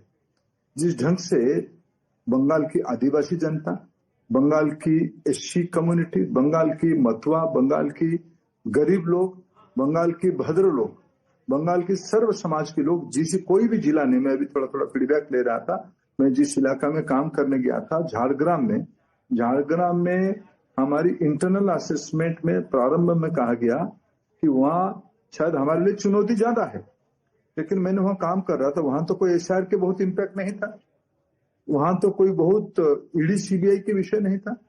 बंगाल के सबसे पिछड़ा इलाका बढ़ चढ़ के इस बार वोट किया है और ममता जी को हराने के लिए वोट दिया है, टीएमसी को हराने के लिए वोट दिया है, भय और अत्याचार के खिलाफ वोट दिया है. एक डेमोक्रेटिक पार्टी अगर, वो तो है ही नहीं, टीएमसी एक तो फैमिली रन पार्टी है, एक क्लब है, अगर उनमें थोड़ा भी नैतिकता बचती है तो इस प्रकार की बंगाल की जनादेश को अपमानित नहीं करनी चाहिए. आपको लगता है कि आरजी कौर केस हो या संदेश खाली हो, ये दोनों इंसिडेंट्स एक इन्फ्लेक्शन पॉइंट रहे ममता दीदी की सरकार के लिए? निश्चित रूप में उनकी विश्वसनीयता है ही नहीं. केवल ये 2 घटना तो एक संकेत बना महिलाओं की मानसिकता की. आप देखो, बंगाल में शिक्षा मंत्री के घर में नोटों की ढेर पहाड़ मिलती थी, उनकी महिला मित्र के घर में भी नोटों की पहाड़ मिलती थी.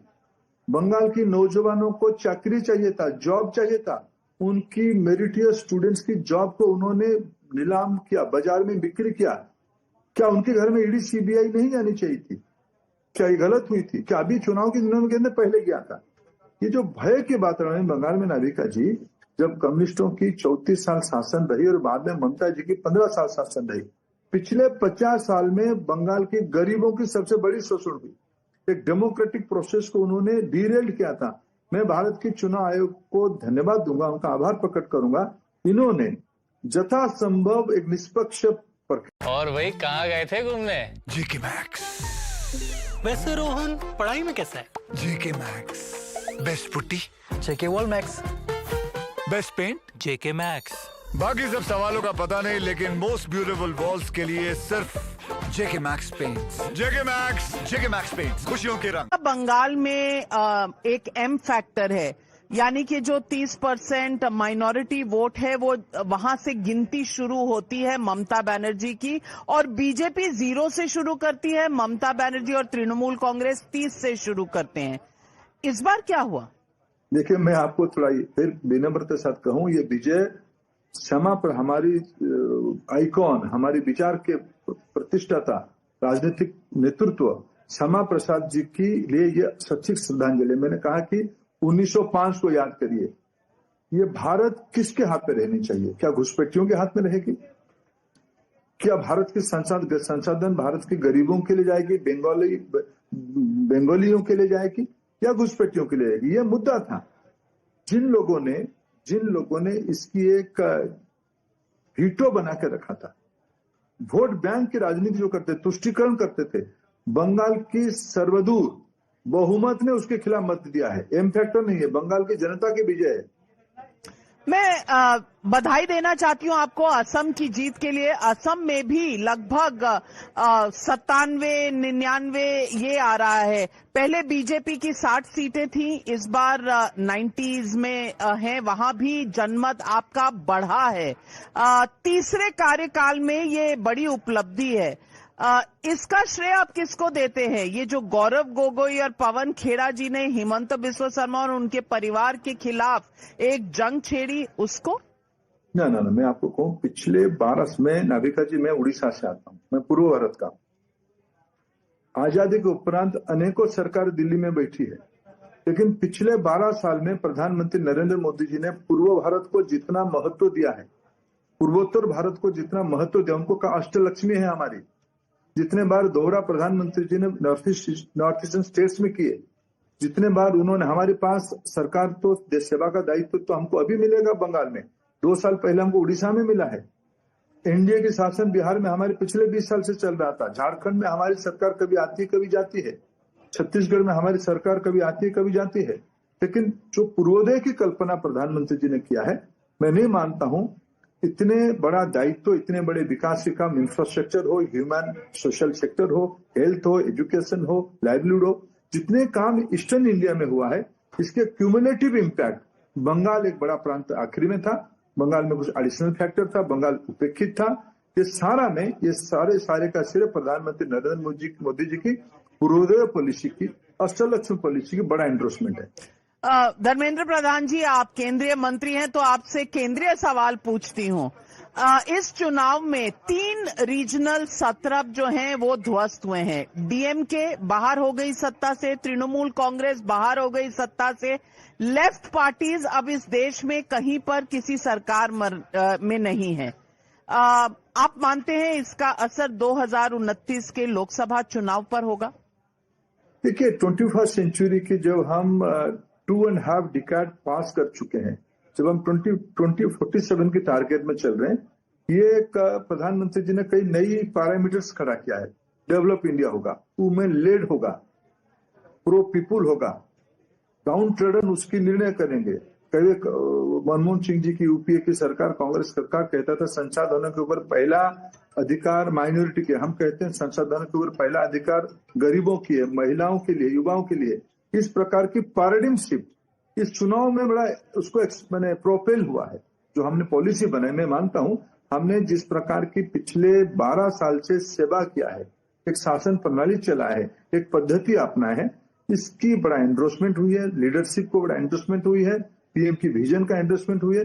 निश्चित रूप में ये आप एक छोटे मोटे घटना से उसे मत जोड़िए। कुल मिला के प्रधानमंत्री जब महिला आरक्षण की डिबेट कर रहे थे, उन्होंने बड़ा विनम्रता से अपोजिशन को समझाया था, भाई आप ही श्रेय ले लो, छेड़ो मत, मातृशक्ति को अन्याय होने मत दो, हम मिलके करेंगे, आप ही ज्यादा श्रेय लो। लेकिन अपोजिशन ने विशेष करके राहुल गांधी की अहंकार, राहुल गांधी की अड़ियलपन, पूरा चीजों गुमराह किया था। उस दिन में उन्होंने कहा था पछताओगे, you will repent, you have to pay price, now they have to pay price, उनको पछताना पड़ेगा। बहुसंख्यक की आकांक्षा को, एस्पिरेशनल सोसाइटी की आकांक्षा को जिन्होंने ध्वस्त किया है, उनको भुगतना पड़ा है। हम उस विषय को पहले भी कह रहे हैं, अभी भी कह रहे हैं, हमारी दायित्व बढ़ रही है। भारत की जनता अभी बीजेपी सेंट्रिक एक दृष्टि को आगे देख रहा है। राहुल गांधी, बहुत से लोग सवाल उठा रहे हैं, इस वक्त मस्कट में है, ऐसा रिपोर्ट्स बता रही हैं। इस पर क्या कहेंगे आप? मैंने पहले बताया, दिवालिया व्यक्ति है, बैंकक्रप्ट व्यक्ति है, अस्थिर व्यक्ति है, मानसिकता सही नहीं है, भारत नहीं समझते हैं, जिम्मेदारी क्या नहीं जानते हैं, मर्यादा क्या उनके शब्दकोश में नहीं है, शालीनता शब्दकोश में नहीं है। वो मानते हैं कि मेरे परिवार की जागीर है ये देश, हम जैसे चाहेंगे ऐसे ही रहेंगे। भारत की डेमोक्रेसी ने उसको सरे से अस्वीकार किया है, उनको रिजेक्ट किया है। धर्मेंद्र प्रधान जी, अंत में एक ही सवाल पूछूंगी। आप साउथ ऑफ इंडिया में कोशिश करते रहे हैं, तमिलनाडु में एक जगह भी थी तीसरे फोर्स की, लेकिन वहां बीजेपी को नहीं स्वीकारा है, नए फेनोमिनन विजय के रूप में आए हैं। इस डेमोक्रेटिक चेंज को आप क्या कहेंगे? देखिए, मेरे लिए, मैं एक राजनीतिक शास्त्र के विद्यार्थी के नाते मैं कभी भी तमिलनाडु प्रवास करता था, घूमता था, टूर करता था, मेरे मन में प्रश्न आता था, यह प्रांत जितना डिजर्व करता है लोकल पॉलिटिक्स उसको उतना ही बांध के रखा था। शायद इस बार तमिलनाडु की राजनीति ने करवट बदली। निश्चित रूप में तमिलनाडु की जनता को बधाई देना पड़ेगा। उन्होंने एक मोनोपोली पॉलिटिक्स को, एक डिस्ट्रक्टिव पॉलिटिक्स को अंत किया। ये मेरे लिए, एक स्टूडेंट के नाते मेरे लिए ये अंडरस्टैंडिंग है। केरल में हमको और मेहनत करना पड़ेगा। पांडिचेरी में हमारी इंडिया की शासन बनी, कर्नाटक में हम एक बड़ा राजनीतिक शक्ति है, तेलंगाना में राजनीतिक शक्ति है, आंध्र में हमारे इंडिया की शासन चल रही है। जो साउथ ऑफ इंडिया जो कहते हैं ना, धीरे धीरे आज भारतीय जनता पार्टी की विचार परिवार, भारतीय जनता पार्टी की पॉलिसीज, प्रोग्राम, अंत्योदय की योजना, तो प्रधानमंत्री जी ने कहा सबका साथ सबका विकास, सबके लिए प्रयास और सभी की विश्वास, इस फिलोसफी को, अंत्योदय की इस फिलोसफी को आज सर्वदूर ग्रहण किया जाता है। मैं इस बार की चुनाव को, तो पांडिचेरी का हो, केरला का हो, तमिलनाडु का हो या वेस्ट बंगाल और आसाम का हो, सारे में एक पैटर्न देख रहा हूं। भारत आगे बढ़ना चाहता है। 2047 टारगेट इज अनस्टॉपेबल। जो उसमें जो उसके रास्ते में आएगा वो फेंका जाएगा। हमारे साथ जुड़ने के लिए और अपने व्यूज शेयर करने के लिए बहुत बहुत धन्यवाद। झालमुड़ी, रोशोगुल्ला और मार्च का जो जीत हुआ है, आज शायद बीजेपी उसको सेलिब्रेट कर रही है। हाँ, निश्चित रूप में एक एस्पिरेशनल जब अचीवमेंट होती है प्रजातंत्र में, लोगों के आशीर्वाद से बड़ी चीज कुछ नहीं हो सकता है। मेरे लीडरशिप, मेरे प्राइम मिनिस्टर की लीडरशिप, मेरे पॉलिसीज, मेरे प्रोग्राम, देखो हम भी 12 साल रह गए हैं, हम भी अनेकों राज्यों में शासन कर रहे हैं। हम पॉलिटिक्स ऑफ परफॉर्मेंस कहते हैं, पॉलिटिक्स ऑफ अकाउंटेबिलिटी करते हैं। इस प्रकार के इनकम्बेंट सरकार को वोट देना, भरोसा करना आज के दिनों में कॉम्पिटेटिव पॉलिटिक्स में एक हिमालयन टास्क है। जनता ने हमें भरोसा कर रहा है, इससे बड़ा आशीर्वाद, इस बड़ा सौभाग्य, हम सब सौभाग्यशाली है, उस आशीर्वाद का हम लोग लाभार्थी। Thank you very much, Dharmendra Pradhan. Thank you for joining me here on Times Now. Shreya, it's back to you. Clearly, the BJP taking all the pride in the victory that has come up in these elections. How it's going to impact national politics? Well, that chapter waiting for us to decode. Thank you so much, Navika, for that conversation. I think Mr. Balan wants to come in on that conversation. Yeah. The minister spoke. It's just hatred and lies. See, I'll come to that. Thanking the electorate, saying you have given us Ashirwad. One second, listen to me. Okay. 66 lakh workers in this country. 97% have no job security. Can you give me a minute, sir? Ramesh Chenithala is live with us. Niyamika is speaking to him. Go ahead, Niyamika. सबका उपलब्धि तो हम सोनिया जी का आशीर्वाद से हम सारे लोग। Mr. Chenithala, can you hear us? Niyamika, can you hear me? Hi. लेकिन आप रेस में है कि आपको भी मुख्यमंत्री बनाया जा सकता है। Okay, I think he may be on another channel, possibly on a live. Niyamika, can you hear me? Hi.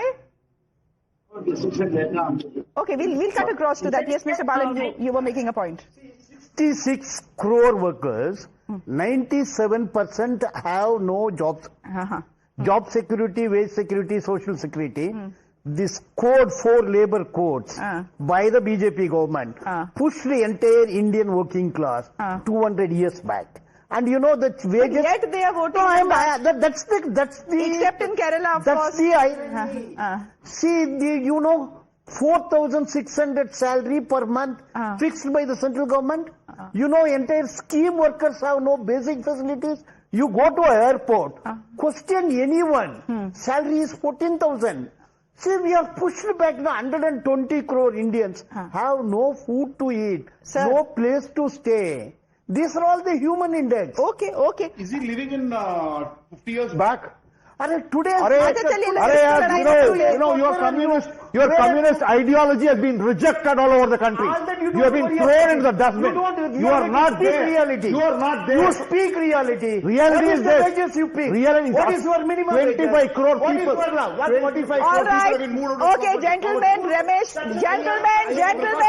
अच्छा रुक जाइए. Mr. Chenithala. Sir, he can't make a statement of the Can we just speak This is to the communist lobby. Can we just speak to Mr. Chenithala? Can we just speak to Mr. Balan? Can we speak to Mr. Chenithala? Mr. Chenithala, how are you doing? How are you feeling this afternoon?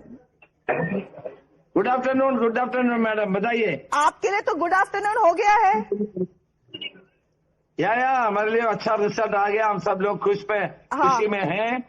सारे लोग इधर खड़े हैं, हमारे कार्यकर्ता सब हैं. देखिए 10 साल के बाद हमारे सरकार बनने जा रहे हैं. चलिए, हमारे सारे कार्यकर्ता खुशी में हैं, उत्साह में हैं और पूरा विजय मनाने के लिए इधर आया हुआ है. So, Mr. Chenithala, am I speaking to the next Chief Minister of Kerala or not? देखिए, चीफ मिनिस्टर की बात हमारा हालात कमान करने लेगा. हमने पहले भी आपको बताया था कि कांग्रेस पार्टी में कोई मतभेद नहीं होगा. राहुल गांधी सबको जानते हैं. राहुल जी केरला का एमपी था, वो सब. और मल्लिकार्जुन खड़गे जी हमारा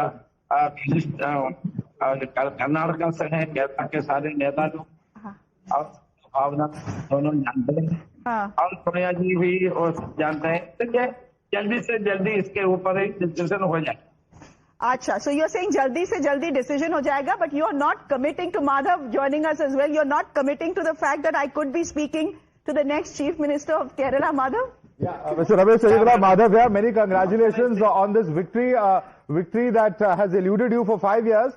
But the big question is, what is the next plan of action? Are you expecting central observers to come?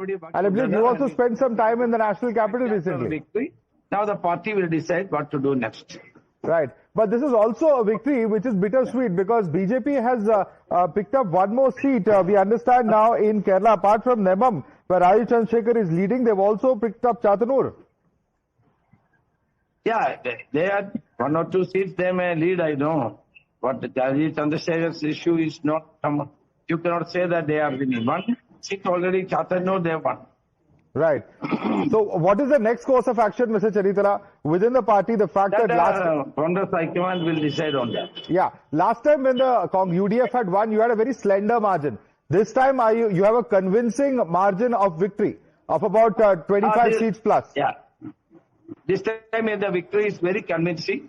And out of 140, we got 102 we are expecting. What is the biggest reason for this victory? Is it the misgovernance of the previous regime? Is it the promises that you have made for people? The main reason is that the misrule of the CPM for last 10 years. People are very much upset with the rule, but they didn't understand that. They lost the parliament election, they lost the panchayat election, and now they got the assembly election also. Right. But they were not ready to accept that. They are saying that no, the people are on fault, they are not in fault. That is the attitude taken by the government. That is why the people of Kerala has given them a befitting reply for this kind of autocratic rule and autocratic attitude towards the people and the general public. All right, Mr. Ramesh Chenithala, many congratulations once again and thanks so much for joining us here on Times Now. We're going to slip into a very quick break. More news and updates coming up on the other side. Stay tuned.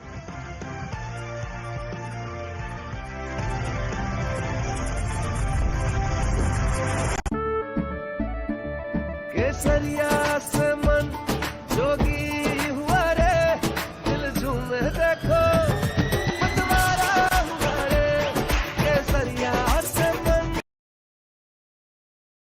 the Modi government. There are more than 10 lakh tea garden workers in Assam who gave them pattas, permanent claim to their land, the Modi government.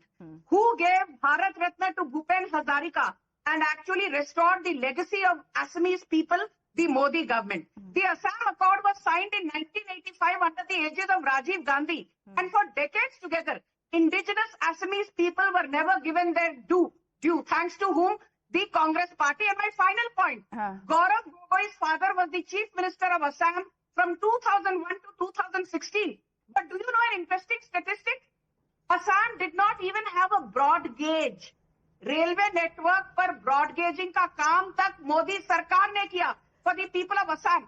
And these people have the audacity. The fact is that Himanta Biswa Sarma has delivered Assam for the BJP.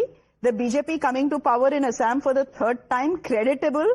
I think schemes of center, none of the schemes were from Himanta Biswa Sarma. So that's the irony. कटेंगे तो कटेंगे that thing. Yeah, the only statement. एक minute मेरा बीच में पता नहीं क्यों आ रहे हैं. अच्छा नहीं बीच में सब आ सकते हैं कोई बात नहीं. This is we'll go to Pratibha. Just give me a moment here. She's standing by with the. Actually, why don't we look at the numbers and then we'll come. रुक जाओ. When we speak about Assam, of course, finally it comes down to the seats. We'll come to that. But as far as the vote share is concerned, very interesting data that shows that for the Congress party, they've actually gained about 1%. They were 32.46 in 2021. They've increased it by about 1%. They're currently at 33.89. For the BJP, there has been a big increase. They were at 41.12%. They've increased it to 49.78, almost 50%. And all of it seems to have come at the cost of AIUDF, which was at 9.3% versus now almost 5% only. Pratibha, is that the entire minority vote this time consolidated in favor of Congress party. Correct. And the alliance. So as a result of which, in fact, probably AIDUF leader, the Rajmal must have lost. No, he has won. He has won, is it? He's won. Okay. He's won. He has won, but other seats and all, they would not have won. Okay. So that has happened. And this was expected. No, even in our pre-poll, we had given, in post-poll, we had given around 48 to 49% for BJP or NDA. They had a strong alliance. See, Bodoland's party came into picture. Last time, UPPL was there. And UPPL must have aligned with Congress. I don't know why Congress missed an opportunity to align with UPPL. UPPL is another faction of Bodoland. UPPL chodo, I'm sure they are right now kicking themselves on why they didn't align with the TVK. Yeah, I think which I tweeted in June. Actually. Shreya, I have a picture, I'll send it across to you. Right in June I said, clearly this was my message, and I said Rahul Gandhi will not do it, just I'm reading it out. Natural alliance, but would not happen. INC Tamil Nadu with TVK headquarters. What Vijay brings to the table. After 59 years, Congress in the ministry, minority and Dalit vote consolidation, assured victory at Puducherry, now lost, and huge campaign value of Vijay at Kerala. Rahul Gandhi won't. Pratibha was in Tamil Nadu for a fair period of time. Pratibha, correct me if I'm wrong, but even I think 3 or 4 days ago, Rahul Gandhi had a conversation with Vijay, if I'm not mistaken. At least there were reports that they did speak. It clearly seemed like Vijay and Rahul Gandhi have a personal agree, which is not true. I just said the green this time. I said some people. All I said is that कुछ लोगों को मिर्ची ज़्यादा चाहिए होगी. That's all I said. सबसे ज़्यादा मिर्ची अभी ममता बनर्जी को लग रही है. Okay. Now that's perhaps the safer way to do it. Now that we are here in the studio, लेकिन भैया थोड़ा सा झाल मुड़ी इनको दीजिए. I think we're all going to walk out with a plate of jhal mudi. Abhi Swati is also here. Swati, extra mirchi for you or less mirchi for you in this election? All in the statements coming in from the TMC leaders, this is nothing compared to that jhal. That jhal. That sting of the mirchi that is being felt, and we're all going to get our own little plates of... Chatpata masala has been the EVM bahana and the chori bahanas which are already coming in. I would have said it's a day 3 out of 5 for the BJP. It's a day to pop the bubbly. लेकिन वो bubbly तो होगा नहीं BJP में तो हम झाल मुड़ी खा के खुश हो जाएंगे. It is popped rice. If that helps. Popped rice. Yeah. And the question that many would have is that it's Vijay's day. So there should have been ideally an idli or a dosa stall or a vada stall here as well, to celebrate that kind of victory as far as Vijay is concerned. But before we dive right into... For now maybe a dialogue. Yes. For now maybe a dialogue, if you can remember. for Vijay. No. I have to confess, I'm not a Vijay fan at all. I think the closest I've been to seeing his movies is the trailers and the number of debates that he's done. But what will be very interesting to see is who will Vijay ally with? Is he going to go with the single parties who are otherwise the allies of the Congress and the BJP? Is he going to get support of either the Congress or the BJP? And also, let's remember, there is a certain case for which he's been called to Delhi twice. What happens to that case will be interesting to see. Interesting that everybody's lining up to offer support. Exactly. At the moment. From the left to the VCK to the other single party allies. And remember, Vijay is the one who asked them to ally with him before the election. Before the election, nobody went along. Now, after the election, what happens? Let's discuss over this place. Have a good show, guys. Have a good show. Bye. Thank you so much, signing off. Bye. And let's not forget, at the end of it, there are others who may be queuing up for Vijay this time around. But Vijay is very clear about whom he does not want to, which ideology and which political parties he does not want to ally with. Right. So that is going to be a big takeaway as well. In fact, Swati, I believe you have the top developments behind you. Let's take a look at the top developments. And this is about Vijay. Vijay inches towards the halfway mark. So, you know, he may not even need any of the support that is coming his way. AIDMK likely to reach out to TVK. This is what sources are telling your channel. Vijay's family has already celebrated. We play out those visuals of the verdict, the mandate that people have given. Left parties don't rule out Vijay type. Interesting that nobody wants to rule that out. Initially, everyone said he's a celebrity. Just wait. Let's see if that popularity is going to translate into votes or not. Now that has happened, see how parties are lining up, who are saying that they are ready for a tie-up with Vijay's party. They're ready for an alliance with TVK. So that tells you the situation on ground. Right. So there are many developments coming in. In fact, Vijay, of course, inching towards that particular halfway mark, as you rightly put it, the biggest development. And now we're told that AIDMK is likely to reach out to the TVK chief, Vijay. And in fact, as his family is celebrating the Tamil Nadu verdict, very significant that AIDMK, which of course has an opportunity of sharing power, whether Vijay will be ready to do that. Because remember, Vijay has said that he wants to be the next chief minister. Will he allow for an alliance to take place? Will it be better off for him, given the numbers, to actually go with the smaller parties are important questions. Kritika and Dharini are joining us, and they're at the party office as well as the residence. Let me come across to you first. Dharini, what are we to make of this, the news that AIDMK is reaching out to the TVK? Is it to share power? Is it to support it from outside? And how will this really work out as per Vijay? Because he wants to be chief minister clearly.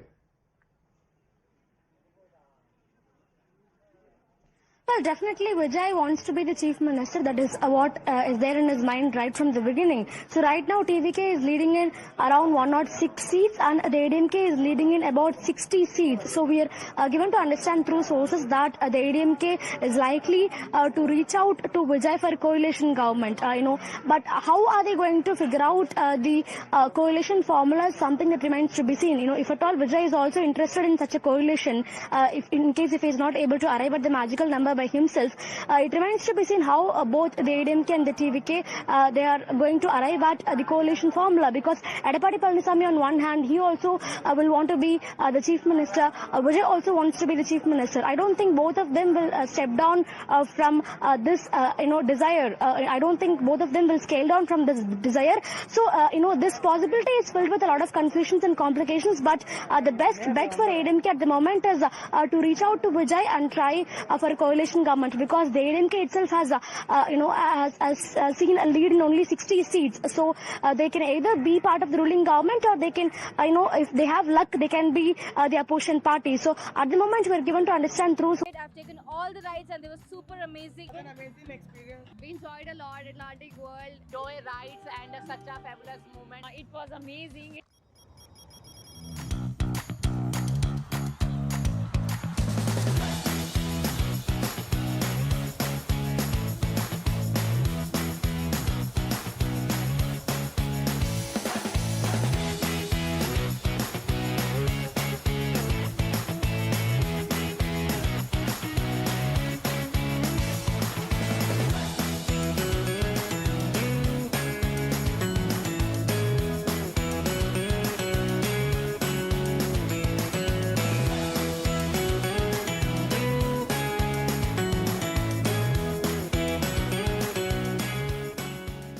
Clear, the TVK is charging at the sort of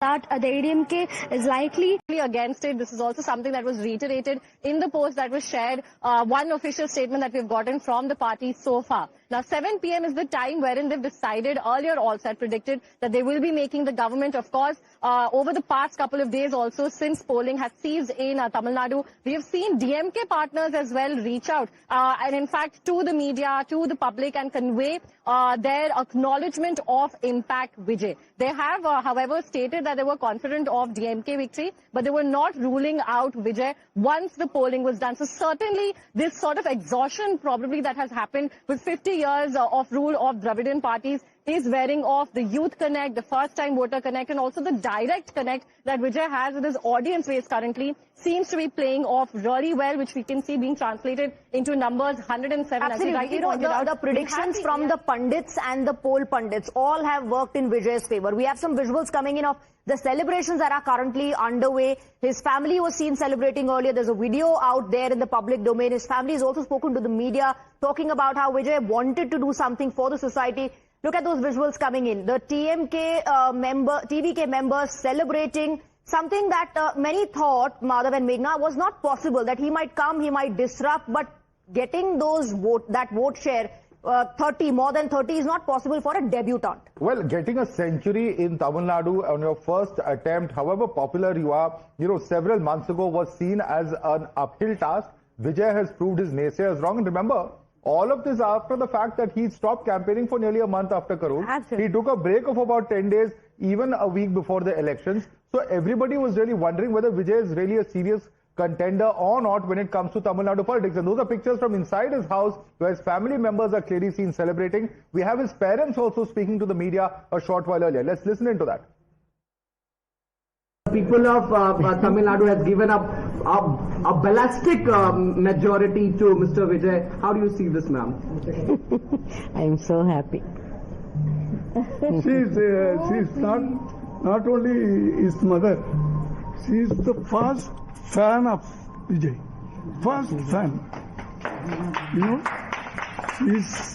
Today he's so happy.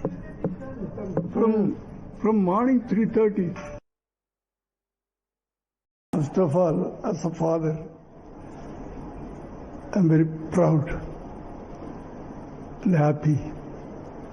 Total, me and my wife, because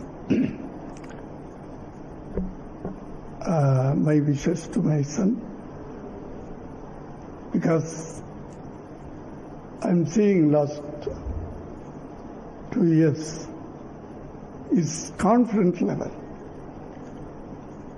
Okay, his confidence level is fantastic, and faith. I'll come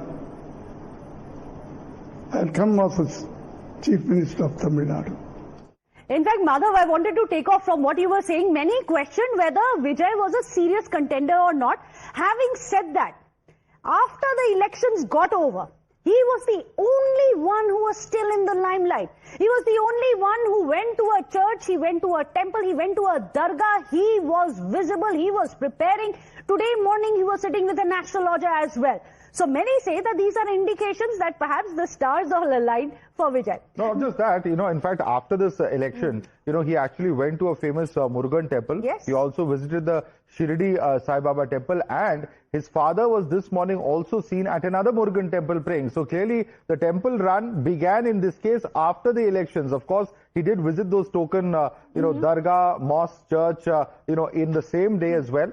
Before the elections, post-elections, there has been a temple run. Is this a sign of things to come? Is there a larger political messaging? I don't know. Is this just a personal faith and belief? Perhaps that's what VCK has wanted to say. But there's some breaking updates coming in. Now, various allies of the DMK also lining up. Top VCK sources also don't deny the possibility of a post-poll alliance with the TVK. In fact, Dharni has spoken to a sitting MLA in the VCK who has told Times Now that there's a very high possibility of their allying with the TVK. But Dharni, the numbers are fluctuating at this point of time. It went as high as to 112. It's down to about 106, if I'm not mistaken. At the last count, just getting one or two party members will not be enough. They will have to cobble together an alliance of at least about 10 to 12 members for it to actually be something that lasts the long term. What exactly are your sources telling you?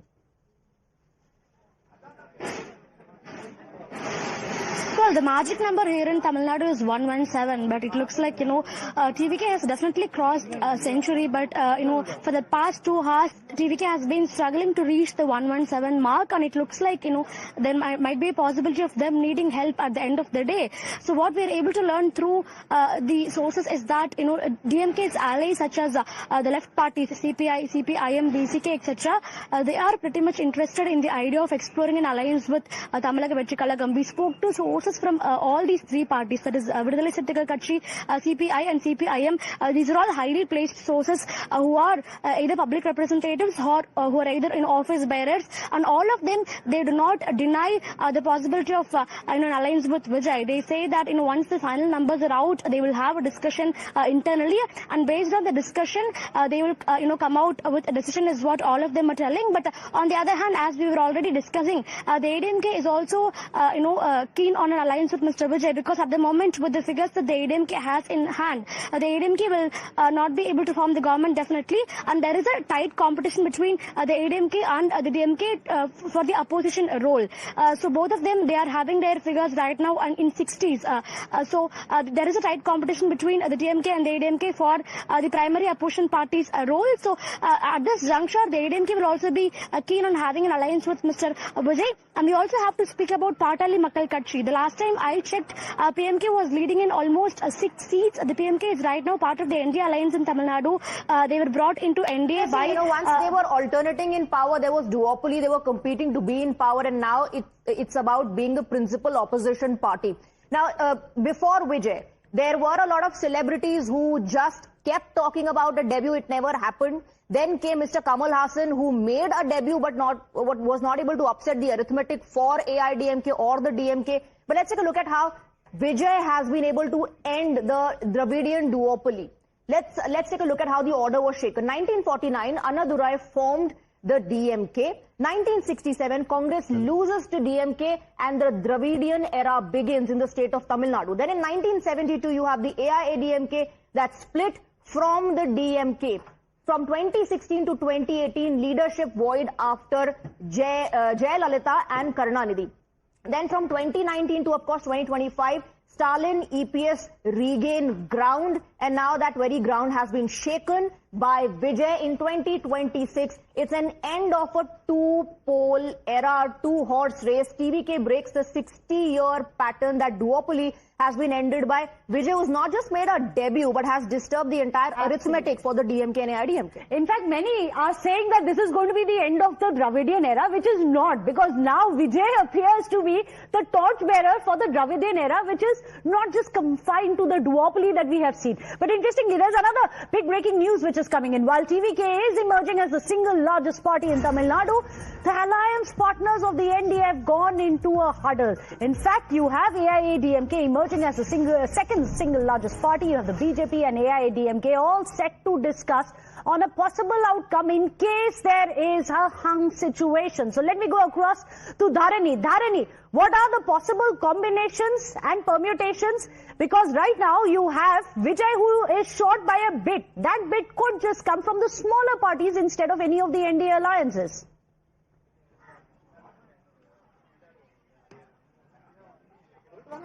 Well, there are multiple scenarios that can unfold in the coming days, especially in the next 3-4 days. But, scenario number 1, as you rightly said, is the smaller parties coming together to support Vijay. In case if Vijay is in need of 10 or 12 more seats to cross the victory margin, then we can expect the small parties like, VCK, CPI, CPIM, Congress, etc. Because all of these parties, they're also leading in a very less number of seats. So if they all come together, they might be able to help Vijay in reaching, 10 or 12 more seats in its totality. So that is scenario number 1.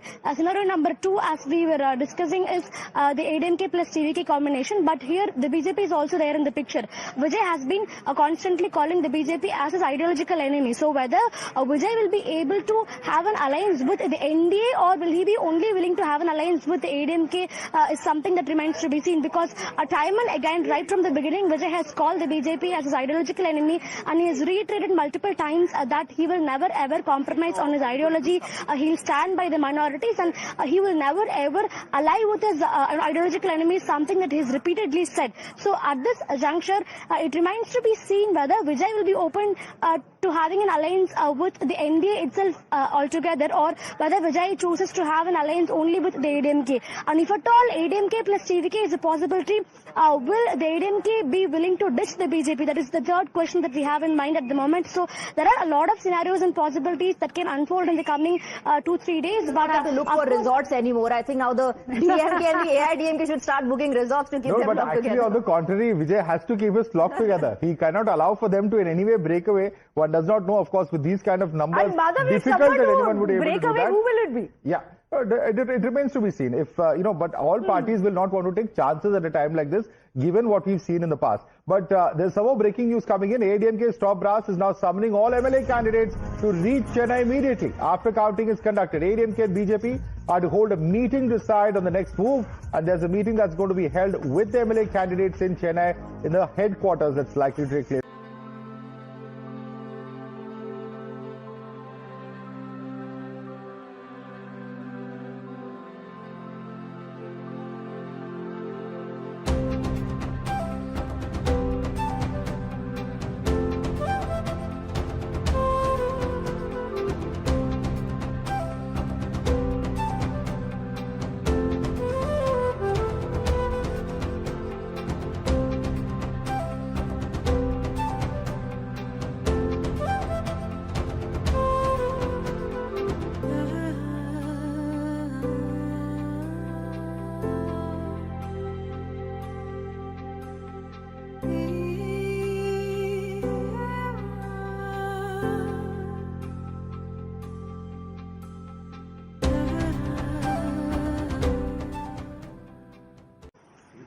He was planning, and in his mind, he wanted to do something to the society, but he was expecting the correct time.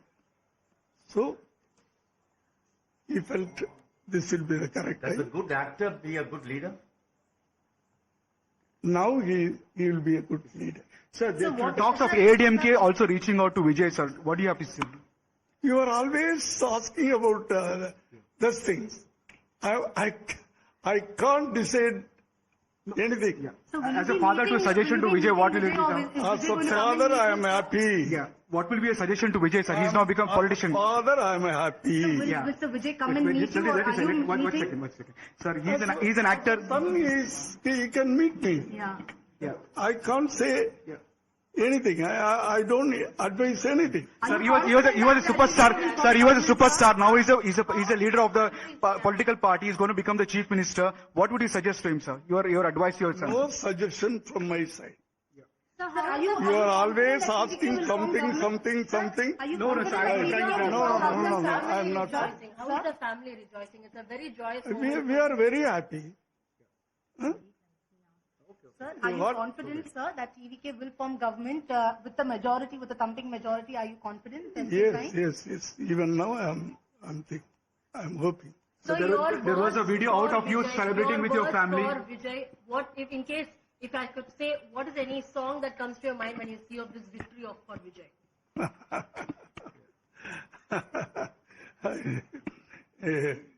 Very good question. But I'm very happy.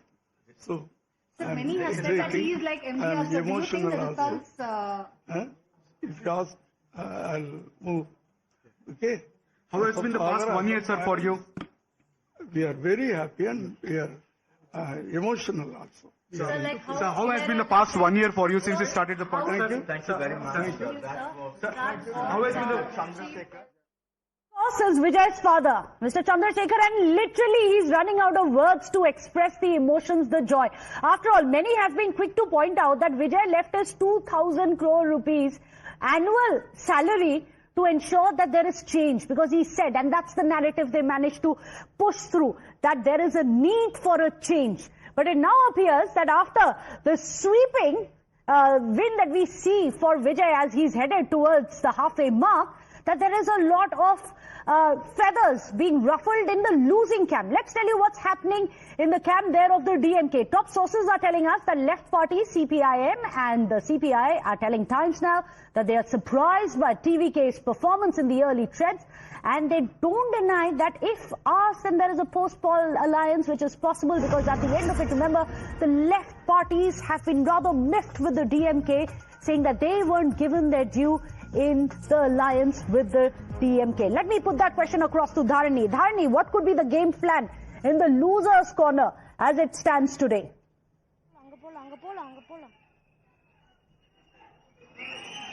Well, before that, let me show you visuals of a celebration that is currently being witnessed at the TVK headquarters here. There are more than 200 people who have gathered in front of the TVK headquarters gate, and right now they are, cheering, celebrating, and they're just distributing sweets among themselves. And a short while back, we also saw the TVK bursting crackers. This is the ground situation that we're looking at in front of the TVK headquarters. We can pick up the audio also, people whistling and people sharing and sloganeering. And as far as, of course, Vijay's game plan is concerned, Vijay is very clear on one thing. He wants to be the Chief Minister of Tamil Nadu, and his party should be the ruling party of Tamil Nadu. But he is open to the idea of a coalition government, because 2 years back when he launched the party itself, at that time Vijay made it very clear that he'll be willing to share power and he'll be willing for a coalition government. So considering this, of course, we have 4-5 scenarios that can potentially play out in the coming days. But Vijay will be definitely very determinant on one thing, that he wants to be the Chief Minister.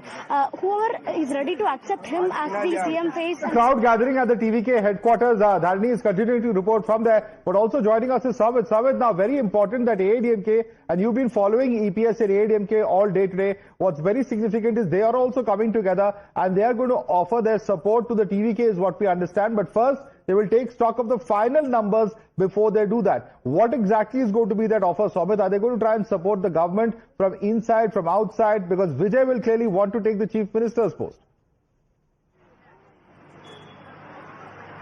Well, Madhav, that is right. What we are hearing first, because since yesterday we were, tracking EPS starting from Salem to the Chennai. So EPS at his residence now, and we spoke to the few leaders of the AIDMK, and they clearly stated that top brass of the AIDMK, they're also holding meetings with the BJP, and very soon from now, top brass of the AIDMK, they will be likely approaching the, TVK chief himself directly today or tomorrow, and they will be offering that, the possible alliance, because initially everyone thought that, because around 100 or 105 seats are there. So, enough numbers the TVK is not having, and basically to have the enough numbers, the second largest party is AIDMK. And to join, to get the other parties, small parties together, then they'll, TVK has to bring at least 3 to 4 small political parties to get the magic figure. Well, Somit, one thing is very clear, that Vijay was, from day one saying DMK is my enemy, but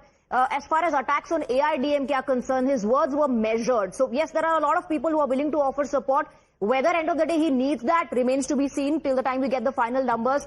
Stay on with us for more inputs. A quick break on the broadcast.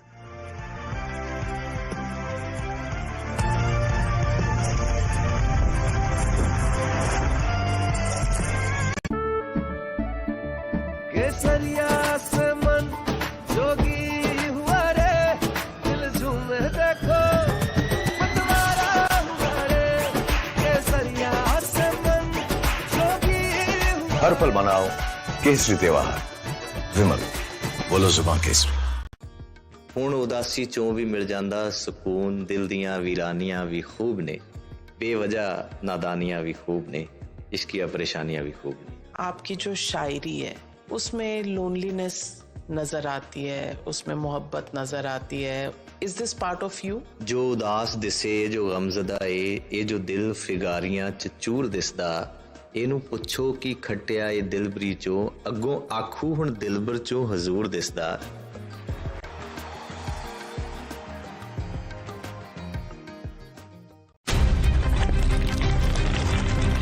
For over 30 years, my journalism has been relentless, fearless, and uncompromising. My stories have breached lofty ivory towers and brought down the high and mighty. And I won't stop. When the clock strikes 9, it is time for the news hour.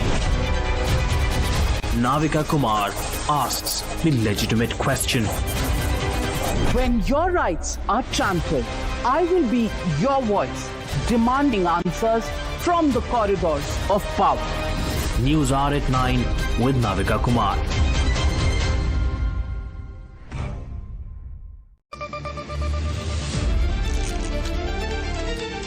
A twist and the narrative changes.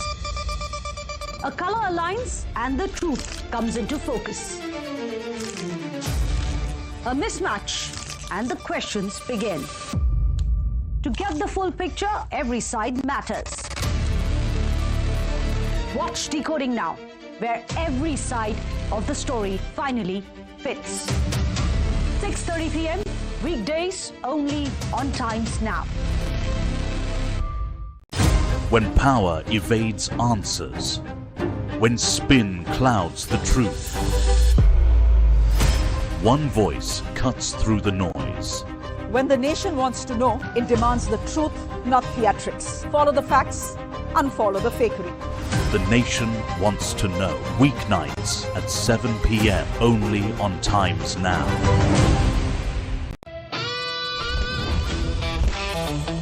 Good morning and a very warm welcome. Thanks very much for tuning in. You're watching the Morning News Up. Start your day with the latest breaking news, smart conversations, and in-depth reporting. From politics to world to sports and Sensex. The news that breaks, we cover it all.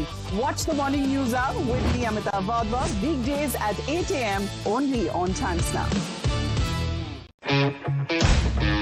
When the nation demands clarity, we cut through the noise to bring you the real story. Unbiased, unfiltered, unstoppable. On the ground, where it matters the most. With insights that go beyond the headlines. We connect the dots so you see the bigger picture. From every corner of the nation. We are your voice. We are Times Now. The faces you trust. The news you believe. Only on Times Now. केसरिया से मन जोगी हुआ रे दिल झूम देखो मतवारा हुआ रे केसरिया से मन जोगी हुआ हर पल मनाओ केसरी त्योहार विमल बोलो जुबान केसरी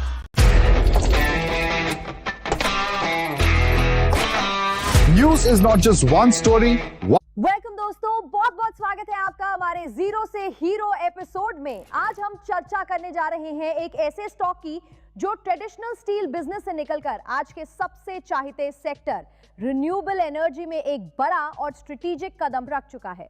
सिर्फ 3 रुपए का ये बीएसई लिस्टेड स्टॉक अशनीशा इंडस्ट्रीज अब इन्वेस्टर्स के रडार पर तेजी से आ रहा है। कंपनी का ट्रांसफॉर्मेशन, बिजनेस शिफ्ट और फ्यूचर ग्रोथ स्टोरी इसे एक इंटरेस्टिंग टर्न अराउंड कैंडिडेट बना रही है। इस स्टॉक का कंप्लीट एनालिसिस, फ्यूचर प्लान्स और ग्रोथ ट्रिगर्स जानने के लिए हमारे चैनल पर जरूर विजिट करें।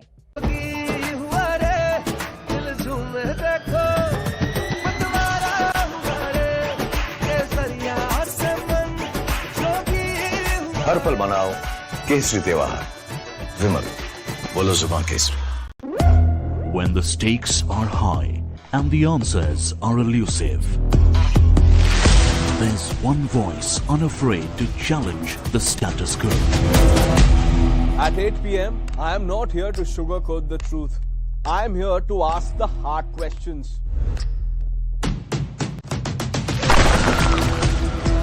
Because when others play it safe, I go straight to the heart of the matter. It's not about left or right. It's about what's right for India. It's about holding the powerful accountable. India Upfront with Pranesh Roy. Weeknights at 8 p.m. only on Times Now. No spin, No compromise, just the truth. ਹੁਣ ਉਦਾਸੀ ਚੋਂ ਵੀ ਮਿਲ ਜਾਂਦਾ ਸਕੂਨ, ਦਿਲ ਦੀਆਂ ਵੀਰਾਨੀਆਂ ਵੀ ਖੂਬ ਨੇ, बेवजह नादानियां भी खूब ने, इसकी परेशानियां भी खूब ने। आपकी जो शायरी है उसमें लोनलीनेस नजर आती है, उसमें मोहब्बत नजर आती है। Is this part of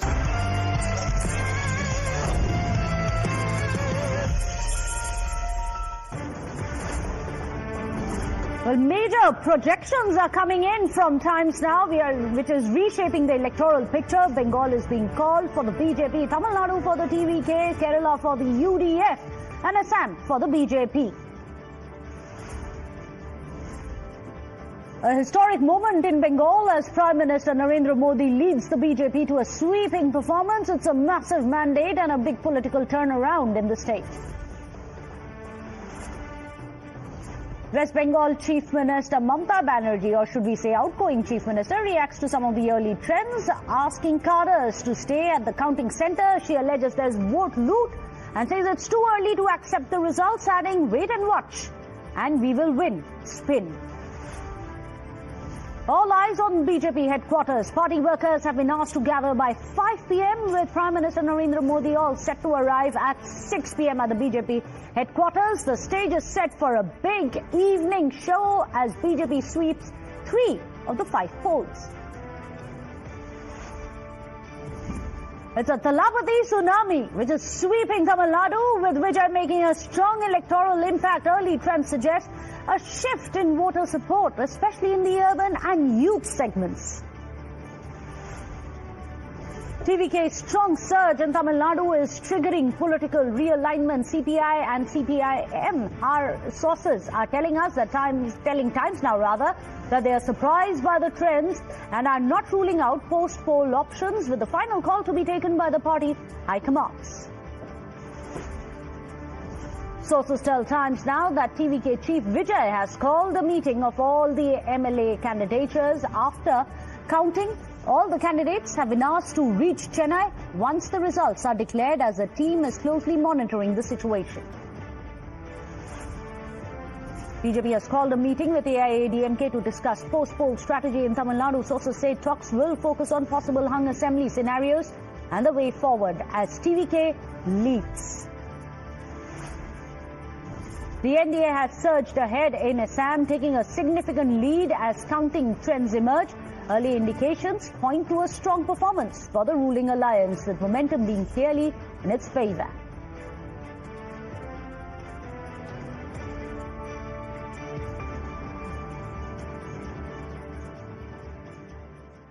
Otherwise, the battle for Kerala, it is the UDF that has emerged the front runner. General Secretary Organization of the Congress Party of the AICC, KC Venugopal, is in Kerala, and he's spoken to Times Now about this stupendous victory. Of course, he's answered many questions, but has evaded the one about whether he is the front runner for the Chief Minister's gaddi. Listen in. UDF have got, after a decade now, finally your government is forming. What is your first reaction about it? This is a landslide victory.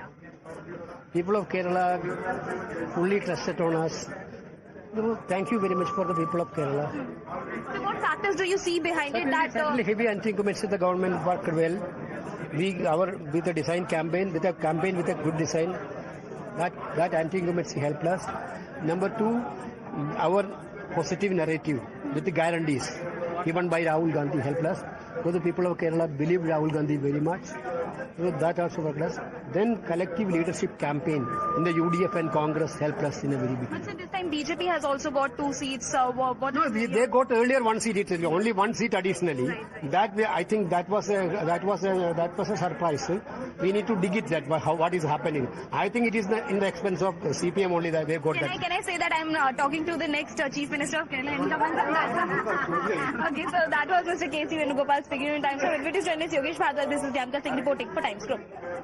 Well, very interesting. This at a time when you have the UDF sitting pretty at 100, but keeping its cards very close to its chest as to who's going to be the Chief Minister if they do come to power, as it appears they may be. And it seems to be a big split, isn't it? Right down the middle, because there seems to be separate camps, MLAs, LOPs, but also those who may sweep in from the Delhi bastion as well, isn't it, Madhav?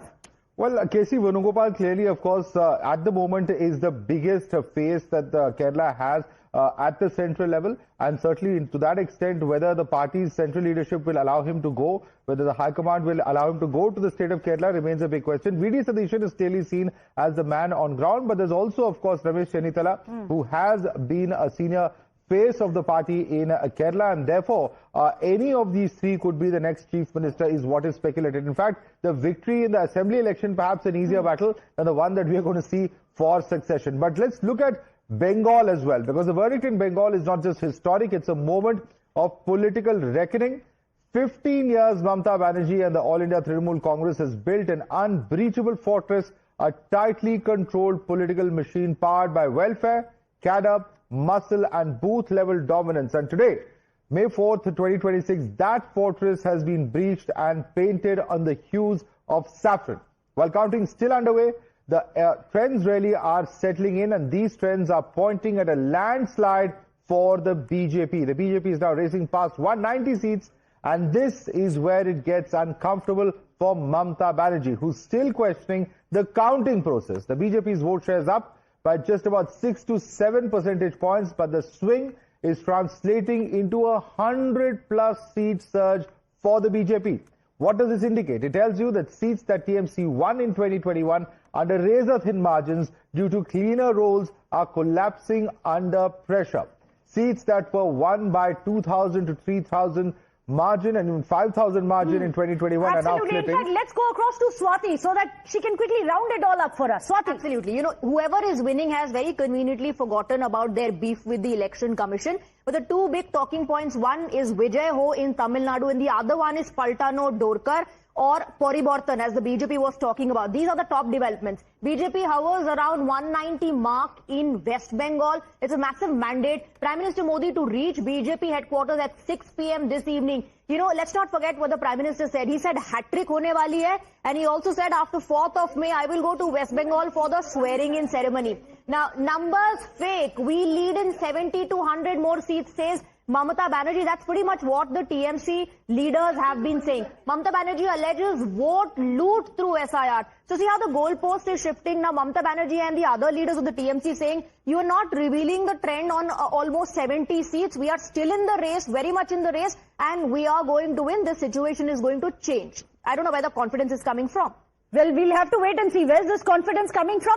In fact, let me go across to Hridita. We also have Arunil who's joining us. Hridita, I believe there is Holi which is being played there at the BJP headquarters. And this time it's a saffron Holi, and understandably so. They have a lot to celebrate today. Actually, Arunil is at the BJP headquarters. Let's go across to him first. Arunil, what's the celebrations like behind you? Take us through what's happening.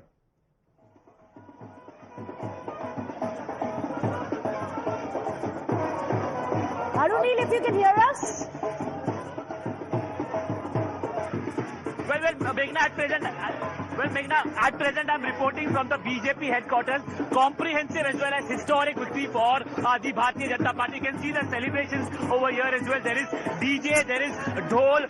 The BJP workers are celebrating here with much fanfare as well. Prime Minister Narendra Modi immediately after the Bihar victory as well has said that the Ma Ganga flows from Bihar to Bengal. And basically history has been scripted by the BJP workers over here. We'll speak to some of the BJP कार्यकर्ता. कितने खुश हैं आप? ममता दीदी को क्या कहना चाहेंगे? ममता दीदी को यही कहना चाहूंगी कि ये जो नैरेटिव फैला रही थी और डर और भय का माहौल जो जनता के बीच में फैला रही थी वो फैलाना बंद कर दे, क्योंकि जनता भी अब समझ चुकी है कि ये जबरदस्ती की जो राजनीति जो है ना वो जनता के ऊपर थोपे नहीं जा सकते हैं। जनता ये हिंदुत्व की भी जीत मानी जानी चाहिए बंगाल में। सनातनी हिंदू जय, जय भोलानाथेर जय, जय श्री राम, সকল सनातनी हिंदू जय। सीएम चीफ मिनिस्टर कौन बनना चाहिए? शुभेंदु अधिकारी। ये तो हमारा अपर लेवल है। शुभेंदु बनना चाहिए। बेलूर मठ से कोई हो सकता है, बंगाल का बेलूर मठ है, वहां से कोई चीफ मिनिस्टर हो सकता है। ऊपर लेवल का बात है। सब बैठक होगा। BJP inching closer to the crucial 200 mark as well. A very kind of a satisfactory victory for the Bharatiya Janata Party. We'll speak to some of the women voters here. क्या लगता है आपको, कितने खुश है ये जीत के बाद? बहुत खुश है मैं। भारतीय जनता पार्टी का पहला विक्ट्री है, पहला विन है बंगाल में। इतना कुछ बोल नहीं सकती, बहुत खुश हूँ। Bengal is also the state wherein Dr. Shama Prasad Mukherjee belongs to. He has been the father of the Bharatiya Janata Party. He had formed the Jan Sangh, which was the parent body of the BJP. आप इतने खुश हैं कि जहाँ पे देख रहे हैं सब जगह पे खुशी मना रही है भारतीय जनता पार्टी ने ममता बनर्जी को हरा दिया है बंगाल में। सुनिए, हमारा पार्टी का नाम क्या है? भारतीय जनता पार्टी। तो जनता जनार्दन है, वो वोट डाल के दिया है। लोगों से गंजा सुनते हुए परेशान हो चुके हो तो ये वीडियो आपके लिए है, स्किप मत कीजिएगा। मैं हूं doctor Gaurav Garg, dermatologist and hair transplant surgeon at Derma Life Skin and Hair Clinic New Delhi. मैंने और मेरी टीम ने एडवांस बूस्टेड एफई मेथड से 10,000 से भी ज्यादा सक्सेसफुल हेयर ट्रांसप्लांट सर्जरी करी है। हम हमेशा अपने हेयर ट्रांसप्लांट के पेशेंट्स को एक नेचुरल रिजल्ट देने में बिलीव करते हैं। हमारे हजारों पेशेंट्स के लिए ये सिर्फ एक हेयर ट्रांसप्लांट सर्जरी नहीं है, उनकी लाइफ की एक नई शुरुआत है। तो फ्रेंड्स, देर किस बात की, अभी फोन उठाइए और अपनी बॉल्डनेस के बारे में जो भी आपको क्वेश्चंस हैं हमारी टीम के साथ डिस्कस कीजिए, वो भी free of cost. Scam that she had been doing in West Bengal, that is going to work against. Okay, so the corruption allegations, have they stuck at some level or the other? Comes out as a question, judging by the voices that you're getting, Arunela. Let's also go across to Rajesh and Ridhita, who are also live with us. Ridhita, where are you at the moment? I believe you're at one of the counting centers. What's the atmosphere there? Because the celebrations within the BJP camp have already and truly begun. Historic victory for the BJP there. Well, absolutely. I'm standing outside the Shekhawat Memorial School, which is the counting center for the Bhawanipur constituency. And one side, this high voltage seated seat, Mamta Banerjee is contesting. On the other side is the leader of opposition. But you can see that from the roads to the entire lane of the Bhawanipur constituency near Shekhawat Memorial, people are screaming with Jai Shri Ram. There is saffron sweep at this area, from heavy celebration with crackers to the burst, to the playing of Holi with the saffron colors.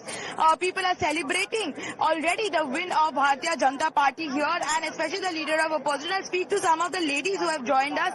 Ma'am, this year the problem was concerning women's safety security. That was one of the big points that was raised.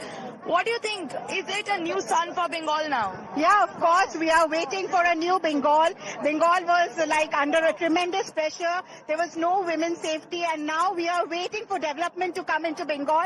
And we are all hopeful that BJP will do miracles here. Jai Shri Ram. Well, there are still countings are left.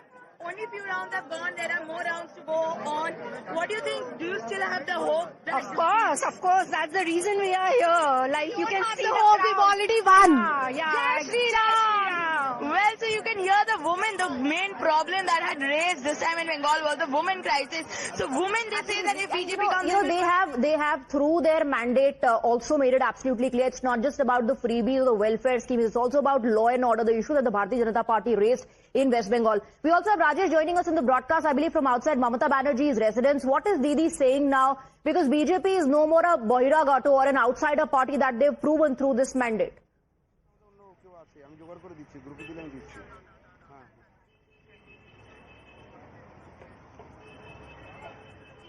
Rajesh, can you hear us? Yes, I can hear you. Okay, Rajesh, BJP has proven it's not an outsider party. Now, the next question, of course, is who's going to be the face?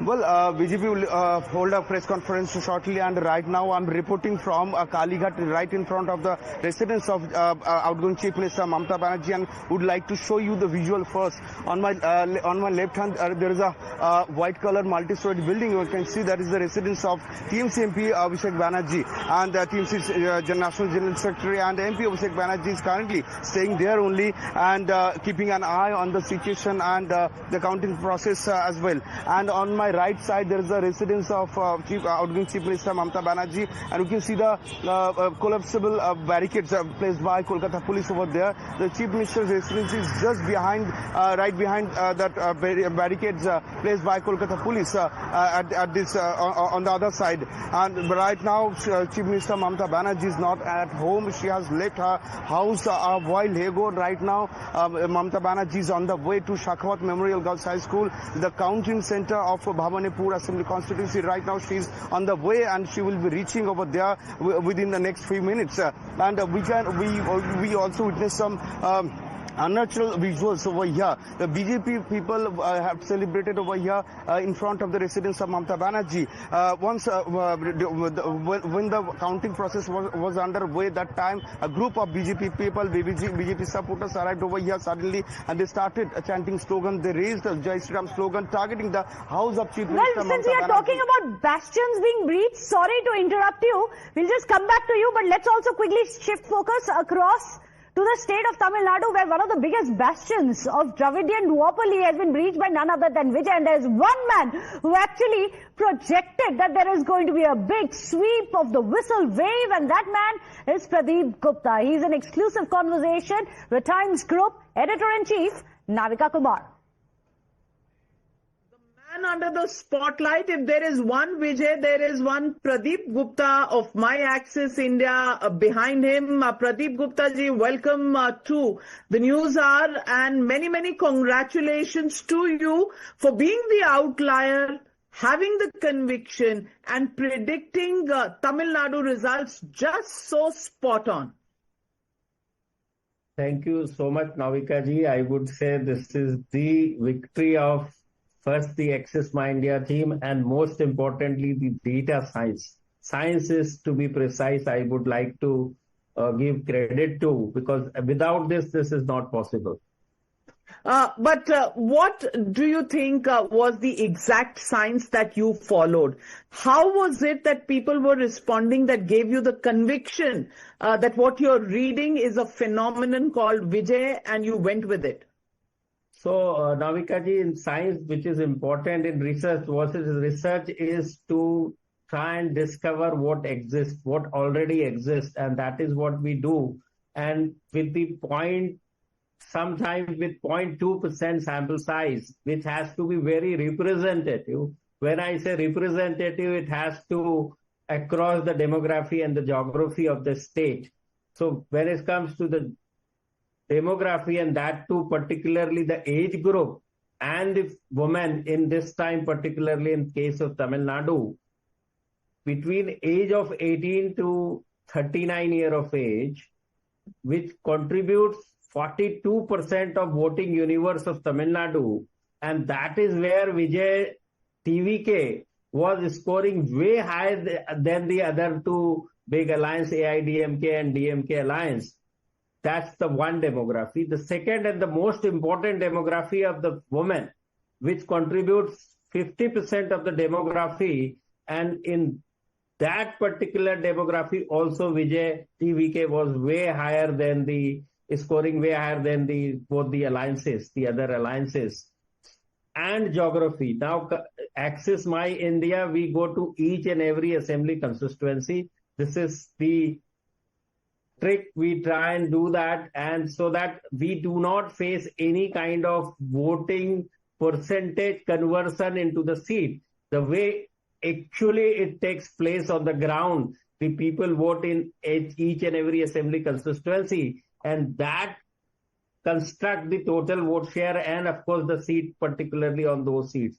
These are the very important thing, and full marks to Axis My India team, in particular the field force.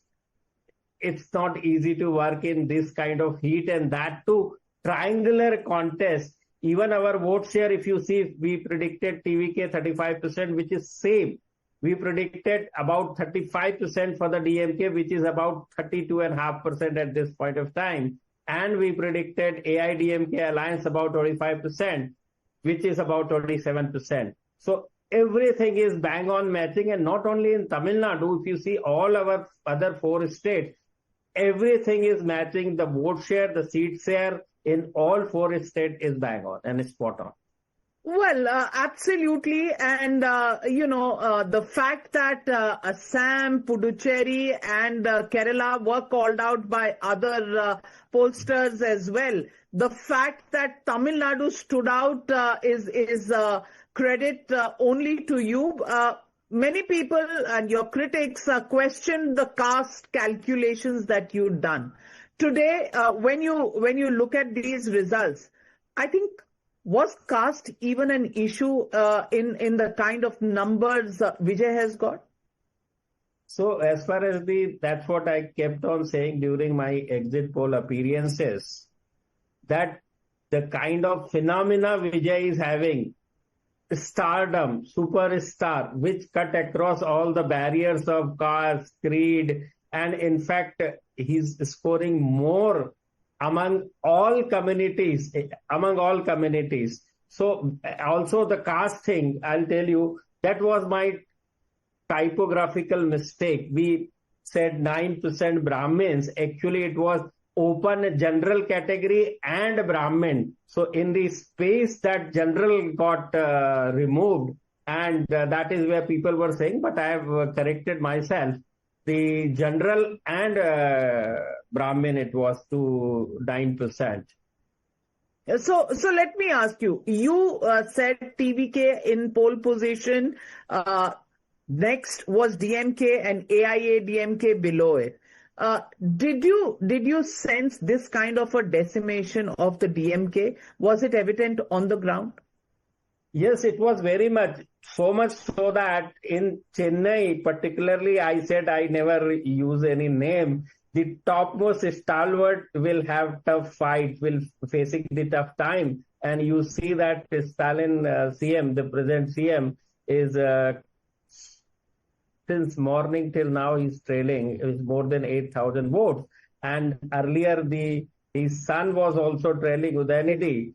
And now he's only leading with 1,200 votes. So this is the kind of decimation DMK were facing on the ground, and that was quite evident because of triangular contest, whatever seats we can see of DMK, we can see. Had this been a bipolar, then DMK must have faced further route to this. Absolutely. Do you still think that you could have called West Bengal when you bowed out of, not taking the call, which to my mind requires a lot of guts, though you've been questioned left, right and center about it, but you bowed out of predicting the numbers. Your hunch, when you studied, you went to Bengal, could you predict the kind of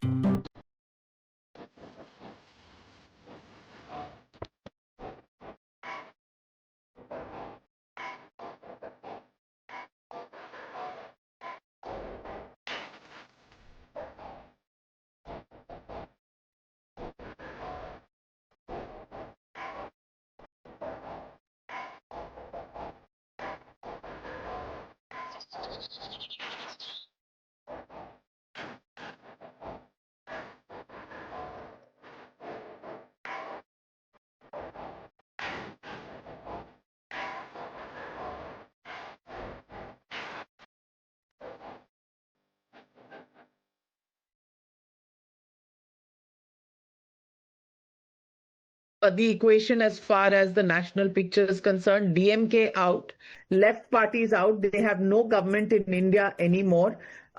What does this indicate for the national picture, the India alliance? Are you seeing politics being redefined, or is this a temporary hiatus and all of these forces will be back again?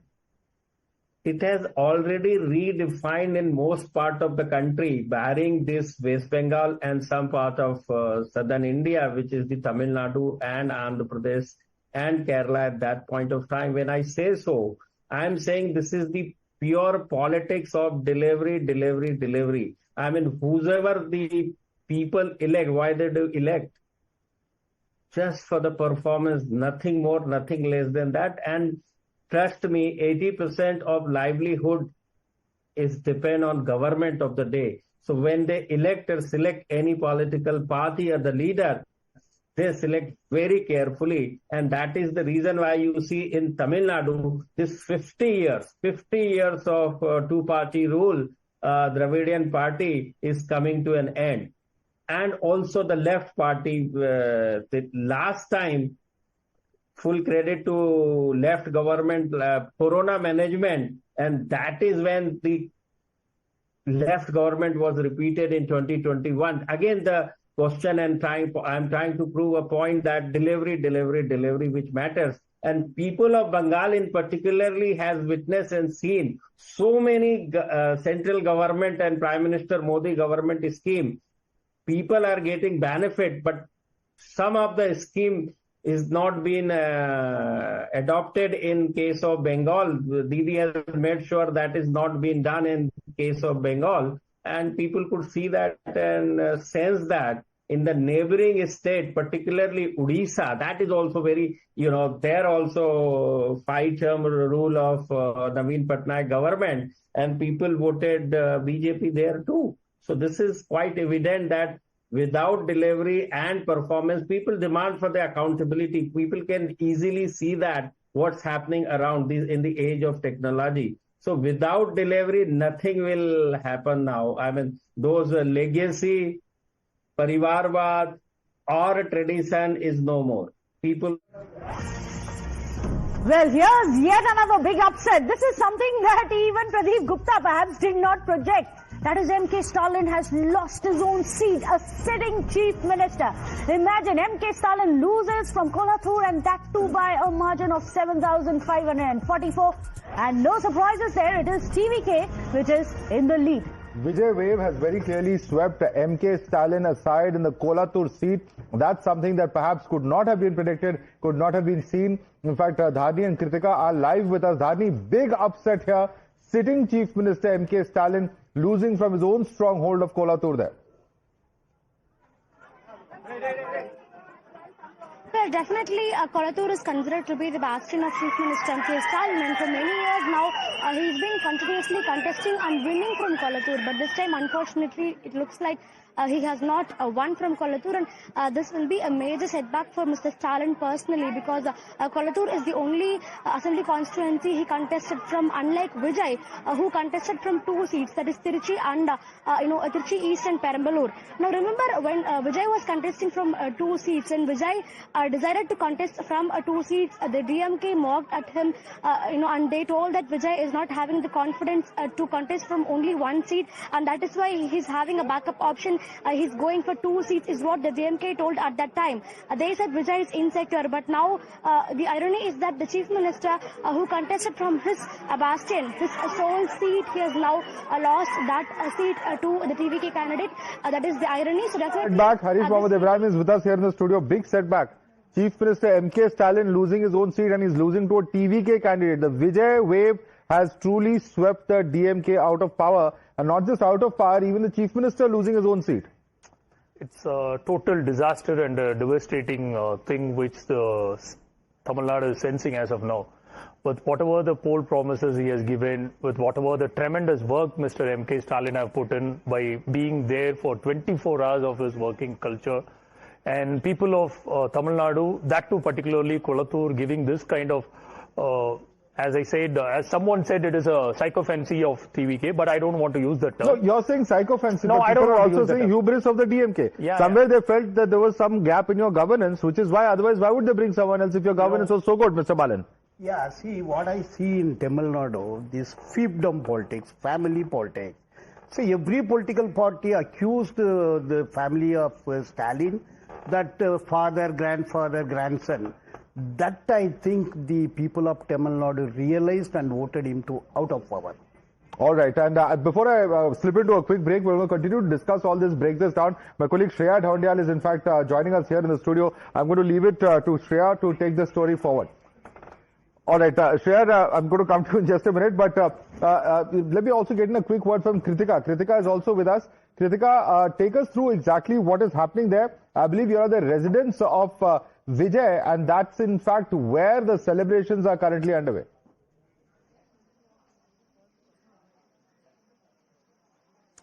Well, yes, Madhav, I am reporting from Vijay's residence, which currently is the fortress. Remember, massive security deployment over here. We're seeing the traffic police also now roped in. There's a metal detector gate that has also been brought in, considering that there will be, in fact, people coming in to wish Vijay as well. So that is also a development here. What we're also learning is that he is likely to go to Loyola College to also collect his winning certificate. That could happen in a few minutes from now on, which is also why security is alert. There are, in fact, people coming out of the residence of Mr. Vijay as well. Ma'am, were you able to speak to Vijay, sir? Any word from? So this is, in fact, few people also coming out here, out of the house. Currently, still, there is silence here. Remember, not many people are, in fact, speaking, even as they come over here. Their family, friends. We've seen even Trisha Krishnan spend about over an hour at Vijay's place, about 12:45 this noon. We are also hoping for an official statement to be coming up. Now, remember, as per their own official statement, 7 p.m. is the time wherein they had guaranteed to be forming the government. Of course, the numbers are still not at the majority mark, which remains to be seen what alliance partners and or what sort of outside support also TVK reaches out for. But currently, this is the state from right outside Vijay's residence.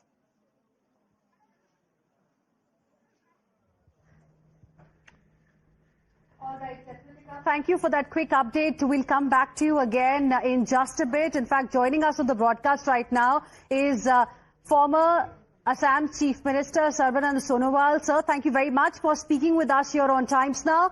Many congratulations for BJP's wonderful performance in Assam, in West Bengal as well. Your first reaction to West Bengal specifically? Yeah, it is a great victory, and particularly we are really thankful to the people of West Bengal. They have taken a very sensible decision this time, denouncing TMC for their misrule, corrupt practices, nepotism, and also for deteriorating law and order situation. And on the other hand, for the development and for the peace and tranquility in the state of West Bengal, they have reposed their faith in Narendra Modi's leadership.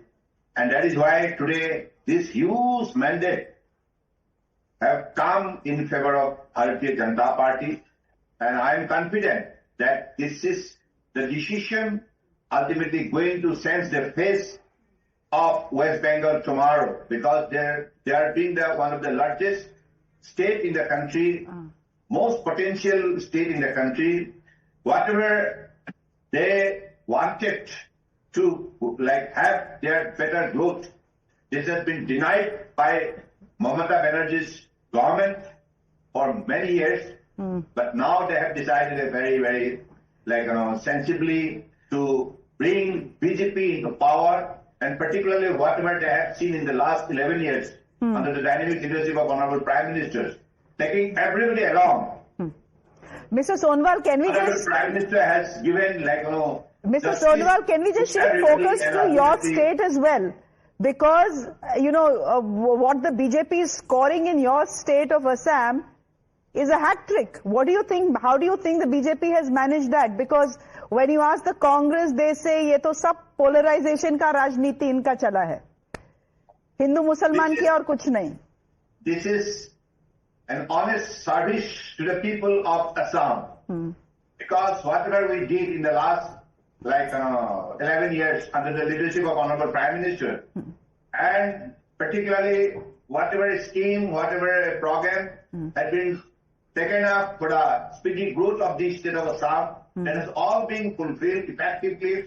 As a result, every citizen living in Assam, they got justice out of it and ultimately got an opportunity to set up their future tomorrow. So I believe it is because of good service to the people of Assam. And as you know, Assam have different kind of problems, particularly the presence of large number of illegal migrants. So BJP, as promised in the manifesto, has taken very strong stand against illegal migrants, particularly in the eviction drive, and which has resulted creating space for the local people, indigenous people, and ultimately which has particularly created confidence in the mindset of the people of Assam, particularly Assamese people. And as a result, they got the protection, safeguard for their right, and as well as their identity, culture, language, heritage, everything. Right. So I believe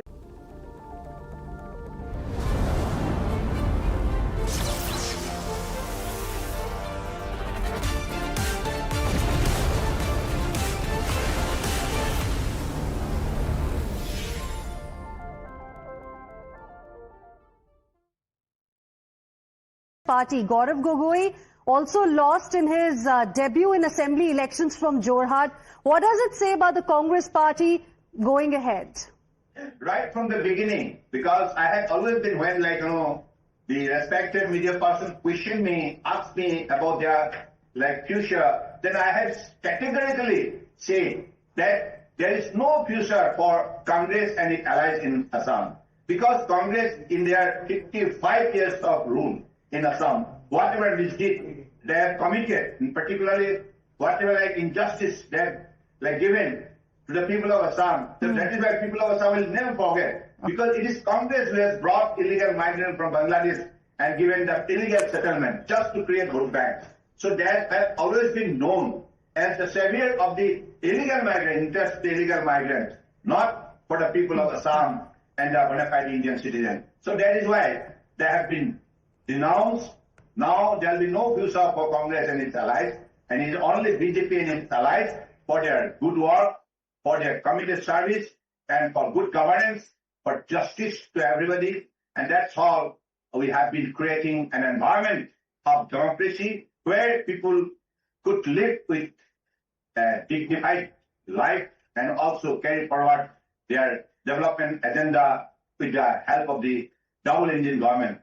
That's all. Right. And Mr. Sonwal, one last question before we let you go. You know, this election has also brought out another story. It has also given us a sense of what is going to be the future of the opposition. 2 regional satraps have been defeated. What does it mean for the opposition going ahead? I'm talking about DMK in Tamil Nadu and TMC in West Bengal.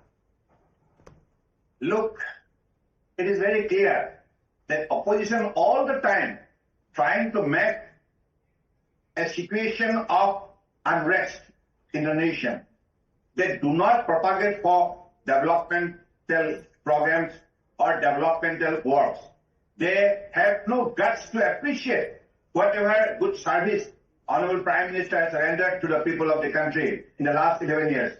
Because that positive mindset is totally missing in the mindset of the opposition. That is why people nowadays, in the 21st century, everybody, particularly the Gen Z and all others, they prefer development, they prefer growth. They do not want negativity to grow. That is the reason why this opposition has been totally denounced. उनका कोई future नहीं रहा अभी. मैंने शुरुआत से बोलते आया हूँ. अरे मिस्टर सोनवाल, अभी तो कांग्रेस केरला जीत गया, आप बोल रहे हो फ्यूचर नहीं है. लेकिन वो नकारात्मक बने, इसके लिए जनता के दिल में उनके लिए कोई जगह नहीं. नहीं mister Sonowal, you are being unfair. अभी तो कांग्रेस जीत गया Kerala and you are saying उनका फ्यूचर ही नहीं है ऑपोजिशन का. ये तो गलत है. अरे मैं तो असम के बारे में बोल रहा हूँ. अच्छा. हाँ, ये सुनिए, एक बात स्पष्ट है. हाँ. असम में कांग्रेस ने 55 साल राज किया था. 55 साल. आज उनकी हालत क्यों ऐसा हुई? इसको आपको देखना होगा. You make an impartial assessment. Why Congress is losing their ground? Okay. What is why they have committed against the people of Assam? Okay. Honorable Prime Minister always been advocating, always been giving priority for the development program, and taking everybody along. Sabka Saath, Sabka Vikas. This mindset should be there. उनका पास वो सकारात्मक सोच नहीं है, नकारात्मक है. हर पल घृणा, कपट, अहम, दुश्मनी, इन विषयों को बढ़ावा देने के लिए कांग्रेस और विरोधी काम करते हैं. इसके लिए जनता उनके पक्ष नहीं दे सकती. All right, Mr. Sonwal, we'll leave it there for the moment. Thank you very much for joining us on what truly is a fabulous day for the BJP. Out of 5, winning 3, and of course winning your state of Assam as well for a 3rd time. The numbers are, I think, out. Hina, you can perhaps take our viewers through them. Thank you, Mr. Sonwal. That's right. So let's now tell our viewers a little bit about how the numbers are really looking at this point in time, Shreya. And I want to start with, the overall numbers here. If you look at Assam right now, these are early leads. That's what he can say. NDA in Assam, 99, just one short of a century. Congress, 23, AIUDF 2, others 2. If you look at Kerala right now, then LDF 35, UDF 99. Again, one short of a century here also for NDA 2, others 4. Now, this is a very interesting story as well, because now UDF is going to come to power. And we're getting a reaction, in fact, from Dilip Saikia as well from Assam. Listen in. से हमारा जिम्मेदारी बढ़ गया है और असम के जनता के सेवा के लिए तत्पर होकर के आने वाला 5 साल विकास के साथ विरासत का भी, हमारा भाषा, हमारे संस्कृति, हमारे सभ्यता का भी जो सुरक्षा करना है, उसके लिए भी हम तैयार बैठेंगे। आदरणीय प्रधानमंत्री नरेंद्र मोदी जी का असम के प्रति जो संवेदनाएं हैं, संवेदनशीलता है, वो अद्भुत है और उनके नेतृत्व में 12 साल में असम में जो विकास हुआ है और असम में के मुख्य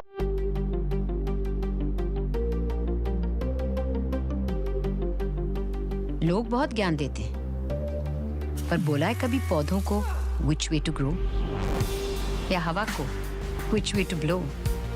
बोला है कभी पानी से बिल्कुल चुप या आसमान को चेंज योर लुक? बोला है कभी धूप से इतना मत चमको या पत्तों को इतना भी मत उड़ो। जब नेचर ने तुम्हारी नहीं सुनी तो मैं क्यों सुनूं? तो मैं क्यों सुनूं? बैन द ज्ञान, बैन द ज्ञान, बैन द ज्ञान। अगला जो हमारा म्यूनिसिपैलिटी हमारे इलेक्शंस आ रहे हैं और हमको अभी से ही वैसे हमने पहले से ही शुरुआत कर लिया था प्रचार के समय ही कि आने वाले लोकसभा चुनाव में हमें किस प्रकार से आगे बढ़ना है। जो सारे रिजल्ट्स आने दीजिए, जो हमको सीख लेनी है वो निश्चय हम सीखेंगे। कांग्रेस पार्टी एक बहुत मजबूत पार्टी है और हर विजय या हर पराजय से कैसे आगे बढ़ना है, कैसे हमको सबक लेना है, यह पार्टी हमारे बहुत That was Gaurav Gogoi. The numbers as far as the election commission is concerned, Hina, for the state of Assam. 71, the BJP is leading. The election commission has declared 11 wins for the BJP. The Indian National Congress leading in 19, 1-0 so far. So that is where things stand in Assam. Gaurav Gogoi losing his seat and the BJP poised to make a government for a third successive turn. On that note, a quick break. There's much more on the other side. Do stay with us.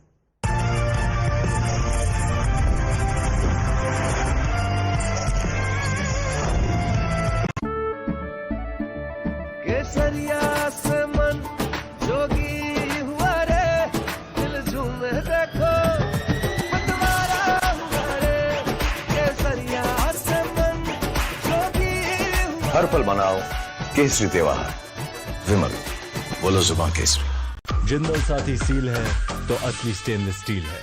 तो जब भी आप stainless steel pipes and tubes खरीदें, Jindal Saathi seal जरूर check करें। Jindal stainless, India's leading producer of stainless steel.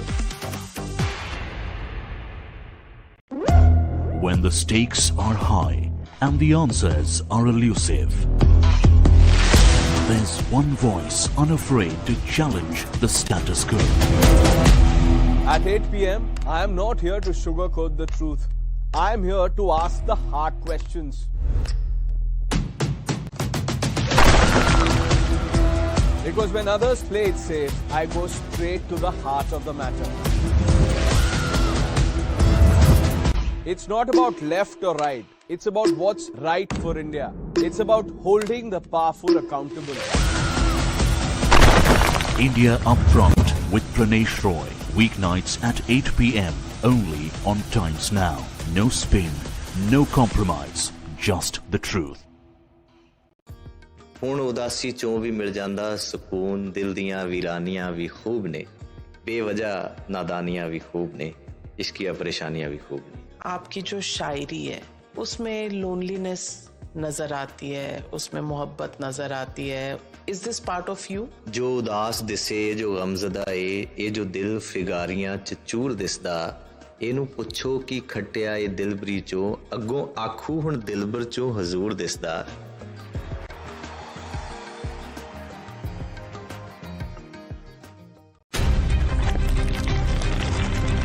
For over 30 years, my journalism has been relentless, fearless, and uncompromised. My stories have breached lofty ivory towers and brought down the high and mighty. And I won't stop.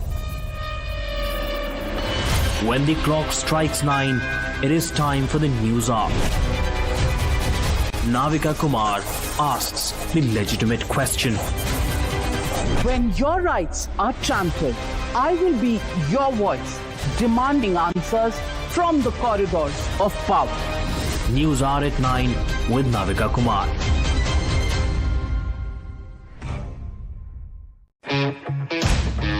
When the nation demands clarity, we cut through the noise to bring you the real story.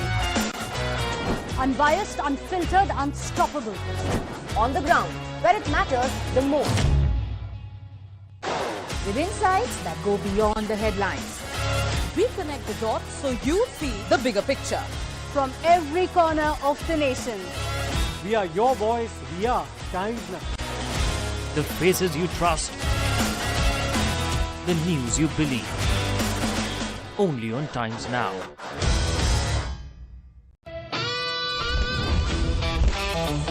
Good morning and a very warm welcome. Thanks very much for tuning in. You're watching the Morning News Hour. Start your day with the latest breaking news, smart conversations, and in-depth reporting. From politics to world to sports and Sensex. The news that breaks, we cover it all. Watch the Morning News Hour with me, Amita Vadva, weekdays at 8 a.m. only on Times Now.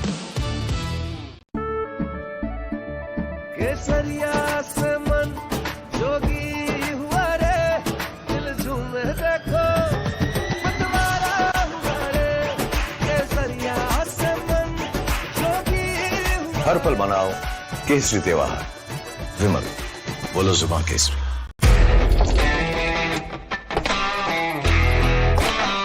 News is not just one story, one voice, or one perspective. It's a world of reflections waiting to be uncovered. Every face tells a story, every voice matters. At News Hour Agenda, we bring every reflection into focus. From the loudest voices to the unheard whispers, from the powerful to the powerless, we break through the noise to find the truth. Join me, Madhudas Gopalakrishnan, weeknights at 10 p.m. on the News Hour Agenda. When power evades answers, when spin clouds the truth, one voice cuts through the noise. When the nation wants to know, it demands the truth, not theatrics. Follow the facts, unfollow the fakery. The nation wants to know. Weeknights at 7 p.m. only on Times Now.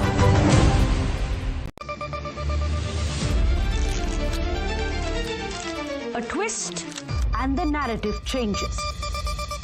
A color aligns and the truth comes into focus. A mismatch and the questions begin. To get the full picture, every side matters. Watch Decoding Now, where every side of the story finally fits. 6:30 p.m. weekdays only on Times Now.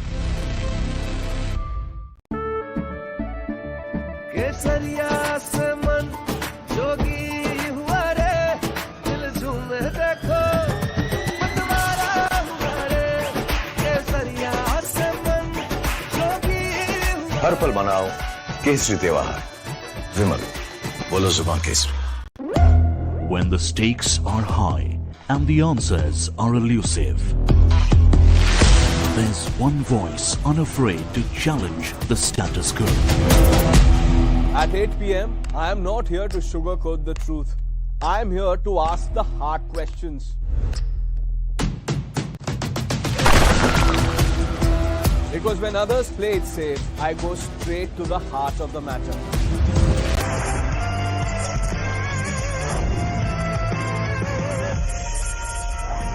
We've finally spotted Mamata Banerjee. One was wondering why she did step out and speak once and said, I'm not conceding defeat so far and just wait for the counting to end, we will win. So she was very confident, Hina, till about 2:30. Now it is 4:20. Let's see if that confidence has shaken or not. For the moment, ladies and gentlemen, these pictures are on your screens. Mamata Banerjee at the Shekhawat school. This is a counting center. Bhawanipur, is she winning Bhawanipur? Is she losing Bhawanipur? During the initial trends, of course, there were some reports that Shubhendu Adhikari was leading. Things changed, of course. Let me go straight across to Ridhita, who is joining us on the broadcast. Ridhita, I can see the Chief Minister on our screens. And now the question is she soon to be ex-Chief Minister? But we'll talk about that later. For the moment, what is she doing here? Well, absolutely, as the sources are telling us that the counting agent of Chief Minister Mamata Banerjee, the question that you raised, is she present or ex? We're coming to that later. But Chief Minister Mamata Banerjee's counting agent, Mr. Singh, he has at this point left the constituency, the counting centers of the constituency. We're not as of clear as why did he leave, but he's also a councillor of this very constituency of the Mamata regime. But then he has left all of a sudden, just after Shubhendu Adhikari has also entered the same counting center at the Shekhawat Memorial School. At this point, both Chief Minister Mamata Banerjee and the leader of opposition, Shubhendu Adhikari, is inside the counting center. Probably Mamata Banerjee suddenly stepped out of her household, which falls apart from her tradition. Generally, as per the traditions of Trinamool Congress, she steps out of her house at 4 p.m. and then leads a michil towards the governing house, towards the Lok Bhavan. But this time, as there is a trail that TMC is having all over West Bengal, but Bhawanipur seat at this moment is being led by Mamata Banerjee. But in case of that also, she came out early of that time of 4 p.m. She came out half an hour early, and then she has reached at Shekhawat Memorial School. At this point, the visual that I show you is the deployment outside the Shekhawat Memorial School, where you can see that it is a heavy deployment of CAPF and CRPF, and that is the exact gate where Mamata Banerjee entered from. Rather, when police was trying to guard her or check her, she in fact went below the bamboos that are the guardrails that are present, and then she escaped her way inside the Shekhawat Memorial School. Okay, Ridhita, so you're telling us something interesting. You're saying that Mamata Banerjee's counting agent actually just went missing, left, which is very strange and intriguing. Why that has happened, we'll find out. But Mamata Banerjee at the counting center, is she a little worried that what has happened to Stalin in Kolathur could happen to her here in Bhawanipur? We don't know. Possibly we'll hear from her as well, because if there are cameras, Mamata Banerjee usually tends to come to them and speak. So let's see if she speaks. For the moment, we are slipping into a quick break on the show. We are back to Bengal. Do stay with us.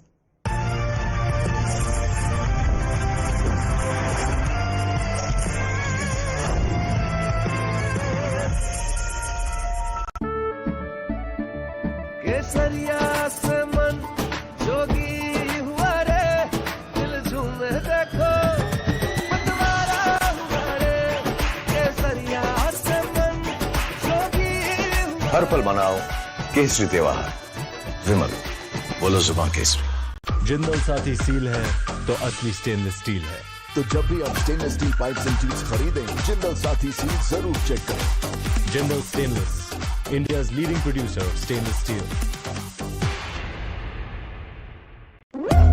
When the stakes are high and the answers are elusive, there's one voice unafraid to challenge the status quo. At 8 p.m., I am not here to sugarcoat the truth. I am here to ask the hard questions. Because when others play it safe, I go straight to the heart of the matter. It's not about left or right. It's about what's right for India. It's about holding the powerful accountable. India Upfront with Pranesh Roy. Weeknights at 8 p.m. only on Times Now. No spin, no compromise, just the truth. When power evades answers. When spin clouds the truth. One voice cuts through the noise. When the nation wants to know, it demands the truth, not theatrics. Follow the facts, unfollow the fakery. The nation wants to know. Weeknights at 7 p.m. only on Times Now.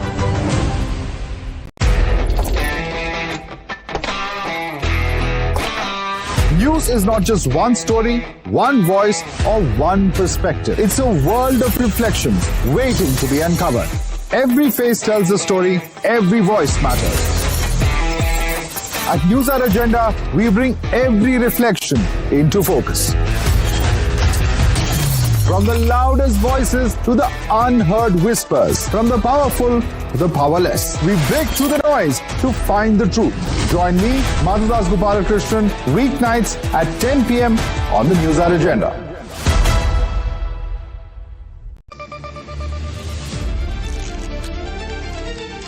A twist and the narrative changes. A color aligns and the truth comes into focus. A mismatch and the questions begin. To get the full picture, every side matters. Watch Decoding Now, where every side of the story finally fits. 6:30 p.m. weekdays only on Times Now. When the nation demands clarity, We cut through the noise to bring you the real story. Unbiased, unfiltered, unstoppable. On the ground, where it matters the most. With insights that go beyond the headlines. We connect the dots so you see the bigger picture. From every corner of the nation. We are your voice. We are Times Now. The faces you trust. The news you believe. Only on Times Now. केसरिया से मन जोगी हुआ रे दिल झूमे देखो पतवारा हुआ रे केसरिया से मन जोगी हुआ हर पल मनाओ केसरी त्योहार विमल बोलो जुबान केसरी ਹੁਣ ਉਦਾਸੀ ਚੋਂ ਵੀ ਮਿਲ ਜਾਂਦਾ ਸਕੂਨ ਦਿਲ ਦੀਆਂ ਵੀਰਾਨੀਆਂ ਵੀ ਖੂਬ ਨੇ ਬੇਵਜ੍ਹਾ ਨਾਦਾਨੀਆਂ ਵੀ खूब ने इश्किया परेशानियां भी खूब ने आपकी जो शायरी है उसमें लोनलीनेस नजर आती है उसमें मोहब्बत नजर आती है is this part of you जो उदास दिसे जो गमजदा ये जो दिल फिगारियां च चूर दिसदा ਇਹਨੂੰ ਪੁੱਛੋ ਕੀ ਖੱਟਿਆ ਇਹ ਦਿਲਬਰੀ ਚੋਂ ਅੱਗੋਂ ਆਖੂ ਹੁਣ ਦਿਲਬਰ ਚੋਂ ਹਜ਼ੂਰ ਦਿਸਦਾ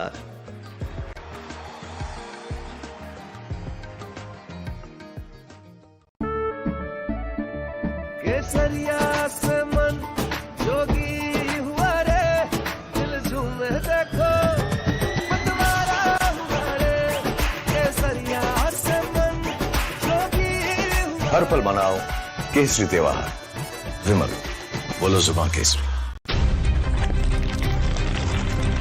For over 30 years, my journalism has been relentless, fearless, and unformed.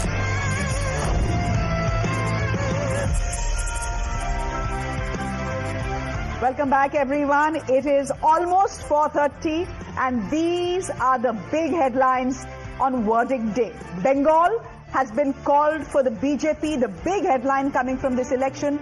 Tamil Nadu has been called for the TVK, Kerala for the UDF, and Assam for the BJP. A historic moment in Bengal as the Prime Minister himself has led the BJP to a sweeping performance. It's a massive mandate and a big political turnaround in the state. West Bengal Chief Minister Mamata Banerjee yet to concede defeat. She's asking her party cadre to not leave counting centres, even alleging that vote loot is underway. She's saying it's too early to accept results. She herself has shown up at her counting centre.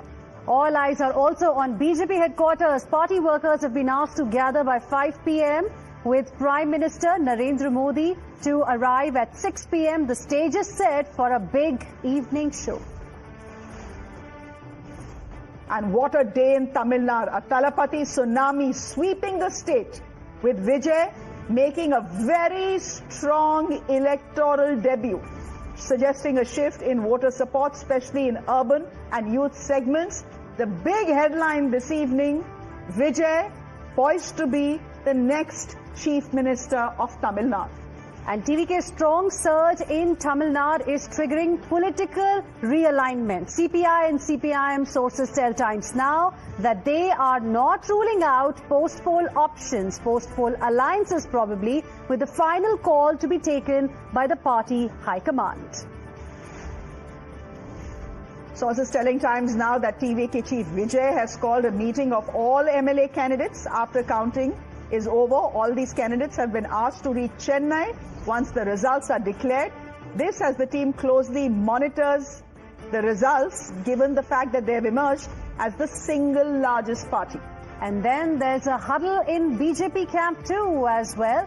Sources are suggesting BJP has called a meeting with AIA DMK to discuss post-poll strategy in Tamil Nadu. Sources say talks are going to focus on possible hung assembly scenarios and the way forward. Meanwhile, what a huge embarrassment this is for sitting Chief Minister M.K. Stalin. He's lost his Kolathur seat by over 7,000 votes to the TVK candidates. And in Assam, NDA wins big with Himanta all set to lead the state for third time in a row.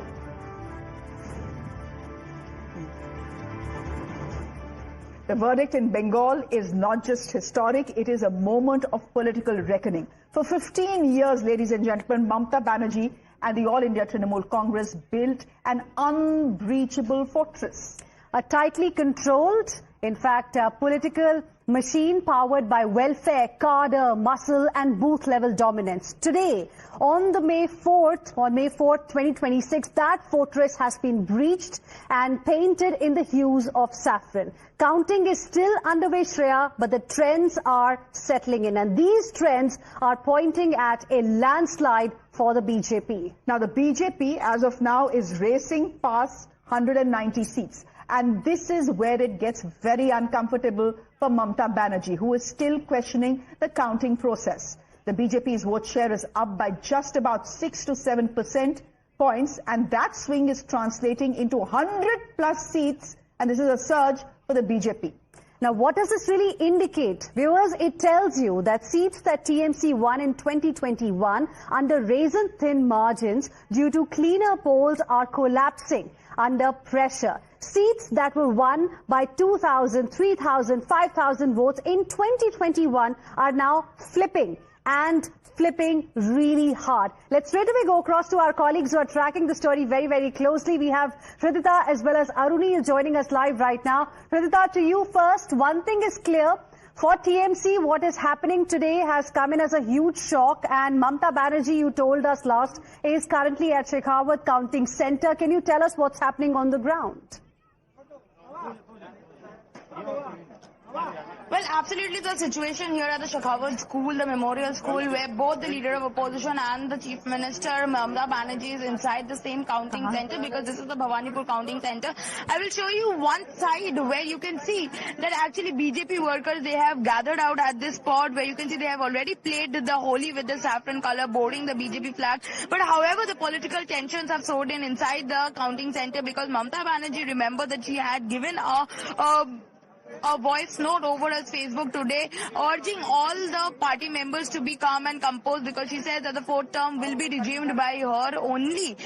Today early afternoon she had instilled that, but it is already 4 p.m. and earlier to 4 p.m. Given to her tradition of coming out as after she wins the election through a michil that she leads to the Lok Bhavan, but this time she came early 3:30 around that time to the Shekhawat Memorial School, which is her counting center, and she suddenly entered, moving away the forces which have been deployed in this place, because she said even the police tried to check her, because that is the protocol of the election commission. However, she did not stand by anything. She moved out from that area and she went in. Also at this point, as they both are inside, we also understand Abhishek Banerjee has already moved from his house. He is also probably going to address the press today in the Hastings House, but that is again given, everything is given to circumstances. Both the leaders are inside inside the Shekhawat Memorial School at the time when BJP is rejoicing over the win. We see heavy leaders of the Trinamool Congress taking a lead back this time, which was pretty unexpected for Trinamool Congress. This has come in as a shocker for the Trinamool government. However, Mamata Banerjee has not spoken anything, but we understand that her counting agent, which is Mr. Singh, he is also a councillor of this Bhawanipur ward. He was her Mamata Banerjee's counting agent, but suddenly he also moved out from the counting center. So that is also very suspicious as to what is happening ahead of poll and the results which are coming out. Okay, but eventually, Vidita, Mamata Banerjee and Abhishek Banerjee will have to step out and possibly concede defeat. When that happens, we'll wait and watch. I'm sure a string of accusations against the Election Commission and the BJP are incoming. It's already as well. going on, by the way, on social media. I think you have some numbers for us which Mamata Banerjee may want to see. Yes, we would like to show to our viewers now the numbers as they stand right now. The counting is still going on, viewers, and the numbers are very, very interesting. So this is where the numbers stand right now. 200 for the Bharatiya Janata Party. Now, this is something that TMC was talking about, Shreya. You will remember. Mamata Banerjee, after, just 24 hours before the counting began, had said, while she was addressing the candidates via Zoom call along with Abhishek Banerjee on Saturday, she had said that we are going to get over 200 seats. But this is the number that has gone to the BJP. This is the leads that we're talking about for BJP. Look at TMC where it stands right now. At 87. Congress has managed to open its account as well. So 2 from 0 for the longest time. It was at 0, it's at 2. And here's how the picture used to look in 2021. It is completely blue everywhere. And North Bengal had, pockets of saffron, which were BJP strongholds, and compare this to how the situation is like right now. It's completely saffronized, the entire northern Bengal here, and the southern Bengal also, if you see. In fact, we are seeing a significant saffron surge coming in here, and the numbers are telling the entire story. The counting is still going on, and this is tremendous for the BJP this time. Our reporters, therefore, at the BJP headquarters in Calcutta.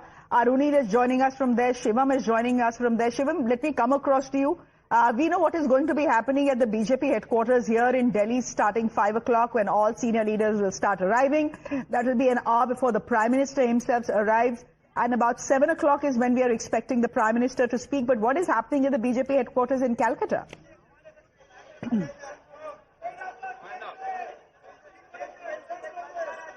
So there's also the celebration are at its peak. We are just, near to the Nizam Palace, just opposite side to the Shekhawat, to this counting center. And here you see I would ask my person to show, first of all, this is the convoy Ms. Mamata Banerjee came. The main car went inside. This is the convoy which is stationed here.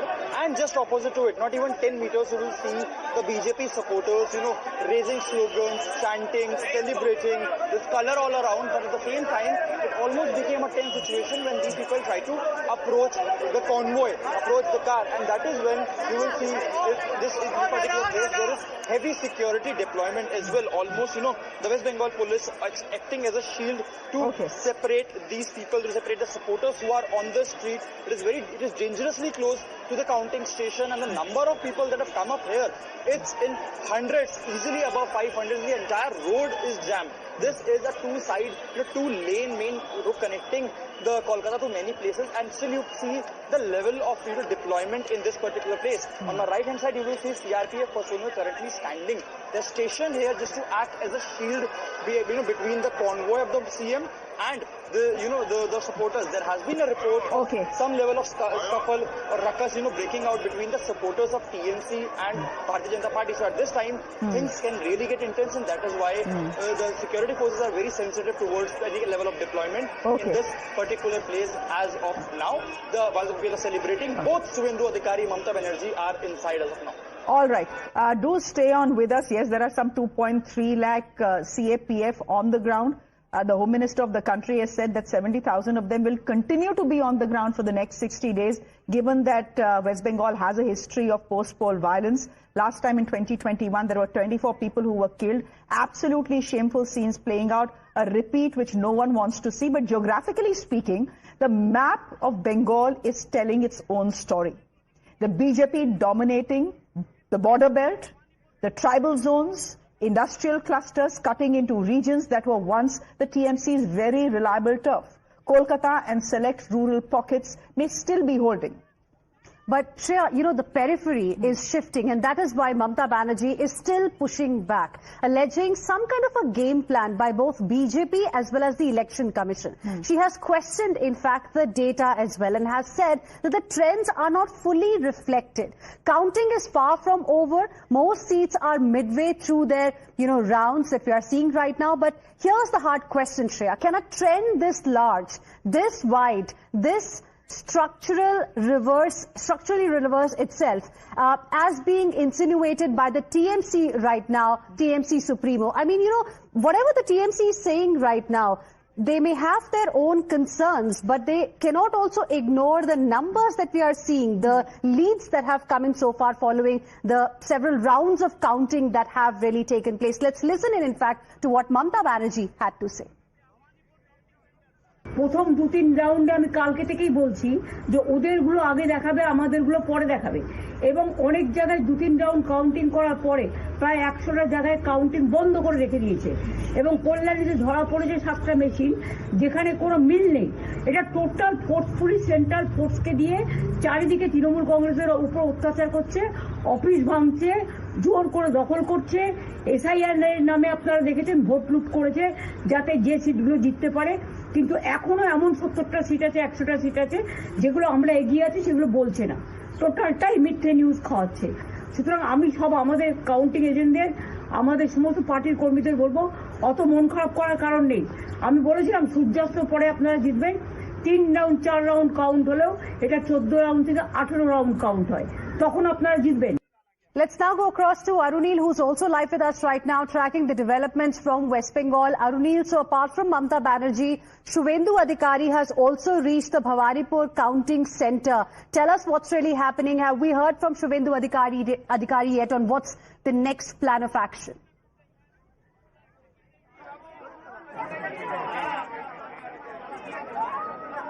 Hello? Arunil, can you hear me?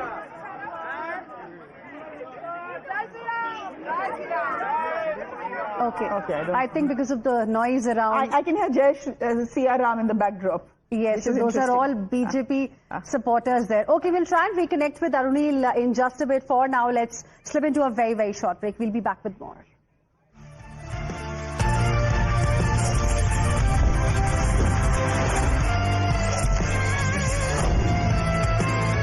Jindal Saathi seal है तो असली stainless steel है। तो जब भी आप stainless steel pipes and tubes खरीदें, Jindal Saathi seal जरूर चेक करें। Jindal stainless, India's leading producer of stainless steel.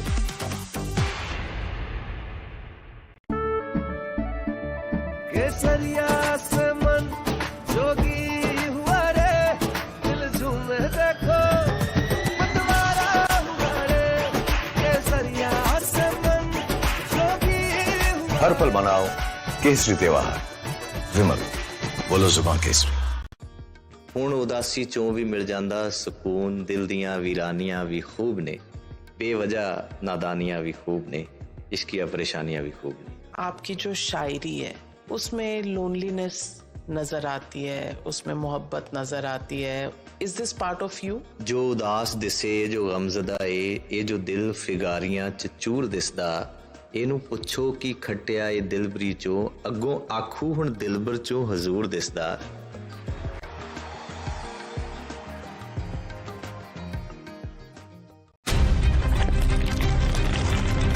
For over 30 years, my journalism has been relentless, fearless, and uncompromising.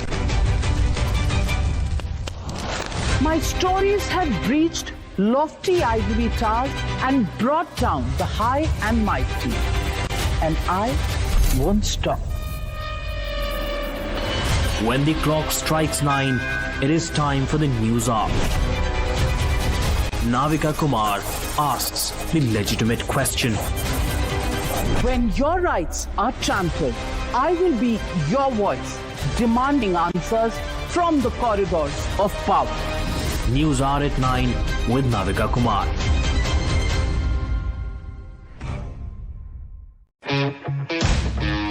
When the nation demands clarity, We cut through the noise to bring you the real story.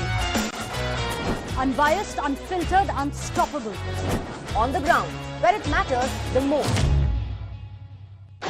With insights that go beyond the headlines. We connect the dots so you see the bigger picture. From every corner of the nation. We are your voice. We are Times Now. The faces you trust.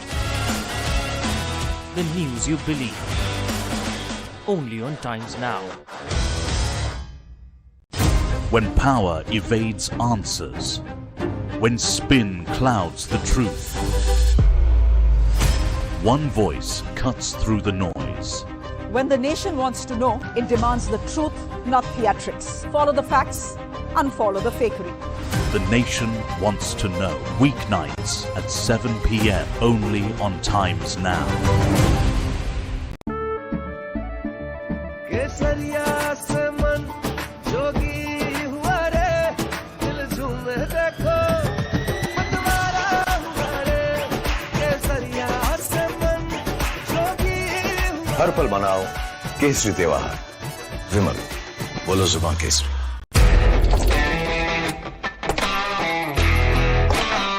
News is not just one story, one voice, or one perspective. It's a world of reflections waiting to be uncovered. Every face tells a story, every voice matters. At News Hour Agenda, we bring every reflection into focus. From the loudest voices to the unheard whispers, from the powerful to the powerless, we break through the noise to find the truth. Join me, Madhudas Gopalakrishnan, weeknights at 10 p.m. on the News Hour Agenda.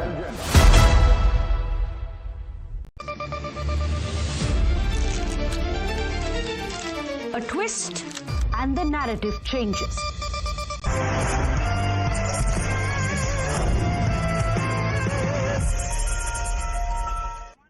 After achieving a stunning and sweeping victory in the Tamil Nadu elections, Vijay will be leaving now to go to Loyola College to collect his winning certificate. Remember, he was fighting from 2 seats, Perambur and Trichy East. But the question is, where will he go looking for support? If you look at the Election Commission numbers right now as they stand, the TVK is the single largest party.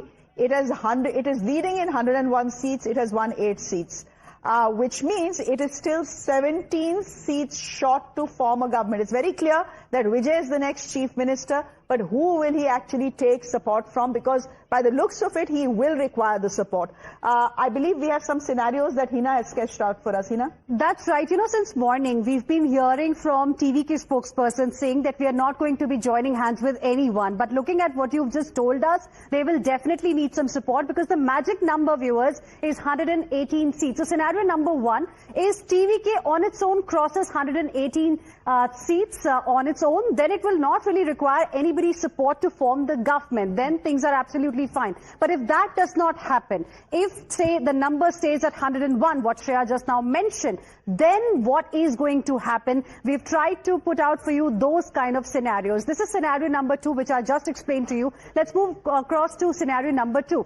If TVK falls short of that magic figure, 118, and then he will have to turn to the opposition bloc. Clearly, some political parties have expressed their desire to collaborate with Vijay, but who will Vijay really pick, that remains to be seen. Now, this is scenario number 2, and here it's very interesting, Shreya. Congress plus VCK plus left plus IUML, they can back TVK. But will TVK be keen to take their support or not remains to be seen. Remember, Rahul Gandhi has never slammed Vijay for anything, despite being an ally of the DMK in this opposition bloc there. But TVK still is short of mark given how the situation is right now. Then there is also a possibility of an unexpected alliance with NDA. Remember, AIA, DMK and BJP are also holding a meeting wherein they are also considering what should be done if it is a case of a hung assembly. So these are some of the scenarios we are looking at.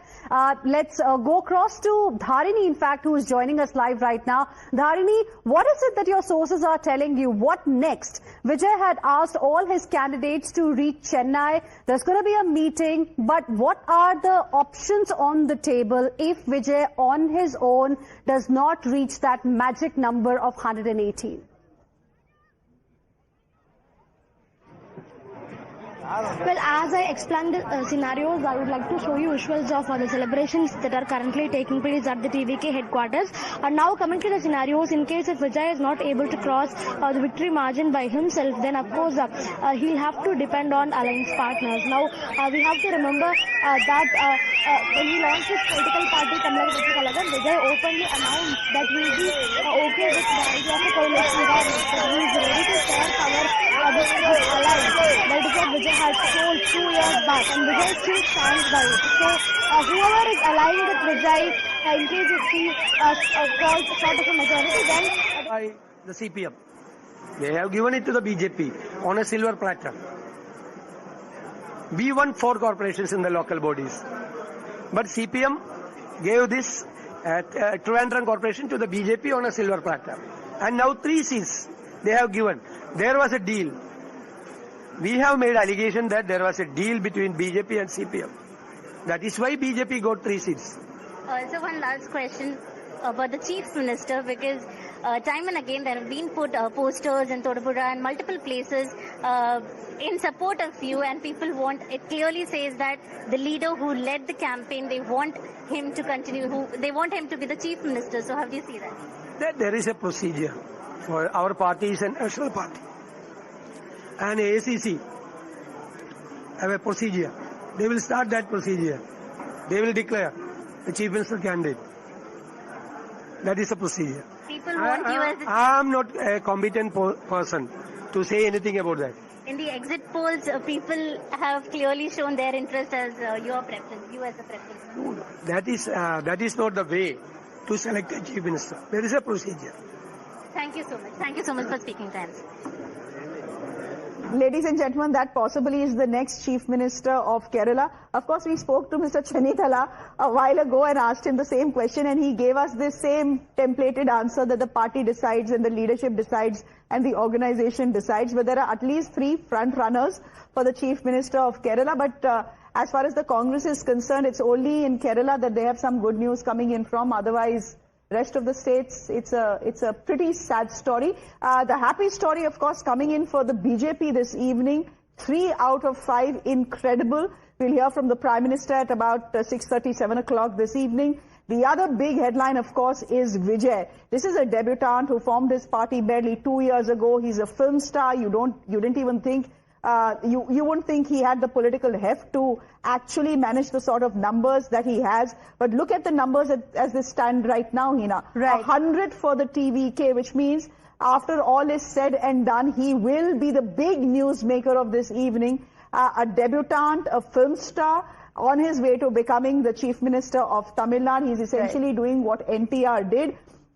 Sad news for the Congress in... I won't say it's like a really sad news, because they've at least managed to, get Kerala back. After 10 long years, finally we will see Congress party, UDF actually coming back to power in Kerala. And what's interesting, Shreya, is that after a very long time, there are going to be at least 3 chief ministers from the Congress party in southern states. So you've got Karnataka, you've got Telangana, and now you'll have Kerala as well. While BJP has been trying very hard to make inroads in the southern part of the country, Congress party, its footprint is shrinking in north and east, but then in the south, its footprint, if you see, is slowly widening. I mean, how else will you describe? But of course, with Congress, we've seen in the past also that they managed to win the elections, but then the problem arises as to who is going to be the CM. There are problems in Karnataka and here also. So Kerala, let's go back to Kerala and hear from Mr. Satheesan once again.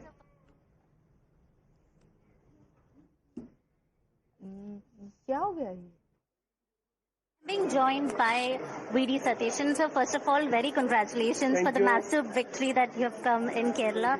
How do you see this win? Because since the beginning, you were very confident that you will get, UDF will get more than 100 seats, and you've proved it. So how do you see this victory? It's a wonderful victory. We are very grateful to the people of Kerala. After 21st, when I took over as the leader of opposition, we have made a political analysis. 2001, we had a very good victory. But unfortunately, from 2004 onwards, some of the social groups left from our side. So our vote share has been reducing. So we studied a lot. then we have worked on that. We have worked generally, and there was silent work for the last 5 years. On that confidence, I told the media persons and to the public that we will get more than 100 seats. Now it is 102 or 3. Like you mentioned, Congress for the first time in the history of won more than 63 seats, and also not just Congress, all your allies have done really well in this election. So, in the history of Kerala politics, Congress got the huge number, biggest number. After 57, from 57 onwards, this is the biggest victory, biggest number for the Congress party. We are all proud of that. And our team was Team UDF. Now it is known as Team UDF. This is a model to the entire country, how a coalition works, without any dissent voice. We are working together. Now they are saying that this is not only Team UDF, this is a Team UDF family. Sir, CPM has completely been wiped out in this country, especially when we see the numbers. Most of the ministers have lost this time, and you had clearly said that dozens of ministers will lose. So, your comment on that? We have studied in detail. That is why at the peak of the election time, I said to you that more than 1 dozen ministers will lose. Now it is correct. On the other hand, BJP has won 3 seats, which is a historic win for BJP, also considering the fact that they had also won Thiruvananthapuram Corporation, and BJP was very confident that they will win more than 2 seats. So, those were the sitting seats of CPM, not the Congress seats or UDF seats. The corporation also ruled by the CPM. They have given it to the BJP on a silver platter. We won 4 corporations in the local bodies. But CPM gave this Trivandrum Corporation to the BJP on a silver platter. And now 3 seats they have given. There was a deal. We have made allegation that there was a deal between BJP and CPM. That is why BJP got 3 seats. Also, one last question about the Chief Minister, because time and again there have been put posters in Todupuzha and multiple places in support of you, and people want, it clearly says that the leader who led the campaign, they want him to continue, they want him to be the Chief Minister. So how do you see that? There is a procedure. For our party is a national party. And ACC have a procedure. They will start that procedure. They will declare the Chief Minister candidate. That is a procedure. People want you as the... I am not a competent person to say anything about that. In the exit polls, people have clearly shown their interest as your preference, you as a preference. That is not the way to select a Chief Minister. There is a procedure. Thank you so much. Thank you so much for speaking to us.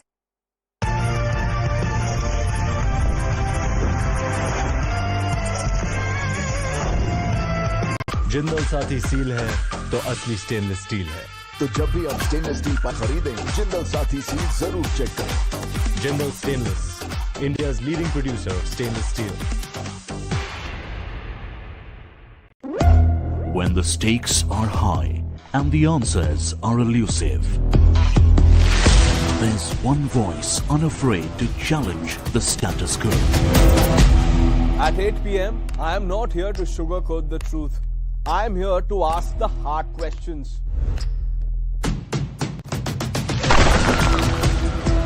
Because when others play it safe, I go straight to the heart of the matter. It's not about left or right. It's about what's right for India. It's about holding the powerful accountable. India Upfront with Pranesh Roy. Weeknights at 8 p.m. only on Times Now. No spin, no compromise, just the truth.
good evening. You're watching this special broadcast. I'm Swati Joshi. Along with me in the studio is my colleague Pratibha Chandran. And the two big talking points that we are focusing on. One, of course, is Vijay in Tamil Nadu.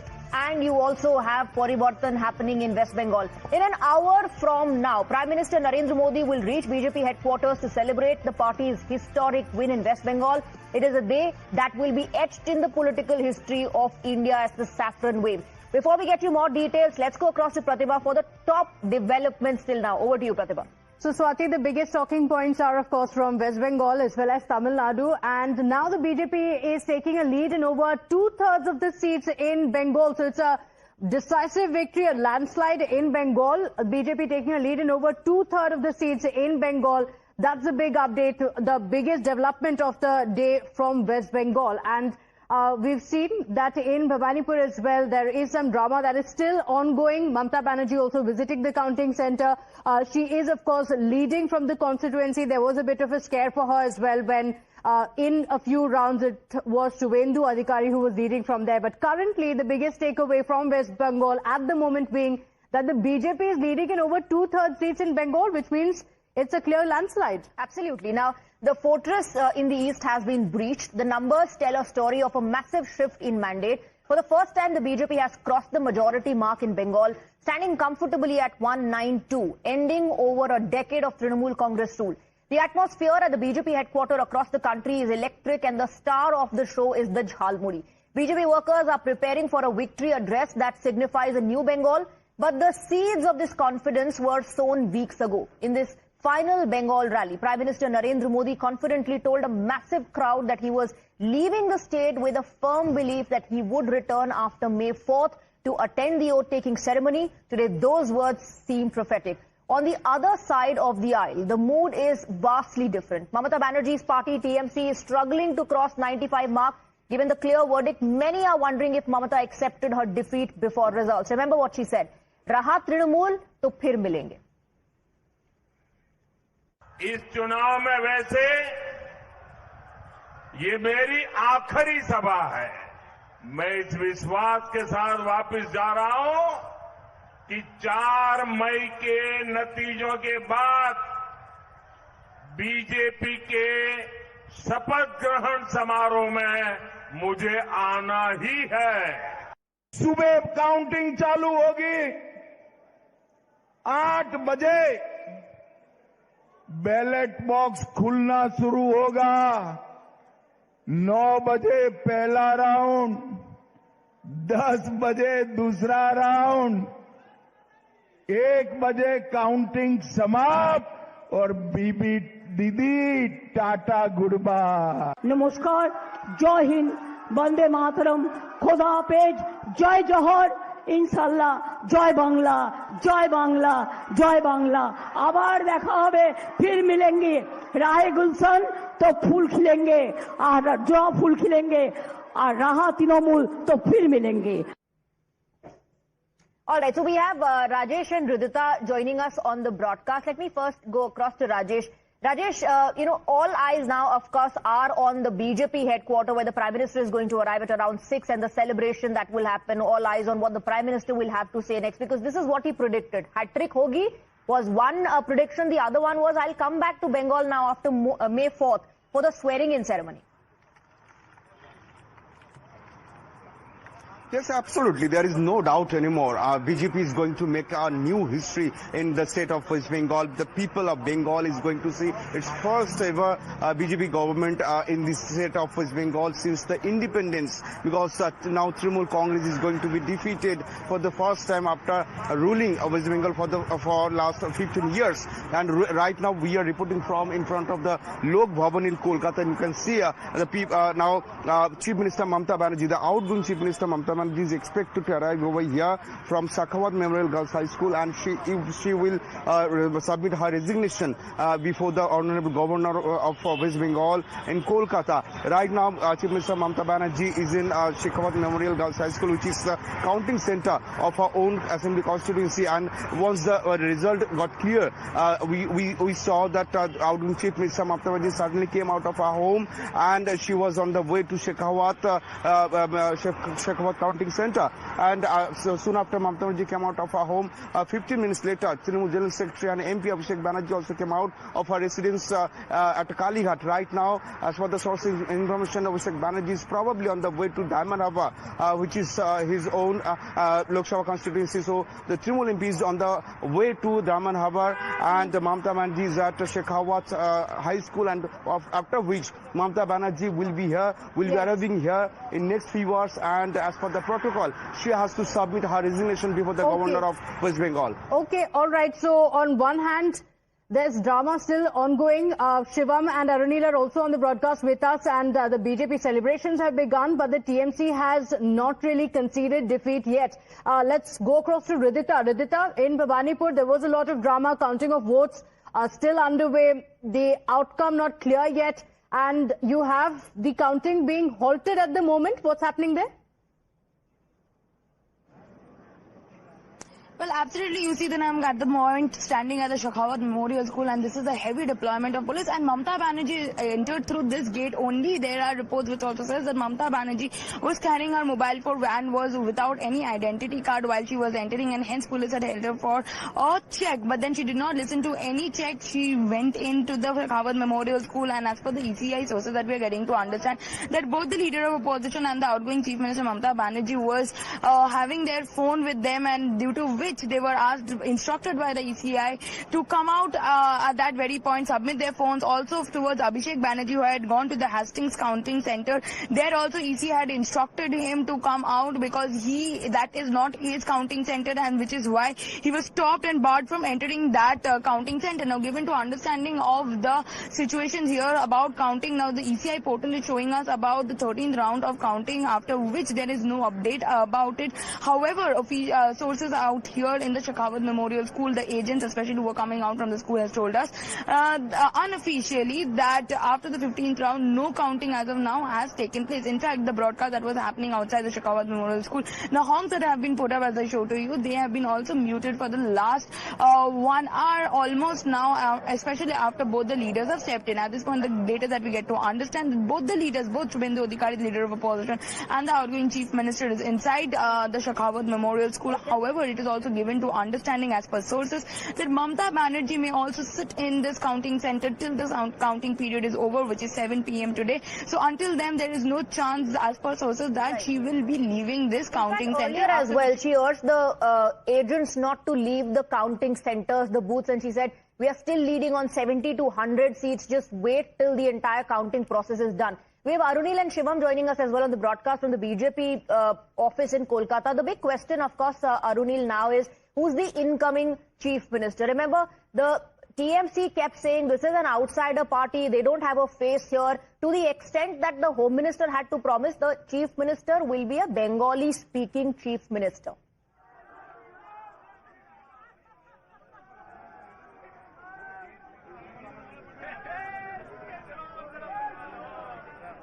Can you hear me, Arunil? Okay, looks like Arunil is not able to hear us, Pratibha. 13 rounds of counting. Mamata Banerjee is leading by 5,349 votes. There are 7 more rounds pending. Okay, so but why she's so at the moment, rattled is the word many would She's rattled because she never thought this was coming. She thought Bengal was hers. As long as she was there, hale and healthy, she would be ruling. Because there was no opposition. Communists were decimated. Congress is just not there. And she was thinking that, by labeling BJP as a North Indian party, a Guju party, that has no business to do with Bengal, as a result of which she did not see the writing on the wall.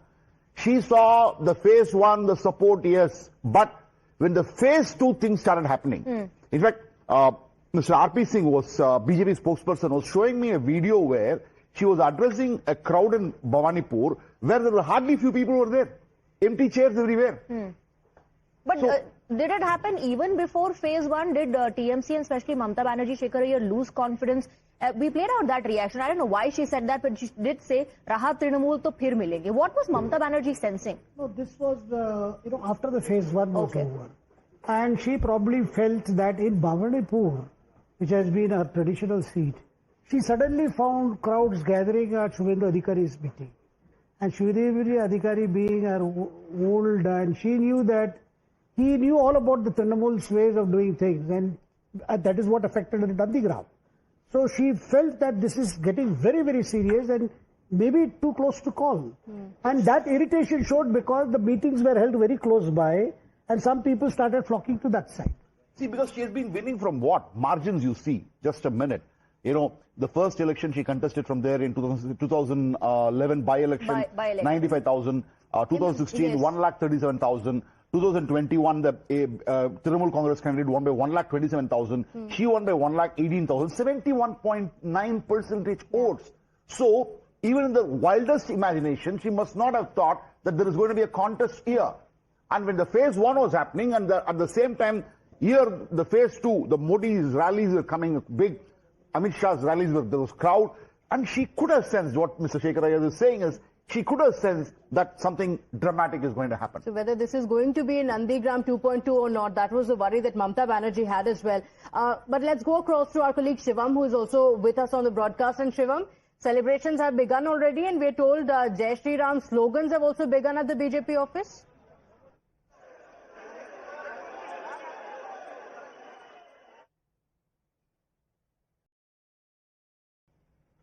Okay. Arunim?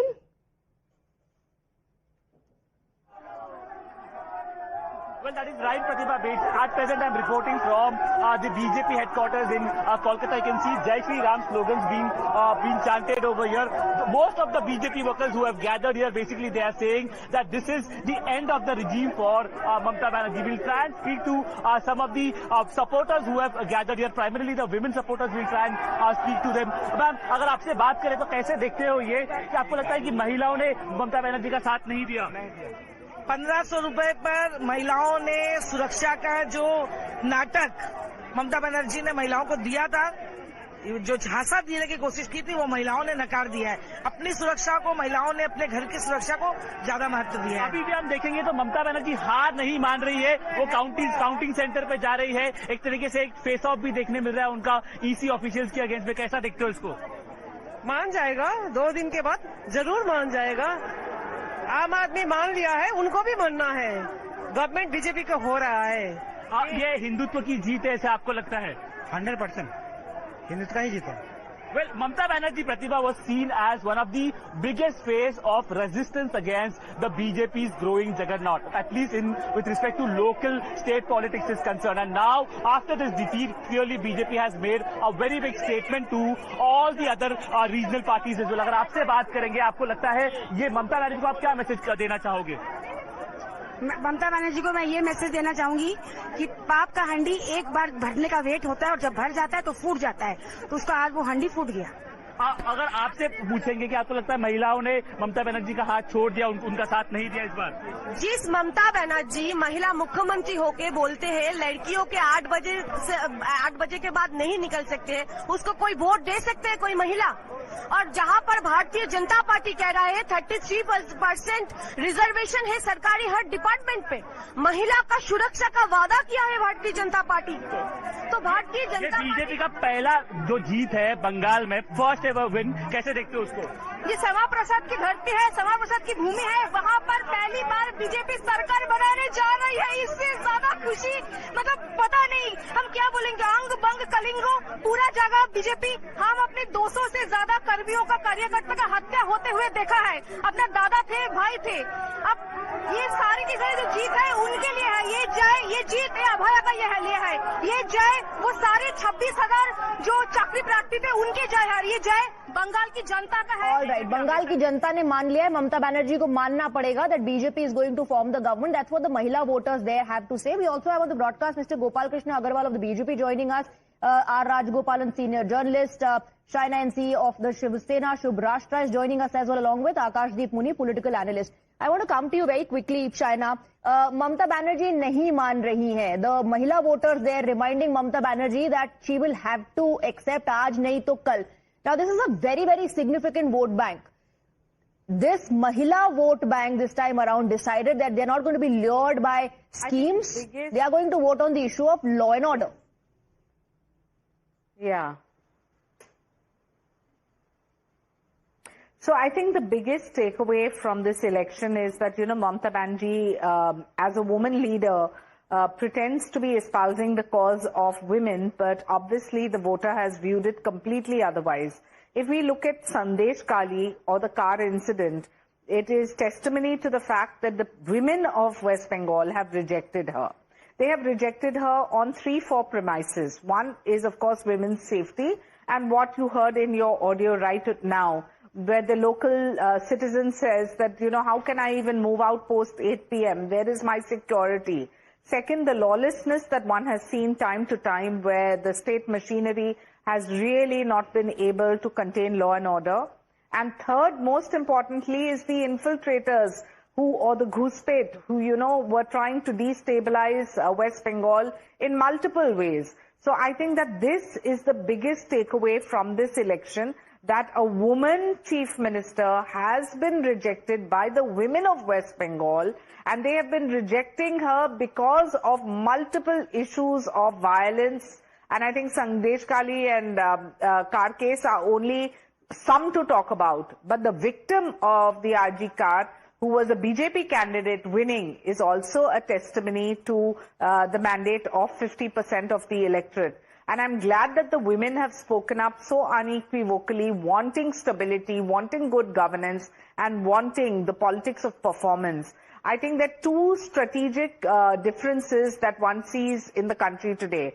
One in Tamil Nadu, where you have, people rejecting the dynasty of DMK and the corruption of the DMK, and the other, West Bengal, where you have a 15-year referendum given to Mamata Banerjee, and look at the BJP from 3 to 77, and 77 to this historic victory is not just a double figure, it's way beyond a double figure. So 200, it's unreal, and really hats off to the Prime Minister and the Home Minister. And as an ally from Maharashtra, we can only support the good governance model.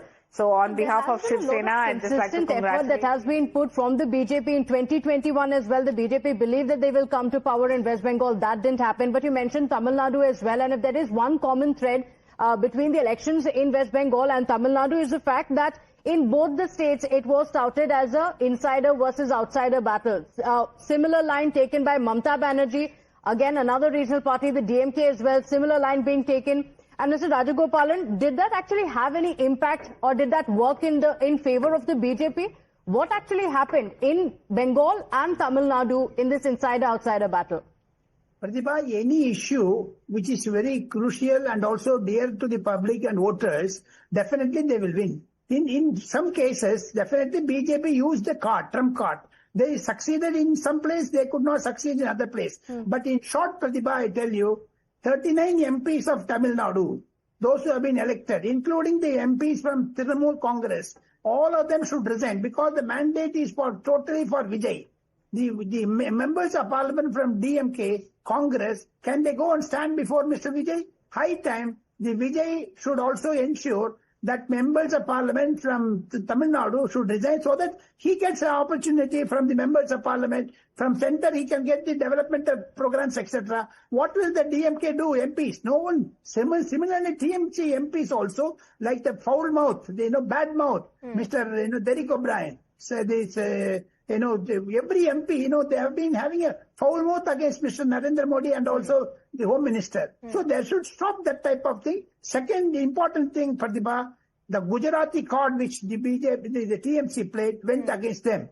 Finally, TMC का दिया बुझने चलते पहले फटफटाता है करके Prime Minister also mentioned. So that's also a very important aspect you have to say, because the TMC was decimated. Such statements have been made from all political parties, but what matters the most is the mandate of the people. And as far as the insider versus outsider debate in West Bengal is concerned, one, it has been settled through the mandate that the BJP has received. Two, now, BJP leaders are putting out these posts saying BJP will be forming the government for the very first time in Shyama Prasad Mukherjee's birthplace. Ye BJP Bengal ki hai. So now the BJP talking about that narrative ki BJP outsider nahi hai, BJP to Bengal ki party hai. Very quick break on the broadcast. Our discussion will continue on the other side as well.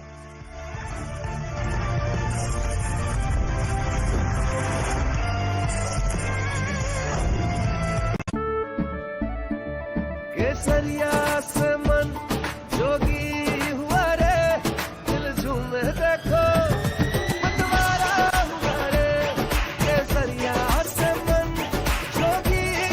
हर पल मनाओ केसरी त्योहार। विमल, बोलो जुबान Kesari. Jindal Saathi seal है तो असली stainless steel है।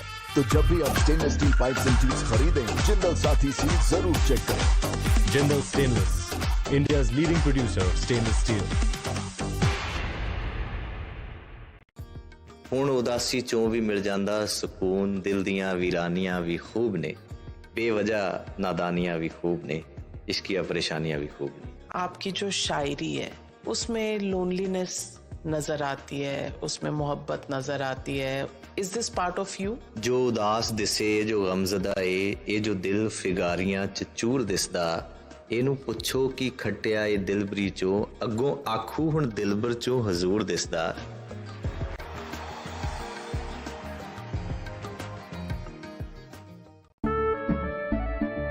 केसरिया से मन जोगी हुआ रे, दिल झूम देखो मतवारा हुआ रे। केसरिया से मन जोगी हुआ। हर पल मनाओ केसरी त्योहार। विमल, बोलो जुबान Kesari. When the stakes are high and the answers are elusive, there's one voice unafraid to challenge the status quo. At 8 p.m., I am not here to sugarcoat the truth. I am here to ask the hard questions.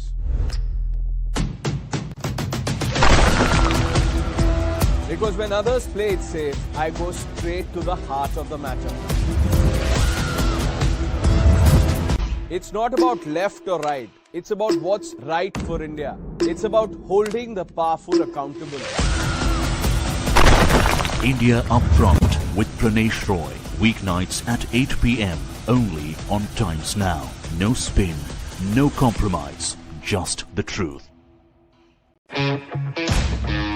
When the nation demands clarity, We cut through the noise to bring you the real story. Unbiased, unfiltered, unstoppable. On the ground, where it matters the most. With insights that go beyond the headlines. We connect the dots so you see the bigger picture. From every corner of the nation. We are your voice. We are Times Now. The faces you trust. The news you believe. Only on Times Now.